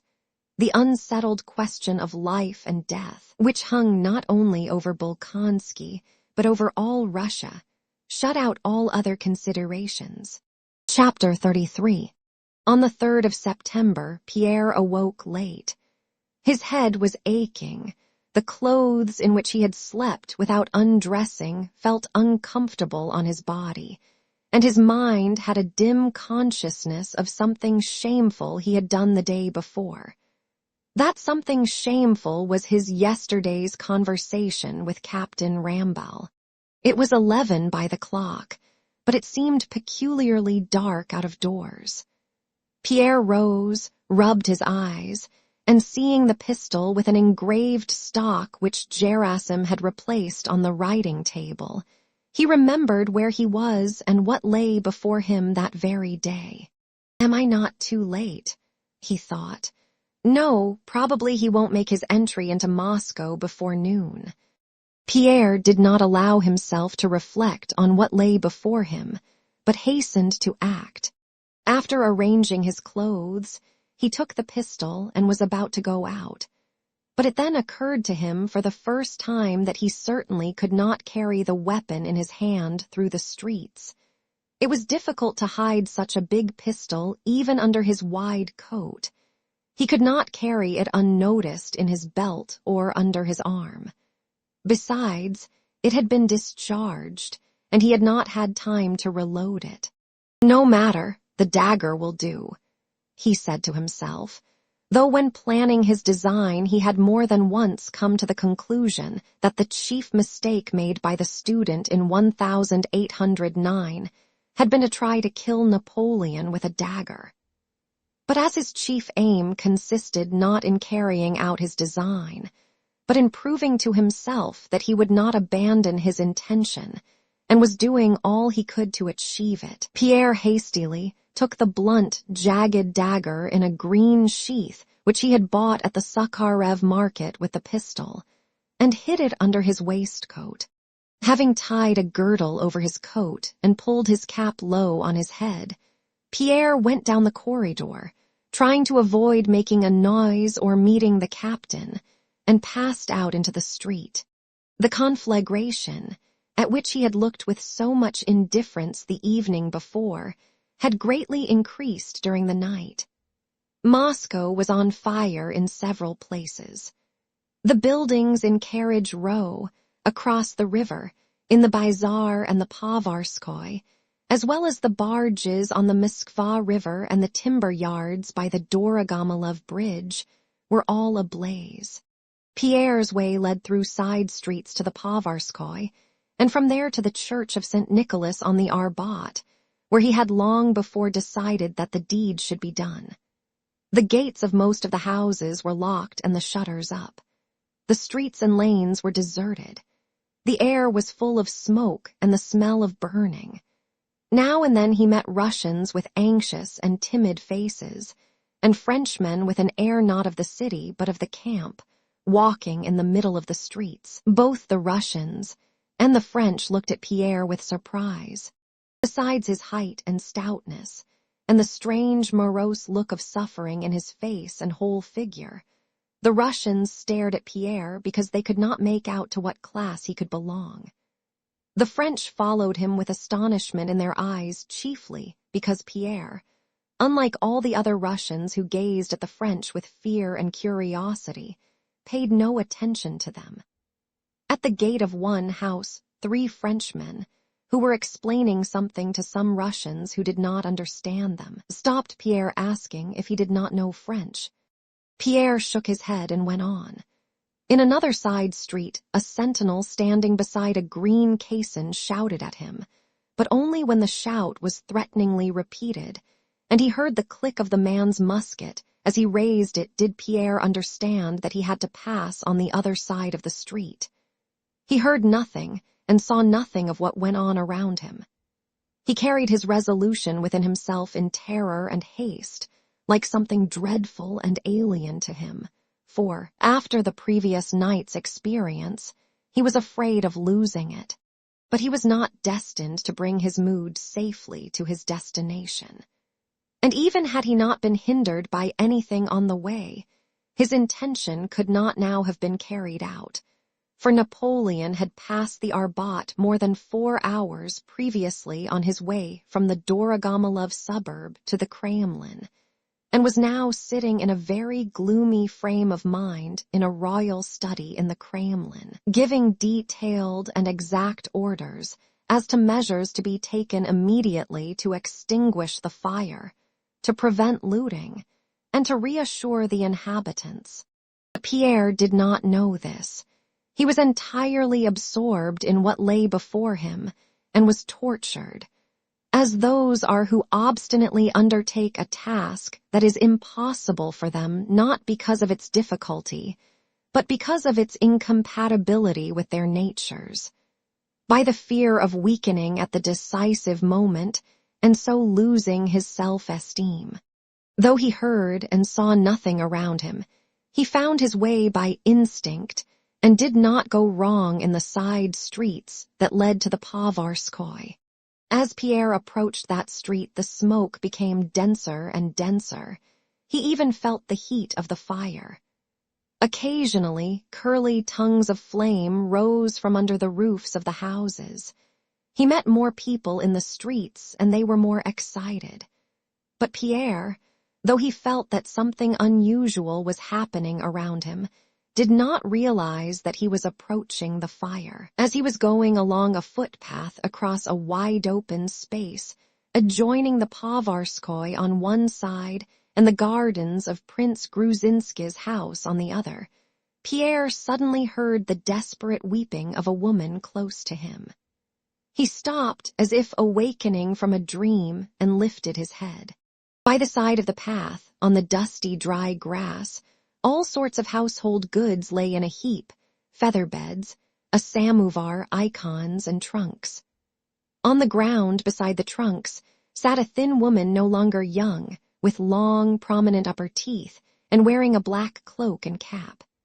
This woman, swaying to and fro and muttering something, was choking with sobs. 2 girls of about 10 and 12, dressed in dirty, short frocks and cloaks, were staring at their mother, with a look of stupefaction on their pale, frightened faces. The youngest child, a boy of about 7, who wore an overcoat and an immense cap evidently not his own, was crying in his old nurse's armis. A dirty, barefooted maid was sitting on a trunk, and having undone her pale-colored plait, was pulling it straight and sniffing at her singed hair. The woman's husband, a short, round-shouldered man in the undress uniform of a civilian official, with sausage-shaped whiskers, and showing under his square-set cap the hair smoothly brushed forward over his temples, with expressionless face was moving the trunks, which were placed one on another, and was dragging some garments from under them. As soon as she saw Pierre, the woman almost threw herself at his feet. "Dear people, good Christians, save me, help me, dear friends. Help us, somebody," she muttered between her sobs. "My girl, my daughter, my youngest daughter is left behind. She's burned. Ooh, was it for this I nursed you?" Ooh.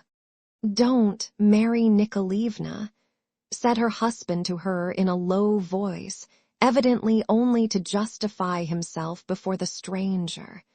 Sister must have taken her, or else where can she be? He added. Monster, villain, shouted the woman angrily, suddenly ceasing to weep. You have no heart you don't feel for your own child. Another man would have rescued her from the fire. But this is a monster and neither a man nor a father. You, honored sir, are a noble man, she went on, addressing Pierre rapidly between her sobs. The fire broke out alongside and blew our way. The maid called out fire, and we rushed to collect our things. We ran out just as we were. This is what we have brought away. The icons and my dowry bed, all the rest is lost. We seized the children, but not Katie. Ooh, oh Lord. And again she began to sob. My child, my dear one, burned. But where was she left? Asked Pierre. From the expression of his animated face, the woman saw that this man might help her. Oh, dear sir, she cried, seizing him by the legs. My benefactor set my heart at ease. Aniska, go, you horrid girl, show him the way. She cried to the maid, angrily opening her mouth and still farther exposing her long teeth. Show me the way, show me, I'll do it, gasped Pierre rapidly. The dirty maidservant stepped from behind the trunk, put up her plate, sighed, and went on her short, bare feet along the path. Pierre felt as if he had come back to life after a heavy swoon. He held his head higher, his eyes shone with the light of life, and with swift steps he followed the maid, overtook her, and came out on the Povarskoy. The whole street was full of clouds of black smoke. Tongues of flame here and there broke through that cloud. A great number of people crowded in front of the conflagration. In the middle of the street stood a French general saying something to those around him. Pierre, accompanied by the maid, was advancing to the spot where the general stood, but the French soldiers stopped him. On n'y passe, asterisk, cried a voice. Asterisk, you can't pass. This way, uncle, cried the girl. We'll pass through the side street by the Niculins. Pierre turned back, giving a spring now and then to keep up with her. She ran across the street, turned down a side street to the left, and passing 3 houses, turned into a yard on the right.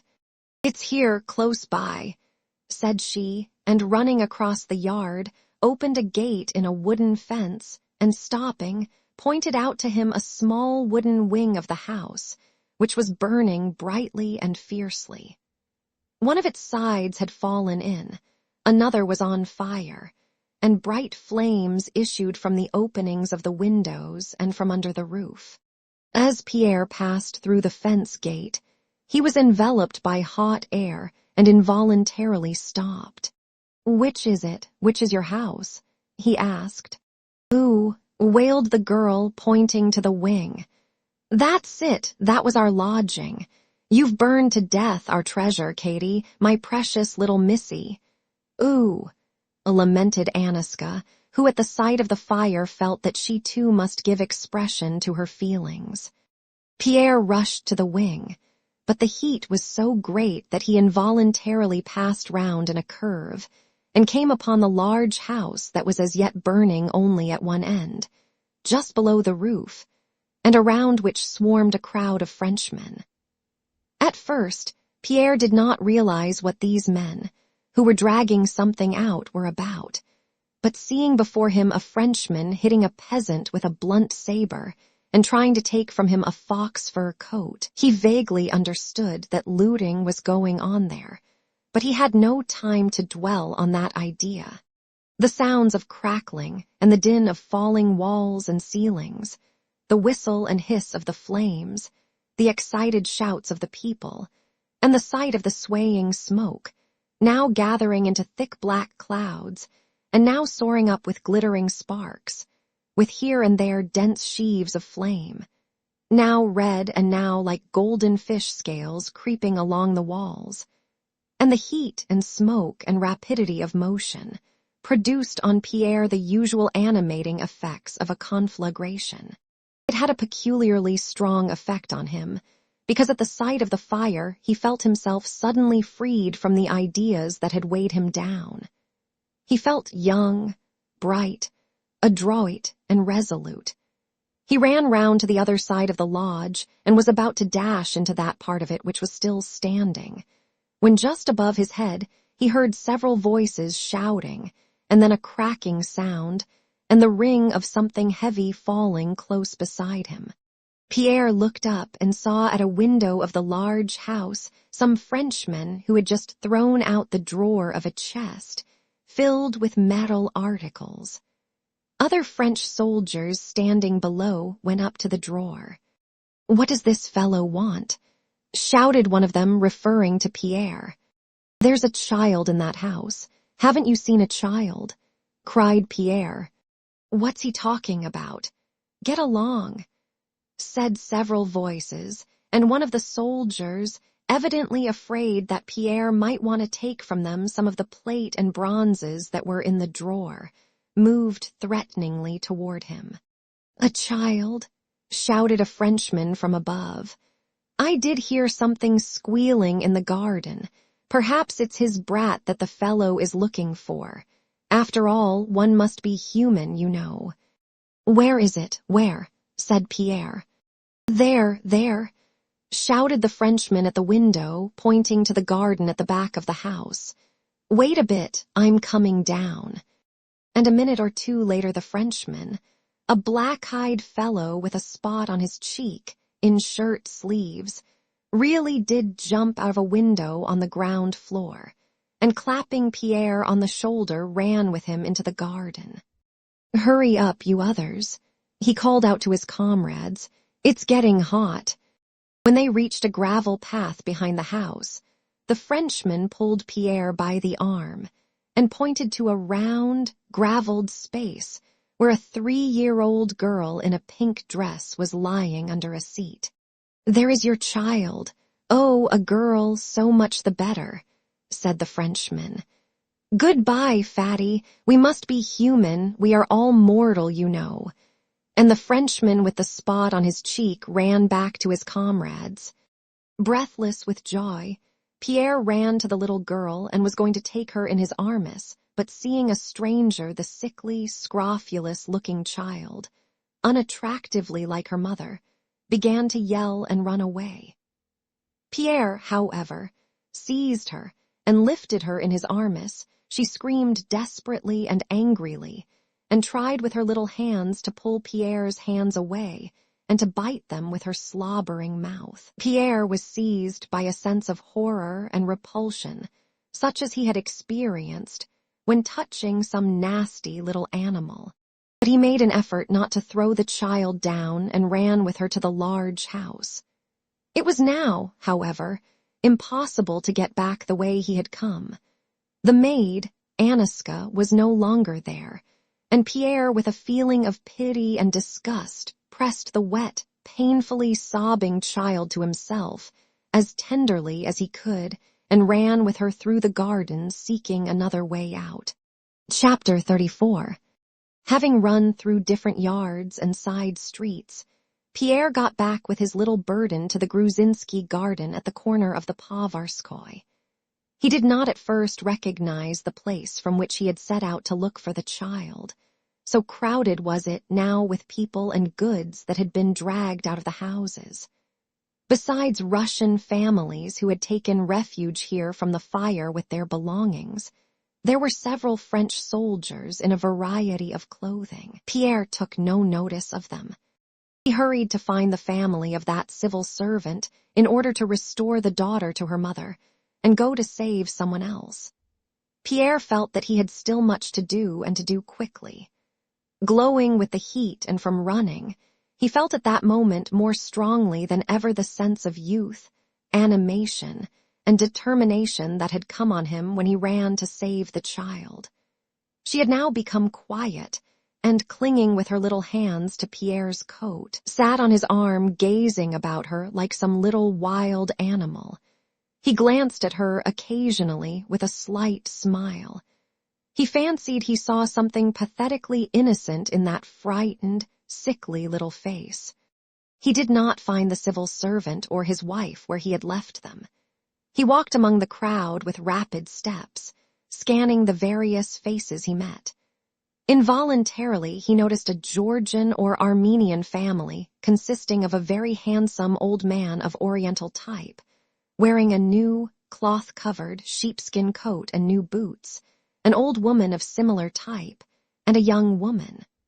That very young woman seemed to Pierre the perfection of Oriental beauty, with her sharply outlined, arched, black eyebrows and the extraordinarily soft, bright color of her long, beautiful, expressionless face.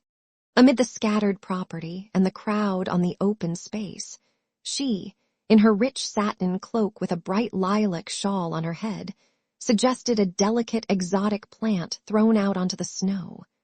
She was sitting on some bundles a little behind the old woman, and looked from under her long lashes with motionless, large, almond-shaped eyes at the ground before her.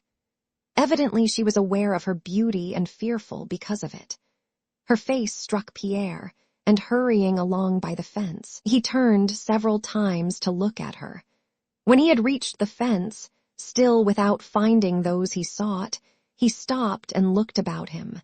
With the child in his arms, his figure was now more conspicuous than before, and a group of Russians, both men and women, gathered about him. "Have you lost anyone, my dear fellow? You're of the gentry yourself, aren't you? Whose child is it?" they asked him. Pierre replied that the child belonged to a woman in a black coat who had been sitting there with her other children, and he asked whether anyone knew where she had gone. "Why, that must be the Anfeyrovs," said an old deacon, addressing a pock-marked peasant woman. "Lord have mercy, Lord have mercy," he added in his customary bass. "The Anfeyrovs." "No," said the woman. "They left in the morning. That must be either Mary Nikolaevna's or the Ivanovs." "He says a woman, and Mary Nikolaevna is a lady," remarked a house serf. "Do you know her? She's thin with long teeth," said Pierre. "That's Mary Nikolaevna. They went inside the garden when these wolves swooped down," said the woman, pointing to the French soldiers. "Oh, Lord, have mercy," added the deacon. "Go over that way, they are there. It's she. She kept on lamenting and crying," continued the woman. "It's she. Here, this way." But Pierre was not listening to the woman. He had for some seconds been intently watching what was going on a few steps away. He was looking at the Armenian family and at two French soldiers who had gone up to them. One of these, a nimble little man, was wearing a blue coat tied round the waist with a rope. He had a nightcap on his head and his feet were bare. The other, whose appearance particularly struck Pierre, was a long, lank, round-shouldered, fair-haired man, slow in his movements, and with an idiotic expression of face. He wore a woman's loose gown of frieze, blue trousers, and large torn Hessian boots. The little barefooted Frenchman in the blue coat went up to the Armenians, and, saying something, immediately seized the old man by his legs, and the old man at once began pulling off his boots. The other in the frieze gown stopped in front of the beautiful Armenian girl, and with his hands in his pockets stood staring at her, motionless and silent. "Here, take the child," said Pierre peremptorily and hurriedly to the woman, handing the little girl to her. "Give her back to them, give her back," he almost shouted, putting the child, who began screaming, on the ground and again looking at the Frenchman and the Armenian family. The old man was already sitting barefoot. The little Frenchman had secured his second boot and was slapping one boot against the other. The old man was saying something in a voice broken by sobs, but Pierre caught but a glimpse of this. His whole attention was directed to the Frenchman in the frieze gown, who meanwhile, swaying slowly from side to side, had drawn nearer to the young woman and, taking his hands from his pockets, had seized her by the neck. The beautiful Armenian still sat motionless and in the same attitude, with her long lashes drooping, as if she did not see or feel what the soldier was doing to her. While Pierre was running the few steps that separated him from the Frenchman, the tall marauder in the frieze gown was already tearing from her neck the necklace the young Armenian was wearing, and the young woman, clutching at her neck, screamed piercingly. "Let that woman alone," exclaimed Pierre hoarsely in a furious voice, seizing the soldier by his round shoulders and throwing him aside. The soldier fell, got up, and ran away. But his comrade, throwing down the boots and drawing his sword, moved threateningly toward Pierre. "Voyons, pass de Berdizes. Asterisk," he cried. Asterisk, "look here, no nonsense." Pierre was in such a transport of rage that he remembered nothing, and his strength increased tenfold. He rushed at the barefooted Frenchman, and before the latter had time to draw his sword, knocked him off his feet and hammered him with his fists. Shouts of approval were heard from the crowd around, and at the same moment a mounted patrol of French Uhlans appeared from round the corner. The Uhlans came up at a trot to Pierre and the Frenchman and surrounded them. Pierre remembered nothing of what happened after that. He only remembered beating someone and being beaten and finally feeling that his hands were bound, and that a crowd of French soldiers stood around him and were searching him. "Lieutenant, he has a dagger," were the first words Pierre understood. "Ah, a weapon," said the officer, and turned to the barefooted soldier who had been arrested with Pierre. "All right, you can tell all about it at the court-martial." Then he turned to Pierre. "Do you speak French?" Pierre looked around him with bloodshot eyes and did not reply. His face probably looked very terrible, for the officer said something in a whisper, and 4 more Uhlans left the ranks and placed themselves on both sides of Pierre. "Do you speak French?" the officer asked again, keeping at a distance from Pierre. "Call the interpreter." A little man in Russian civilian clothes rode out from the ranks, and by his clothes and manner of speaking Pierre at once knew him to be a French salesman from one of the Moscow shops. "He does not look like a common man," said the interpreter after a searching look at Pierre. "Ah, he looks very much like an incendiary," remarked the officer. "And ask him who he is," he added. "Who are you?" asked the interpreter in poor Russian. "You must answer the chief." "I will not tell you who I am. I am your prisoner, take me." Pierre suddenly replied in French. Muttered the officer with a frown. "Well then, march." A crowd had collected round the Uhlans. Nearest to Pierre stood the pockmarked peasant woman with the little girl, and when the patrol started she moved forward. "Where are they taking you to, you poor dear?" said she. "And the little girl, what am I to do with her if she's not theirs?" said the woman. "What does that woman want?" asked the officer. Pierre was as if intoxicated. His elation increased at the sight of the little girl he had saved. "What does she want?" he murmured. "She is bringing me my daughter whom I have just saved from the flames," said he. "Goodbye." And without knowing how this aimless lie had escaped him, he went along with resolute and triumphant steps between the French soldiers. The French patrol was one of those sent out through the various streets of Moscow by Durossnel's order to put a stop to the pillage, and especially to catch the incendiaries who, according to the general opinion which had that day originated among the higher French officers, were the cause of the conflagrations. After marching through a number of streets, the patrol arrested 5 more Russian suspects. A small shopkeeper, 2 seminary students, a peasant, and a house serf, besides several looters. But of all these various suspected characters, Pierre was considered to be the most suspicious of all. When they had all been brought for the night to a large house on the Zubov rampart that was being used as a guard-house, Pierre was placed apart under strict guard.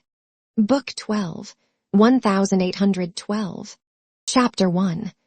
In Petersburg at that time, a complicated struggle was being carried on with greater heat than ever in the highest circles, between the parties of Rumyantsev, the French, Maria Fedorovna, the Tsarevich, and others, drowned as usual by the buzzing of the court drones.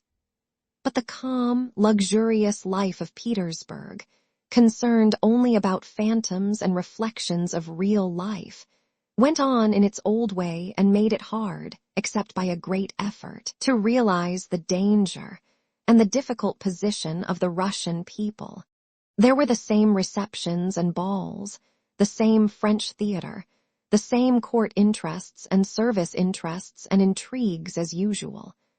Only in the very highest circles were attempts made to keep in mind the difficulties of the actual position. Stories were whispered of how differently the two empresses behaved in these difficult circumstances.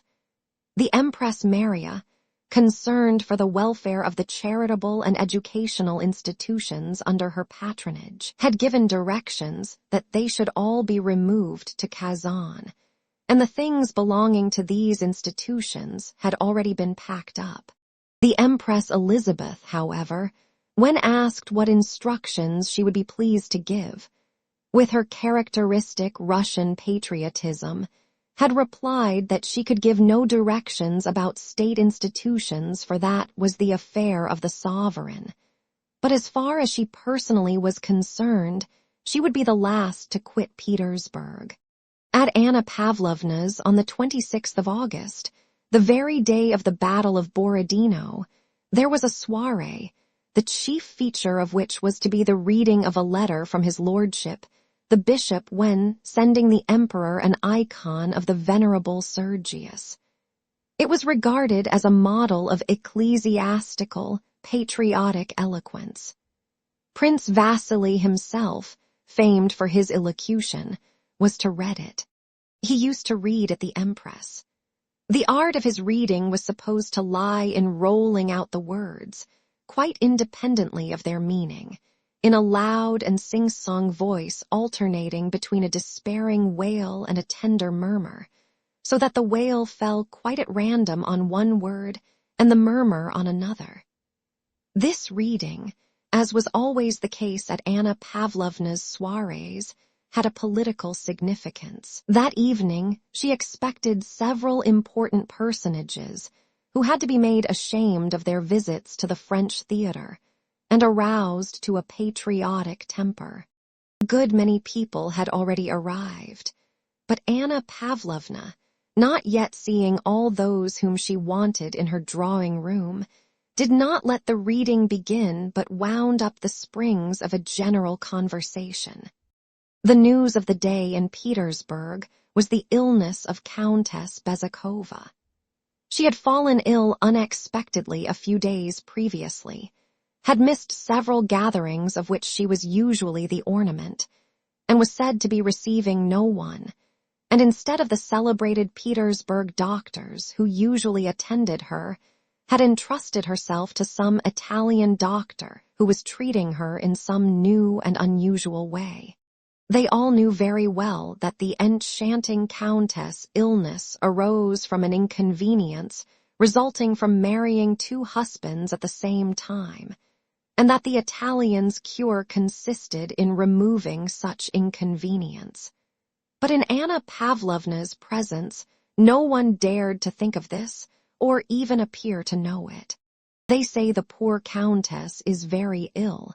The doctor says it is angina pectoris. Angina, oh, that's a terrible illness. They say that the rivals are reconciled, thanks to the angina. And the word angina was repeated with great satisfaction.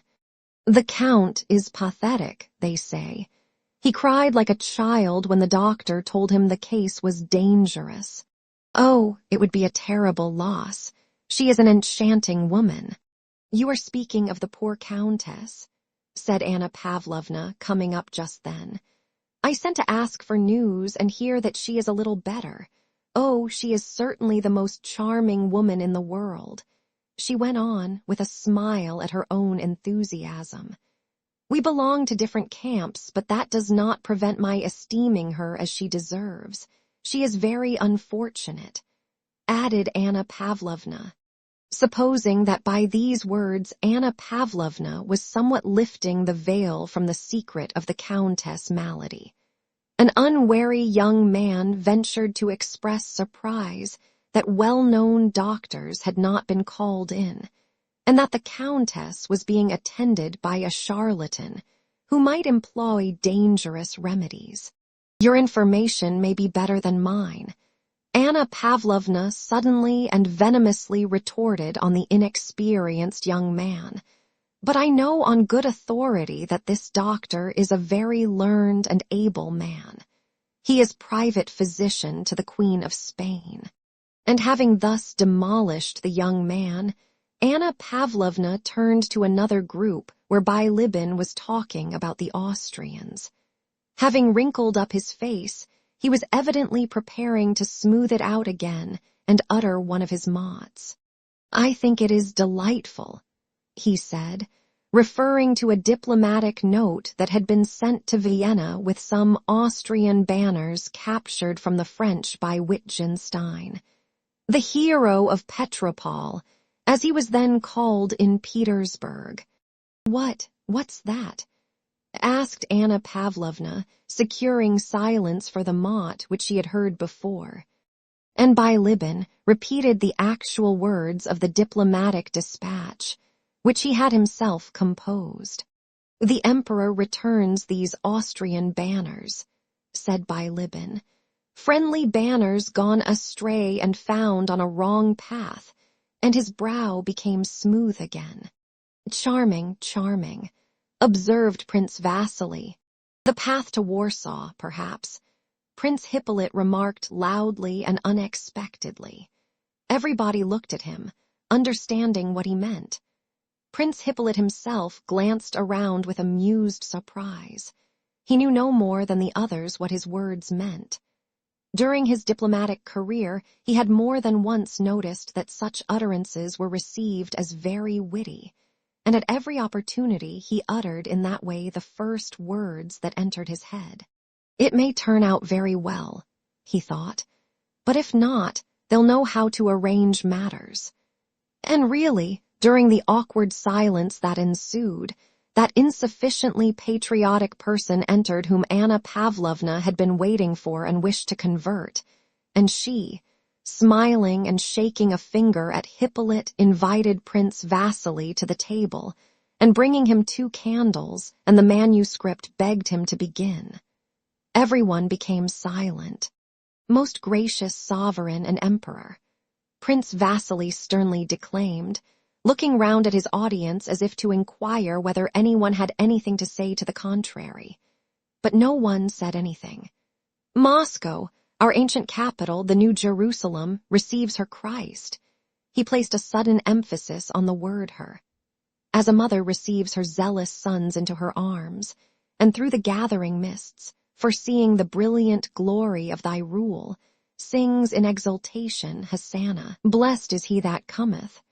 Prince Vasily pronounced these last words in a tearful voice. Bilibin attentively examined his nails, and many of those present appeared intimidated, as if asking in what they were to blame. Anna Pavlovna whispered the next words in advance, like an old woman muttering the prayer at communion. "Let the bold and insolent Goliath," she whispered. Prince Vasily continued, "Let the bold and insolent Goliath from the borders of France encompass the realms of Russia with death-bearing terrors.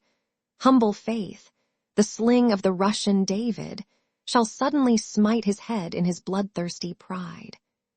This icon of the venerable Sergius, the servant of God and zealous champion of old of our country's weal, is offered to your imperial majesty.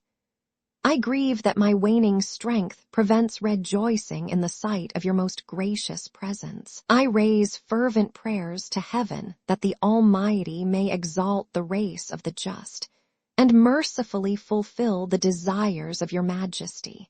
What force, what a style, was uttered in approval both of reader and of author. Animated by that address, Anna Pavlovna's guests talked for a long time of the state of the fatherland, and offered various conjectures as to the result of the battle to be fought in a few days.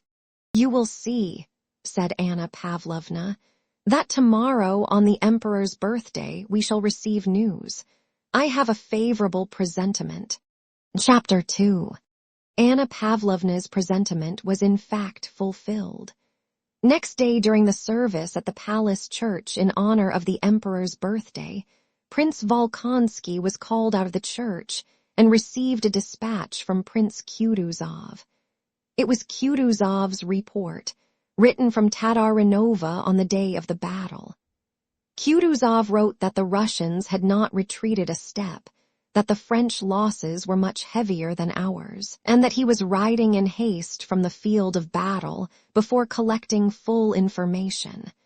It followed that there must have been a victory, and at once, without leaving the church, thanks were rendered to the Creator for his help and for the victory. Anna Pavlovna's presentiment was justified, and all that morning a joyously festive mood reigned in the city. Everyone believed the victory to have been complete, and some even spoke of Napoleon's having been captured, of his deposition, and of the choice of a new ruler for France. It is very difficult for events to be reflected in their real strength and completeness amid the conditions of court life, and far from the scene of action.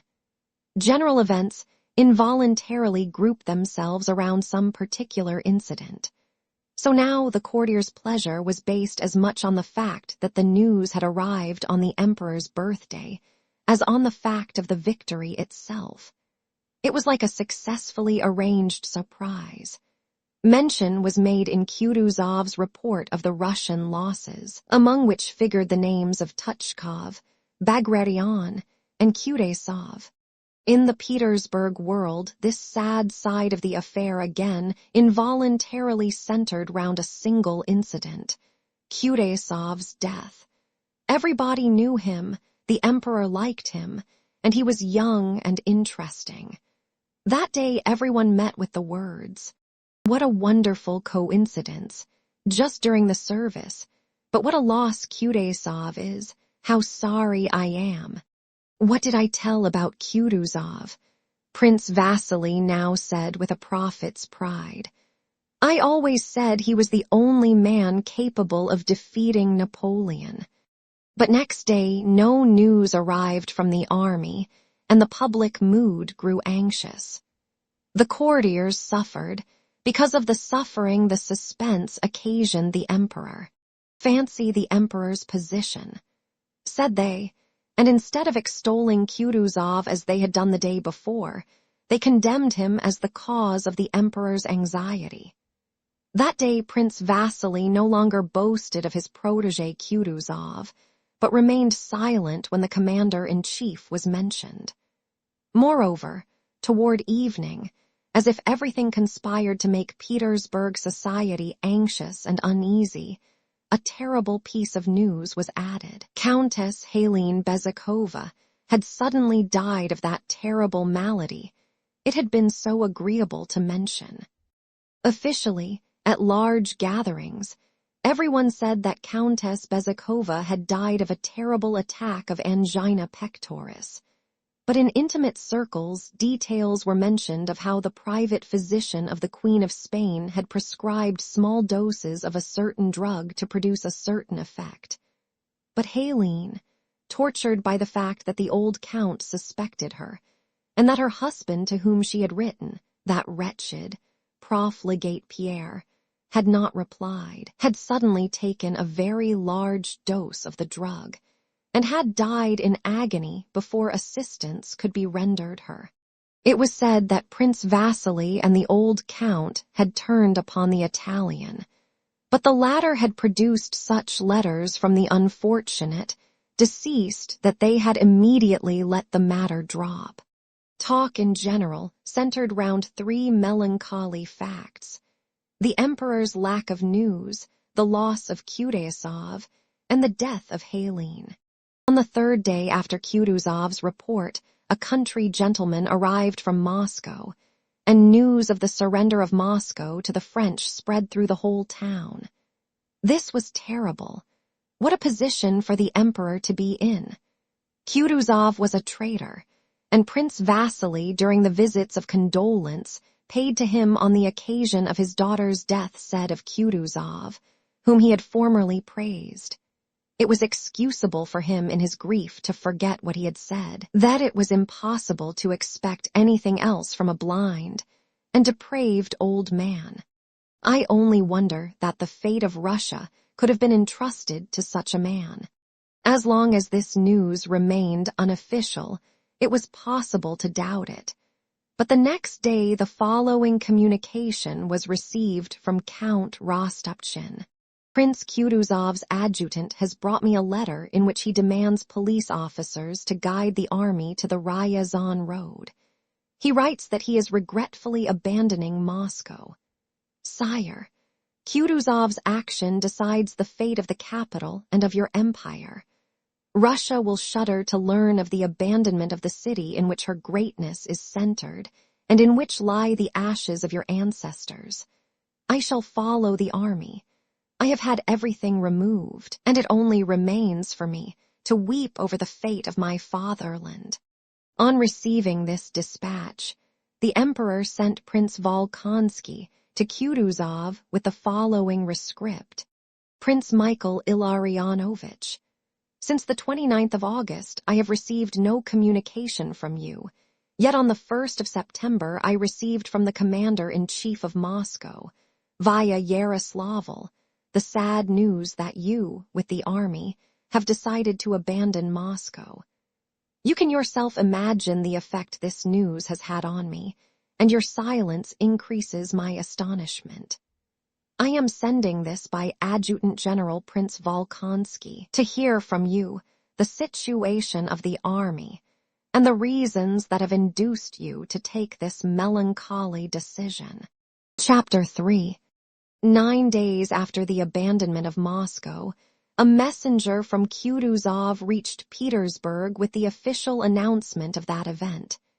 This messenger was Michaud, a Frenchman who did not know Russian, but who was quite étranger, Russe de cœur et d'âme, asterisk, as he said of himself.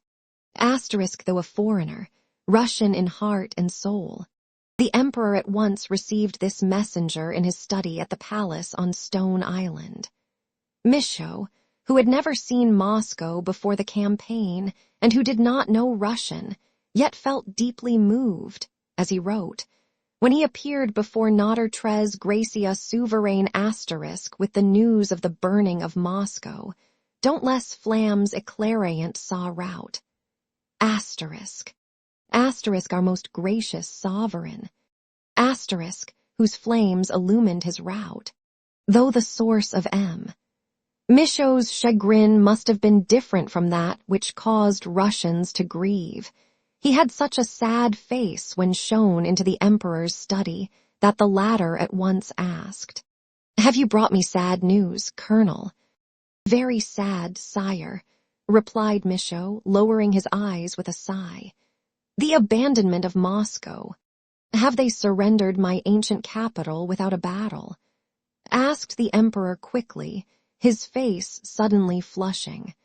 Michaud respectfully delivered the message Kutuzov had entrusted to him, which was that it had been impossible to fight before Moscow, and that, as the only remaining choice was between losing the army as well as Moscow, or losing Moscow alone, the field marshal had to choose the latter. The emperor listened in silence, not looking at Misho. "Has the enemy entered the city?" he asked. "Yes, sire, and Moscow is now in ashes. I left it all in flames," replied Misho in a decided tone, but glancing at the emperor he was frightened by what he had done. The emperor began to breathe heavily and rapidly. His lower lip trembled, and tears instantly appeared in his fine blue eyes. But this lasted only a moment. He suddenly frowned, as if blaming himself for his weakness, and raising his head addressed Misho in a firm voice. "I see, Colonel, from all that is happening, that Providence requires great sacrifices of us. I am ready to submit myself in all things to his will. But tell me, Misho, how did you leave the army when it saw my ancient capital abandoned without a battle? Did you not notice discouragement?" Seeing that his most gracious ruler was calm once more, Misho also grew calm, but was not immediately ready to reply to the emperor's direct and relevant question, which required a direct answer. "Sire, will you allow me to speak frankly as befits a loyal soldier?" he asked to gain time. "Colonel, I always require it," replied the emperor. "Conceal nothing from me. I wish to know absolutely how things are." "Sire," said Misho with a subtle, scarcely perceptible smile on his lips, having now prepared a well-phrased reply. "Sire, I left the whole army, from its chiefs to the lowest soldier, without exception in desperate and agonized terror." "How is that?" The emperor interrupted him, frowning sternly. "Would misfortune make my Russians lose heart? Never." Misho had only waited for this to bring out the phrase he had prepared. "Sire," he said, with respectful playfulness, "they are only afraid lest your majesty, in the goodness of your heart, should allow yourself to be persuaded to make peace. They are burning for the combat," declared this representative of the Russian nation, "and to prove to your majesty by the sacrifice of their lives how devoted they are." "Ah," said the emperor reassured, and with a kindly gleam in his eyes, he patted Misho on the shoulder. "You set me at ease, Colonel." He bent his head and was silent for some time. "Well then, go back to the army," he said, drawing himself up to his full height and addressing Misho with a gracious and majestic gesture. "And tell our brave men and all my good subjects, wherever you go, that, when I have not a soldier left, I shall put myself at the head of my beloved nobility and my good peasants, and so use the last resources of my empire. It still offers me more than my enemies suppose," said the emperor, growing more and more animated. "But should it ever be ordained by divine providence," he continued, raising to heaven his fine eyes shining with emotion, "that my dynasty should cease to reign on the throne of my ancestors, then after exhausting all the means at my command, I shall let my beard grow to here," he pointed halfway down his chest, "and go and eat potatoes with the meanest of my peasants, rather than sign the disgrace of my country and of my beloved people, whose sacrifices I know how to appreciate." Having uttered these words in an agitated voice, the emperor suddenly turned away as if to hide from Misho the tears that rose to his eyes, and went to the further end of his study. Having stood there a few moments, he strode back to Misho and pressed his arm below the elbow with a vigorous movement. The emperor's mild and handsome face was flushed, and his eyes gleamed with resolution and anger. "Colonel Misho, do not forget what I say to you here. Perhaps we may recall it with pleasure some day. Napoleon or I," said the emperor, touching his breast. "We can no longer both reign together. I have learned to know him, and he will not deceive me any more." And the emperor paused, with a frown. When he heard these words, and saw the expression of firm resolution in the emperor's eyes, misho, quoique étranger, rust occur et dame, at that solemn moment felt himself enraptured by all that he had heard, as he used afterwards to say, and gave expression to his own feelings and those of the Russian people whose representative he considered himself to be in the following words.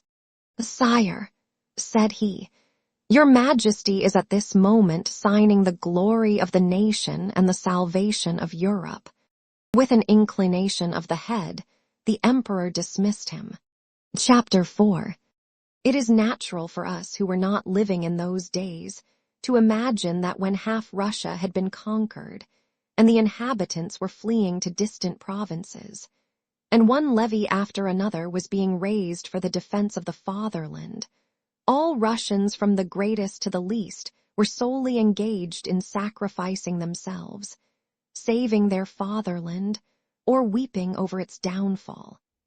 The tales and descriptions of that time, without exception, speak only of the self-sacrifice, patriotic devotion, despair, grief, and the heroism of the Russians. But it was not really so. It appears so to us because we see only the general historic interest of that time, and do not see all the personal human interests that people had. Yet in reality, those personal interests of the moment so much transcend the general interests that they always prevent the public interest from being felt or even noticed. Most of the people at that time paid no attention to the general progress of events, but were guided only by their private interests, and they were the very people whose activities at that period were most useful. Those who tried to understand the general course of events and to take part in it by self-sacrifice and heroism were the most useless members of society. They saw everything upside down, and all they did for the common good turned out to be useless and foolish. Like Pierre's and Mamonov's regiments which looted Russian villages, and the lint the young ladies prepared, and that never reached the wounded, and so on. Even those, fond of intellectual talk and of expressing their feelings, who discussed Russia's position at the time involuntarily introduced into their conversation either a shade of pretense and falsehood or useless condemnation, and anger directed against people accused of actions no one could possibly be guilty of. In historic events, the rule forbidding us to eat of the fruit of the tree of knowledge is specially applicable. Only unconscious action bears fruit, and he who plays a part in an historic event never understands its significance. If he tries to realize it, his efforts are fruitless. The more closely a man was engaged in the events then taking place in Russia, the less did he realize their significance. In Petersburg and in the provinces at a distance from Moscow, ladies and gentlemen in militia uniforms wept for Russia and its ancient capital and talked of self-sacrifice and so on. But in the army which retired beyond Moscow, there was little talk or thought of Moscow, and when they caught sight of its burned ruins, no one swore to be avenged on the French, but they thought about their next pay, their next quarters, of Matryoshka the vivandière, and like matters. As the war had caught him in the service, Nicholas Rostov took a close and prolonged part in the defense of his country, but did so casually, without any aim at self-sacrifice, and he therefore looked at what was going on in Russia without despair and without dismally racking his brains over it. Had he been asked what he thought of the state of Russia, he would have said that it was not his business to think about it, that Kutuzov and others were there for that purpose, but that he had heard that the regiments were to be made up to their full strength, that fighting would probably go on for a long time yet, and that things being so it was quite likely he might be in command of a regiment in a couple of years' time. As he looked at the matter in this way, he learned that he was being sent to Voronezh to buy remounts for his division, not only without regret at being prevented from taking part in the coming battle, but with the greatest pleasure, which he did not conceal and which his comrades fully understood. A few days before the Battle of Borodino, Nicholas received the necessary money and warrants, and having sent some hussars on in advance, he set out with post horses for Voronezh. Only a man who has experienced it, that is, has passed some months continuously in an atmosphere of campaigning and war, can understand the delight Nicholas felt when he escaped from the region covered by the army's foraging operations, provision trains, and hospitals. When, free from soldiers, wagons, and the filthy traces of a camp, he saw villages with peasants and peasant women, gentlemen's country houses, fields where cattle were grazing, post houses with station masters asleep in them, he rejoiced as though seeing all this for the first time. What for a long while specially surprised and delighted him were the women, young and healthy, without a dozen officers making up to each of them. Women, too, who were pleased and flattered that a passing officer should joke with them. In the highest spirits, Nicholas arrived at night at a hotel in Voronezh, ordered things he had long been deprived of in camp, and next day, very clean-shaven and in a full-dress uniform he had not worn for a long time, went to present himself to the authorities. The commander of the militia was a civilian general, an old man who was evidently pleased with his military designation and rank. He received Nicholas brusquely, imagining this to be characteristically military, and questioned him with an important air, as if considering the general progress of affairs and approving and disapproving with full right to do so. Nicholas was in such good spirits that this merely amused him. From the commander of the militia, he drove to the governor. The governor was a brisk little man, very simple and affable. He indicated the stud farms at which Nicholas might procure horses, recommended to him a horse dealer in the town and a landowner 14 miles out of town who had the best horses, and promised to assist him in every way. "You are Count Ilya Rostov's son? My wife was a great friend of your mother's. We are at home on Thursdays. Today is Thursday, so please come and see us quite informally," said the governor, taking leave of him. Immediately on leaving the governor's, Nicholas hired post horses, and taking his squadron quartermaster with him, drove at a gallop to the landowner, 14 miles away, who had the stud. Everything seemed to him pleasant and easy during that first part of his stay in Voronezh, and as usually happens when a man is in a pleasant state of mind, everything went well and easily. The landowner to whom Nicholas went was a bachelor, an old cavalryman, a horse fancier, a sportsman, the possessor of some century-old brandy and some old Hungarian wine, who had a snuggery where he smoked, and who owned some splendid horses. In very few words, Nicholas bought 17 picked stallions for 6,000 rubles, to serve, as he said, as samples of his remounts. After dining and taking rather too much of the Hungarian wine, Nicholas, having exchanged kisses with the landowner, with whom he was already on the friendliest terms, galloped back over abominable roads, in the brightest frame of mind, continually urging on the driver so as to be in time for the governor's party. When he had changed, poured water over his head, and scented himself, Nicholas arrived at the governor's rather late, but with the phrase, "better late than never," on his lips. It was not a ball, nor had dancing been announced, but everyone knew that Catherine Petrovna would play valses and the écossaise on the clavichord, and that there would be dancing, and so everyone had come as to a ball.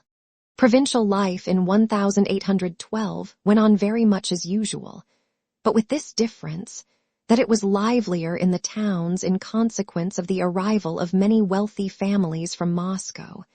And as in everything that went on in Russia at that time, a special recklessness was noticeable. And in for a penny, in for a pound. Who cares? Spirit, and the inevitable small talk, instead of turning on the weather and mutual acquaintances, now turned on Moscow, the army, and Napoleon. The society, gathered together at the governor's, was the best in Voronezh. There were a great many ladies and some of Nicholas' Moscow acquaintances, but there were no men who could at all vie with the Cavalier of St. George, the Hussar remount officer, the good-natured and well-bred Count Rostov. Among the men was an Italian prisoner, an officer of the French army, and Nicholas felt that the presence of that prisoner enhanced his own importance as a Russian hero. The Italian was, as it were, a war trophy. Nicholas felt this. It seemed to him that everyone regarded the Italian in the same light, and he treated him cordially, though with dignity and restraint.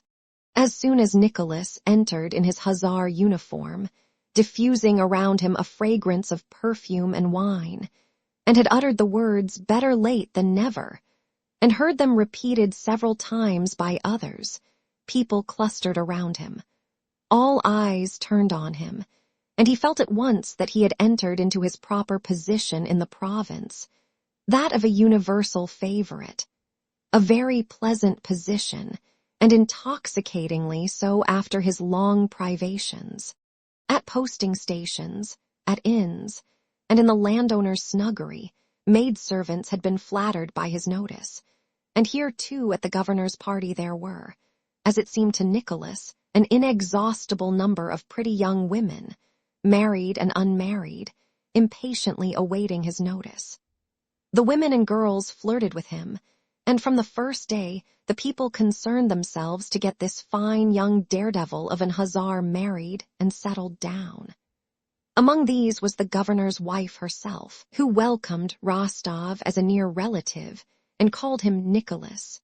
Catherine Petrovna did actually play valses and the écossaise, and dancing began in which Nicholas still further captivated the provincial society by his agility.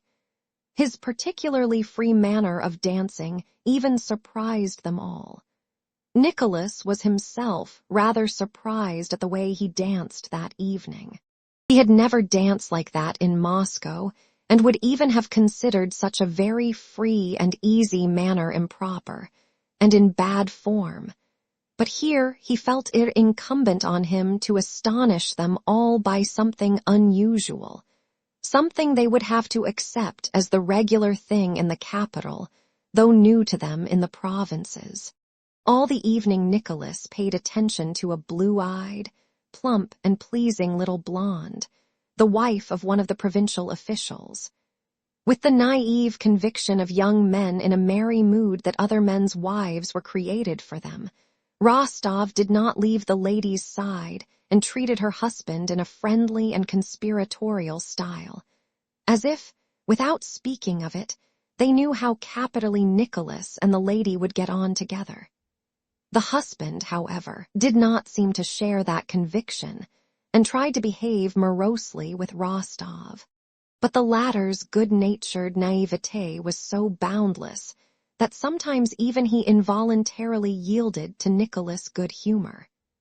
Toward the end of the evening, however, as the wife's face grew more flushed and animated, the husband's became more and more melancholy and solemn, as though there were but a given amount of animation between them, and as the wife's share increased, the husband's diminished. Chapter 5. Nicholas sat leaning slightly forward in an armchair, bending closely over the blonde lady, and paying her mythological compliments with a smile that never left his face. Johnily shifting the position of his legs in their tight riding breeches, diffusing an odor of perfume, and admiring his partner, himself, and the fine outlines of his legs in their well-fitting Hessian boots, Nicholas told the blonde lady that he wished to run away with a certain lady here in Voronezh. Which lady? A charming lady, a divine one. Her eyes, Nicholas looked at his partner, are blue, her mouth coral and ivory, her figure. He glanced at her shoulders, like Diana's. The husband came up and sullenly asked his wife what she was talking about.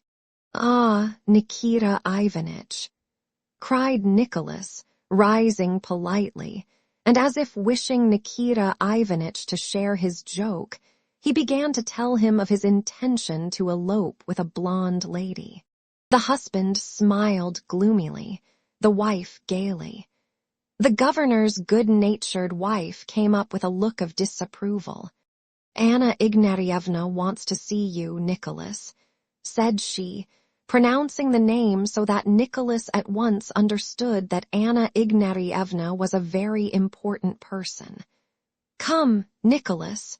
You know you let me call you so." "Oh, yes, Aunt. Who is she?" "Anna Ignatyevna Malvintseva. She has heard from her niece how you rescued her. Can you guess?" "I rescued such a lot of them," said Nicholas. "Her niece, Princess Bolkonskaya. She is here in Voronezh with her aunt. Oh ho, how you blush. Why, Not a bit. Please don't, Aunt." "Very well's very well. Oh, what a fellow you are." The governor's wife led him up to a tall and very stout old lady with a blue headdress, who had just finished her game of cards with the most important personages of the town.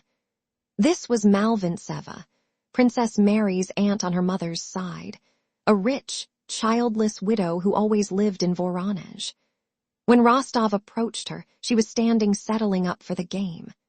She looked at him, and screwing up her eyes sternly, continued to upbraid the general who had won from her. "Very pleased, mon cher," she then said, holding out her hand to Nicholas. "Pray come and see me." After a few words about Princess Mary and her late father, whom Malvintseva had evidently not liked, and having asked what Nicholas knew of Prince Andrew, who also was evidently no favorite of hers, the important old lady dismissed Nicholas after repeating her invitation to come to see her.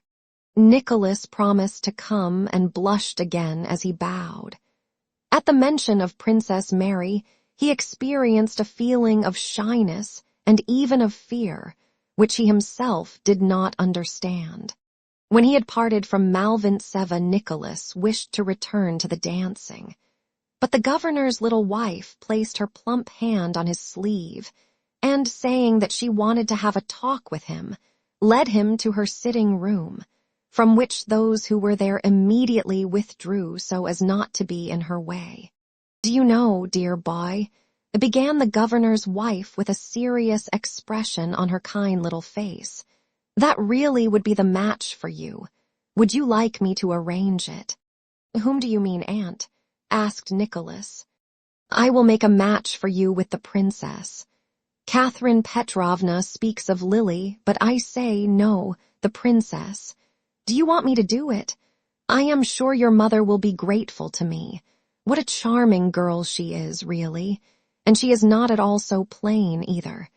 "Not at all," replied Nicholas, as if offended at the idea.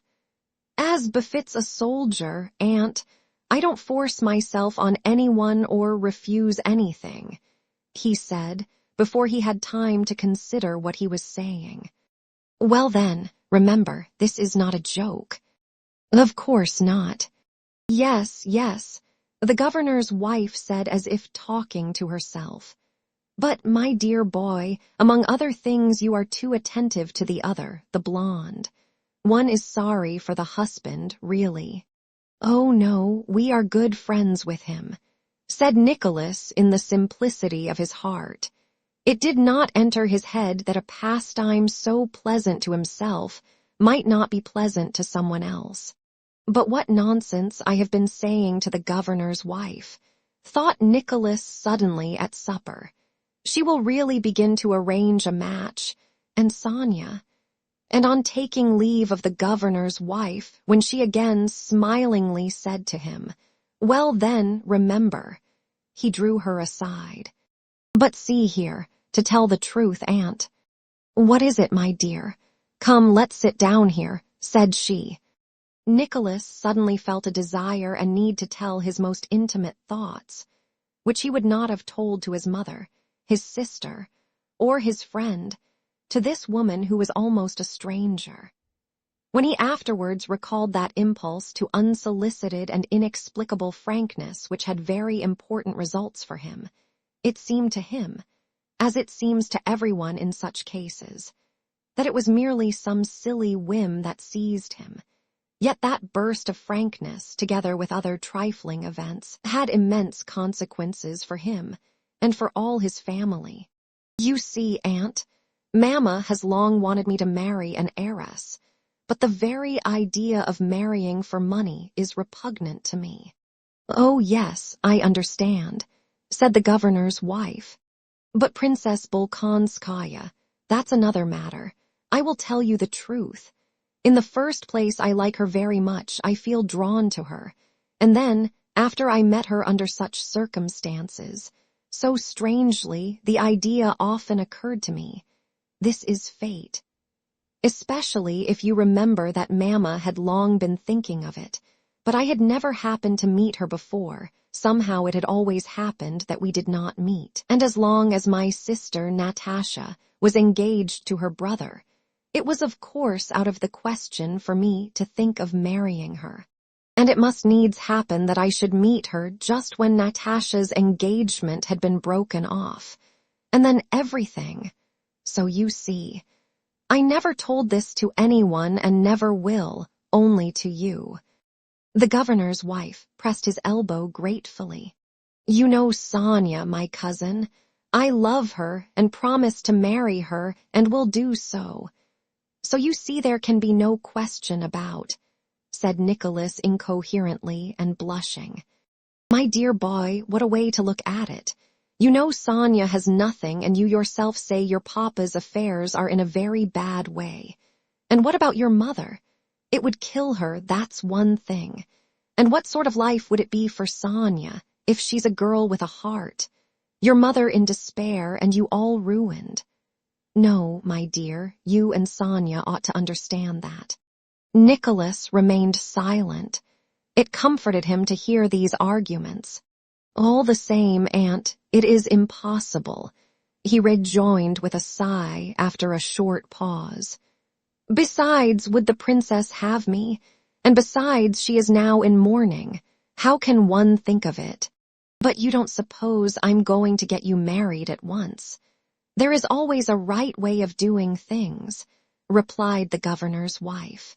"What a matchmaker you are, Aunt," said Nicholas, kissing her plump little hand. Chapter 6. On reaching Moscow after her meeting with Rostov, Princess Mary had found her nephew there with his tutor, and a letter from Prince Andrew giving her instructions how to get to her Aunt Malvintseva at Voronezh.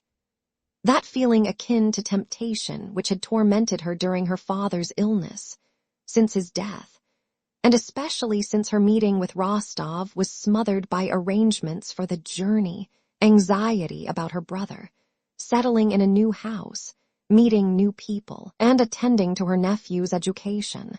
She was sad. Now, after a month passed in quiet surroundings, she felt more and more deeply the loss of her father, which was associated in her mind with the ruin of Russia. She was agitated and incessantly tortured by the thought of the dangers to which her brother, the only intimate person now remaining to her, was exposed. She was worried, too, about her nephew's education, for which she had always felt herself incompetent. But in the depths of her soul, she felt at peace. A peace arising from consciousness of having stifled those personal dreams and hopes that had been on the point of awakening within her, and were related to her meeting with Rostov. The day after her party, the governor's wife came to see Malvintseva, and after discussing her plan with the aunt, remarked that though under present circumstances a formal betrothal was, of course, not to be thought of, all the same the young people might be brought together and could get to know one another. Malvintseva expressed approval, and the governor's wife began to speak of Rostov in Mary's presence, praising him and telling how he had blushed when Princess Mary's name was mentioned. But Princess Mary experienced a painful rather than a joyful feeling. Her mental tranquility was destroyed, and desires, doubts, self-reproach, and hopes rewoke. During the 2 days that elapsed before Rostov called, Princess Mary continually thought of how she ought to behave to him. First, she decided not to come to the drawing room when he called to see her aunt, that it would not be proper for her, in her deep mourning, to receive visitors. Then she thought this would be rude after what he had done for her. Then it occurred to her that her aunt and the governor's wife had intentions concerning herself and Rostov. Their looks and words at times seemed to confirm this supposition. Then she told herself that only she, with her sinful nature, could think this of them. They could not forget that, situated as she was, while still wearing deep mourning, such matchmaking would be an insult to her and to her father's memory. Assuming that she did go down to see him, Princess Mary imagined the words he would say to her and what she would say to him, and these words sometimes seemed undeservedly cold, and then to mean too much. More than anything, she feared lest the confusion she felt might overwhelm her and betray her as soon as she saw him. But when on Sunday after church the footman announced in the drawing-room that Count Rostov had called, the princess showed no confusion. Only a slight blush suffused her cheeks, and her eyes lit up with a new and radiant light. "You have met him, Aunt," said she in a calm voice, unable herself to understand that she could be outwardly so calm and natural. When Rostov entered the room, the princess dropped her eyes for an instant, as if to give the visitor time to greet her aunt, and then just as Nicholas turned to her, she raised her head and met his look with shining eyes. With a movement full of dignity and grace, she half rose with a smile of pleasure, held out her slender, delicate hand to him, and began to speak in a voice in which for the first time new deep womanly notes vibrated. Mademoiselle Bourienne, who was in the drawing-room, looked at Princess Mary in bewildered surprise. Herself a consummate coquette, she could not have maneuvered better on meeting a man she wished to attract. Either black is particularly becoming to her, or she really has greatly improved without my having noticed it. And above all, what tact and grace! Thought Mademoiselle Bourienne. Had Princess Mary been capable of reflection at that moment, she would have been more surprised than Mademoiselle Bourienne at the change that had taken place in herself. From the moment she recognized that dear, loved face, a new life force took possession of her and compelled her to speak and act apart from her own will. From the time Rostov entered, her face became suddenly transformed. It was as if a light had been kindled in a carved and painted lantern, and the intricate, skillful, artistic work on its sides, that previously seemed dark, coarse, and meaningless, was suddenly shown up in unexpected and striking beauty. For the first time, all that pure, spiritual, inward travail through which she had lived appeared on the surface. All her inward labor, her dissatisfaction with herself, her sufferings, her strivings after goodness, her meekness, love, and self-sacrifice, all this now shone in those radiant eyes, in her delicate smile, and in every trait of her gentle face. Rostov saw all this as clearly as if he had known her whole life. He felt that the being before him was quite different from, and better than, anyone he had met before, and above all better than himself. Their conversation was very simple and unimportant. They spoke of the war, and like everyone else unconsciously exaggerated their sorrow about it. They spoke of their last meeting, Nicholas trying to change the subject. They talked of the governor's kind wife, of Nicholas' relations, and of Princess Mary's. She did not talk about her brother, diverting the conversation as soon as her aunt mentioned Andrew. Evidently, she could speak of Russia's misfortunes with a certain artificiality, but her brother was too near her heart, and she neither could nor would speak lightly of him. Nicholas noticed this, as he noticed every shade of Princess Mary's character with an observation unusual to him, and everything confirmed his conviction that she was a quite unusual and extraordinary being.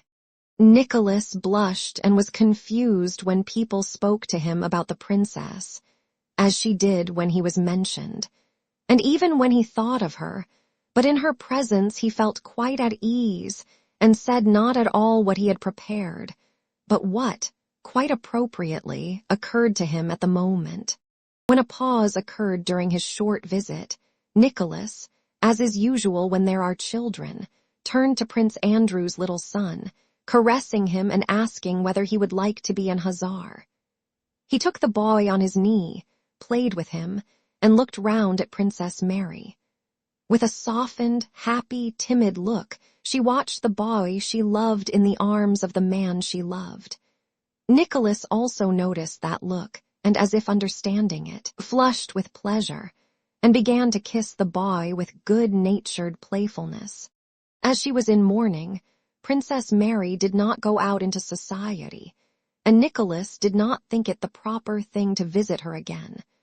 But all the same, the governor's wife went on with her matchmaking, passing on to Nicholas the flattering things Princess Mary said of him and vice versa, and insisting on his declaring himself to Princess Mary. For this purpose, she arranged a meeting between the young people at the bishop's house before Mass. Though Rostov told the governor's wife that he would not make any declaration to Princess Mary, he promised to go. As at Tilsit, Rostov had not allowed himself to doubt that what everybody considered right was right. So now, after a short but sincere struggle between his effort to arrange his life by his own sense of justice and an obedient submission to circumstances, he chose the latter and yielded to the power he felt irresistibly carrying him he knew not where. He knew that after his promise to Sonia, it would be what he deemed base to declare his feelings to Princess Mary, and he knew that he would never act basely. But he also knew, or rather felt at the bottom of his heart, that by resigning himself now to the force of circumstances and to those who were guiding him, he was not only doing nothing wrong, but was doing something very important, more important than anything he had ever done in his life. After meeting Princess Mary, though the course of his life went on externally as before, all his former amusements lost their charm for him, and he often thought about her. But he never thought about her as he had thought of all the young ladies without exception whom he had met in society, nor as he had for a long time, and at one time rapturously, thought about Sonia. He had pictured each of those young ladies as almost all honest-hearted young men do, that is, as a possible wife, adapting her in his imagination to all the conditions of married life. A white dressing gown, his wife at the tea table, his wife's carriage, little ones, Mama and Papa, their relations to her, and so on. And these pictures of the future had given him pleasure. But with Princess Mary, to whom they were trying to get him engaged, he could never picture anything of future married life. If he tried, his pictures seemed incongruous and false. It made him afraid. Chapter 7. The dreadful news of the Battle of Borodino, of our losses in killed and wounded, and the still more terrible news of the loss of Moscow reached Voronezh in the middle of September. Princess Mary, having learned of her brother's wound only from the Gazette and having no definite news of him, prepared, so Nicholas heard, he had not seen her again himself, to set off in search of Prince Andrew. When he received the news of the Battle of Borodino and the abandonment of Moscow, Rostov was not seized with despair, anger, the desire for vengeance, or any feeling of that kind, but everything in Voronezh suddenly seemed to him dull and tiresome, and he experienced an indefinite feeling of shame and awkwardness. The conversations he heard seemed to him insincere. He did not know how to judge all these affairs, and felt that only in the regiment would everything again become clear to him. He made haste to finish buying the horses, and often became unreasonably angry with his servant and squadron quartermaster. A few days before his departure, a special Thanksgiving, at which Nicholas was present, was held in the cathedral for the Russian victory. He stood a little behind the governor and held himself with military decorum through the service, meditating on a great variety of subjects. When the service was over, the governor's wife beckoned him to her. "Have you seen the princess?" she asked, indicating with a movement of her head a lady standing on the opposite side, beyond the choir. Nicholas immediately recognized Princess Mary, not so much by the profile he saw under her bonnet, as by the feeling of solicitude, timidity, and pity that immediately overcame him. Princess Mary, evidently engrossed by her thoughts, was crossing herself for the last time before leaving the church. Nicholas looked at her face with surprise. It was the same face he had seen before. There was the same general expression of refined, inner, spiritual labor, but now it was quite differently lit up. There was a pathetic expression of sorrow, prayer, and hope in it. As had occurred before when she was present, Nicholas went up to her without waiting to be prompted by the governor's wife, and not asking himself whether or not it was right and proper to address her here in church, and told her he had heard of her trouble and sympathized with his whole soul. As soon as she heard his voice, a vivid glow kindled in her face, lighting up both her sorrow and her joy. "There is one thing I wanted to tell you, Princess," said Rostov. "It is that if your brother, Prince Andrew Nikolaevich, were not living, it would have been at once announced in the Gazette, as he is a colonel." The princess looked at him, not grasping what he was saying, but cheered by the expression of regretful sympathy on his face. "And I have known so many cases of a splinter wound. The Gazette said it was a shell, either proving fatal at once or being very slight," continued Nicholas. "We must hope for the best, and I am sure—" Princess Mary interrupted him. "Oh, that would be so dread." She began, and, prevented by agitation from finishing, she bent her head with a movement as graceful as everything she did in his presence, and looking up at him gratefully went out, following her aunt. That evening Nicholas did not go out, but stayed at home to settle some accounts with the horse dealers. When he had finished that business, it was already too late to go anywhere but still too early to go to bed, and for a long time he paced up and down the room, reflecting on his life, a thing he rarely did. Princess Mary had made an agreeable impression on him when he had met her in Smolensk province. His having encountered her in such exceptional circumstances, and his mother having at one time mentioned her to him as a good match, had drawn his particular attention to her. When he met her again in Voronezh, the impression she made on him was not merely pleasing, but powerful. Nicholas had been struck by the peculiar moral beauty he observed in her at this time. He was, however, preparing to go away, and it had not entered his head to regret that he was thus depriving himself of chances of meeting her. But that day's encounter in church had, he felt, sunk deeper than was desirable for his peace of mind.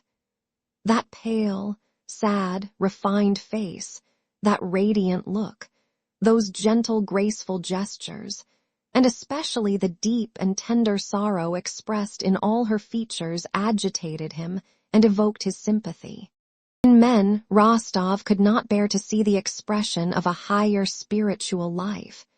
That was why he did not like Prince Andrew, and he referred to it contemptuously as philosophy and dreaminess. But in Princess Mary, that very sorrow which revealed the depth of a whole spiritual world foreign to him was an irresistible attraction. She must be a wonderful woman, a real angel, he said to himself. Why am I not free? Why was I in such a hurry with Sonia? And he involuntarily compared the two, the lack of spirituality in the one and the abundance of it in the other, a spirituality he himself lacked and therefore valued most highly. He tried to picture what would happen were he free, how he would propose to her and how she would become his wife. But no, he could not imagine that. He felt awed, and no clear picture presented itself to his mind. He had long ago pictured to himself a future with Sonia, and that was all clear and simple just because it had all been thought out, and he knew all there was in Sonia. But it was impossible to picture a future with Princess Mary, because he did not understand her but simply loved her. Reveries about Sonia had had something merry and playful in them, but to dream of Princess Mary was always difficult and a little frightening. How she prayed, he thought. It was plain that her whole soul was in her prayer. Yes, that was the prayer that moves mountains, and I am sure her prayer will be answered. Why don't I pray for what I want? He suddenly thought. What do I want? To be free, released from Sonia. She was right, he thought, remembering what the governor's wife had said. Nothing but misfortune can come of marrying Sonia. Muddles, grief for Mama, business difficulties. Muddles, terrible muddles. Besides, I don't love her, not as I should. Oh, God. Release me from this dreadful, inextricable position. He suddenly began to pray. Yes, prayer can move mountains, but one must have faith and not pray as Natasha, and I used to as children, that the snow might turn into sugar, and then run out into the yard to see whether it had done so.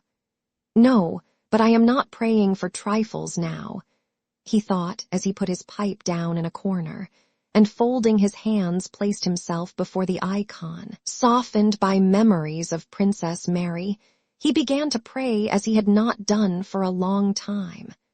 Tears were in his eyes and in his throat when the door opened and Lavrushka came in with some papers. Blockhead, why do you come in without being called? Cried Nicholas, quickly changing his attitude. From the governor, said Lavrushka in a sleepy voice. A courier has arrived and there's a letter for you. Well, all right, thanks. You can go. Nicholas took the two letters, one of which was from his mother and the other from Sonia. He recognized them by the handwriting and opened Sonia's first. He had read only a few lines when he turned pale, and his eyes opened wide with fear and joy. No, it's not possible, he cried aloud. Unable to sit still, he paced up and down the room holding the letter and reading it. He glanced through it, then read it again, and standing still in the middle of the room, he raised his shoulders, stretching out his hands, with his mouth wide open and his eyes fixed. What he had just been praying for with confidence that God would hear him had come to pass. But Nicholas was as much astonished as if it were something extraordinary and unexpected, and as if the very fact that it had happened so quickly proved that it had not come from God to whom he had prayed, but by some ordinary coincidence. This unexpected, and, as it seemed to Nicholas, quite voluntary letter from Sonia freed him from the knot that fettered him, and from which there had seemed no escape. She wrote that the last unfortunate events, the loss of almost the whole of the Rostovs' Moscow property, and the Countess repeatedly expressed wish that Nicholas should marry Princess Bolkonskaya, together with his silence and coldness of late, had all combined to make her decide to release him from his promise and set him completely free. It would be too painful to me to think that I might be a cause of sorrow or discord in the family that has been so good to me, she wrote. And my love has no aim but the happiness of those I love. So, Nicholas, I beg you to consider yourself free, and to be assured that, in spite of everything, no one can love you more than does. Your Sonia. Both letters were written from Troitsa. The other, from the Countess, described their last days in Moscow, their departure, the fire, and the destruction of all their property. In this letter, the Countess also mentioned that Prince Andrew was among the wounded traveling with them. His state was very critical, but the doctor said there was now more hope. Sonia and Natasha were nursing him. Next day, Nicholas took his mother's letter and went to see Princess Mary. Neither he nor she said a word about what Natasha nursing him might mean. But thanks to this letter, Nicholas suddenly became almost as intimate with the princess as if they were relations. The following day, he saw Princess Mary off on her journey to Yaroslavl, and a few days later left to rejoin his regiment. Chapter 8. Sonia's letter written from Troitsa, which had come as an answer to Nicholas' prayer, was prompted by this. The thought of getting Nicholas married to an heiress occupied the old countess' mind more and more. She knew that Sonia was the chief obstacle to this happening, and Sonia's life in the countess' house had grown harder and harder, especially after they had received a letter from Nicholas telling of his meeting with Princess Mary in Bogocharovo. The countess let no occasion slip of making humiliating or cruel allusions to Sonia. But a few days before they left Moscow, moved and excited by all that was going on, she called Sonia to her, and instead of reproaching and making demands on her, tearfully implored her to sacrifice herself and repay all that the family had done for her by breaking off her engagement with Nicholas. I shall not be at peace till you promise me this. Sonia burst into hysterical tears and replied through her sobs that she would do anything and was prepared for anything, but gave no actual promise and could not bring herself to decide to do what was demanded of her. She must sacrifice herself for the family that had reared and brought her up. To sacrifice herself for others was Sonia's habit. Her position in the house was such that only by sacrifice could she show her worth, and she was accustomed to this and loved doing it. But in all her former acts of self-sacrifice, she had been happily conscious that they raised her in her own esteem and in that of others, and so made her more worthy of Nicholas, whom she loved more than anything in the world. But now, they wanted her to sacrifice the very thing that constituted the whole reward for her self-sacrifice and the whole meaning of her life. And for the first time, she felt bitterness against those who had been her benefactors only to torture her the more painfully. She felt jealous of Natasha, who had never experienced anything of this sort, had never needed to sacrifice herself, but made others sacrifice themselves for her, and yet was beloved by everybody. And for the first time, Sonia felt that out of her pure, quiet love for Nicholas a passionate feeling was beginning to grow up which was stronger than principle, virtue, or religion. Under the influence of this feeling, Sonia, whose life of dependence had taught her involuntarily to be secretive, having answered the Countess in vague general terms, avoided talking with her, and resolved to wait till she should see Nicholas, not in order to set him free, but on the contrary at that meeting to bind him to her forever. The bustle and terror of the Rostovs' last days in Moscow stifled the gloomy thoughts that oppressed Sonia. She was glad to find escape from them in practical activity. But when she heard of Prince Andrew's presence in their house, despite her sincere pity for him and for Natasha, she was seized by a joyful and superstitious feeling that God did not intend her to be separated from Nicholas. She knew that Natasha loved no one but Prince Andrew and had never ceased to love him. She knew that being thrown together again under such terrible circumstances, they would again fall in love with one another, and that Nicholas would then not be able to marry Princess Mary, as they would be within the prohibited degrees of affinity. Despite all the terror of what had happened during those last days, and during the first days of their journey, this feeling that Providence was intervening in her personal affairs cheered Sonia. At the Troitsa monastery, the Rostovs first broke their journey for a whole day. 3 large rooms were assigned to them in the monastery hostelry, one of which was occupied by Prince Andrew. The wounded man was much better that day, and Natasha was sitting with him. In the next room sat the Count and Countess respectfully conversing with the prior, who was calling on them as old acquaintances and benefactors of the monastery. Sonia was there too, tormented by curiosity as to what Prince Andrew and Natasha were talking about. She heard the sound of their voices through the door. That door opened and Natasha came out, looking excited. Not noticing the monk, who had risen to greet her and was drawing back the wide sleeve on his right arm, she went up to Sonia and took her hand. "Natasha, what are you about? Come here," said the Countess. Natasha went up to the monk for his blessing, and he advised her to pray for aid to God and his saint. As soon as the prior withdrew, Natasha took her friend by the hand and went with her into the unoccupied room. "Sonia, will he live?" she asked. "Sonia, how happy I am and how unhappy. Sonia, Dovey, everything is as it used to be. If only he lives, he cannot. Because of..." And Natasha burst into tears. "Yes, I knew it, thank God," murmured Sonia. "He will live." Sonia was not less agitated than her friend by the latter's fear and grief, and by her own personal feelings which she shared with no one. Sobbing, she kissed and comforted Natasha. "If only he lives," she thought. Having wept, talked, and wiped away their tears, the 2 friends went together to Prince Andrew's door.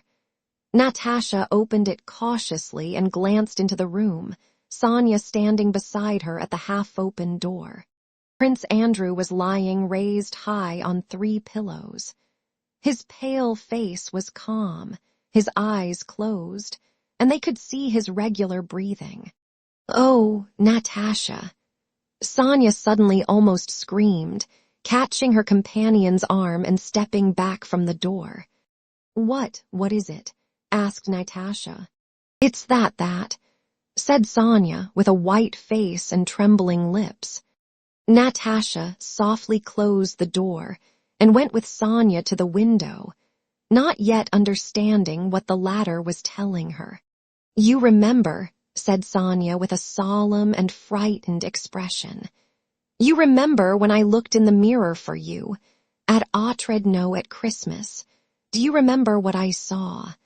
Yes," cried Natasha, opening her eyes wide, and vaguely recalling that Sonia had told her something about Prince Andrew whom she had seen lying down. "You remember," Sonia went on. "I saw it then and told everybody, you and Dunyasha. I saw him lying on a bed," said she, making a gesture with her hand and a lifted finger at each detail, and that he had his eyes closed and was covered just with a pink quilt, and that his hands were folded. She concluded, convincing herself that the details she had just seen were exactly what she had seen in the mirror.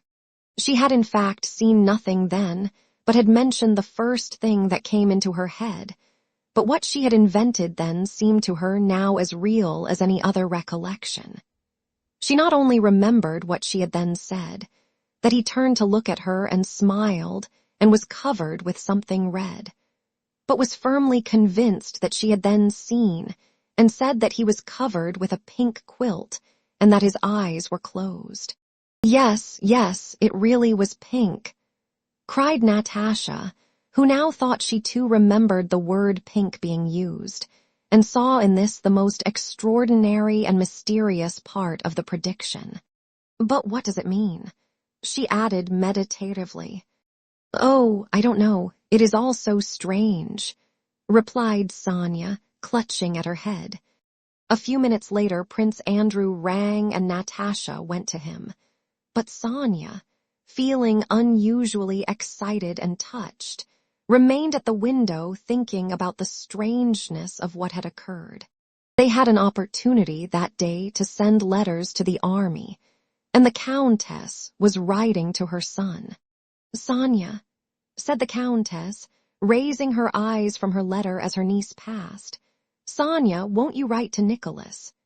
She spoke in a soft, tremulous voice, and in the weary eyes that looked over her spectacles, Sonia read all that the Countess meant to convey with these words.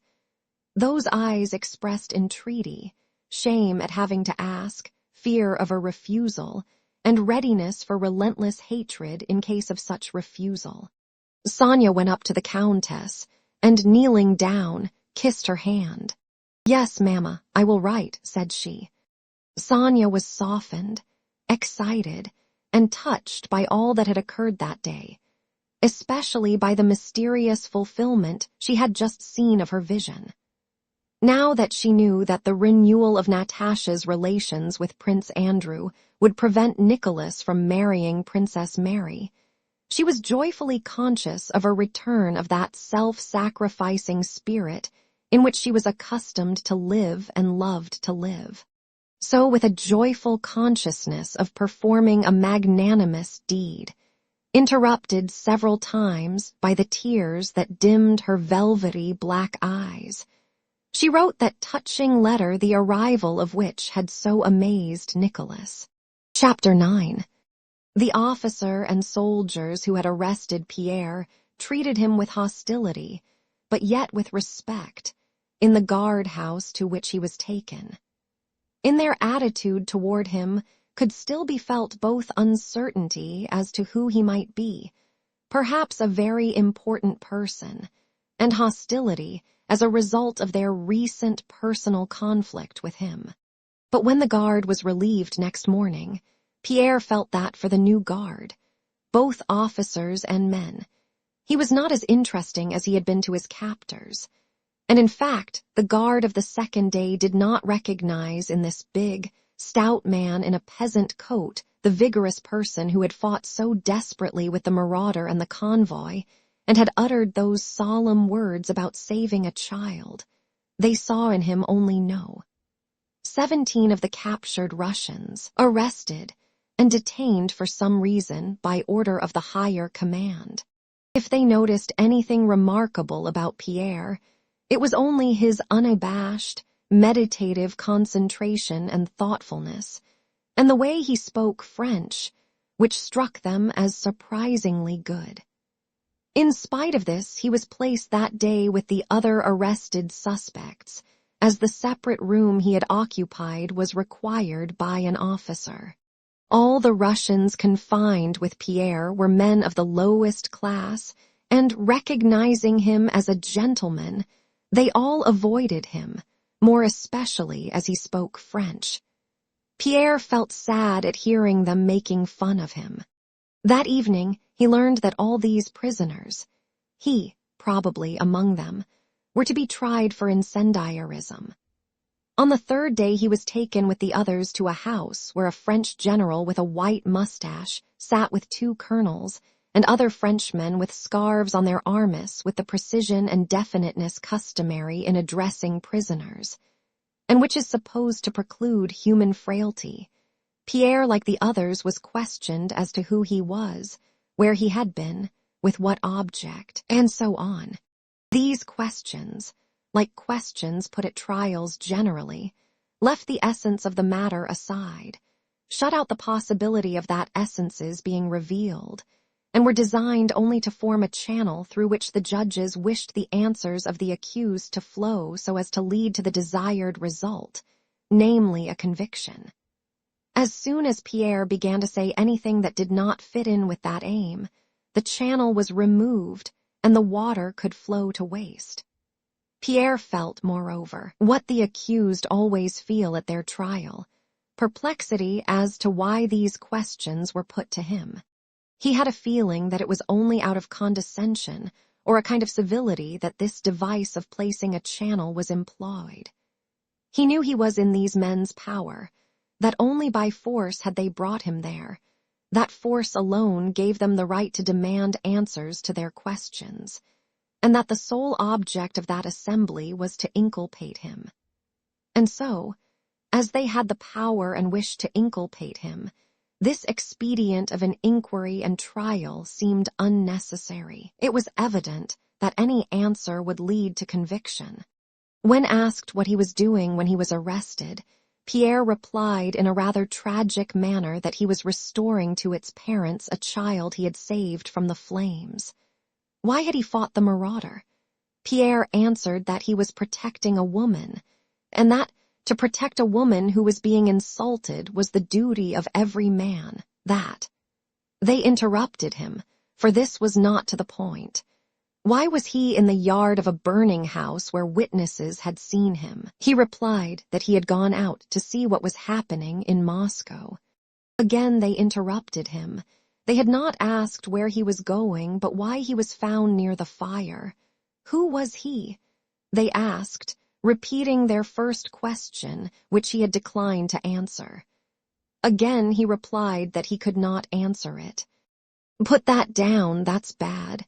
Very bad," sternly remarked the general with the white mustache and red flushed face. On the fourth day, fires broke out on the Zubovsky rampart. Pierre and 13 others were moved to the coach house of a merchant's house near the Crimean Bridge. On his way through the streets, Pierre felt stifled by the smoke which seemed to hang over the whole city. Fires were visible on all sides. He did not then realize the significance of the burning of Moscow and looked at the fires with horror. He passed 4 days in the coach house near the Crimean Bridge, and during that time learned, from the talk of the French soldiers, that all those confined there were awaiting a decision which might come any day from the marshal. What marshal this was, Pierre could not learn from the soldiers. Evidently for them, the marshal represented a very high and rather mysterious power. These first days, before the 8th of September, when the prisoners were had up for a second examination, were the hardest of all for Pierre. Chapter 10. On the 8th of September, an officer, a very important one judging by the respect the guards showed him, entered the coach house where the prisoners were. This officer, probably someone on the staff, was holding a paper in his hand, and called over all the Russians there, naming Pierre as the man who does not give his name. Glancing indolently and indifferently at all the prisoners, he ordered the officer in charge to have them decently dressed and tidied up before taking them to the marshal. An hour later a squad of soldiers arrived, and Pierre with 13 others was led to the Virgin's Field. It was a fine day, sunny after rain, and the air was unusually pure. The smoke did not hang low as on the day when Pierre had been taken from the guardhouse on the Zubovsky rampart, but rose through the pure air in columns. No flames were seen, but columns of smoke rose on all sides, and all Moscow, as far as Pierre could see, was one vast charred ruin. On all sides there were waste spaces with only stoves and chimney stacks still standing, and here and there the blackened walls of some brick houses. Pierre gazed at the ruins and did not recognize districts he had known well. Here and there he could see churches that had not been burned. The Kremlin, which was not destroyed, gleamed white in the distance with its towers, and the belfry of Ivan the Great. The domes of the new convent of the Virgin glittered brightly, and its bells were ringing particularly clearly. These bells reminded Pierre that it was Sunday and the feast of the Nativity of the Virgin. But there seemed to be no one to celebrate this holiday. Everywhere were blackened ruins, and the few Russians to be seen were tattered and frightened people who tried to hide when they saw the French. It was plain that the Russian nest was ruined and destroyed, but in place of the Russian order of life that had been destroyed, Pierre unconsciously felt that a quite different, firm French order had been established over this ruined nest. He felt this in the looks of the soldiers who, marching in regular ranks briskly and gaily, were escorting him and the other criminals. He felt it in the looks of an important French official in a carriage and pair driven by a soldier, whom they met on the way. He felt it in the merry sounds of regimental music he heard from the left side of the field, and felt and realized it especially from the list of prisoners the French officer had read out when he came that morning. Pierre had been taken by one set of soldiers and led first to one and then to another place with dozens of other men, and it seemed that they might have forgotten him or confused him with the others.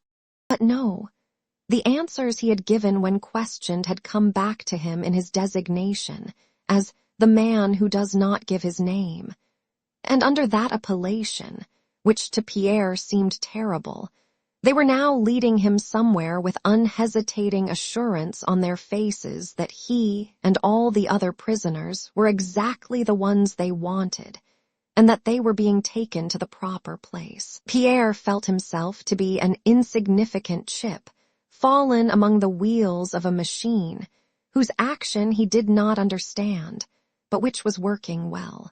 He and the other prisoners were taken to the right side of the Virgin's Field, to a large white house with an immense garden not far from the convent. This was Prince S.H. Sherbatov's house, where Pierre had often been in other days, and which, as he learned from the talk of the soldiers, was now occupied by the Marshal, the Duke of Eckmuhl, devout. They were taken to the entrance and led into the house one by one. Pierre was the sixth to enter. He was conducted through a glass gallery, an anteroom, and a hall, which were familiar to him, into a long, low study at the door of which stood an adjutant. Devout, spectacles on nose, sat bent over a table at the further end of the room. Pierre went close up to him, but Devout, evidently consulting a paper that lay before him, did not look up. Without raising his eyes, he said in a low voice, "Who are you?" Pierre was silent because he was incapable of uttering a word. To him, Devout was not merely a French general, but a man notorious for his cruelty. Looking at his cold face, as he sat like a stern schoolmaster who was prepared to wait a while for an answer, Pierre felt that every instant of delay might cost him his life, but he did not know what to say. He did not venture to repeat what he had said at his first examination, yet to disclose his rank and position was dangerous and embarrassing. So he was silent. But before he had decided what to do, Devout raised his head, pushed his spectacles back on his forehead, screwed up his eyes, and looked intently at him. "I know that man," he said in a cold, measured tone, evidently calculated to frighten Pierre. The chill that had been running down Pierre's back now seized his head as in a vise. "You cannot know me. General, I have never seen you." "He is a Russian spy," Devout interrupted, addressing another general who was present but whom Pierre had not noticed. Devout turned away. With an unexpected reverberation in his voice, Pierre rapidly began. "No, Monseigneur," he said, suddenly remembering that Devout was a duke. "No, Monseigneur, you cannot have known me. I am a militia officer and have not quitted Moscow." "Your name?" asked Devout. "Bezikov." "What proof have I that you are not lying?" "Monseigneur," exclaimed Pierre, not in an offended but in a pleading voice. Devout looked up and gazed intently at him. For some seconds they looked at one another, and that look saved Pierre. Apart from conditions of war and law, that look established human relations between the two men. At that moment, an immense number of things passed dimly through both their minds, and they realized that they were both children of humanity and were brothers.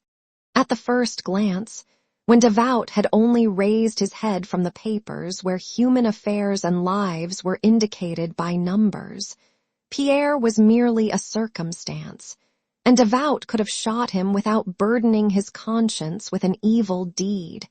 But now he saw in him a human being. He reflected for a moment. "How can you show me that you are telling the truth?" said Devout coldly. Pierre remembered Rambal, and named him and his regiment and the street where the house was. "You are not what you say," returned Devout. In a trembling, faltering voice, Pierre began adducing proofs of the truth of his statements. But at that moment, an adjutant entered and reported something to Devout. Devout brightened up at the news the adjutant brought and began buttoning up his uniform. It seemed that he had quite forgotten Pierre. When the adjutant reminded him of the prisoner, he jerked his head in Pierre's direction with a frown and ordered him to be led away. But where they were to take him, Pierre did not know. Back to the coach house or to the place of execution, his companions had pointed out to him as they crossed the Virgin's field. He turned his head and saw that the adjutant was putting another question to Devout. "Yes, of course," replied Devout, but what this yes meant, Pierre did not know. Pierre could not afterwards remember how he went, whether it was far or in which direction. His faculties were quite numbed. He was stupefied, and noticing nothing around him went on moving his legs as the others did till they all stopped and he stopped too. The only thought in his mind at that time was, who was it that had really sentenced him to death? Not the men on the commission that had first examined him. Not one of them wished to or, evidently, could have done it. It was not Devout, who had looked at him in so human a way.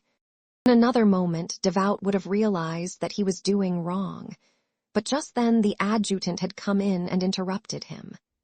The adjutant, also, had evidently had no evil intent, though he might have refrained from coming in. Then who was executing him, killing him, depriving him of life? Him, Pierre, with all his memories, aspirations, hopes, and thoughts. Who was doing this? And Pierre felt that it was no one. It was a system, a concurrence of circumstances. A system of some sort was killing him, Pierre, depriving him of life, of everything, annihilating him. Chapter 11. From Prince S.H. Cherbatov's house, the prisoners were led straight down the Virgin's field, to the left of the nunnery, as far as a kitchen garden in which a post had been set up. Beyond that post, a fresh pit had been dug in the ground, and near the post and the pit, a large crowd stood in a semicircle. The crowd consisted of a few Russians and many of Napoleon's soldiers who were not on duty, Germans, Italians, and Frenchmen. In a variety of uniforms, to the right and left of the post, stood rows of French troops in blue uniforms with red epaulettes and high boots and shakos. The prisoners were placed in a certain order, according to the list. Pierre was sixth, and were led to the post. Several drums suddenly began to beat on both sides of them, and at that sound Pierre felt as if part of his soul had been torn away. He lost the power of thinking or understanding. He could only hear and see, and he had only one wish, that the frightful thing that had to happen should happen quickly. Pierre looked round at his fellow prisoners and scrutinized them. The two first were convicts with shaven heads. One was tall and thin, the other dark, shaggy, and sinewy, with a flat nose. The third was a domestic serf, about 45 years old, with grizzled hair and a plump, well-nourished body. The fourth was a peasant, a very handsome man with a broad, light brown beard and black eyes. The fifth was a factory hand, a thin, sallow-faced lad of 18 in a loose coat. Pierre heard the French consulting whether to shoot them separately or two at a time. "In couples," replied the officer in command in a calm voice. There was a stir in the ranks of the soldiers, and it was evident that they were all hurrying, not as men hurry to do something they understand, but as people hurry to finish a necessary but unpleasant and incomprehensible task. A French official wearing a scarf came up to the right of the row of prisoners and read out the sentence in Russian and in French. Then 2 pairs of Frenchmen approached the criminals, and at the officer's command took the 2 convicts who stood first in the row. The convicts stopped when they reached the post, and while sacks were being brought, looked dumbly around as a wounded beast looks at an approaching huntsman. One crossed himself continually, the other scratched his back and made a movement of the lips resembling a smile. With hurried hands, the soldiers blindfolded them, drawing the sacks over their heads, and bound them to the post. 12 sharpshooters with muskets stepped out of the ranks with a firm, regular tread and halted 8 paces from the post. Pierre turned away to avoid seeing what was going to happen. Suddenly a crackling, rolling noise was heard which seemed to him louder than the most terrific thunder, and he looked round. There was some smoke, and the Frenchmen were doing something near the pit, with pale faces and trembling hands. 2 more prisoners were led up. In the same way and with similar looks, these 2 glanced vainly at the onlookers with only a silent appeal for protection in their eyes, evidently unable to understand or believe what was going to happen to them. They could not believe it because they alone knew what their life meant to them, and so they neither understood nor believed that it could be taken from them. Again Pierre did not wish to look and again turned away. But again the sound as of a frightful explosion struck his ear, and at the same moment he saw smoke, blood, and the pale, scared faces of the Frenchmen who were again doing something by the post, their trembling hands impeding one another. Pierre, breathing heavily, looked around as if asking what it meant. The same question was expressed in all the looks that met his. On the faces of all the Russians and of the French soldiers and officers without exception, he read the same dismay, horror, and conflict that were in his own heart. But who, after all, is doing this? They are all suffering as I am. Who then is it? Who? Flashed for an instant through his mind. Sharpshooters of the 86th, forward. Shouted someone. The 5th prisoner, the one next to Pierre, was led away, alone. Pierre did not understand that he was saved, that he and the rest had been brought there only to witness the execution. With ever-growing horror, and no sense of joy or relief, he gazed at what was taking place. The 5th man was the factory lad in the loose cloak. The moment they laid hands on him, he sprang aside in terror and clutched at Pierre. Pierre shuddered and shook himself free. The lad was unable to walk. They dragged him along, holding him up under the arms, and he screamed. When they got him to the post, he grew quiet, as if he suddenly understood something. Whether he understood that screaming was useless, or whether he thought it incredible that men should kill him, at any rate he took his stand at the post, waiting to be blindfolded like the others, and like a wounded animal looked around him with glittering eyes. Pierre was no longer able to turn away and close his eyes.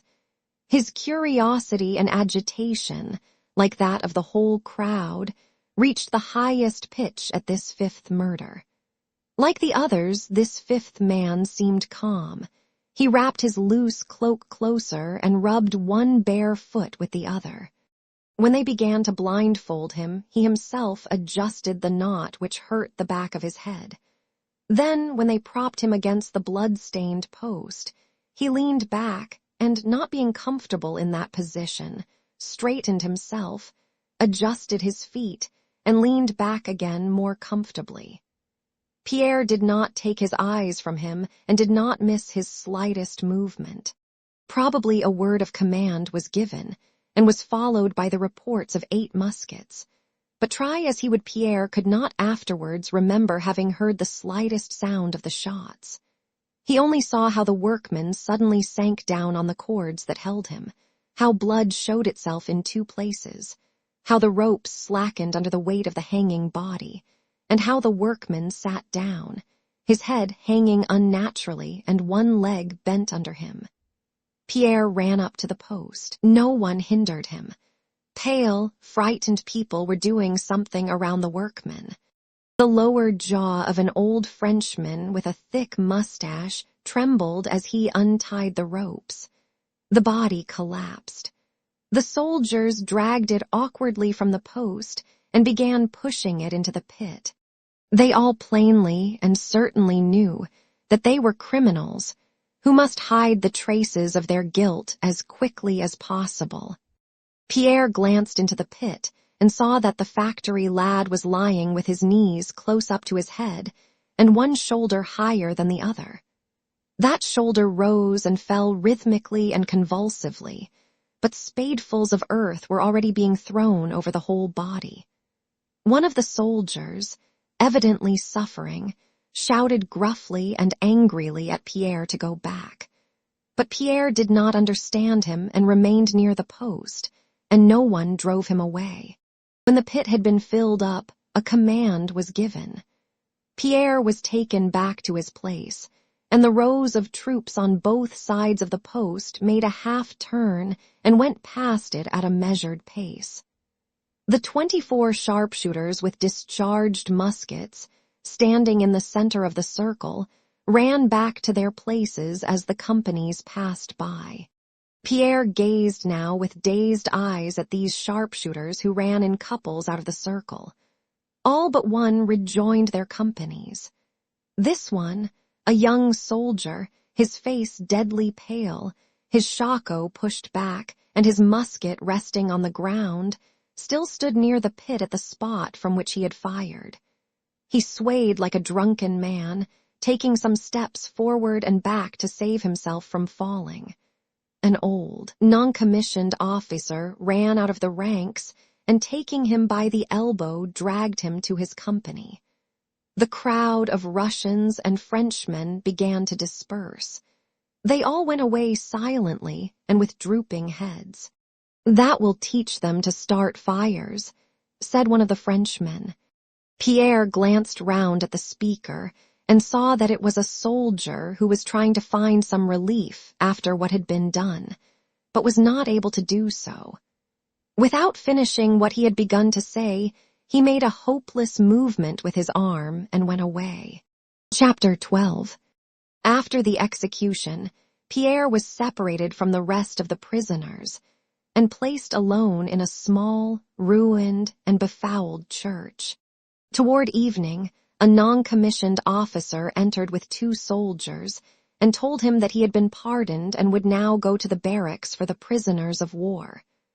Without understanding what was said to him, Pierre got up and went with the soldiers. They took him to the upper end of the field, where there were some sheds built of charred planks, beams, and battens, and led him into one of them. In the darkness, some 20 different men surrounded Pierre. He looked at them without understanding who they were, why they were there, or what they wanted of him. He heard what they said, but did not understand the meaning of the words and made no kind of deduction from or application of them. He replied to questions they put to him, but did not consider who was listening to his replies, nor how they would understand them. He looked at their faces and figures, but they all seemed to him equally meaningless. From the moment Pierre had witnessed those terrible murders committed by men who did not wish to commit them, it was as if the mainspring of his life, on which everything depended and which made everything appear alive, had suddenly been wrenched out and everything had collapsed into a heap of meaningless rubbish. Though he did not acknowledge it to himself, his faith in the right ordering of the universe, in humanity, in his own soul, and in God, had been destroyed. He had experienced this before, but never so strongly as now.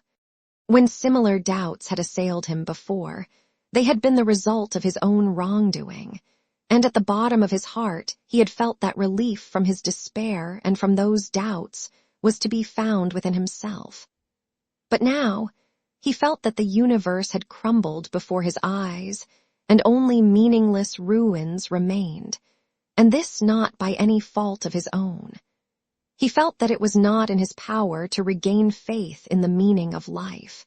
Around him in the darkness men were standing, and evidently something about him interested them greatly. They were telling him something and asking him something.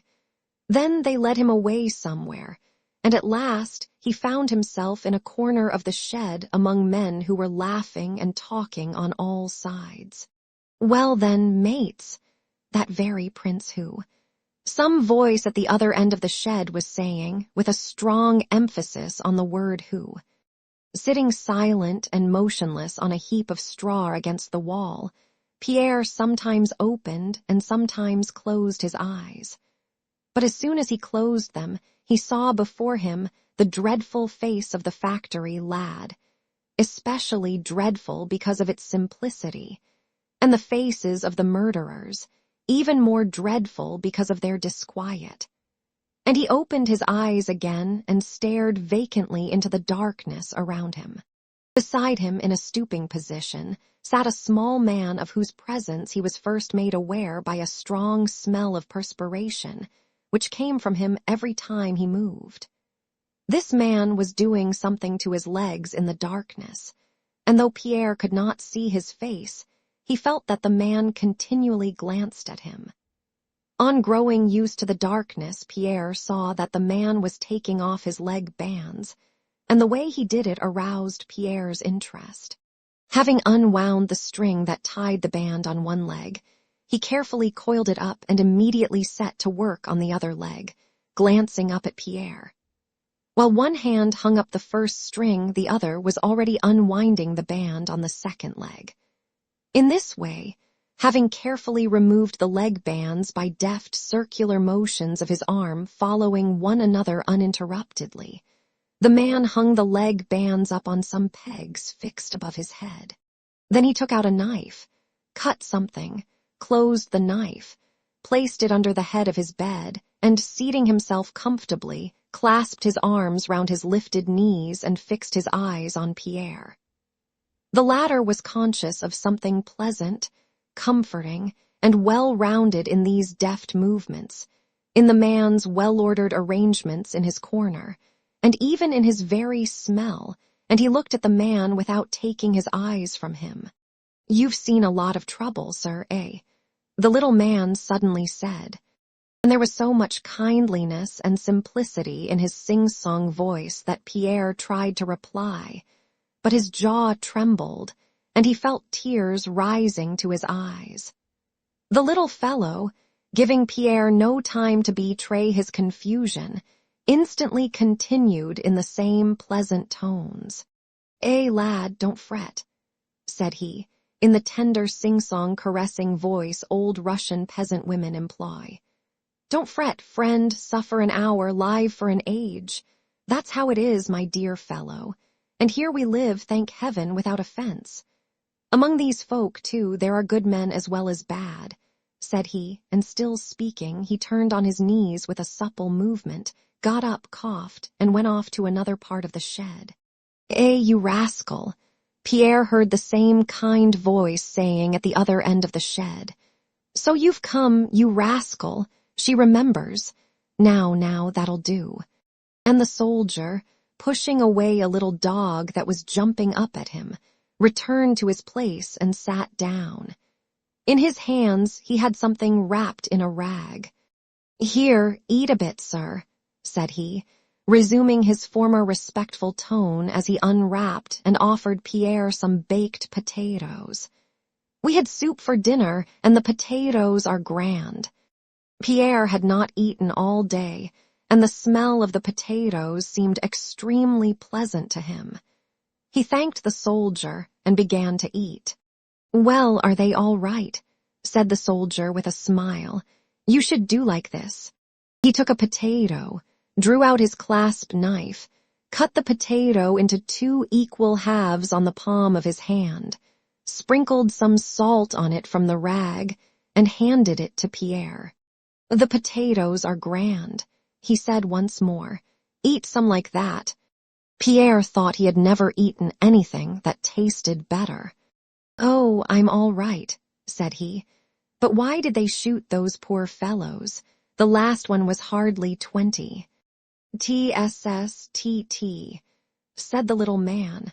"Ah, what a sin, what a sin."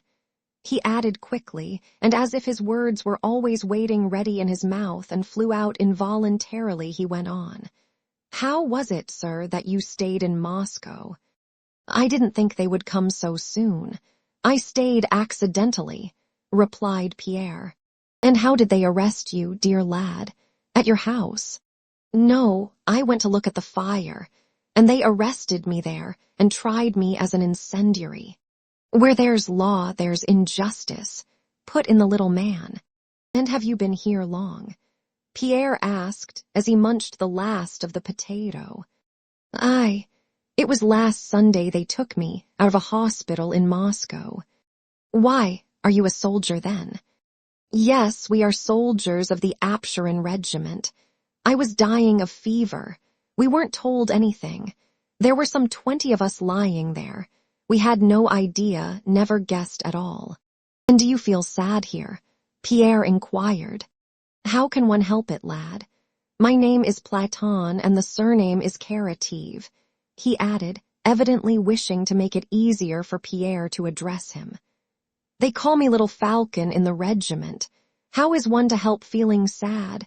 Moscow, she's the mother of cities. How can one see all this and not feel sad? But the maggot gnaws the cabbage, yet dies first. That's what the old folks used to tell us," he added rapidly. What did you say?" asked Pierre. "Who, I?" said Karative. "I say things happen not as we plan, but as God judges," he replied, thinking that he was repeating what he had said before, and immediately continued. "Well, and have you a family estate, sir? And a house? So you have abundance, then, and a housewife, and your old parents, are they still living?" he asked. And though it was too dark for Pierre to see, he felt that a suppressed smile of kindliness puckered the soldier's lips as he put these questions. He seemed grieved that Pierre had no parents, especially that he had no mother. "A wife for counsel, a mother-in-law for welcome, but there's none as dear as one's own mother," said he. "Well, and have you little ones?" he went on asking. Again, Pierre's negative answer seemed to distress him, and he hastened to add, "Never mind. You're young folks yet, and please God may still have some. The great thing is to live in harmony." "But it's all the same now," Pierre could not help saying. "Ah, my dear fellow," rejoined Karative, "never decline a prison or a beggar's sack." He seated himself more comfortably and coughed, evidently preparing to tell a long story. "Well, my dear fellow, I was still living at home," he began. "We had a well-to-do homestead, plenty of land, we peasants lived well, and our house was one to thank God for. When father and we went out mowing, there were 7 of us. We lived well. We were real peasants. It so happened." And Platon Karative told a long story of how he had gone into someone's copse to take wood, how he had been caught by the keeper, had been tried, flogged, and sent to serve as a soldier. "Well, lad," and a smile changed the tone of his voice, "we thought it was a misfortune, but it turned out a blessing. If it had not been for my sin, my brother would have had to go as a soldier. But he, my younger brother, had 5 little ones, while I, you see, only left a wife behind. We had a little girl, but God took her before I went as a soldier. I come home on leave, and I'll tell you how it was. I look and see that they are living better than before. The yard full of cattle, the women at home, 2 brothers away earning wages, and only Michael, the youngest, at home. Father, he says, all my children are the same to me. It hurts the same whichever finger gets bitten. But if Platon hadn't been shaved for a soldier, Michael would have had to go. Called us all to him, and will you believe it, placed us in front of the icons. Michael, he says, come here and bow down to his feet. And you, young woman, you bow down too. And you, grandchildren, also bow down before him. Do you understand, he says? That's how it is, dear fellow. Fate looks for a head. But we are always judging. That's not well. That's not right. Our luck is like water in a dragnet. You pull at it and it bulges, but when you've drawn it out, it's empty. That's how it is. And Platon shifted his seat on the straw. After a short silence, he rose. Well, I think you must be sleepy, said he, and began rapidly crossing himself and repeating, Lord Jesus Christ, Holy Saint Nicholas, Frola and Lavra. Lord Jesus Christ, Holy Saint Nicholas, Frola and Lavra. Lord Jesus Christ, have mercy on us and save us. He concluded, then bowed to the ground, got up, sighed, and sat down again on his heap of straw. That's the way. Lay me down like a stone, O God, and raise me up like a loaf, he muttered as he lay down, pulling his coat over him. What prayer was that you were saying? Asked Pierre. Murmured Platon, who had almost fallen asleep. What was I saying? I was praying. Don't you pray? Yes, I do, said Pierre. But what was that you said, Frola and Lavra? Well, of course, replied Platon quickly. The horses' saints. One must pity the animals, too. The rascal, now you've curled up and got warm, you daughter of a bitch, said Karative, touching the dog that lay at his feet, and again turning over he fell asleep immediately. Sounds of crying and screaming came from somewhere in the distance outside, and flames were visible through the cracks of the shed. But inside it was quiet and dark. For a long time Pierre did not sleep, but lay with eyes open in the darkness, listening to the regular snoring of Platon who lay beside him, and he felt that the world that had been shattered was once more stirring in his soul with a new beauty, and on new and unshakable foundations. Chapter 13. 23 soldiers, 3 officers, and 2 officials were confined in the shed in which Pierre had been placed, and where he remained for 4 weeks. When Pierre remembered them afterwards, they all seemed misty figures to him, except Platon Karative, who always remained in his mind a most vivid and precious memory, and the personification of everything Russian, kindly and round. When Pierre saw his neighbor next morning at dawn, the first impression of him, as of something round, was fully confirmed. Platon's whole figure, in a French overcoat girdled with a cord, a soldier's cap, and bast shoes, was round. His head was quite round. His back, chest, shoulders, and even his arms, which he held as if ever ready to embrace something, were rounded. His pleasant smile and his large, gentle brown eyes were also round. Platon Karative must have been 50, judging by his stories of campaigns he had been in, told us by an old soldier. He did not himself know his age and was quite unable to determine it.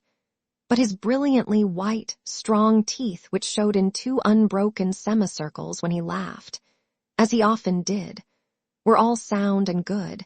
There was not a gray hair in his beard or on his head, and his whole body gave an impression of suppleness, and especially of firmness and endurance.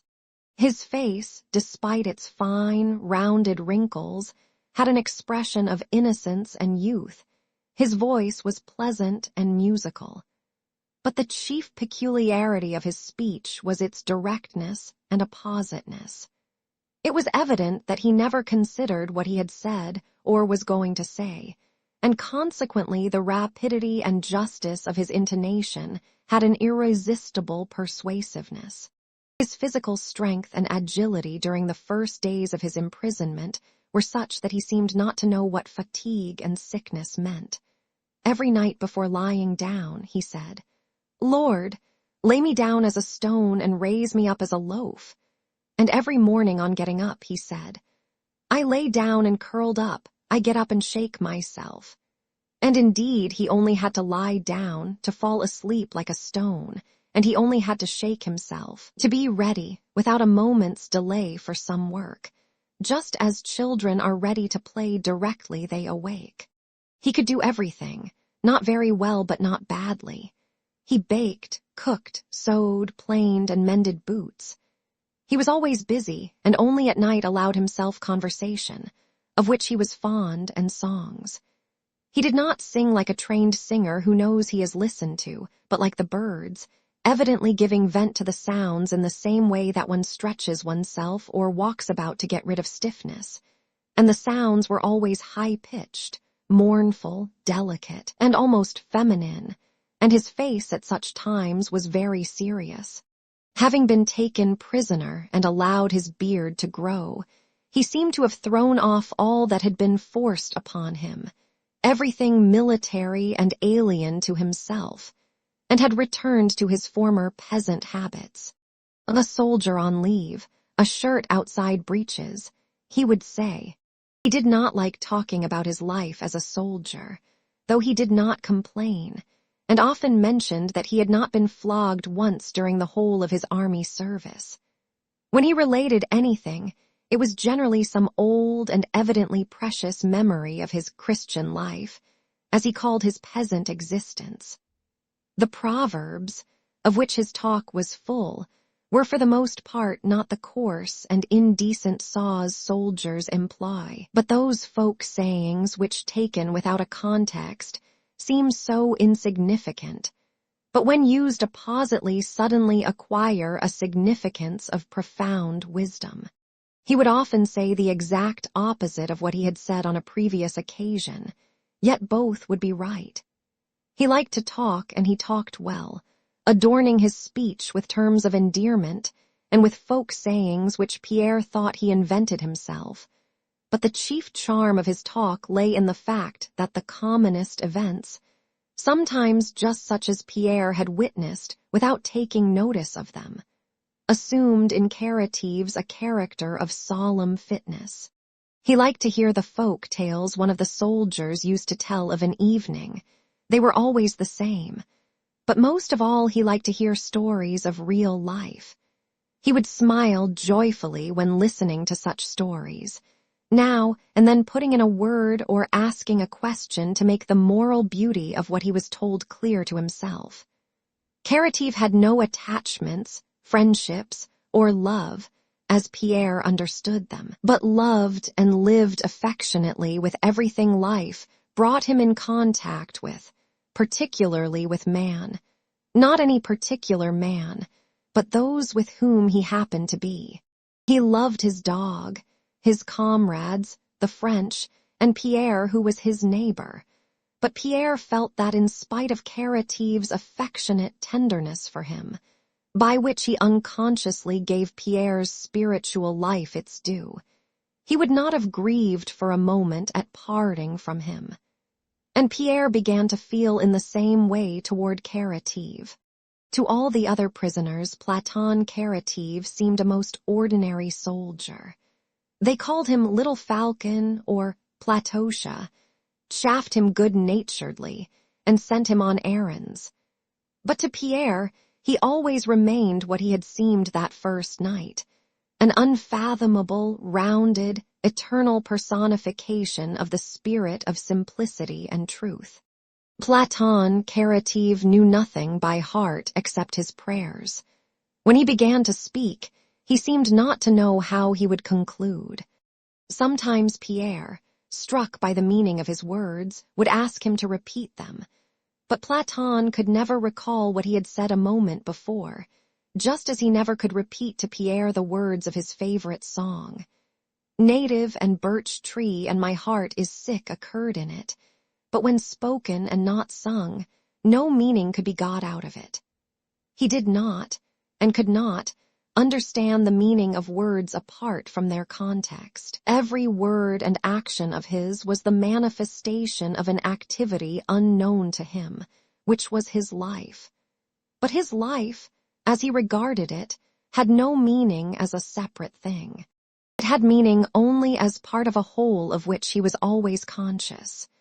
His words and actions flowed from him as evenly, inevitably, and spontaneously as fragrance exhales from a flower. He could not understand the value or significance of any word or deed taken separately. Chapter 14.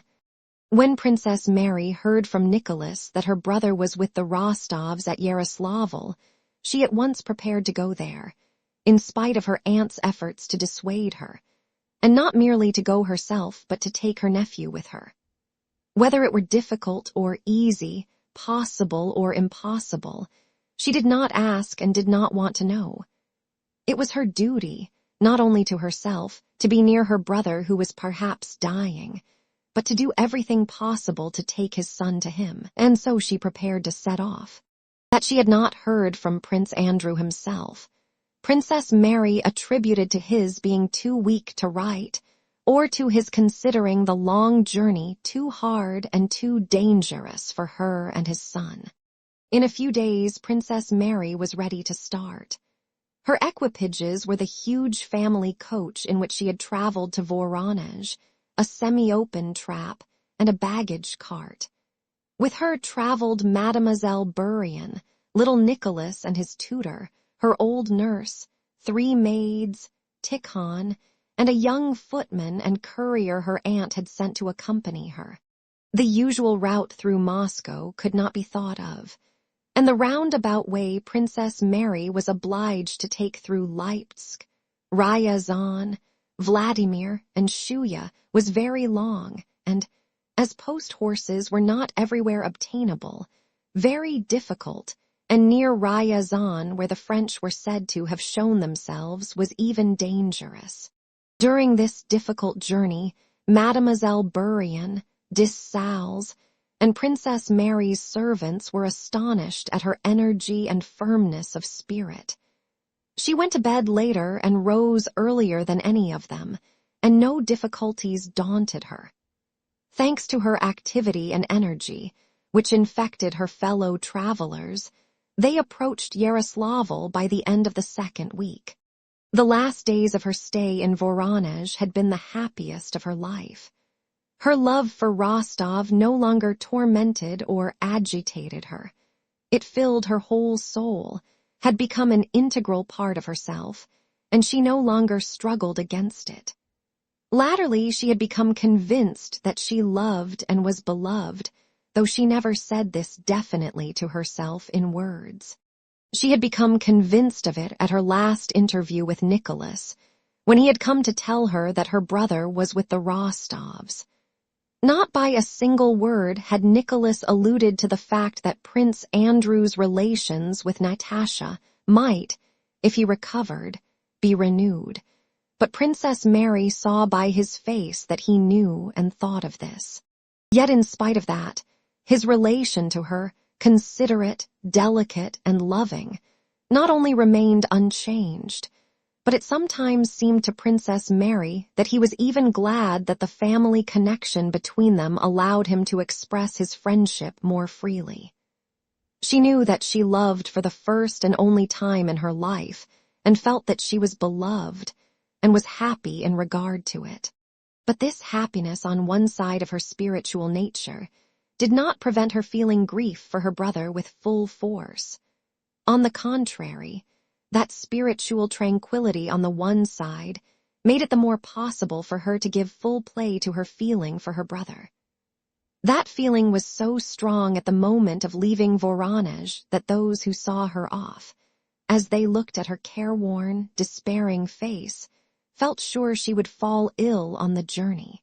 But the very difficulties and preoccupations of the journey, which she took so actively in hand, saved her for a while from her grief and gave her strength.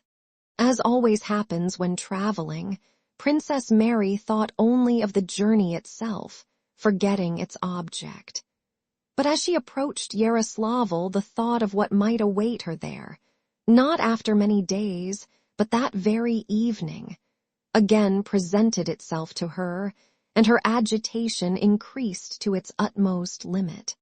The courier who had been sent on in advance to find out where the Rostovs were staying in Yaroslavl, and in what condition Prince Andrew was, when he met the big coach just entering the town gates, was appalled by the terrible pallor of the princess' face that looked out at him from the window. "I have found out everything, Your Excellency. The Rostovs are staying at the merchant Bronikov's house, in the square not far from here, right above the Volga," said the courier. Princess Mary looked at him with frightened inquiry, not understanding why he did not reply to what she chiefly wanted to know. How was her brother? Mademoiselle Burian put that question for her.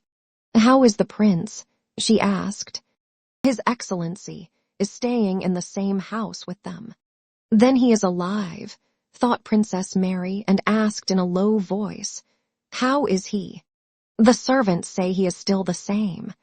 What "still the same" might mean Princess Mary did not ask, but with an unnoticed glance at little 7-year-old Nicholas, who was sitting in front of her looking with pleasure at the town, she bowed her head and did not raise it again till the heavy coach, rumbling, shaking and swaying, came to a stop. The carriage steps clattered as they were let down. The carriage door was opened. On the left there was water, a great river, and on the right a porch. There were people at the entrance, servants, and a rosy girl with a large plait of black hair, smiling as it seemed to Princess Mary in an unpleasantly affected way. This was Sonia. Princess Mary ran up the steps. This way," said the girl, with the same artificial smile, and the princess found herself in the hall facing an elderly woman of Oriental type, who came rapidly to meet her with a look of emotion. This was the Countess. She embraced Princess Mary and kissed her. "Mon enfant," she muttered, "je vous aime vous connais depuis longtemps. Asterisk, my child. I love you and have known you a long time." Despite her excitement, Princess Mary realized that this was the Countess, and that it was necessary to say something to her. Hardly knowing how she did it, she contrived to utter a few polite phrases in French in the same tone as those that had been addressed to her, and asked, "How is he?" "The doctor says that he is not in danger," said the Countess, but as she spoke she raised her eyes with a sigh, and her gesture conveyed a contradiction of her words. "Where is he? Can I see him, can I?" asked the princess. "One moment, princess, one moment, my dear. Is this his son?"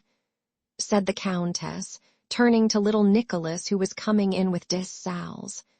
"There will be room for everybody. This is a big house. Oh, what a lovely boy." The Countess took Princess Mary into the drawing room, where Sonia was talking to Mademoiselle Burian. The Countess caressed the boy, and the old Count came in and welcomed the princess.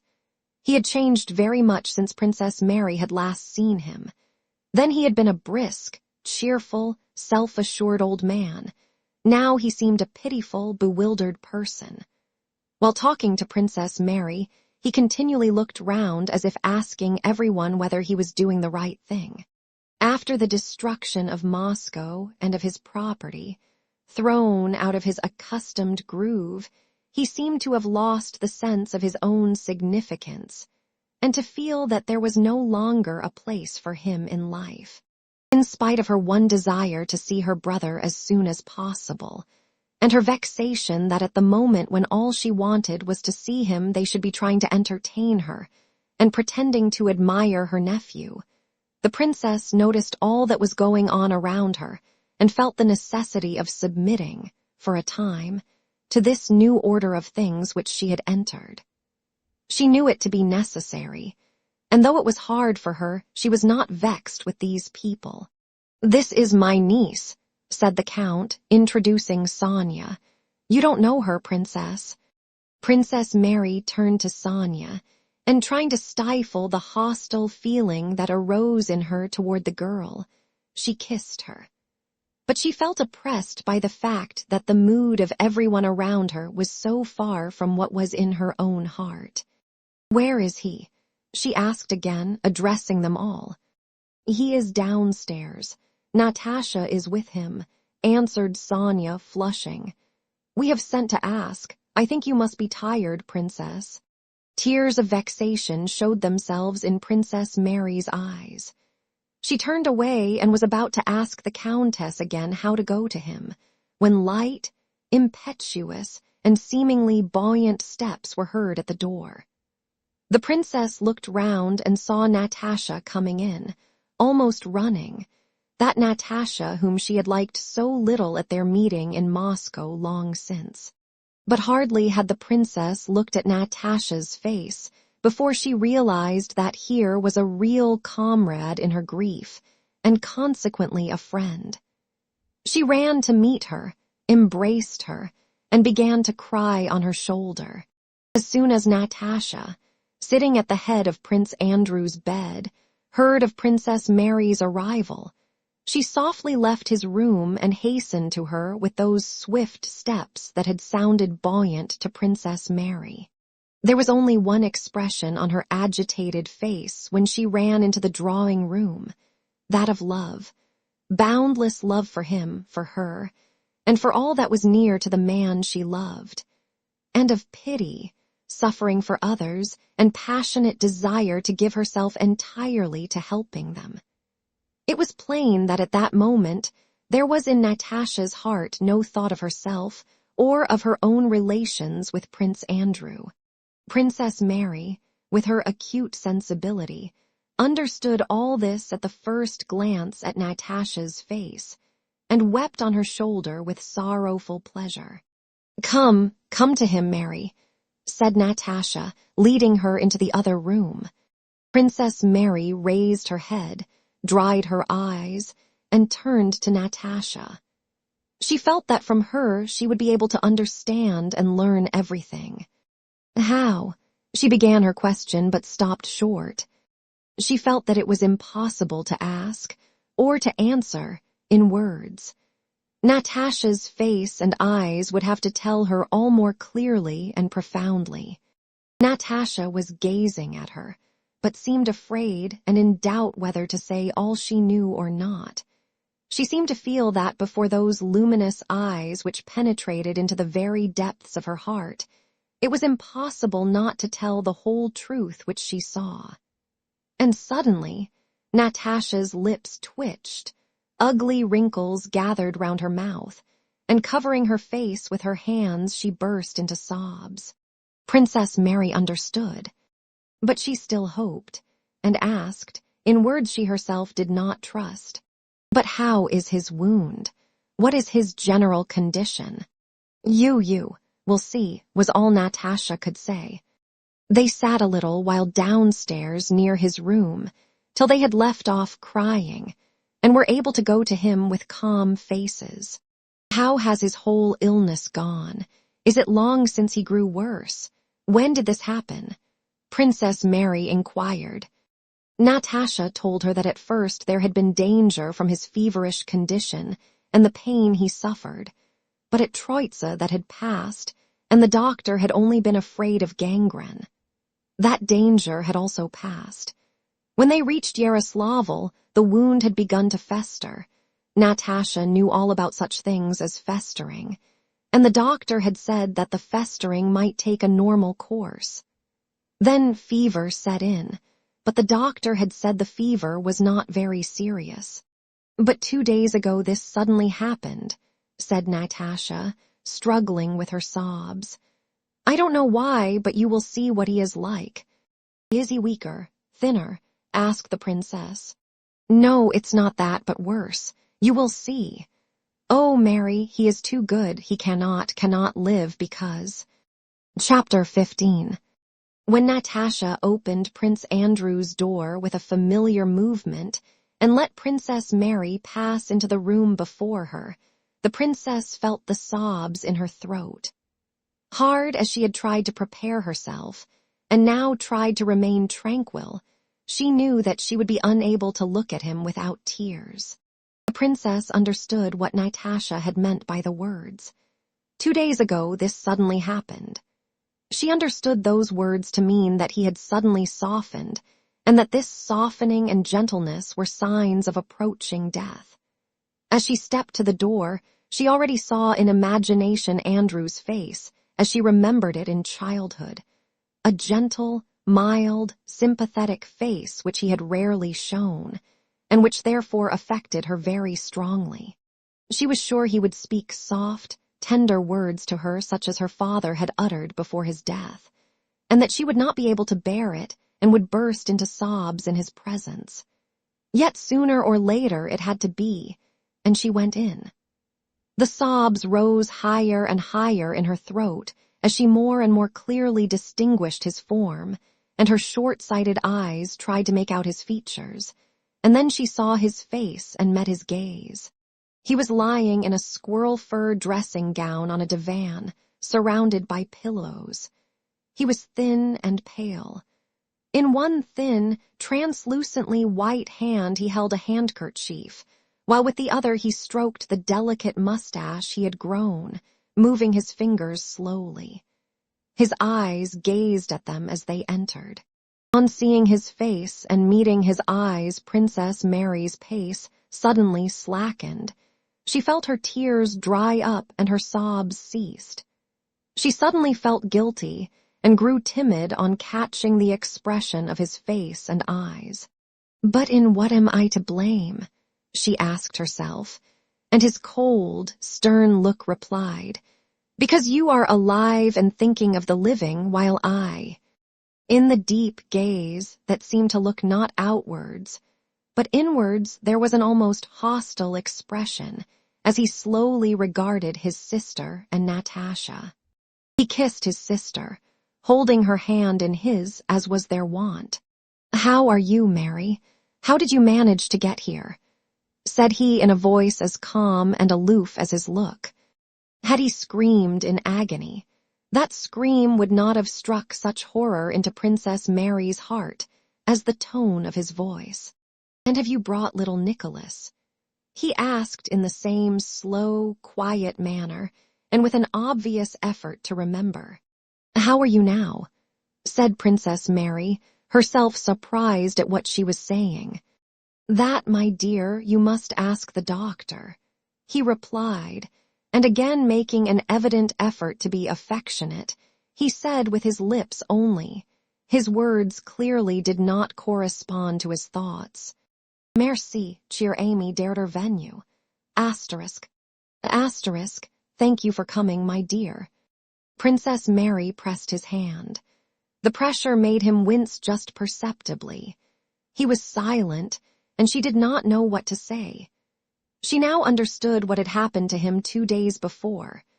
In his words, his tone, and especially in that calm, almost antagonistic look could be felt an estrangement from everything belonging to this world, terrible in one who is alive. Evidently only with an effort did he understand anything living.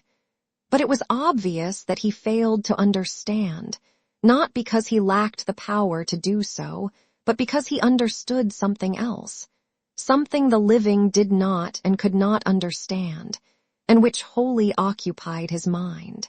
"There you see how strangely fate has brought us together," said he, breaking the silence and pointing to Natasha. "She looks after me all the time." Princess Mary heard him and did not understand how he could say such a thing. He, the sensitive, tender Prince Andrew, how could he say that before her whom he loved and who loved him? Had he expected to live, he could not have said those words in that offensively cold tone. If he had not known that he was dying, how could he have failed to pity her, and how could he speak like that in her presence? The only explanation was that he was indifferent because something else, much more important, had been revealed to him. The conversation was cold and disconnected, and continually broke off. "Mary came by way of Ryazan," said Natasha.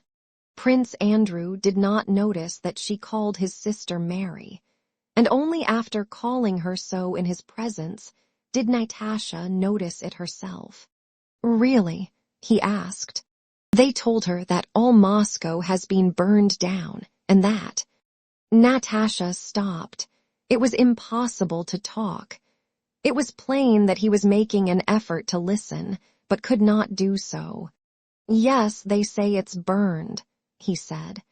"It's a great pity," and he gazed straight before him, absently stroking his mustache with his fingers. "And so you have met Count Nicholas, Mary?" Prince Andrew suddenly said, evidently wishing to speak pleasantly to them. "He wrote here that he took a great liking to you," he went on simply and calmly, evidently unable to understand all the complex significance his words had for living people. "If you liked him too, it would be a good thing for you to get married," he added rather more quickly, as if pleased at having found words he had long been seeking.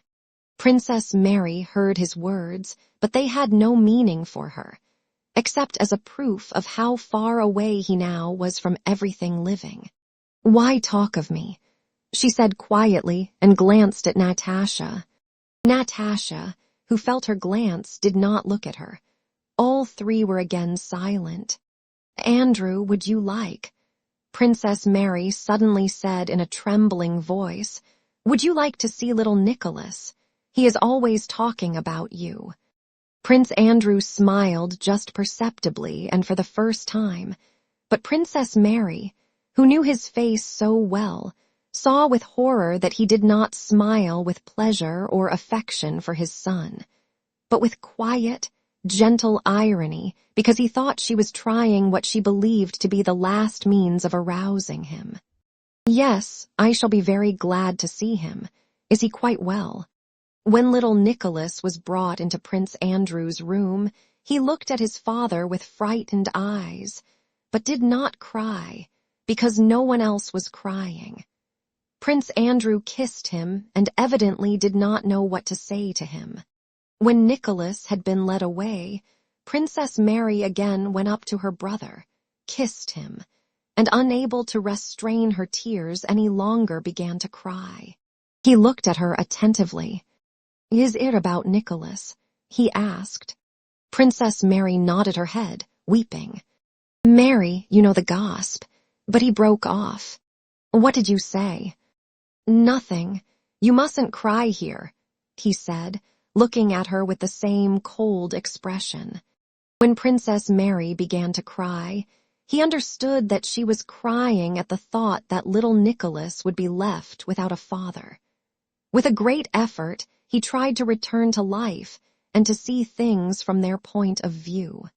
Yes, to them it must seem sad, he thought, but how simple it is. The fowls of the air sow not, neither do they reap, yet your Father feedeth them, he said to himself and wished to say to Princess Mary. But no, they will take it their own way, they won't understand. They can't understand that all those feelings they prize so, all our feelings, all those ideas that seem so important to us are unnecessary. We cannot understand one another, and he remained silent. Prince Andrew's little son was 7. He could scarcely read and knew nothing. After that day he lived through many things, gaining knowledge, observation, and experience, but had he possessed all the faculties he afterwards acquired, he could not have had a better or more profound understanding of the meaning of the scene he had witnessed between his father, Mary, and Natasha than he had then. He understood it completely, and, leaving the room without crying, went silently up to Natasha, who had come out with him, and looked shyly at her with his beautiful, thoughtful eyes.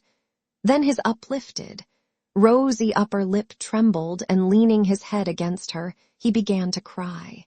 After that, he avoided Dissals and the Countess, who caressed him and either sat alone or came timidly to Princess Mary. or to Natasha, of whom he seemed even fonder than of his aunt, and clung to them quietly and shyly. When Princess Mary had left Prince Andrew, she fully understood what Natasha's face had told her. She did not speak any more to Natasha of hopes of saving his life. She took turns with her beside his sofa, and did not cry any more, but prayed continually, turning in soul to that eternal and unfathomable, whose presence above the dying man was now so evident. Chapter 16. Not only did Prince Andrew know he would die, but he felt that he was dying and was already half dead.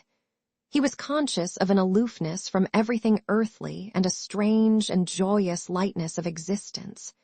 Without haste or agitation, he awaited what was coming. That inexorable, eternal, distant, and unknown, the presence of which he had felt continually all his life, was now near to him, and by the strange lightness he experienced, almost comprehensible and palpable. Formerly he had feared the end. He had twice experienced that terribly tormenting fear of death, the end, but now he no longer understood that fear.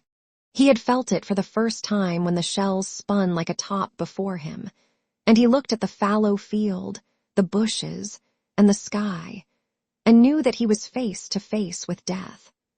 When he came to himself after being wounded, and the flower of eternal, unfettered love had instantly unfolded itself in his soul, as if freed from the bondage of life that had restrained it, he no longer feared death and ceased to think about it.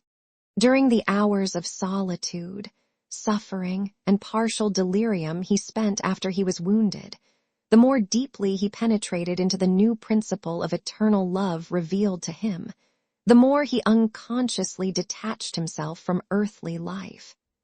To love everything and everybody, and always to sacrifice oneself for love, meant not to love anyone, not to live this earthly life.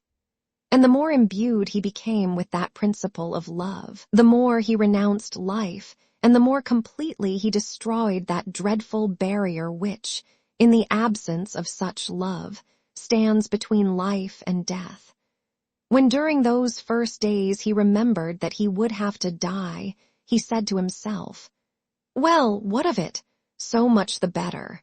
After the night in Mytishchi when, half delirious, he had seen her for whom he longed appear before him, and having pressed her hand to his lips, had shed gentle, happy tears, love for a particular woman again crept unobserved into his heart, and once more bound him to life. And joyful and agitating thoughts began to occupy his mind. Recalling the moment at the ambulance station when he had seen Kuregin, he could not now regain the feeling he then had, but was tormented by the question whether Kuregin was alive, and he dared not inquire. His illness pursued its normal physical course, but what Natasha referred to when she said, "This suddenly happened," had occurred 2 days before Princess Mary arrived.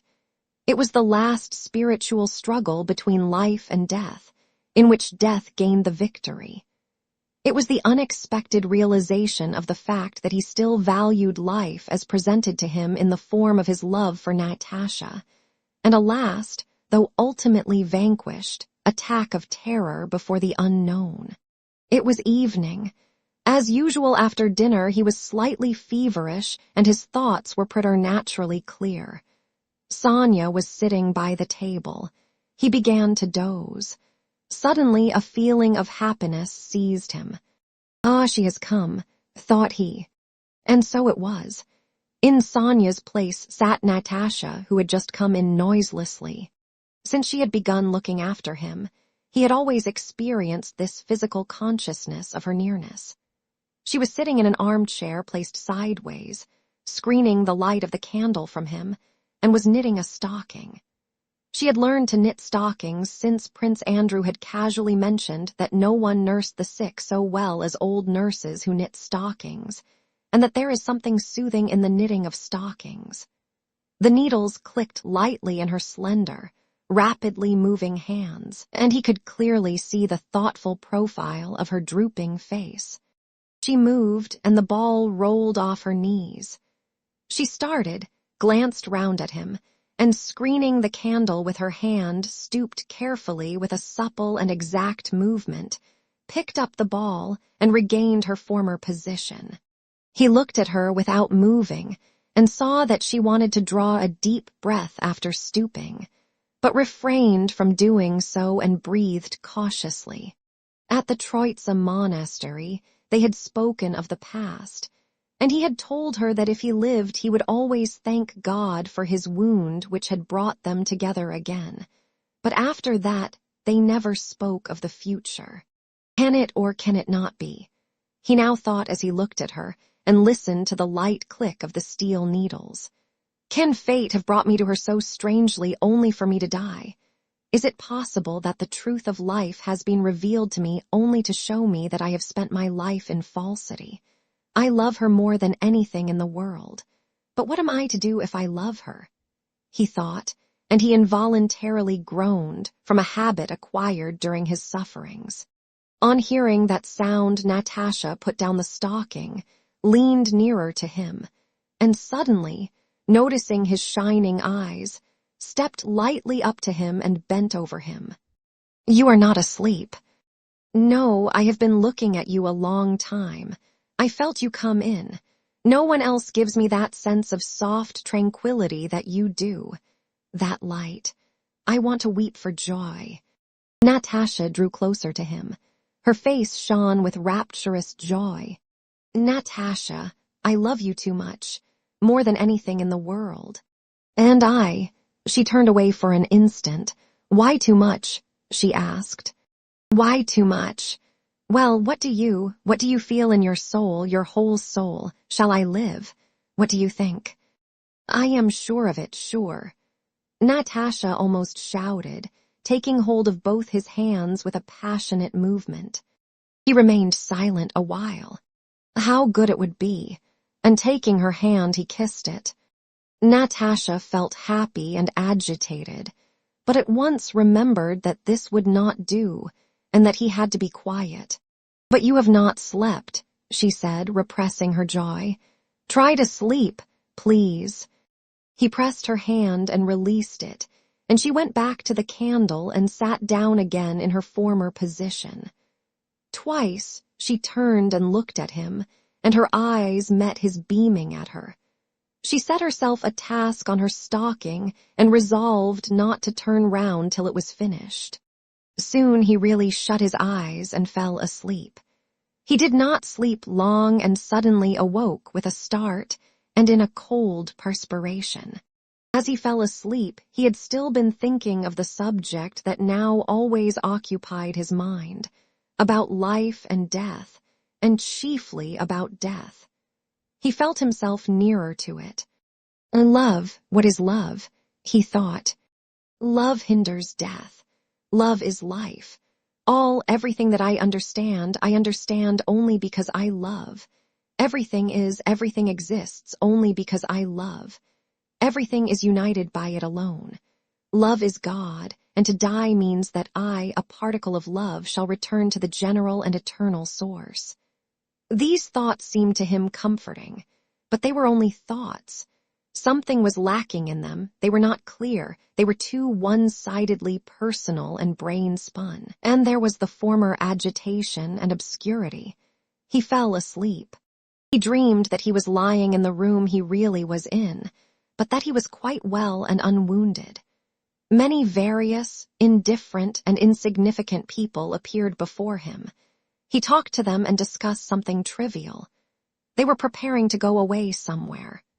Prince Andrew dimly realized that all this was trivial and that he had more important cares, but he continued to speak, surprising them by empty witticismus gradually, unnoticed. All these persons began to disappear, and a single question, that of the closed door, superseded all else. He rose and went to the door to bolt and lock it. Everything depended on whether he was or was not in time to lock it. He went and tried to hurry, but his legs refused to move, and he knew he would not be in time to lock the door, though he painfully strained all his powers. He was seized by an agonizing fear, and that fear was the fear of death.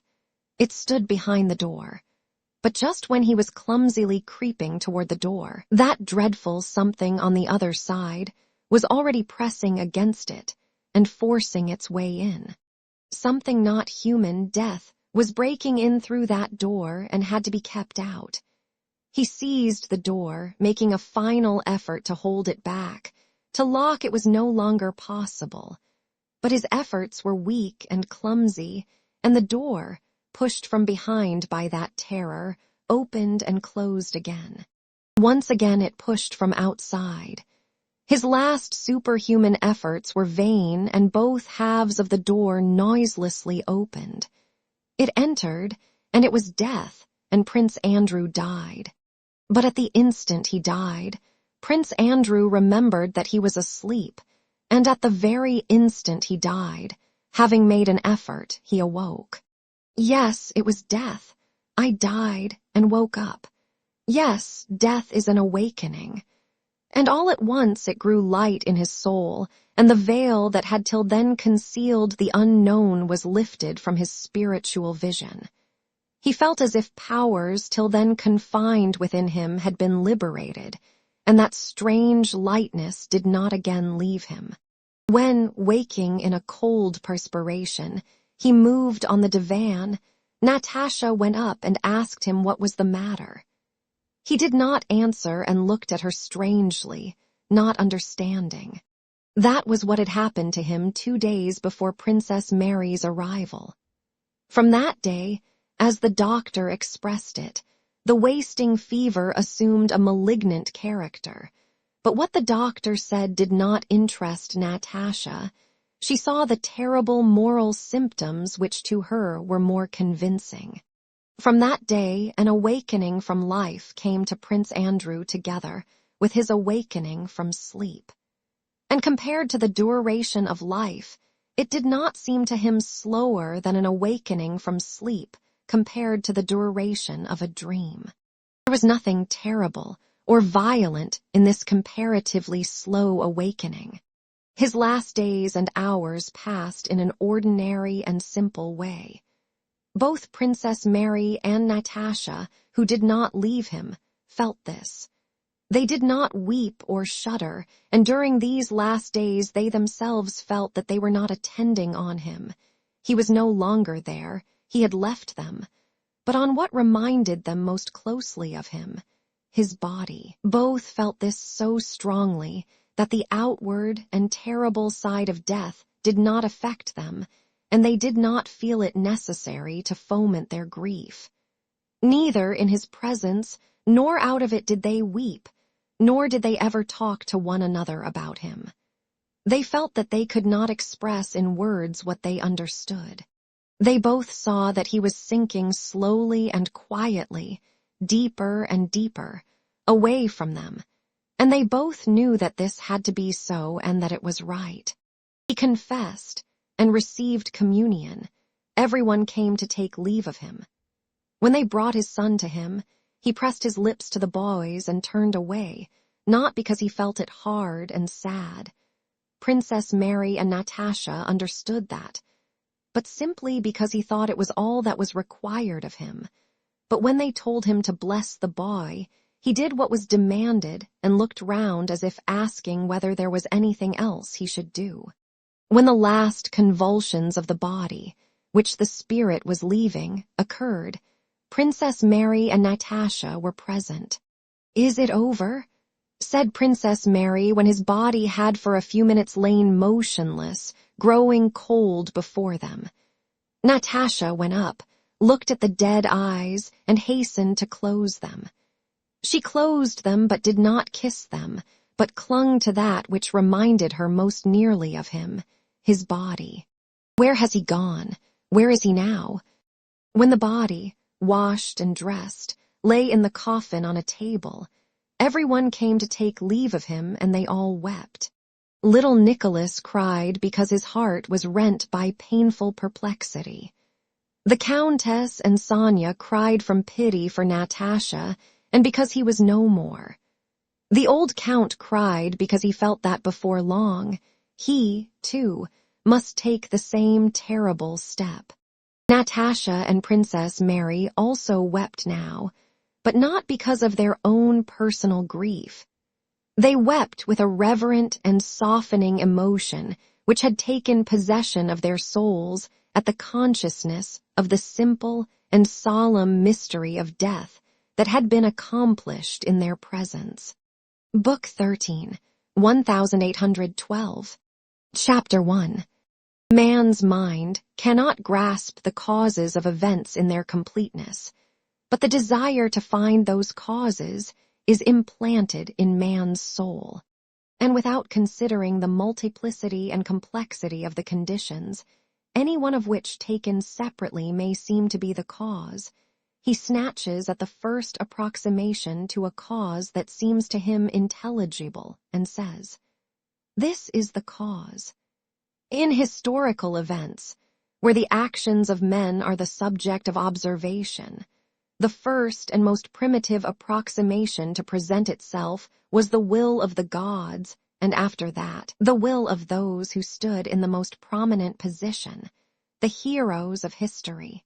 But we need only penetrate to the essence of any historic event, which lies in the activity of the general mass of men who take part in it, to be convinced that the will of the historic hero does not control the actions of the mass, but is itself continually controlled.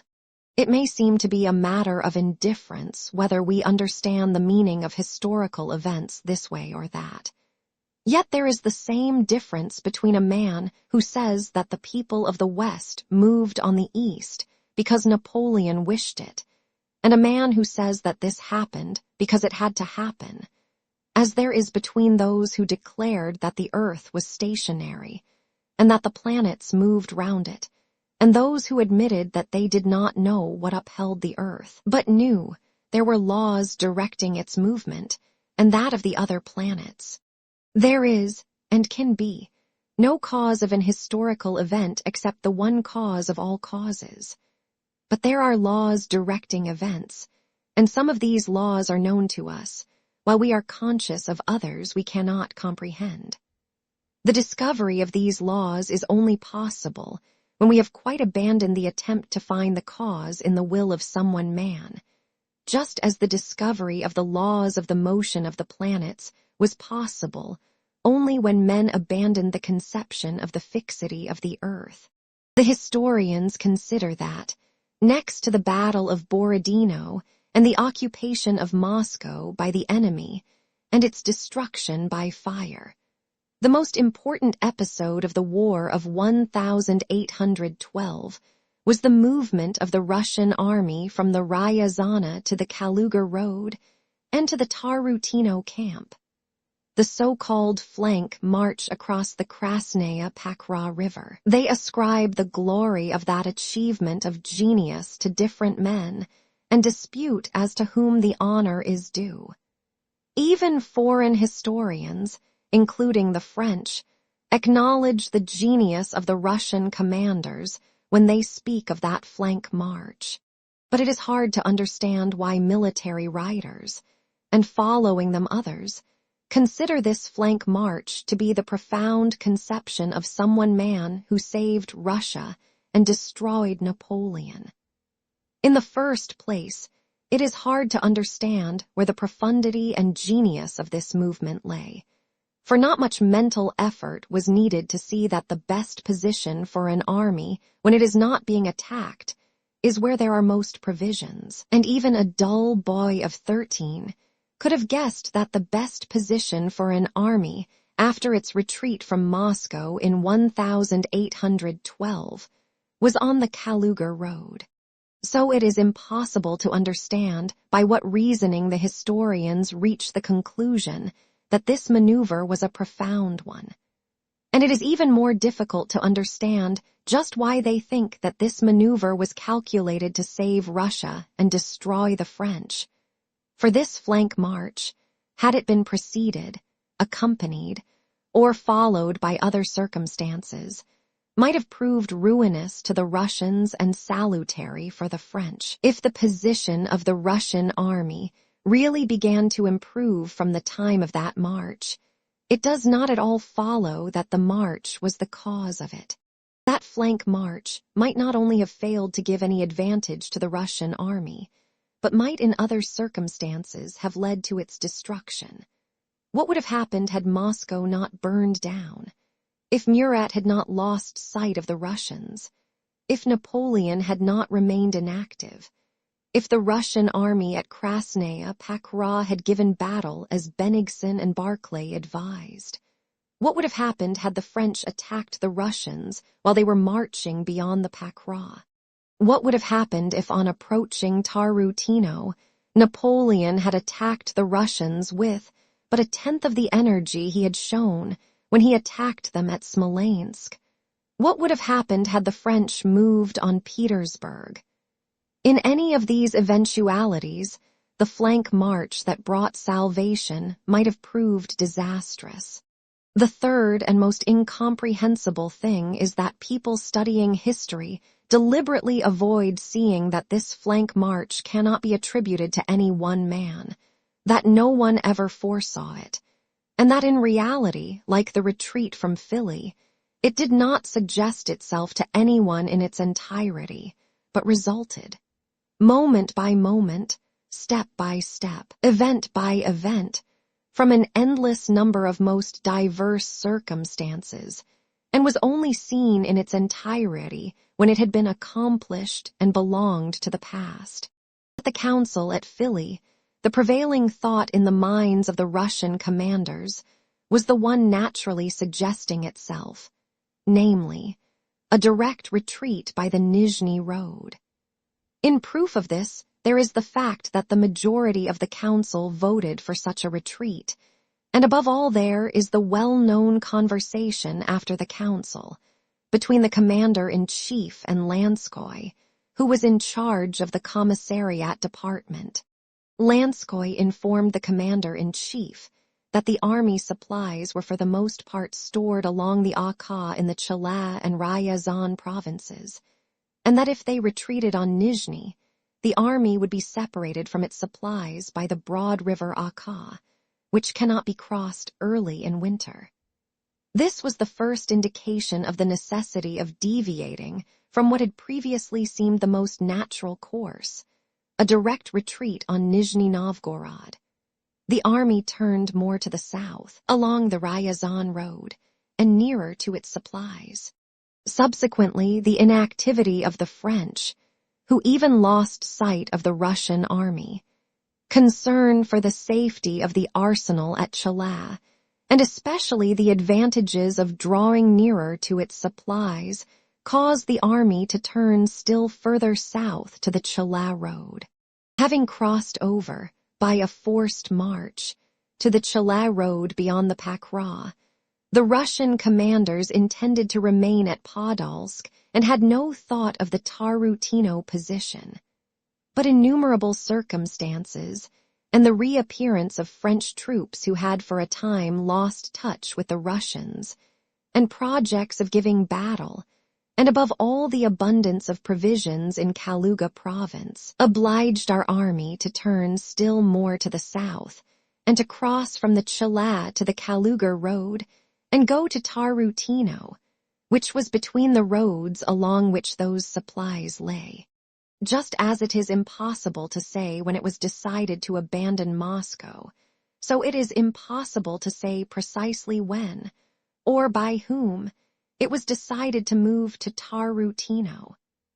Only when the army had got there, as the result of innumerable and varying forces, did people begin to assure themselves that they had desired this movement and long ago foreseen its result. Chapter 2. The famous flank movement merely consisted in this.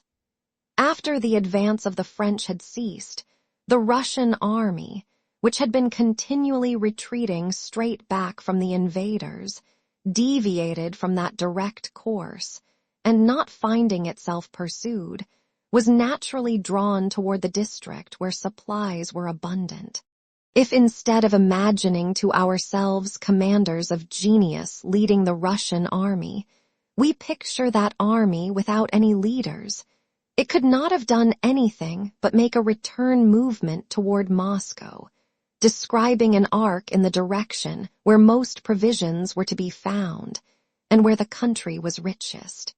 That movement from the Nizhny to the Ryazan, Chala, and Kaluga roads was so natural that even the Russian marauders moved in that direction, and demands were sent from Petersburg for Kutuzov to take his army that way. At Tarutino, Kutuzov received what was almost a reprimand from the emperor for having moved his army along the Ryazan road, and the emperor's letter indicated to him the very position he had already occupied near Kaluga. Having rolled like a ball in the direction of the impetus given by the whole campaign and by the Battle of Borodino, the Russian army, when the strength of that impetus was exhausted and no fresh push was received, assumed the position natural to it. Kutuzov's merit lay, not in any strategic maneuver of genius, as it is called, but in the fact that he alone understood the significance of what had happened. He alone then understood the meaning of the French army's inactivity. He alone continued to assert that the Battle of Borodino had been a victory. He alone, who as commander-in-chief might have been expected to be eager to attack, employed his whole strength to restrain the Russian army from useless engagements. The beast wounded at Borodino was lying where the fleeing hunter had left him, but whether he was still alive, whether he was strong and merely lying low, the hunter did not know. Suddenly the beast was heard to moan. The moan of that wounded beast, the French army, which betrayed its calamitous condition, was the sending of Lauriston to Kutuzov's camp with overtures for peace. Napoleon, with his usual assurance that whatever entered his head was right, wrote to Kutuzov the first words that occurred to him, though they were meaningless. Monsieur le Prince Kutuzov, I am sending one of my adjutants general to discuss several interesting questions with you. I beg your highness to credit what he says to you, especially when he expresses the sentiment of esteem and special regard I have long entertained for your person. This letter having no other object, I pray God, Monsieur le Prince Kutuzov, to keep you in his holy and gracious protection. Napoleon. Moscow, October 30, 1812. Kutuzov replied, I should be cursed by posterity were I looked on as the initiator of a settlement of any sort. Such is the present spirit of my nation. But he continued to exert all his powers to restrain his troops from attacking. During the month that the French troops were pillaging in Moscow, and the Russian troops were quietly encamped at Tarutino, a change had taken place in the relative strength of the two armies, both in spirit and in number, as a result of which the superiority had passed to the Russian side. Though the condition and numbers of the French army were unknown to the Russians, as soon as that change occurred, the need of attacking at once showed itself by countless signs. These signs were Lauriston's mission, the abundance of provisions at Tarutino, the reports coming in from all sides of the inactivity and disorder of the French, the flow of recruits to our regiments, the fine weather, the long rest the Russian soldiers had enjoyed, and the impatience to do what they had been assembled for, which usually shows itself in an army that has been resting. Curiosity as to what the French army, so long lost sight of, was doing. The boldness with which our outposts now scouted close up to the French stationed at Tarutino. The news of easy successes gained by peasants and guerrilla troops over the French. The envy aroused by this. The desire for revenge that lay in the heart of every Russian as long as the French were in Moscow.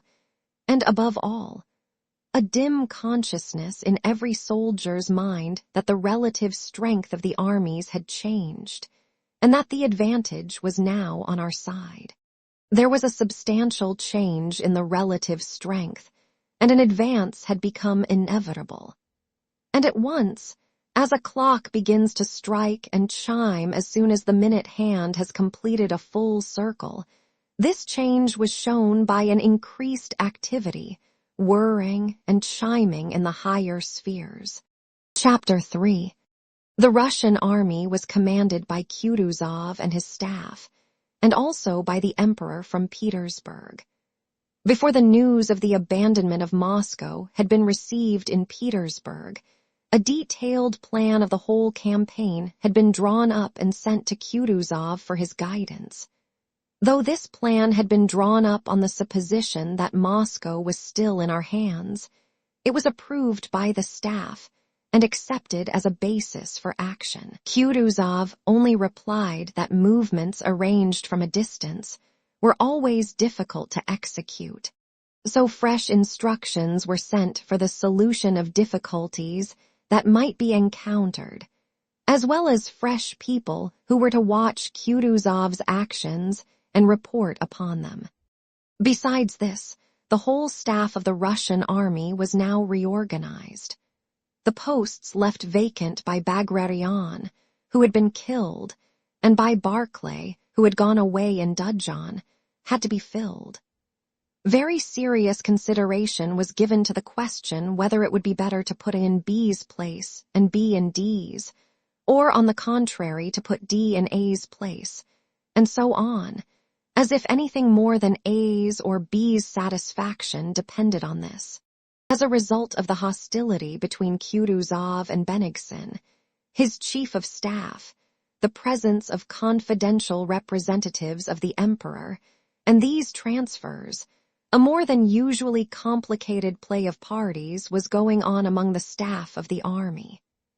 A was undermining B, D was undermining C, and so on in all possible combinations and permutations.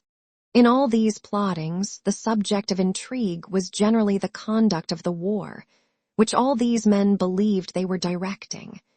But this affair of the war went on independently of them, as it had to go. That is, never in the way people devised, but flowing always from the essential attitude of the masses.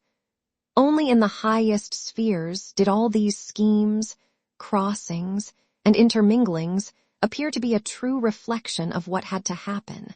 Prince Michael Illarionovich wrote the emperor on the 2nd of October in a letter that reached Kutuzov after the battle at Tarutino. Since September 2, Moscow has been in the hands of the enemy. Your last reports were written on the 20th, and during all this time, not only has no action been taken against the enemy or for the relief of the ancient capital, but according to your last report, you have even retreated farther. Sayapukov is already occupied by an enemy detachment, and Chela, with its famous arsenal, so indispensable to the army, is in danger. From General Wintzingerode's reports, I see that an enemy corps of 10,000 men is moving on the Petersburg road. Another corps of several thousand men is moving on Dmitrov. A third has advanced along the Vladimir road, and a fourth, rather considerable detachment is stationed between Ruza and Mazheysk. Napoleon himself was in Moscow as late as the 25th. In view of all this information, when the enemy has scattered his forces in large detachments, and with Napoleon and his guards in Moscow, is it possible that the enemy's forces confronting you are so considerable as not to allow of your taking the offensive? On the contrary, he is probably pursuing you with detachments, or at most with an army corps much weaker than the army entrusted to you. It would seem that, availing yourself of these circumstances, you might advantageously attack a weaker one and annihilate him, or at least oblige him to retreat, retaining in our hands an important part of the provinces now occupied by the enemy, and thereby averting danger from Chila and other towns in the interior.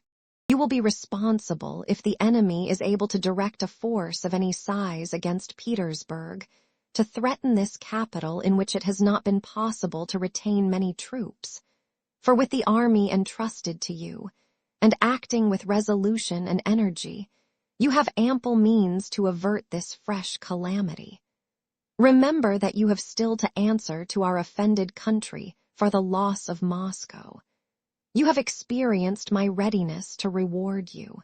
That readiness will not weaken in me, but I and Russia have a right to expect from you all the zeal, firmness, and success which your intellect, military talent, and the courage of the troops you command justify us in expecting. But by the time this letter, which proved that the real relation of the forces had already made itself felt in Petersburg, was dispatched, Kutuzov had found himself unable any longer to restrain the army he commanded from attacking, and a battle had taken place. On the 2nd of October, a Cossack, Shapovalov, who was out scouting, killed one hare and wounded another.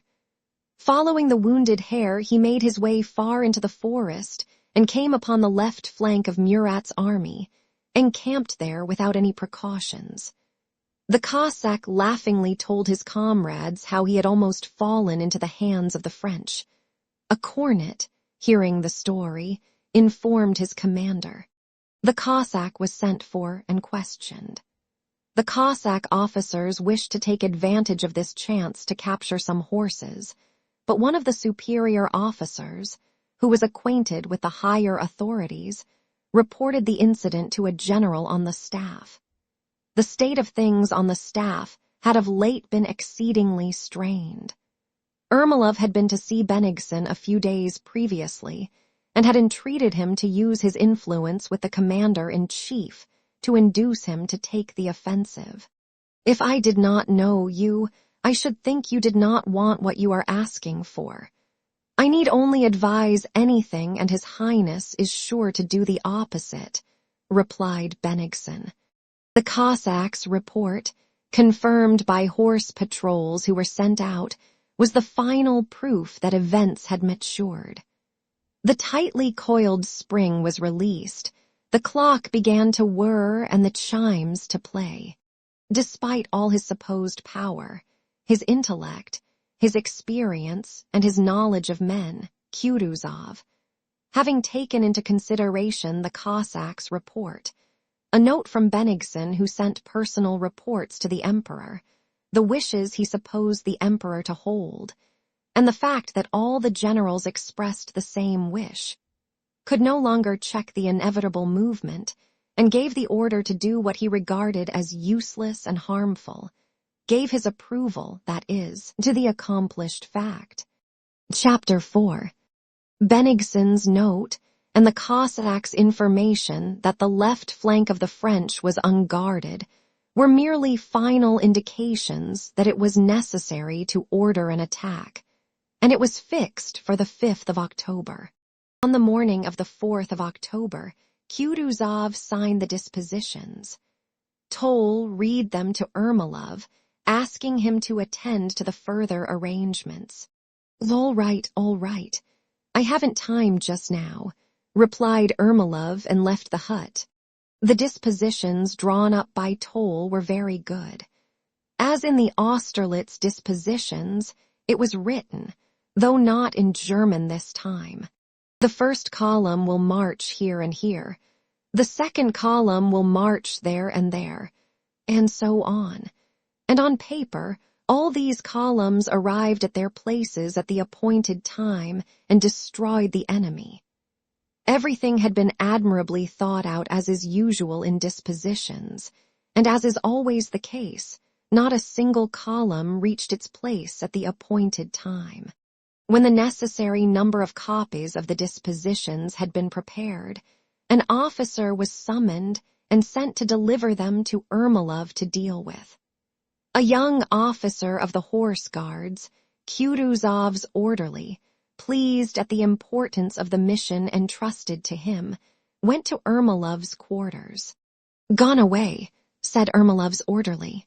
The officer of the horse guards went to a general with whom Ermolov was often to be found. "No, and the general's out too." The officer, mounting his horse, rode off to someone else. "No, he's gone out. If only they don't make me responsible for this delay.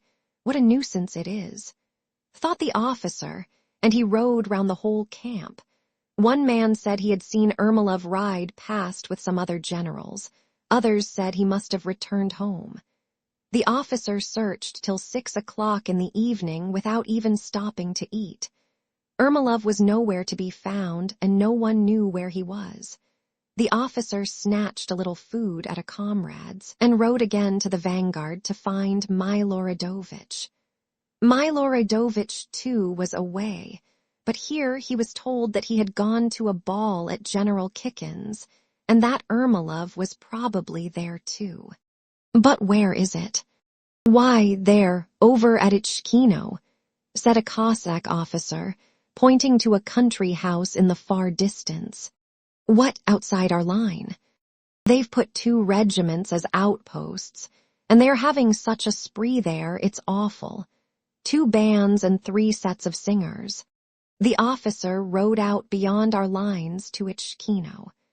While still at a distance, he heard, as he rode, the merry sounds of a soldier's dance song proceeding from the house. In the meadows, he heard, accompanied by whistling and the sound of a torban, drowned every now and then by shouts. These sounds made his spirits rise, but at the same time he was afraid that he would be blamed for not having executed sooner the important order entrusted to him. It was already past 8 o'clock. He dismounted and went up into the porch of a large country house which had remained intact between the Russian and French forces. In the refreshment room and the hall, footmen were bustling about with wine and viands. Groups of singers stood outside the windows. The officer was admitted and immediately saw all the chief generals of the army together, and among them Ermolov's big imposing figure. They all had their coats unbuttoned and were standing in a semicircle with flushed and animated faces, laughing loudly. In the middle of the room, a short, handsome general with a red face was dancing the trepak with much spirit and agility. "Ha, ha, ha, bravo, Nicholas Ivanich, ha, ha, ha." The officer felt that by arriving with important orders at such a moment, he was doubly to blame, and he would have preferred to wait. But one of the generals espied him, and hearing what he had come about, informed Ermolov. Ermolov came forward with a frown on his face, and, hearing what the officer had to say, took the papers from him without a word. "You think he went off just by chance?" said a comrade who was on the staff that evening to the officer of the horse guards, referring to Ermolov. "It was a trick. It was done on purpose to get Konovnitsin into trouble. You'll see what a mess there'll be tomorrow." Chapter 5. Next day the decrepit Kutuzov, having given orders to be called early, said his prayers, dressed, and with an unpleasant consciousness of having to direct a battle he did not approve of, got into his calèche and drove from Ledashovka, a village 3.5 miles from Tarutino, to the place where the attacking columns were to meet. He sat in the calèche, dozing and waking up by turns, and listening for any sound of firing on the right as an indication that the action had begun. But all was still quiet. A damp, dull autumn morning was just dawning. On approaching Tarutino, Kutuzov noticed cavalrymen leading their horses to water across the road along which he was driving. Kutuzov looked at them searchingly, stopped his carriage, and inquired what regiment they belonged to. They belonged to a column that should have been far in front and in ambush long before then. It may be a mistake, thought the old commander-in-chief, But a little further on, he saw infantry regiments with their arms piled and the soldiers, only partly dressed, eating their rye porridge and carrying fuel. He sent for an officer. The officer reported that no order to advance had been received. How, not wreck? Kutuzov began, but checked himself immediately and sent for a senior officer. Getting out of his calèche, he waited with drooping head and breathing heavily, pacing silently up and down. When Eichen, the officer of the general staff whom he had summoned, appeared, Kutuzov went purple in the face, not because that officer was to blame for the mistake, but because he was an object of sufficient importance for him to vent his wrath on. Trembling and panting, the old man fell into that state of fury in which he sometimes used to roll on the ground, and he fell upon Eichen, threatening him with his hands, shouting and loading him with gross abuse. Another man, Captain Brazen, who happened to turn up and who was not at all to blame, suffered the same fate. "What sort of another blackguard are you? I'll have you shot. Scoundrels!" yelled Kutuzov in a hoarse voice, waving his arms and reeling. He was suffering physically.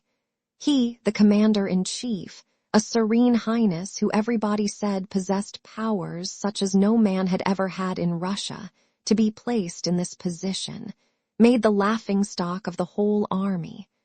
I needn't have been in such a hurry to pray about today, or have kept awake thinking everything over all night, thought he to himself. When I was a chit of an officer, no one would have dared to mock me so. And now he was in a state of physical suffering, as if from corporal punishment, and could not avoid expressing it by cries of anger and distress. But his strength soon began to fail him, and looking about him, conscious of having said much that was amiss, he again got into his calèche and drove back in silence. His wrath, once expended, did not return, and blinking feebly he listened to excuses and self-justifications. Ermolov did not come to see him till the next day, and to the insistence of Bennigsen, Konovnitsin, and told that the movement that had miscarried should be executed next day. And once more Kutuzov had to consent. Chapter 6. Next day the troops assembled in their appointed places in the evening and advanced during the night. It was an autumn night with dark purple clouds, but no rain. The ground was damp but not muddy, and the troops advanced noiselessly. Only occasionally a jingling of the artillery could be faintly heard. The men were forbidden to talk out loud, to smoke their pipes, or to strike a light, and they tried to prevent their horses neighing. The secrecy of the undertaking heightened its charm, and they marched gaily. Some columns, supposing they had reached their destination, halted, piled arms, and settled down on the cold ground. But the majority marched all night and arrived at places where they evidently should not have been. Only Count Orlov Denisov with his Cossacks, the least important detachment of all, got to his appointed place at the right time. This detachment halted at the outskirts of a forest, on the path leading from the village of Stromolova to Dmitrovsk. Toward dawn, Count Orlov Denisov, who had dozed off, was awakened by a deserter from the French army being brought to him. This was a Polish sergeant of Poniatowski's corps, who explained in Polish that he had come over because he had been slighted in the service, that he ought long ago to have been made an officer, that he was braver than any of them, and so he had left them and wished to pay them out. He said that Murat was spending the night less than a mile from where they were, and that if they would let him have a convoy of 100 men, he would capture him alive. Count Orlov Denisov consulted his fellow officers. The offer was too tempting to be refused. Everyone volunteered to go, and everybody advised making the attempt. After much disputing and arguing, Major General Grakov with 2 Cossack regiments decided to go with the Polish sergeant. "Now, remember," said Count Orlov Denisov to the sergeant at parting, "if you have been lying, I'll have you hanged like a dog. But if it's true, you shall have 100 gold pieces." Without replying, the sergeant, with a resolute air, mounted and rode away with Grakov, whose men had quickly assembled. They disappeared into the forest, and Count Orlov Denisov, having seen Grakov off, returned, shivering from the freshness of the early dawn and excited by what he had undertaken on his own responsibility, and began looking at the enemy camp, now just visible in the deceptive light of dawn and the dying campfires. Our columns ought to have begun to appear on an open declivity to his right. He looked in that direction, but though the columns would have been visible quite far off, they were not to be seen. It seemed to the Count that things were beginning to stir in the French camp, and his keen-sighted adjutant confirmed this. "Oh, it is really too late," said Count Orlov, looking at the camp. As often happens when someone we have trusted is no longer before our eyes, it suddenly seemed quite clear and obvious to him that the sergeant was an impostor, that he had lied, and that the whole Russian attack would be ruined by the absence of those 2 regiments, which he would lead away heaven only knew where. How could one capture a commander-in-chief from among such a mass of troops? "I am sure that rascal was lying," said the Count. "They can still be called back," said one of his suite, who like Count Orlov felt distrustful of the adventure when he looked at the enemy's camp. Really, what do you think? Should we let them go on or not? Will you have them fetched back?" "Fetch them back, said Count Orlov with sudden determination, looking at his watch. "It will be too late, it is quite light." The adjutant galloped through the forest after Grakov. When Grakov returned, Count Orlov Denisov, excited both by the abandoned attempt and by vainly awaiting the infantry columns that still did not appear, as well as by the proximity of the enemy, resolved to advance. All his men felt the same excitement. "Mount," he commanded in a whisper. The men took their places and crossed themselves. "Forward with God's aid." "Hurrah!" reverberated in the forest, and the Cossack companies, trailing their lances and advancing one after another as if poured out of a sack, dashed gaily across the brook toward the camp. One desperate, frightened yell from the first French soldier who saw the Cossacks, and all who were in the camp, undressed and only just waking up, ran off in all directions, abandoning cannons, muskets, and horses.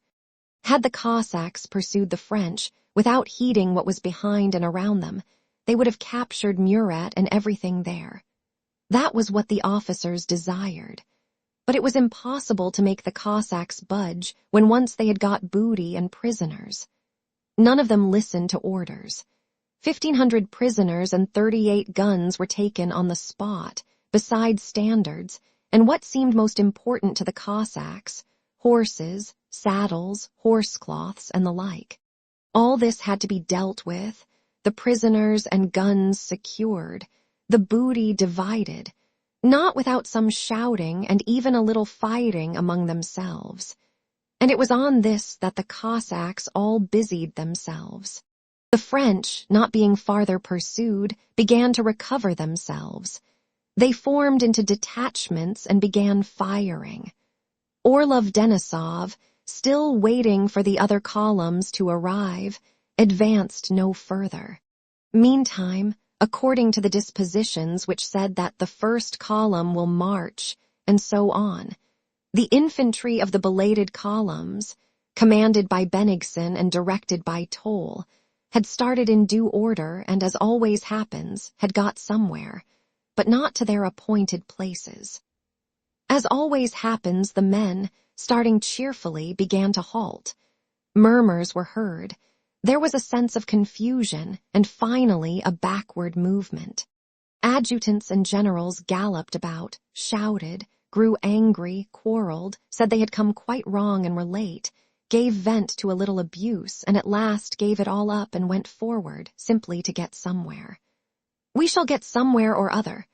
And they did indeed get somewhere, though not to their right places.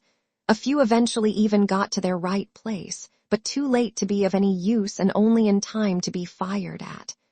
Toll, who in this battle played the part of Weyrother at Austerlitz, galloped assiduously from place to place, finding everything upside down everywhere. Thus he stumbled on Bagavut's corps in a wood when it was already broad daylight, though the corps should long before have joined Orlov Denisov. Excited and vexed by the failure, and supposing that someone must be responsible for it, Toll galloped up to the commander of the corps and began upbraiding him severely, saying that he ought to be shot. General Bagavut, a fighting old soldier of placid temperament, being also upset by all the delay, confusion, and cross-purposes, fell into a rage to everybody's surprise and quite contrary to his usual character, and said disagreeable things to Toll. I prefer not to take lessons from anyone, but I can die with my men as well as anybody, he said, and advanced with a single division. Coming out onto a field under the enemy's fire, this brave general went straight ahead, leading his men under fire, without considering in his agitation whether going into action now, with a single division, would be of any use or no. Danger, cannon balls, and bullets were just what he needed in his angry mood. One of the first bullets killed him, and other bullets killed many of his men, and his division remained under fire for some time quite uselessly. Chapter 7. Meanwhile, another column was to have attacked the French from the front, but Kutuzov accompanied that column. He well knew that nothing but confusion would come of this battle undertaken against his will, and as far as was in his power held the troops back. He did not advance. He rode silently on his small gray horse, indolently answering suggestions that they should attack. The word attack is always on your tongue, but you don't see that we are unable to execute complicated maneuvers, said he to Miloradovich, who asked permission to advance. We couldn't take Murat prisoner this morning or get to the place in time, and nothing can be done now, he replied to someone else. When Kutuzov was informed that at the French rear, where according to the reports of the Cossacks there had previously been nobody, there were now 2 battalions of Poles, he gave a sidelong glance at Ermolov, who was behind him, and to whom he had not spoken since the previous day. You see, they are asking to attack and making plans of all kinds, but as soon as one gets to business nothing is ready, and the enemy, forewarned, takes measures accordingly. Ermolov screwed up his eyes and smiled faintly on hearing these words. He understood that for him the storm had blown over, and that Kutuzov would content himself with that hint. He's having a little fun at my expense, said Ermolov softly, nudging with his knee Raevsky, who was at his side. Soon after this, Ermolov moved up to Kutuzov and respectfully remarked, "It is not too late yet, Your Highness. The enemy has not gone away, if you were to order an attack. If not, the guards will not so much as see a little smoke." Kutuzov did not reply, but when they reported to him that Murat's troops were in retreat, he ordered an advance, though at every 100 paces he halted for 3/4 of an hour. The whole battle consisted in what Orlov Denisov's Cossacks had done. The rest of the army merely lost some hundreds of men uselessly. In consequence of this battle, Kutuzov received a diamond decoration, and Bennigsen some diamonds and 100,000 rubles, Others also received pleasant recognitions corresponding to their various grades, and following the battle, fresh changes were made in the staff. "That's how everything is done with us, all topsy-turvy," said the Russian officers and generals after the Tarutino battle, letting it be understood that some fool there is doing things all wrong, but that we ourselves should not have done so, just as people speak today. But people who talk like that either do not know what they are talking about or deliberately deceive themselves. No battle, Tarutino, Borodino, or Austerlitz, takes place as those who planned it anticipated. That is an essential condition. Countless number of free forces, for nowhere is man freer than during a battle, where it is a question of life and death, influence the course taken by the fight, and that course never can be known in advance and never coincides with the direction of any one force. If many simultaneously and variously directed forces act on a given body, the direction of its motion cannot coincide with any one of those forces, but will always be a mean. What in mechanics is represented by the diagonal of a parallelogram of forces?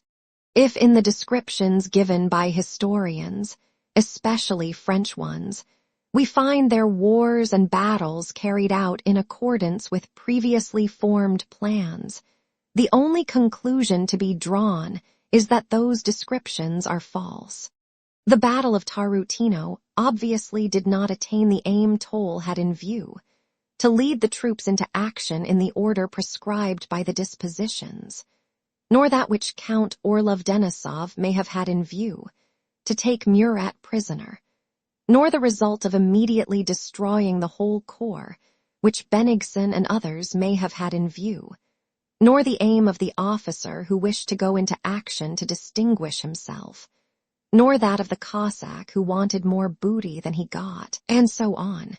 But if the aim of the battle was what actually resulted, and what all the Russians of that day desired, to drive the French out of Russia and destroy their army, it is quite clear that the Battle of Tarutino, just because of its incongruities, was exactly what was wanted at that stage of the campaign. It would be difficult and even impossible to imagine any result more opportune than the actual outcome of this battle. With a minimum of effort and insignificant losses, despite the greatest confusion, the most important results of the whole campaign were attained. The transition from retreat to advance, an exposure of the weakness of the French, and the administration of that shock which Napoleon's army had only awaited to begin its flight. Chapter 8. Napoleon enters Moscow after the brilliant victory de la Moskowa. There can be no doubt about the victory, for the battlefield remains in the hands of the French. The Russians retreat and abandon their ancient capital. Moscow, abounding in provisions, arms, munitions, and incalculable wealth, is in Napoleon's hands. The Russian army, only half the strength of the French, does not make a single attempt to attack for a whole month. Napoleon's position is most brilliant.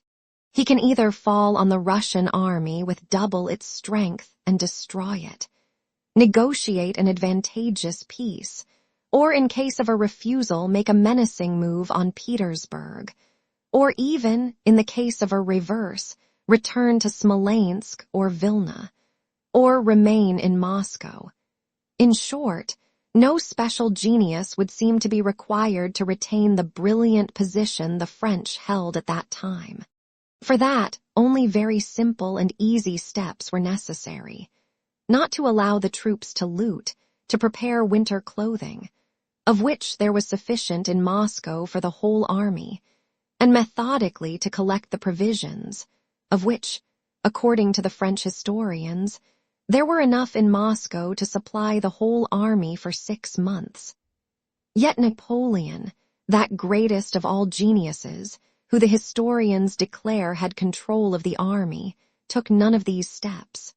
not merely did nothing of the kind, but on the contrary, he used his power to select the most foolish and ruinous of all the courses open to him.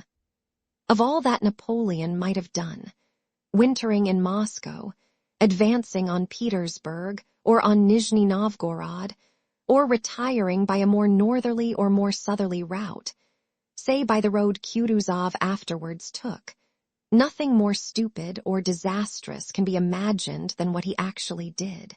He remained in Moscow till October, letting the troops plunder the city. Then, hesitating whether to leave a garrison behind him, he quitted Moscow, approached Kutuzov without joining battle, turned to the right and reached Malo-Yaroslavets, again without attempting to break through and take the road Kutuzov took, but retiring instead to Mazheysk along the devastated Smolensk road. Nothing more stupid than that could have been devised, or more disastrous for the army, as the sequel showed. Had Napoleon's aim been to destroy his army, the most skillful strategist could hardly have devised any series of actions that would so completely have accomplished that purpose, independently of anything the Russian army might do. Napoleon, the man of genius, did this. But to say that he destroyed his army because he wished to, or because he was very stupid, would be as unjust as to say that he had brought his troops to Moscow because he wished to and because he was very clever and a genius. In both cases, his personal activity, having no more force than the personal activity of any soldier, merely coincided with the laws that guided the event.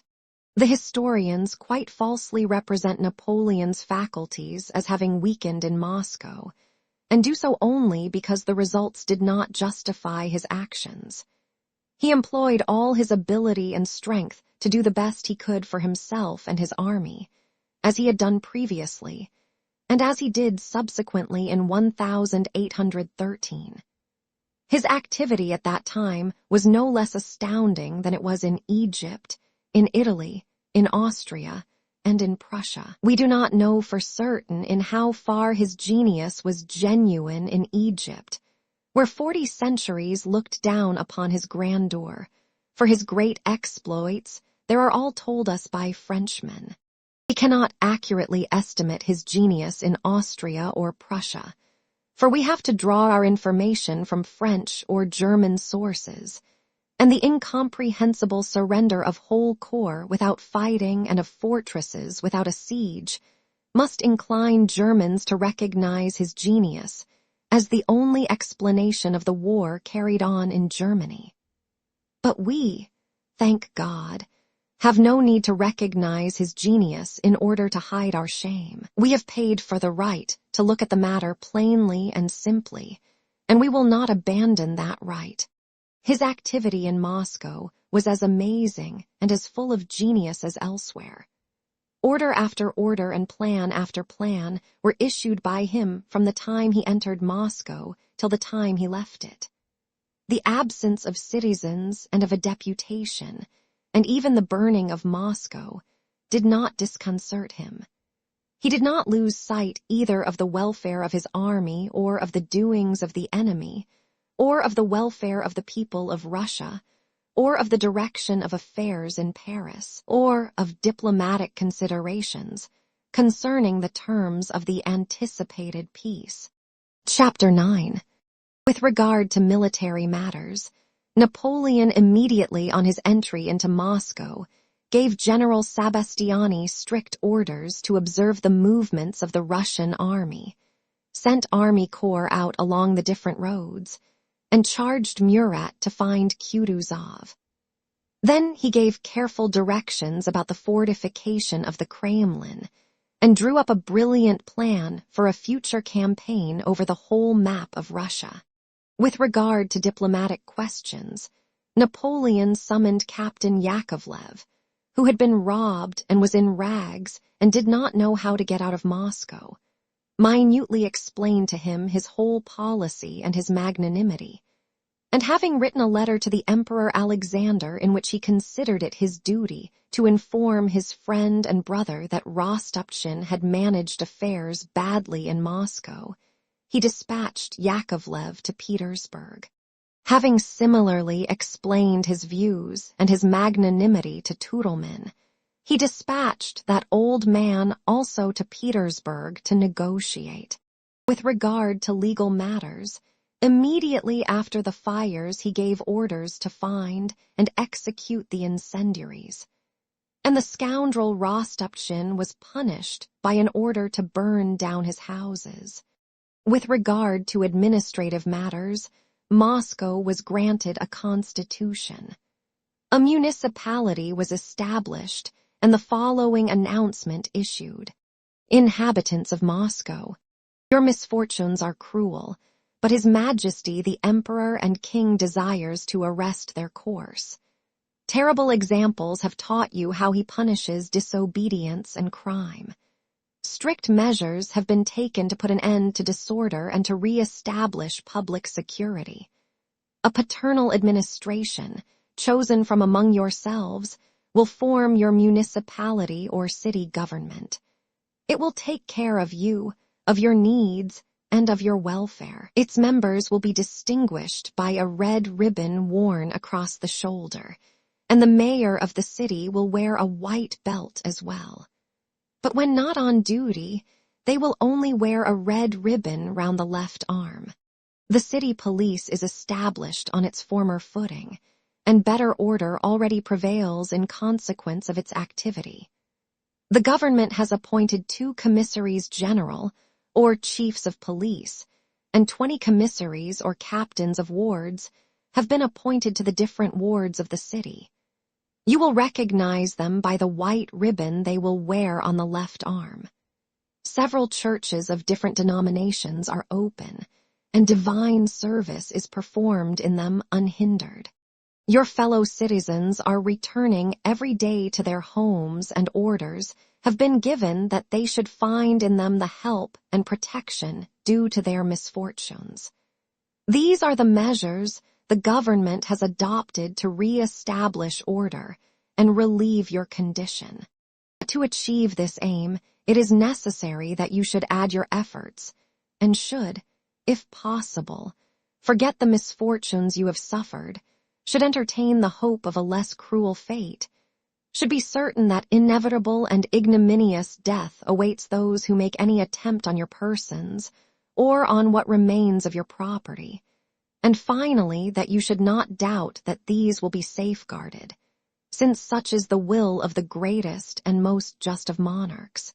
Soldiers and citizens, of whatever nation you may be, re-establish public confidence, the source of the welfare of a state, live like brothers, render mutual aid and protection one to another, unite to defeat the intentions of the evil-minded, obey the military and civil authorities, and your tears will soon cease to flow.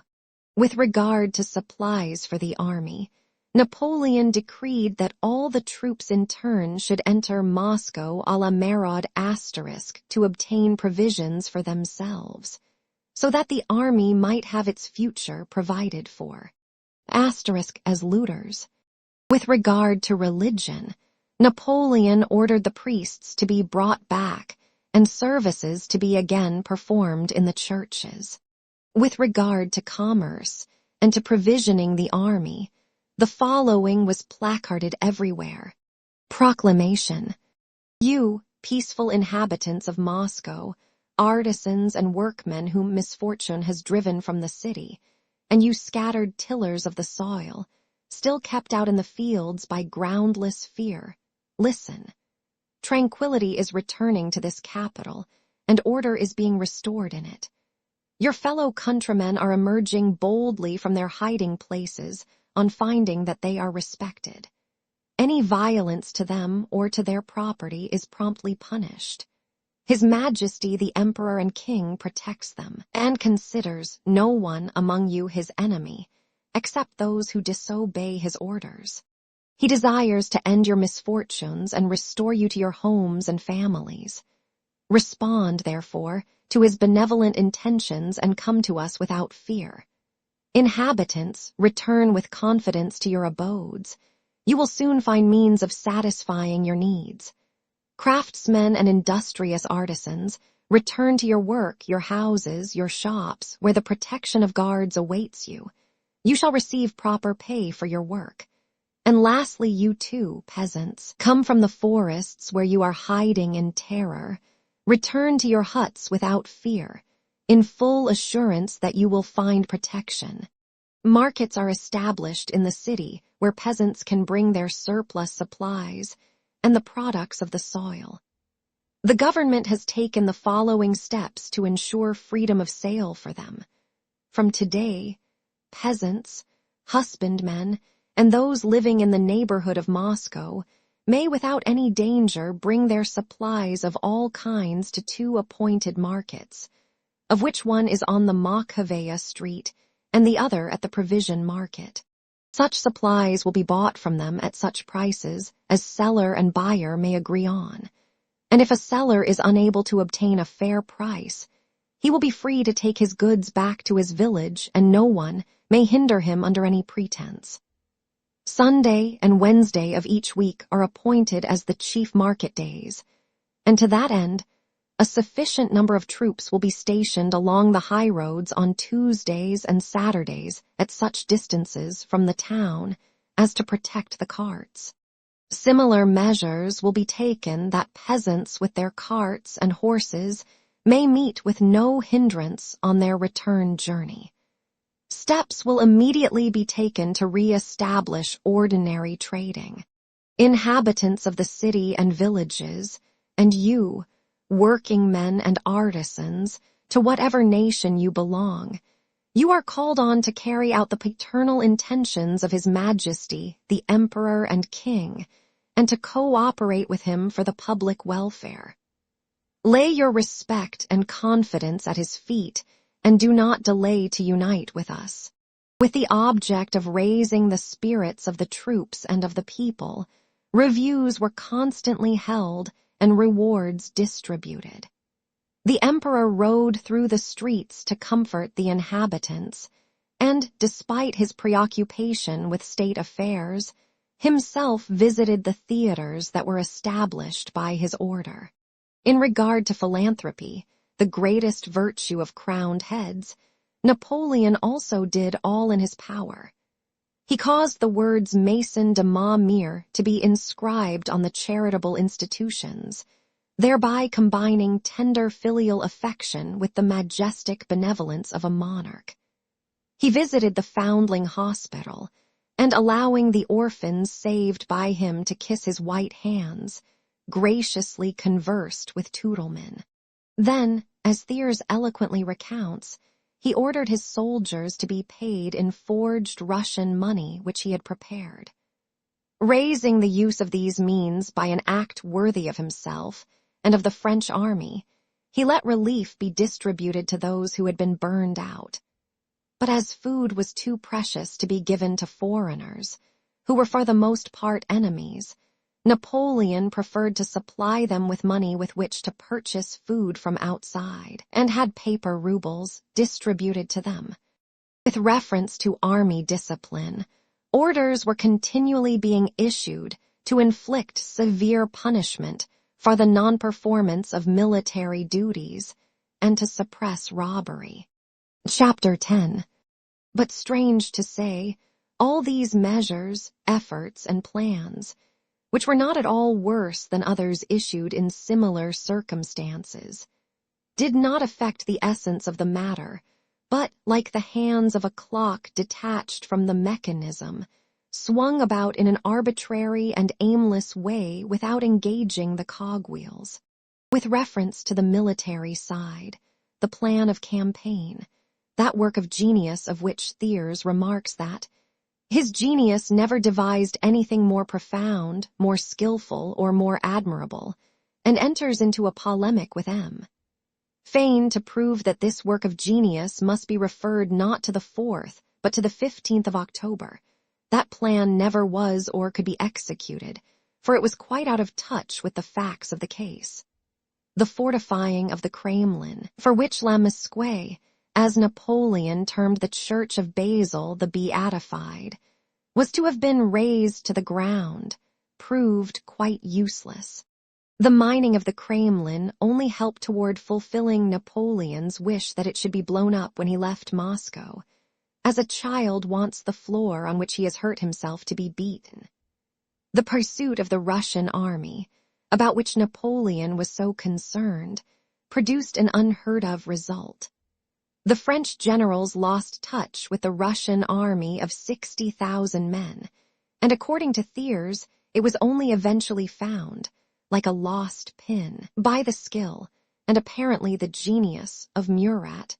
With reference to diplomacy, all Napoleon's arguments as to his magnanimity and justice, both to Turelman and to Yakovlev, whose chief concern was to obtain a greatcoat and a conveyance, proved useless.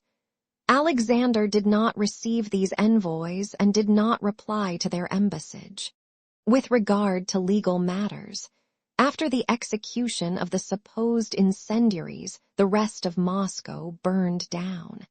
With regard to administrative matters, the establishment of a municipality did not stop the robberies, and was only of use to certain people who formed part of that municipality, and under pretext of preserving order looted Moscow, or saved their own property from being looted. With regard to religion, as to which in Egypt matters had so easily been settled by Napoleon's visit to a mosque, no results were achieved. 2 or 3 priests who were found in Moscow did try to carry out Napoleon's wish, but one of them was slapped in the face by a French soldier while conducting service, and a French official reported of another that the priest whom I found and invited to say Mass cleaned and locked up the church. That night the doors were again broken open, the padlocks smashed, the books mutilated, and other disorders perpetrated. With reference to commerce, the proclamation to industrious workmen and to peasants evoked no response. There were no industrious workmen, and the peasants caught the commissaries who ventured too far out of town with the proclamation and killed them. As to the theaters for the entertainment of the people and the troops, these did not meet with success either. The theaters set up in the Kremlin and in Posniakov's house were closed again at once because the actors and actresses were robbed. Even philanthropy did not have the desired effect. The genuine as well as the false paper money which flooded Moscow lost its value. The French, collecting booty, cared only for gold. Not only was the paper money valueless, which Napoleon so graciously distributed to the unfortunate, but even silver lost its value in relation to gold. But the most amazing example of the ineffectiveness of the orders given by the authorities at that time was Napoleon's attempt to stop the looting and re-establish discipline. This is what the army authorities were reporting. Looting continues in the city despite the decrees against it. Order is not yet restored, and not a single merchant is carrying on trade in a lawful manner. The sutlers alone venture to trade, and they sell stolen goods. The neighborhood of my ward continues to be pillaged by soldiers of the Third Corps who, not satisfied with taking from the unfortunate inhabitants hiding in the cellars the little they have left, even have the ferocity to wound them with their sabers, as I have repeatedly witnessed. Nothing new, except that the soldiers are robbing and pillaging. October 9. Robbery and pillaging continue. There is a band of thieves in our district who ought to be arrested by a strong force. October 11. The Emperor is extremely displeased that despite the strict orders to stop pillage, parties of marauding guards are continually seen returning to the Kremlin. Among the old guard, disorder and pillage were renewed more violently than ever yesterday evening, last night, and today. The emperor sees with regret that the picked soldiers appointed to guard his person, who should set an example of discipline, carry disobedience to such a point that they break into the cellars and stores containing army supplies. Others have disgraced themselves to the extent of disobeying sentinels and officers, and have abused and beaten them. The Grand Marshal of the palace, wrote the governor, complains bitterly that in spite of repeated orders, the soldiers continue to commit nuisances in all the courtyards and even under the very windows of the emperor. That army, like a herd of cattle, run wild and trampling underfoot the provender which might have saved it from starvation, disintegrated and perished with each additional day it remained in Moscow. But it did not go away.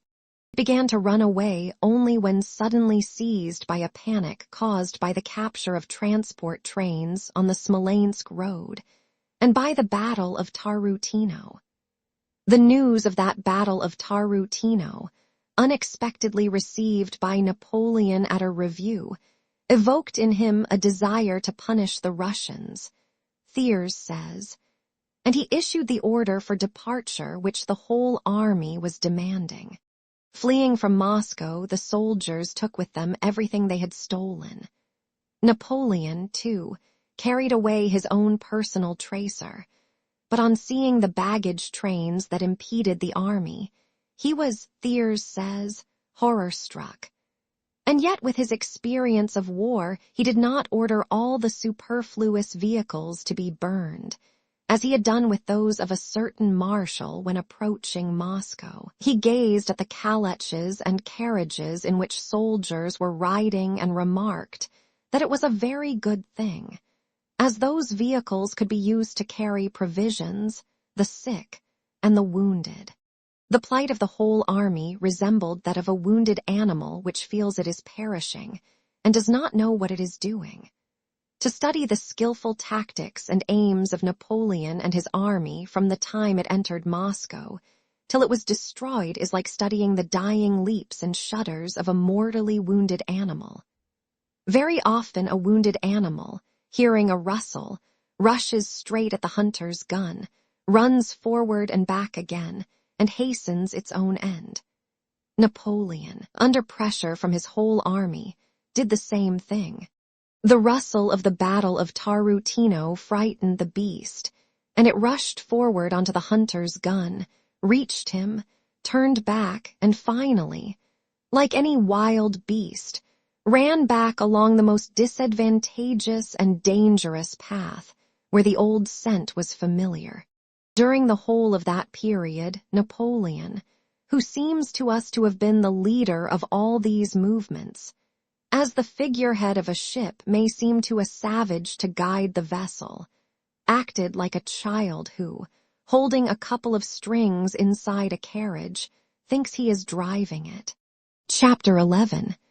Early in the morning of the 6th of October, Pierre went out of the shed, and on returning stopped by the door to play with a little blue-gray dog, with a long body and short bandy legs, that jumped about him. This little dog lived in their shed, sleeping beside Karative at night. It sometimes made excursions into the town, but always returned again. Probably it had never had an owner, and it still belonged to nobody and had no name. The French called it Azar. The soldier who told stories called it Femgalka. Karative and others called it Gray, or sometimes Flabby.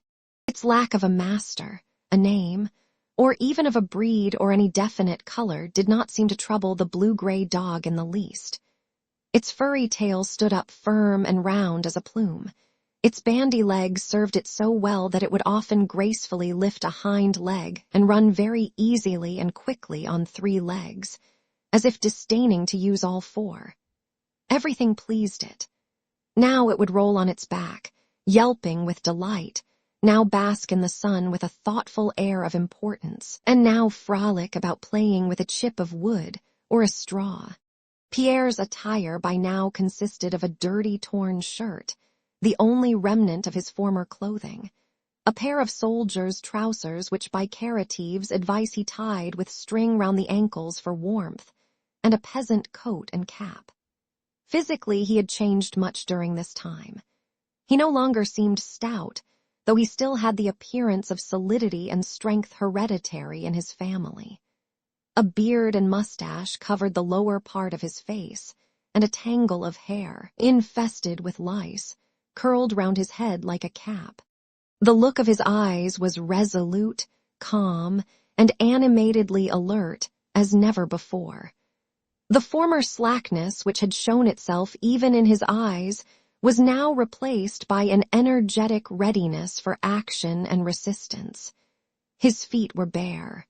Pierre first looked down the field across which vehicles and horsemen were passing that morning, then into the distance across the river, then at the dog who was pretending to be in earnest about biting him, and then at his bare feet which he placed with pleasure in various positions, moving his dirty, thick big toes. Every time he looked at his bare feet, a smile of animated self-satisfaction flitted across his face. The sight of them reminded him of all he had experienced and learned during these weeks, and this recollection was pleasant to him. For some days the weather had been calm and clear with slight frosts in the mornings, what is called an old wives' summer. In the sunshine the air was warm, and that warmth was particularly pleasant with the invigorating freshness of the morning frost still in the air. On everything, far and near, lay the magic crystal glitter seen only at that time of autumn. The Sparrow Hills were visible in the distance, with the village, the church, and the large white house. The bare trees, the sand, the bricks and roofs of the houses, the green church spire, and the corners of the White House in the distance, all stood out in the transparent air in most delicate outline and with unnatural clearness. Nearby could be seen the familiar ruins of a half-burned mansion occupied by the French, with lilac bushes still showing dark green beside the fence. And even that ruined and befouled house, which in dull weather was repulsively ugly, seemed quietly beautiful now, in the clear, motionless brilliance. A French corporal, with coat unbuttoned in a homely way, a skullcap on his head, and a short pipe in his mouth, came from behind a corner of the shed and approached Pierre with a friendly wink. What sunshine, Monsieur Kiril, their name for Pierre. Just like spring. And the corporal leaned against the door and offered Pierre his pipe, though whenever he offered it, Pierre always declined it. To be on the march in such weather, he began. Pierre inquired what was being said about leaving, and the corporal told him that nearly all the troops were starting, and there ought to be an order about the prisoners that day. Sokolov, one of the soldiers in the shed with Pierre, was dying, and Pierre told the corporal that something should be done about him. The corporal replied that Pierre need not worry about that, as they had an ambulance and a permanent hospital and arrangements would be made for the sick, and that in general, everything that could happen had been foreseen by the authorities. Besides, Monsieur Kiril, you have only to say a word to the captain, you know. He is a man who never forgets anything. Speak to the captain when he makes his round, he will do anything for you. The captain of whom the corporal spoke often had long chats with Pierre, and showed him all sorts of favors. You see, St. Thomas, he said to me the other day, Monsieur Kiril is a man of education who speaks French. He is a Russian seigneur who has had misfortunes, but he is a man. He knows what's what. If he wants anything and asks me, he won't get a refusal. When one has studied, you see, one likes education and well-bred people. It is for your sake I mention it, Monsieur Kiril. The other day, if it had not been for you, that affair would have ended ill. And after chatting a while longer, the corporal went away. The affair he had alluded to had happened a few days before, a fight between the prisoners and the French soldiers, in which Pierre had succeeded in pacifying his comrades. Some of the prisoners who had heard Pierre talking to the corporal immediately asked what the Frenchman had said. While Pierre was repeating what he had been told about the army leaving Moscow, a thin, sallow, tattered French soldier came up to the door of the shed. Rapidly and timidly raising his fingers to his forehead by way of greeting, he asked Pierre whether the soldier Platoch to whom he had given a shirt to sew was in that shed. A week before the French had had boot leather and linen issued to them, which they had given out to the prisoners to make up into boots and shirts for them. "Ready, ready, dear fellow," said Karateev, coming out with a neatly folded shirt. Karateev, on account of the warm weather and for convenience at work, was wearing only trousers and a tattered shirt as black as soot. His hair was bound round workman fashion, with a wisp of lime-tree bast, and his round face seemed rounder and pleasanter than ever. A promise is own brother to performance.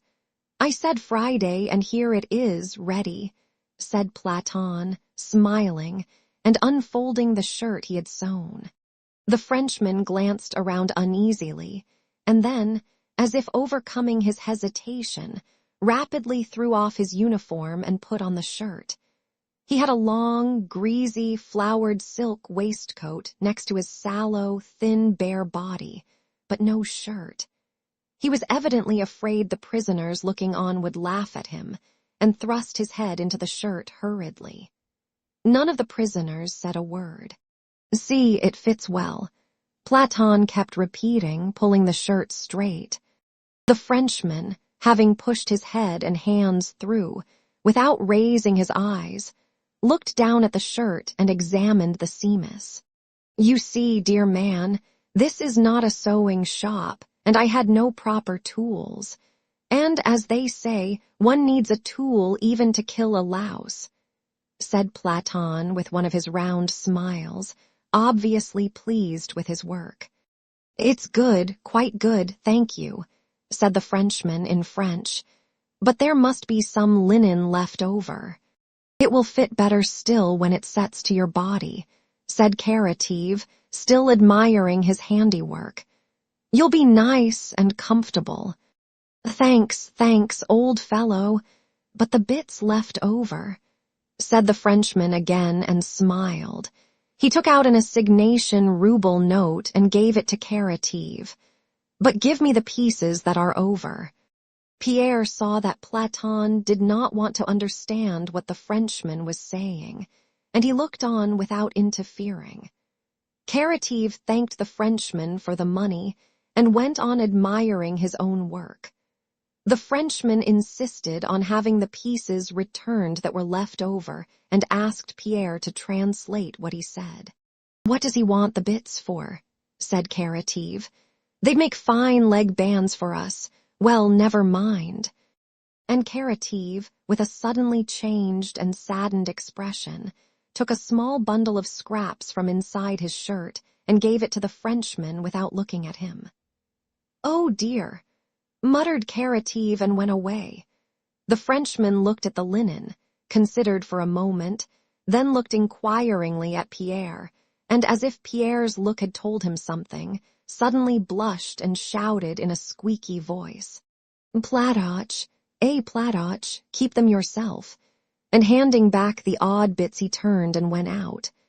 "There, look at that," said Karateev, swaying his head. "People said they were not Christians, but they too have souls. It's what the old folk used to say, a swearing hand's an open hand, a dry hand's close. He's naked, but yet he's given it back." Karateev smiled thoughtfully, and was silent a while looking at the pieces. "But they'll make grand leg bands, dear friend," he said, and went back into the shed. Chapter 12. 4 weeks had passed since Pierre had been taken prisoner, and though the French had offered to move him from the men's to the officers' shed, He had stayed in the shed where he was first put.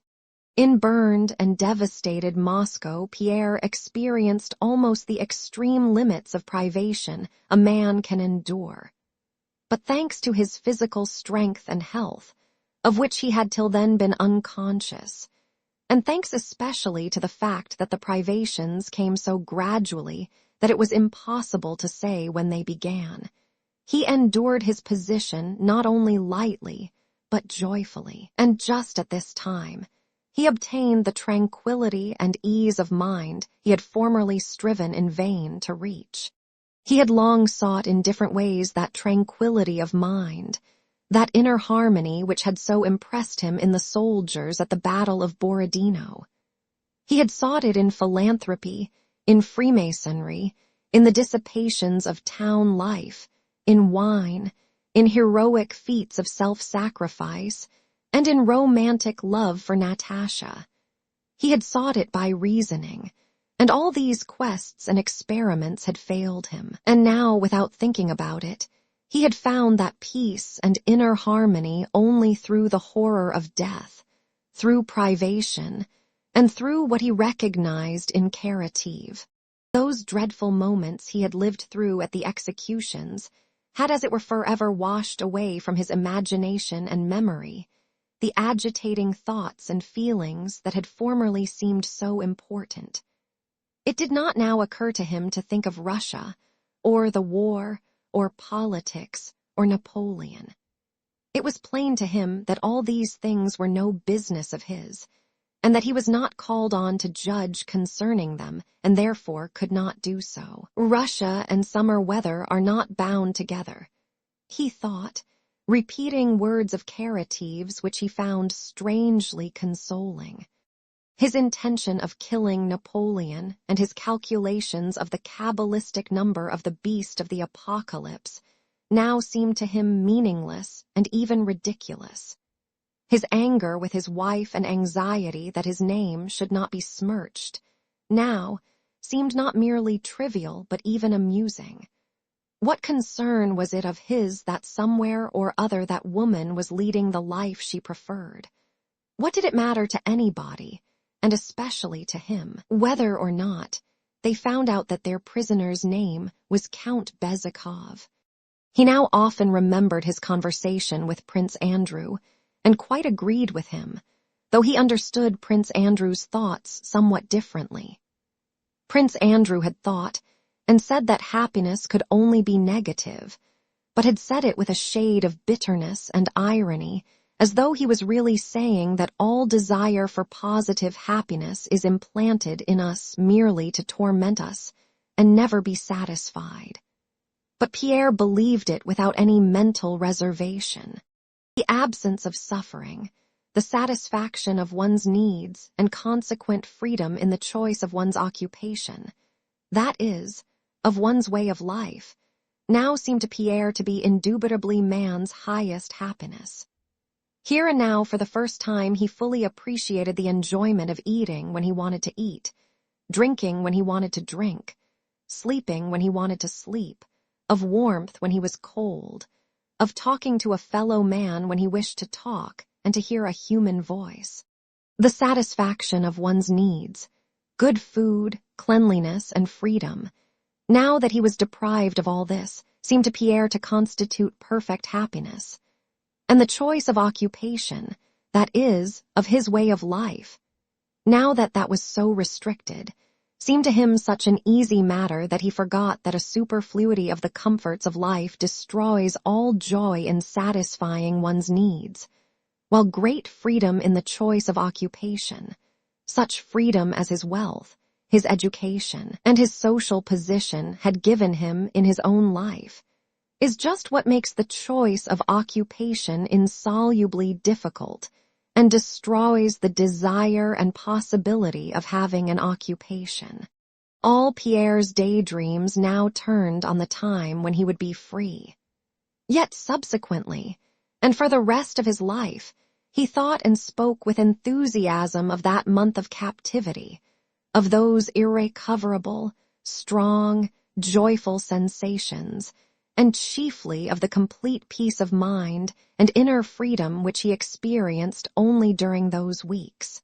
When on the first day he got up early, went out of the shed at dawn, and saw the cupolas and crosses of the new convent of the Virgins still dark at first, the hoarfrost on the dusty grass, the sparrow hills, and the wooded banks above the winding river vanishing in the purple distance. When he felt the contact of the fresh air and heard the noise of the crows flying from Moscow across the field, and when afterwards light gleamed from the east, and the sun's rim appeared solemnly from behind a cloud, and the cupolas and crosses, the hoarfrost, the distance and the river, all began to sparkle in the glad light, Pierre felt a new joy and strength in life, such as he had never before known. And this not only stayed with him during the whole of his imprisonment, but even grew in strength as the hardships of his position increased. That feeling of alertness and of readiness for anything was still further strengthened in him by the high opinion his fellow prisoners formed of him soon after his arrival at the shed. With his knowledge of languages, the respect shown him by the French, his simplicity, his readiness to give anything asked of him, he received the allowance of 3 rubles a week made to officers. With his strength, which he showed to the soldiers by pressing nails into the walls of the hut, his gentleness to his companions, and his capacity for sitting still and thinking without doing anything, which seemed to them incomprehensible, he appeared to them a rather mysterious and superior being. The very qualities that had been a hindrance, if not actually harmful, to him in the world he had lived in, his strength, his disdain for the comforts of life, his absent-mindedness and simplicity, here among these people gave him almost the status of a hero.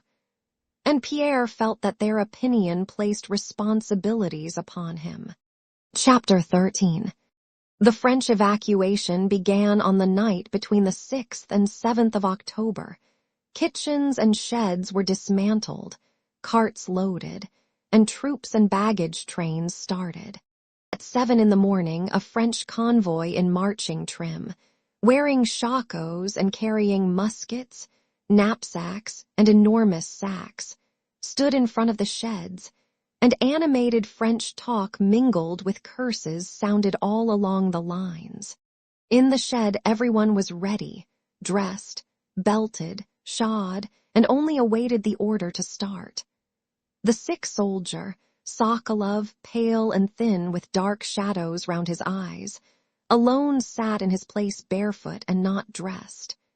His eyes, prominent from the emaciation of his face, gazed inquiringly at his comrades who were paying no attention to him, and he moaned regularly and quietly. It was evidently not so much his sufferings that caused him to moan. He had dysentery, as his fear and grief at being left alone. Pierre, girt with a rope round his waist, and wearing shoes Karateev had made for him from some leather, a French soldier had torn off a tea chest and brought to have his boots mended with, went up to the sick man and squatted down beside him. "You know, Sokolov, they are not all going away. They have a hospital here. You may be better off than we others," said Pierre.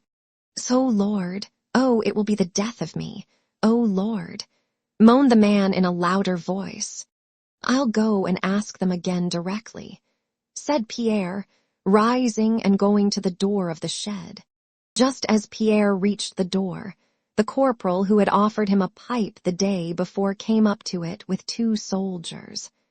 The corporal and soldiers were in marching kit with knapsacks and shakos that had metal straps, and these changed their familiar faces. The corporal came, according to orders, to shut the door. The prisoners had to be counted before being let out. "Corporal, what will they do with the sick man?" Pierre began. But even as he spoke, he began to doubt whether this was the corporal he knew or a stranger. So unlike himself did the corporal seem at that moment. Moreover, Just as Pierre was speaking, a sharp rattle of drums was suddenly heard from both sides. The corporal frowned at Pierre's words and, uttering some meaningless oaths, slammed the door. The shed became semi-dark, and the sharp rattle of the drums on two sides drowned the sick man's groans. "There it is, it again," said Pierre to himself, and an involuntary shudder ran down his spine.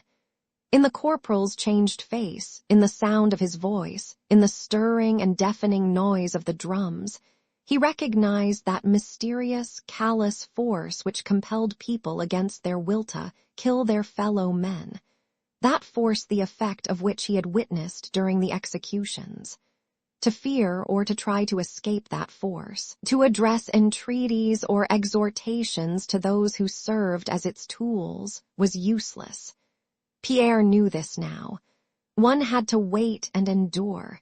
He did not again go to the sick man, nor turn to look at him, but stood frowning by the door of the hut. When that door was opened, and the prisoners, crowding against one another like a flock of sheep, squeezed into the exit, Pierre pushed his way forward and approached that very captain who, as the corporal had assured him, was ready to do anything for him. The captain was also in marching kit, and on his cold face appeared that same it which Pierre had recognized in the corporal's words and in the roll of the drumis. "Pass on, pass on," the captain reiterated, frowning sternly and looking at the prisoners who thronged past him. Pierre went up to him, though he knew his attempt would be vain. "What now?" the officer asked with a cold look, as if not recognizing Pierre. Pierre told him about the sick man. "He'll manage to walk, devil take him," said the captain. "Pass on, pass on," he continued without looking at Pierre. "But he is dying," Pierre again began. "Be so good," shouted the captain, frowning angrily. "Dram-da-da-dam, dam-dam," rattled the drums, and Pierre understood that this mysterious force completely controlled these men, and that it was now useless to say any more. The officer prisoners were separated from the soldiers and told to march in front. There were about 30 officers, with Pierre among them, and about 300 men. The officers, who had come from the other sheds, were all strangers to Pierre and much better dressed than he. They looked at him and at his shoes mistrustfully, as at an alien. Not far from him walked a fat major with a sallow, bloated, angry face, who was wearing a kazan dressing gown tied round with a towel, and who evidently enjoyed the respect of his fellow prisoners. He kept one hand, in which he clasped his tobacco pouch, inside the bosom of his dressing gown, and held the stem of his pipe firmly with the other. Panting and puffing, the major grumbled and growled at everybody because he thought he was being pushed, and that they were all hurrying when they had nowhere to hurry to, and were all surprised at something when there was nothing to be surprised at. Another, a thin little officer, was speaking to everyone, conjecturing where they were now being taken and how far they would get that day. An official in felt boots and wearing a commissariat uniform ran round from side to side and gazed at the ruins of Moscow, loudly announcing his observations as to what had been burned down and what this or that part of the city was that they could see. A third officer, who by his accent was a Pole, disputed with the commissariat officer, arguing that he was mistaken in his identification of the different wards of Moscow. "What are you disputing about?" said the major angrily. "What does it matter whether it is St. Nicholas or St. Blasius? You see it's burned down and there's an end of it. What are you pushing for? Isn't the road wide enough?" said he, turning to a man behind him who was not pushing him at all. Oh, what have they done?" The prisoners on one side and another were heard saying as they gazed on the charred ruins. All beyond the river and Zubova and in the Kremlin. Just look. There's not half of it left. Yes, I told you. The whole quarter beyond the river, and so it is. Well, you know it's burned, so what's the use of talking? Said the major. As they passed near a church in the Kamovniki, one of the few unburned quarters of Moscow, the whole mass of prisoners suddenly started to one side, and exclamations of horror and disgust were heard. Ah, the villains! What heathens! Yes, dead, dead, so he is, and smeared with something. Pierre, too, drew near the church where the thing was that evoked these exclamations, and dimly made out something leaning against the palings surrounding the church. From the words of his comrades who saw better than he did, he found that this was the body of a man, set upright against the palings with its face smeared with soot. Go on, what the devil? Go on, 30,000 devils. The convoy guards began cursing, and the French soldiers, with fresh virulence, drove away with their swords the crowd of prisoners who were gazing at the dead man.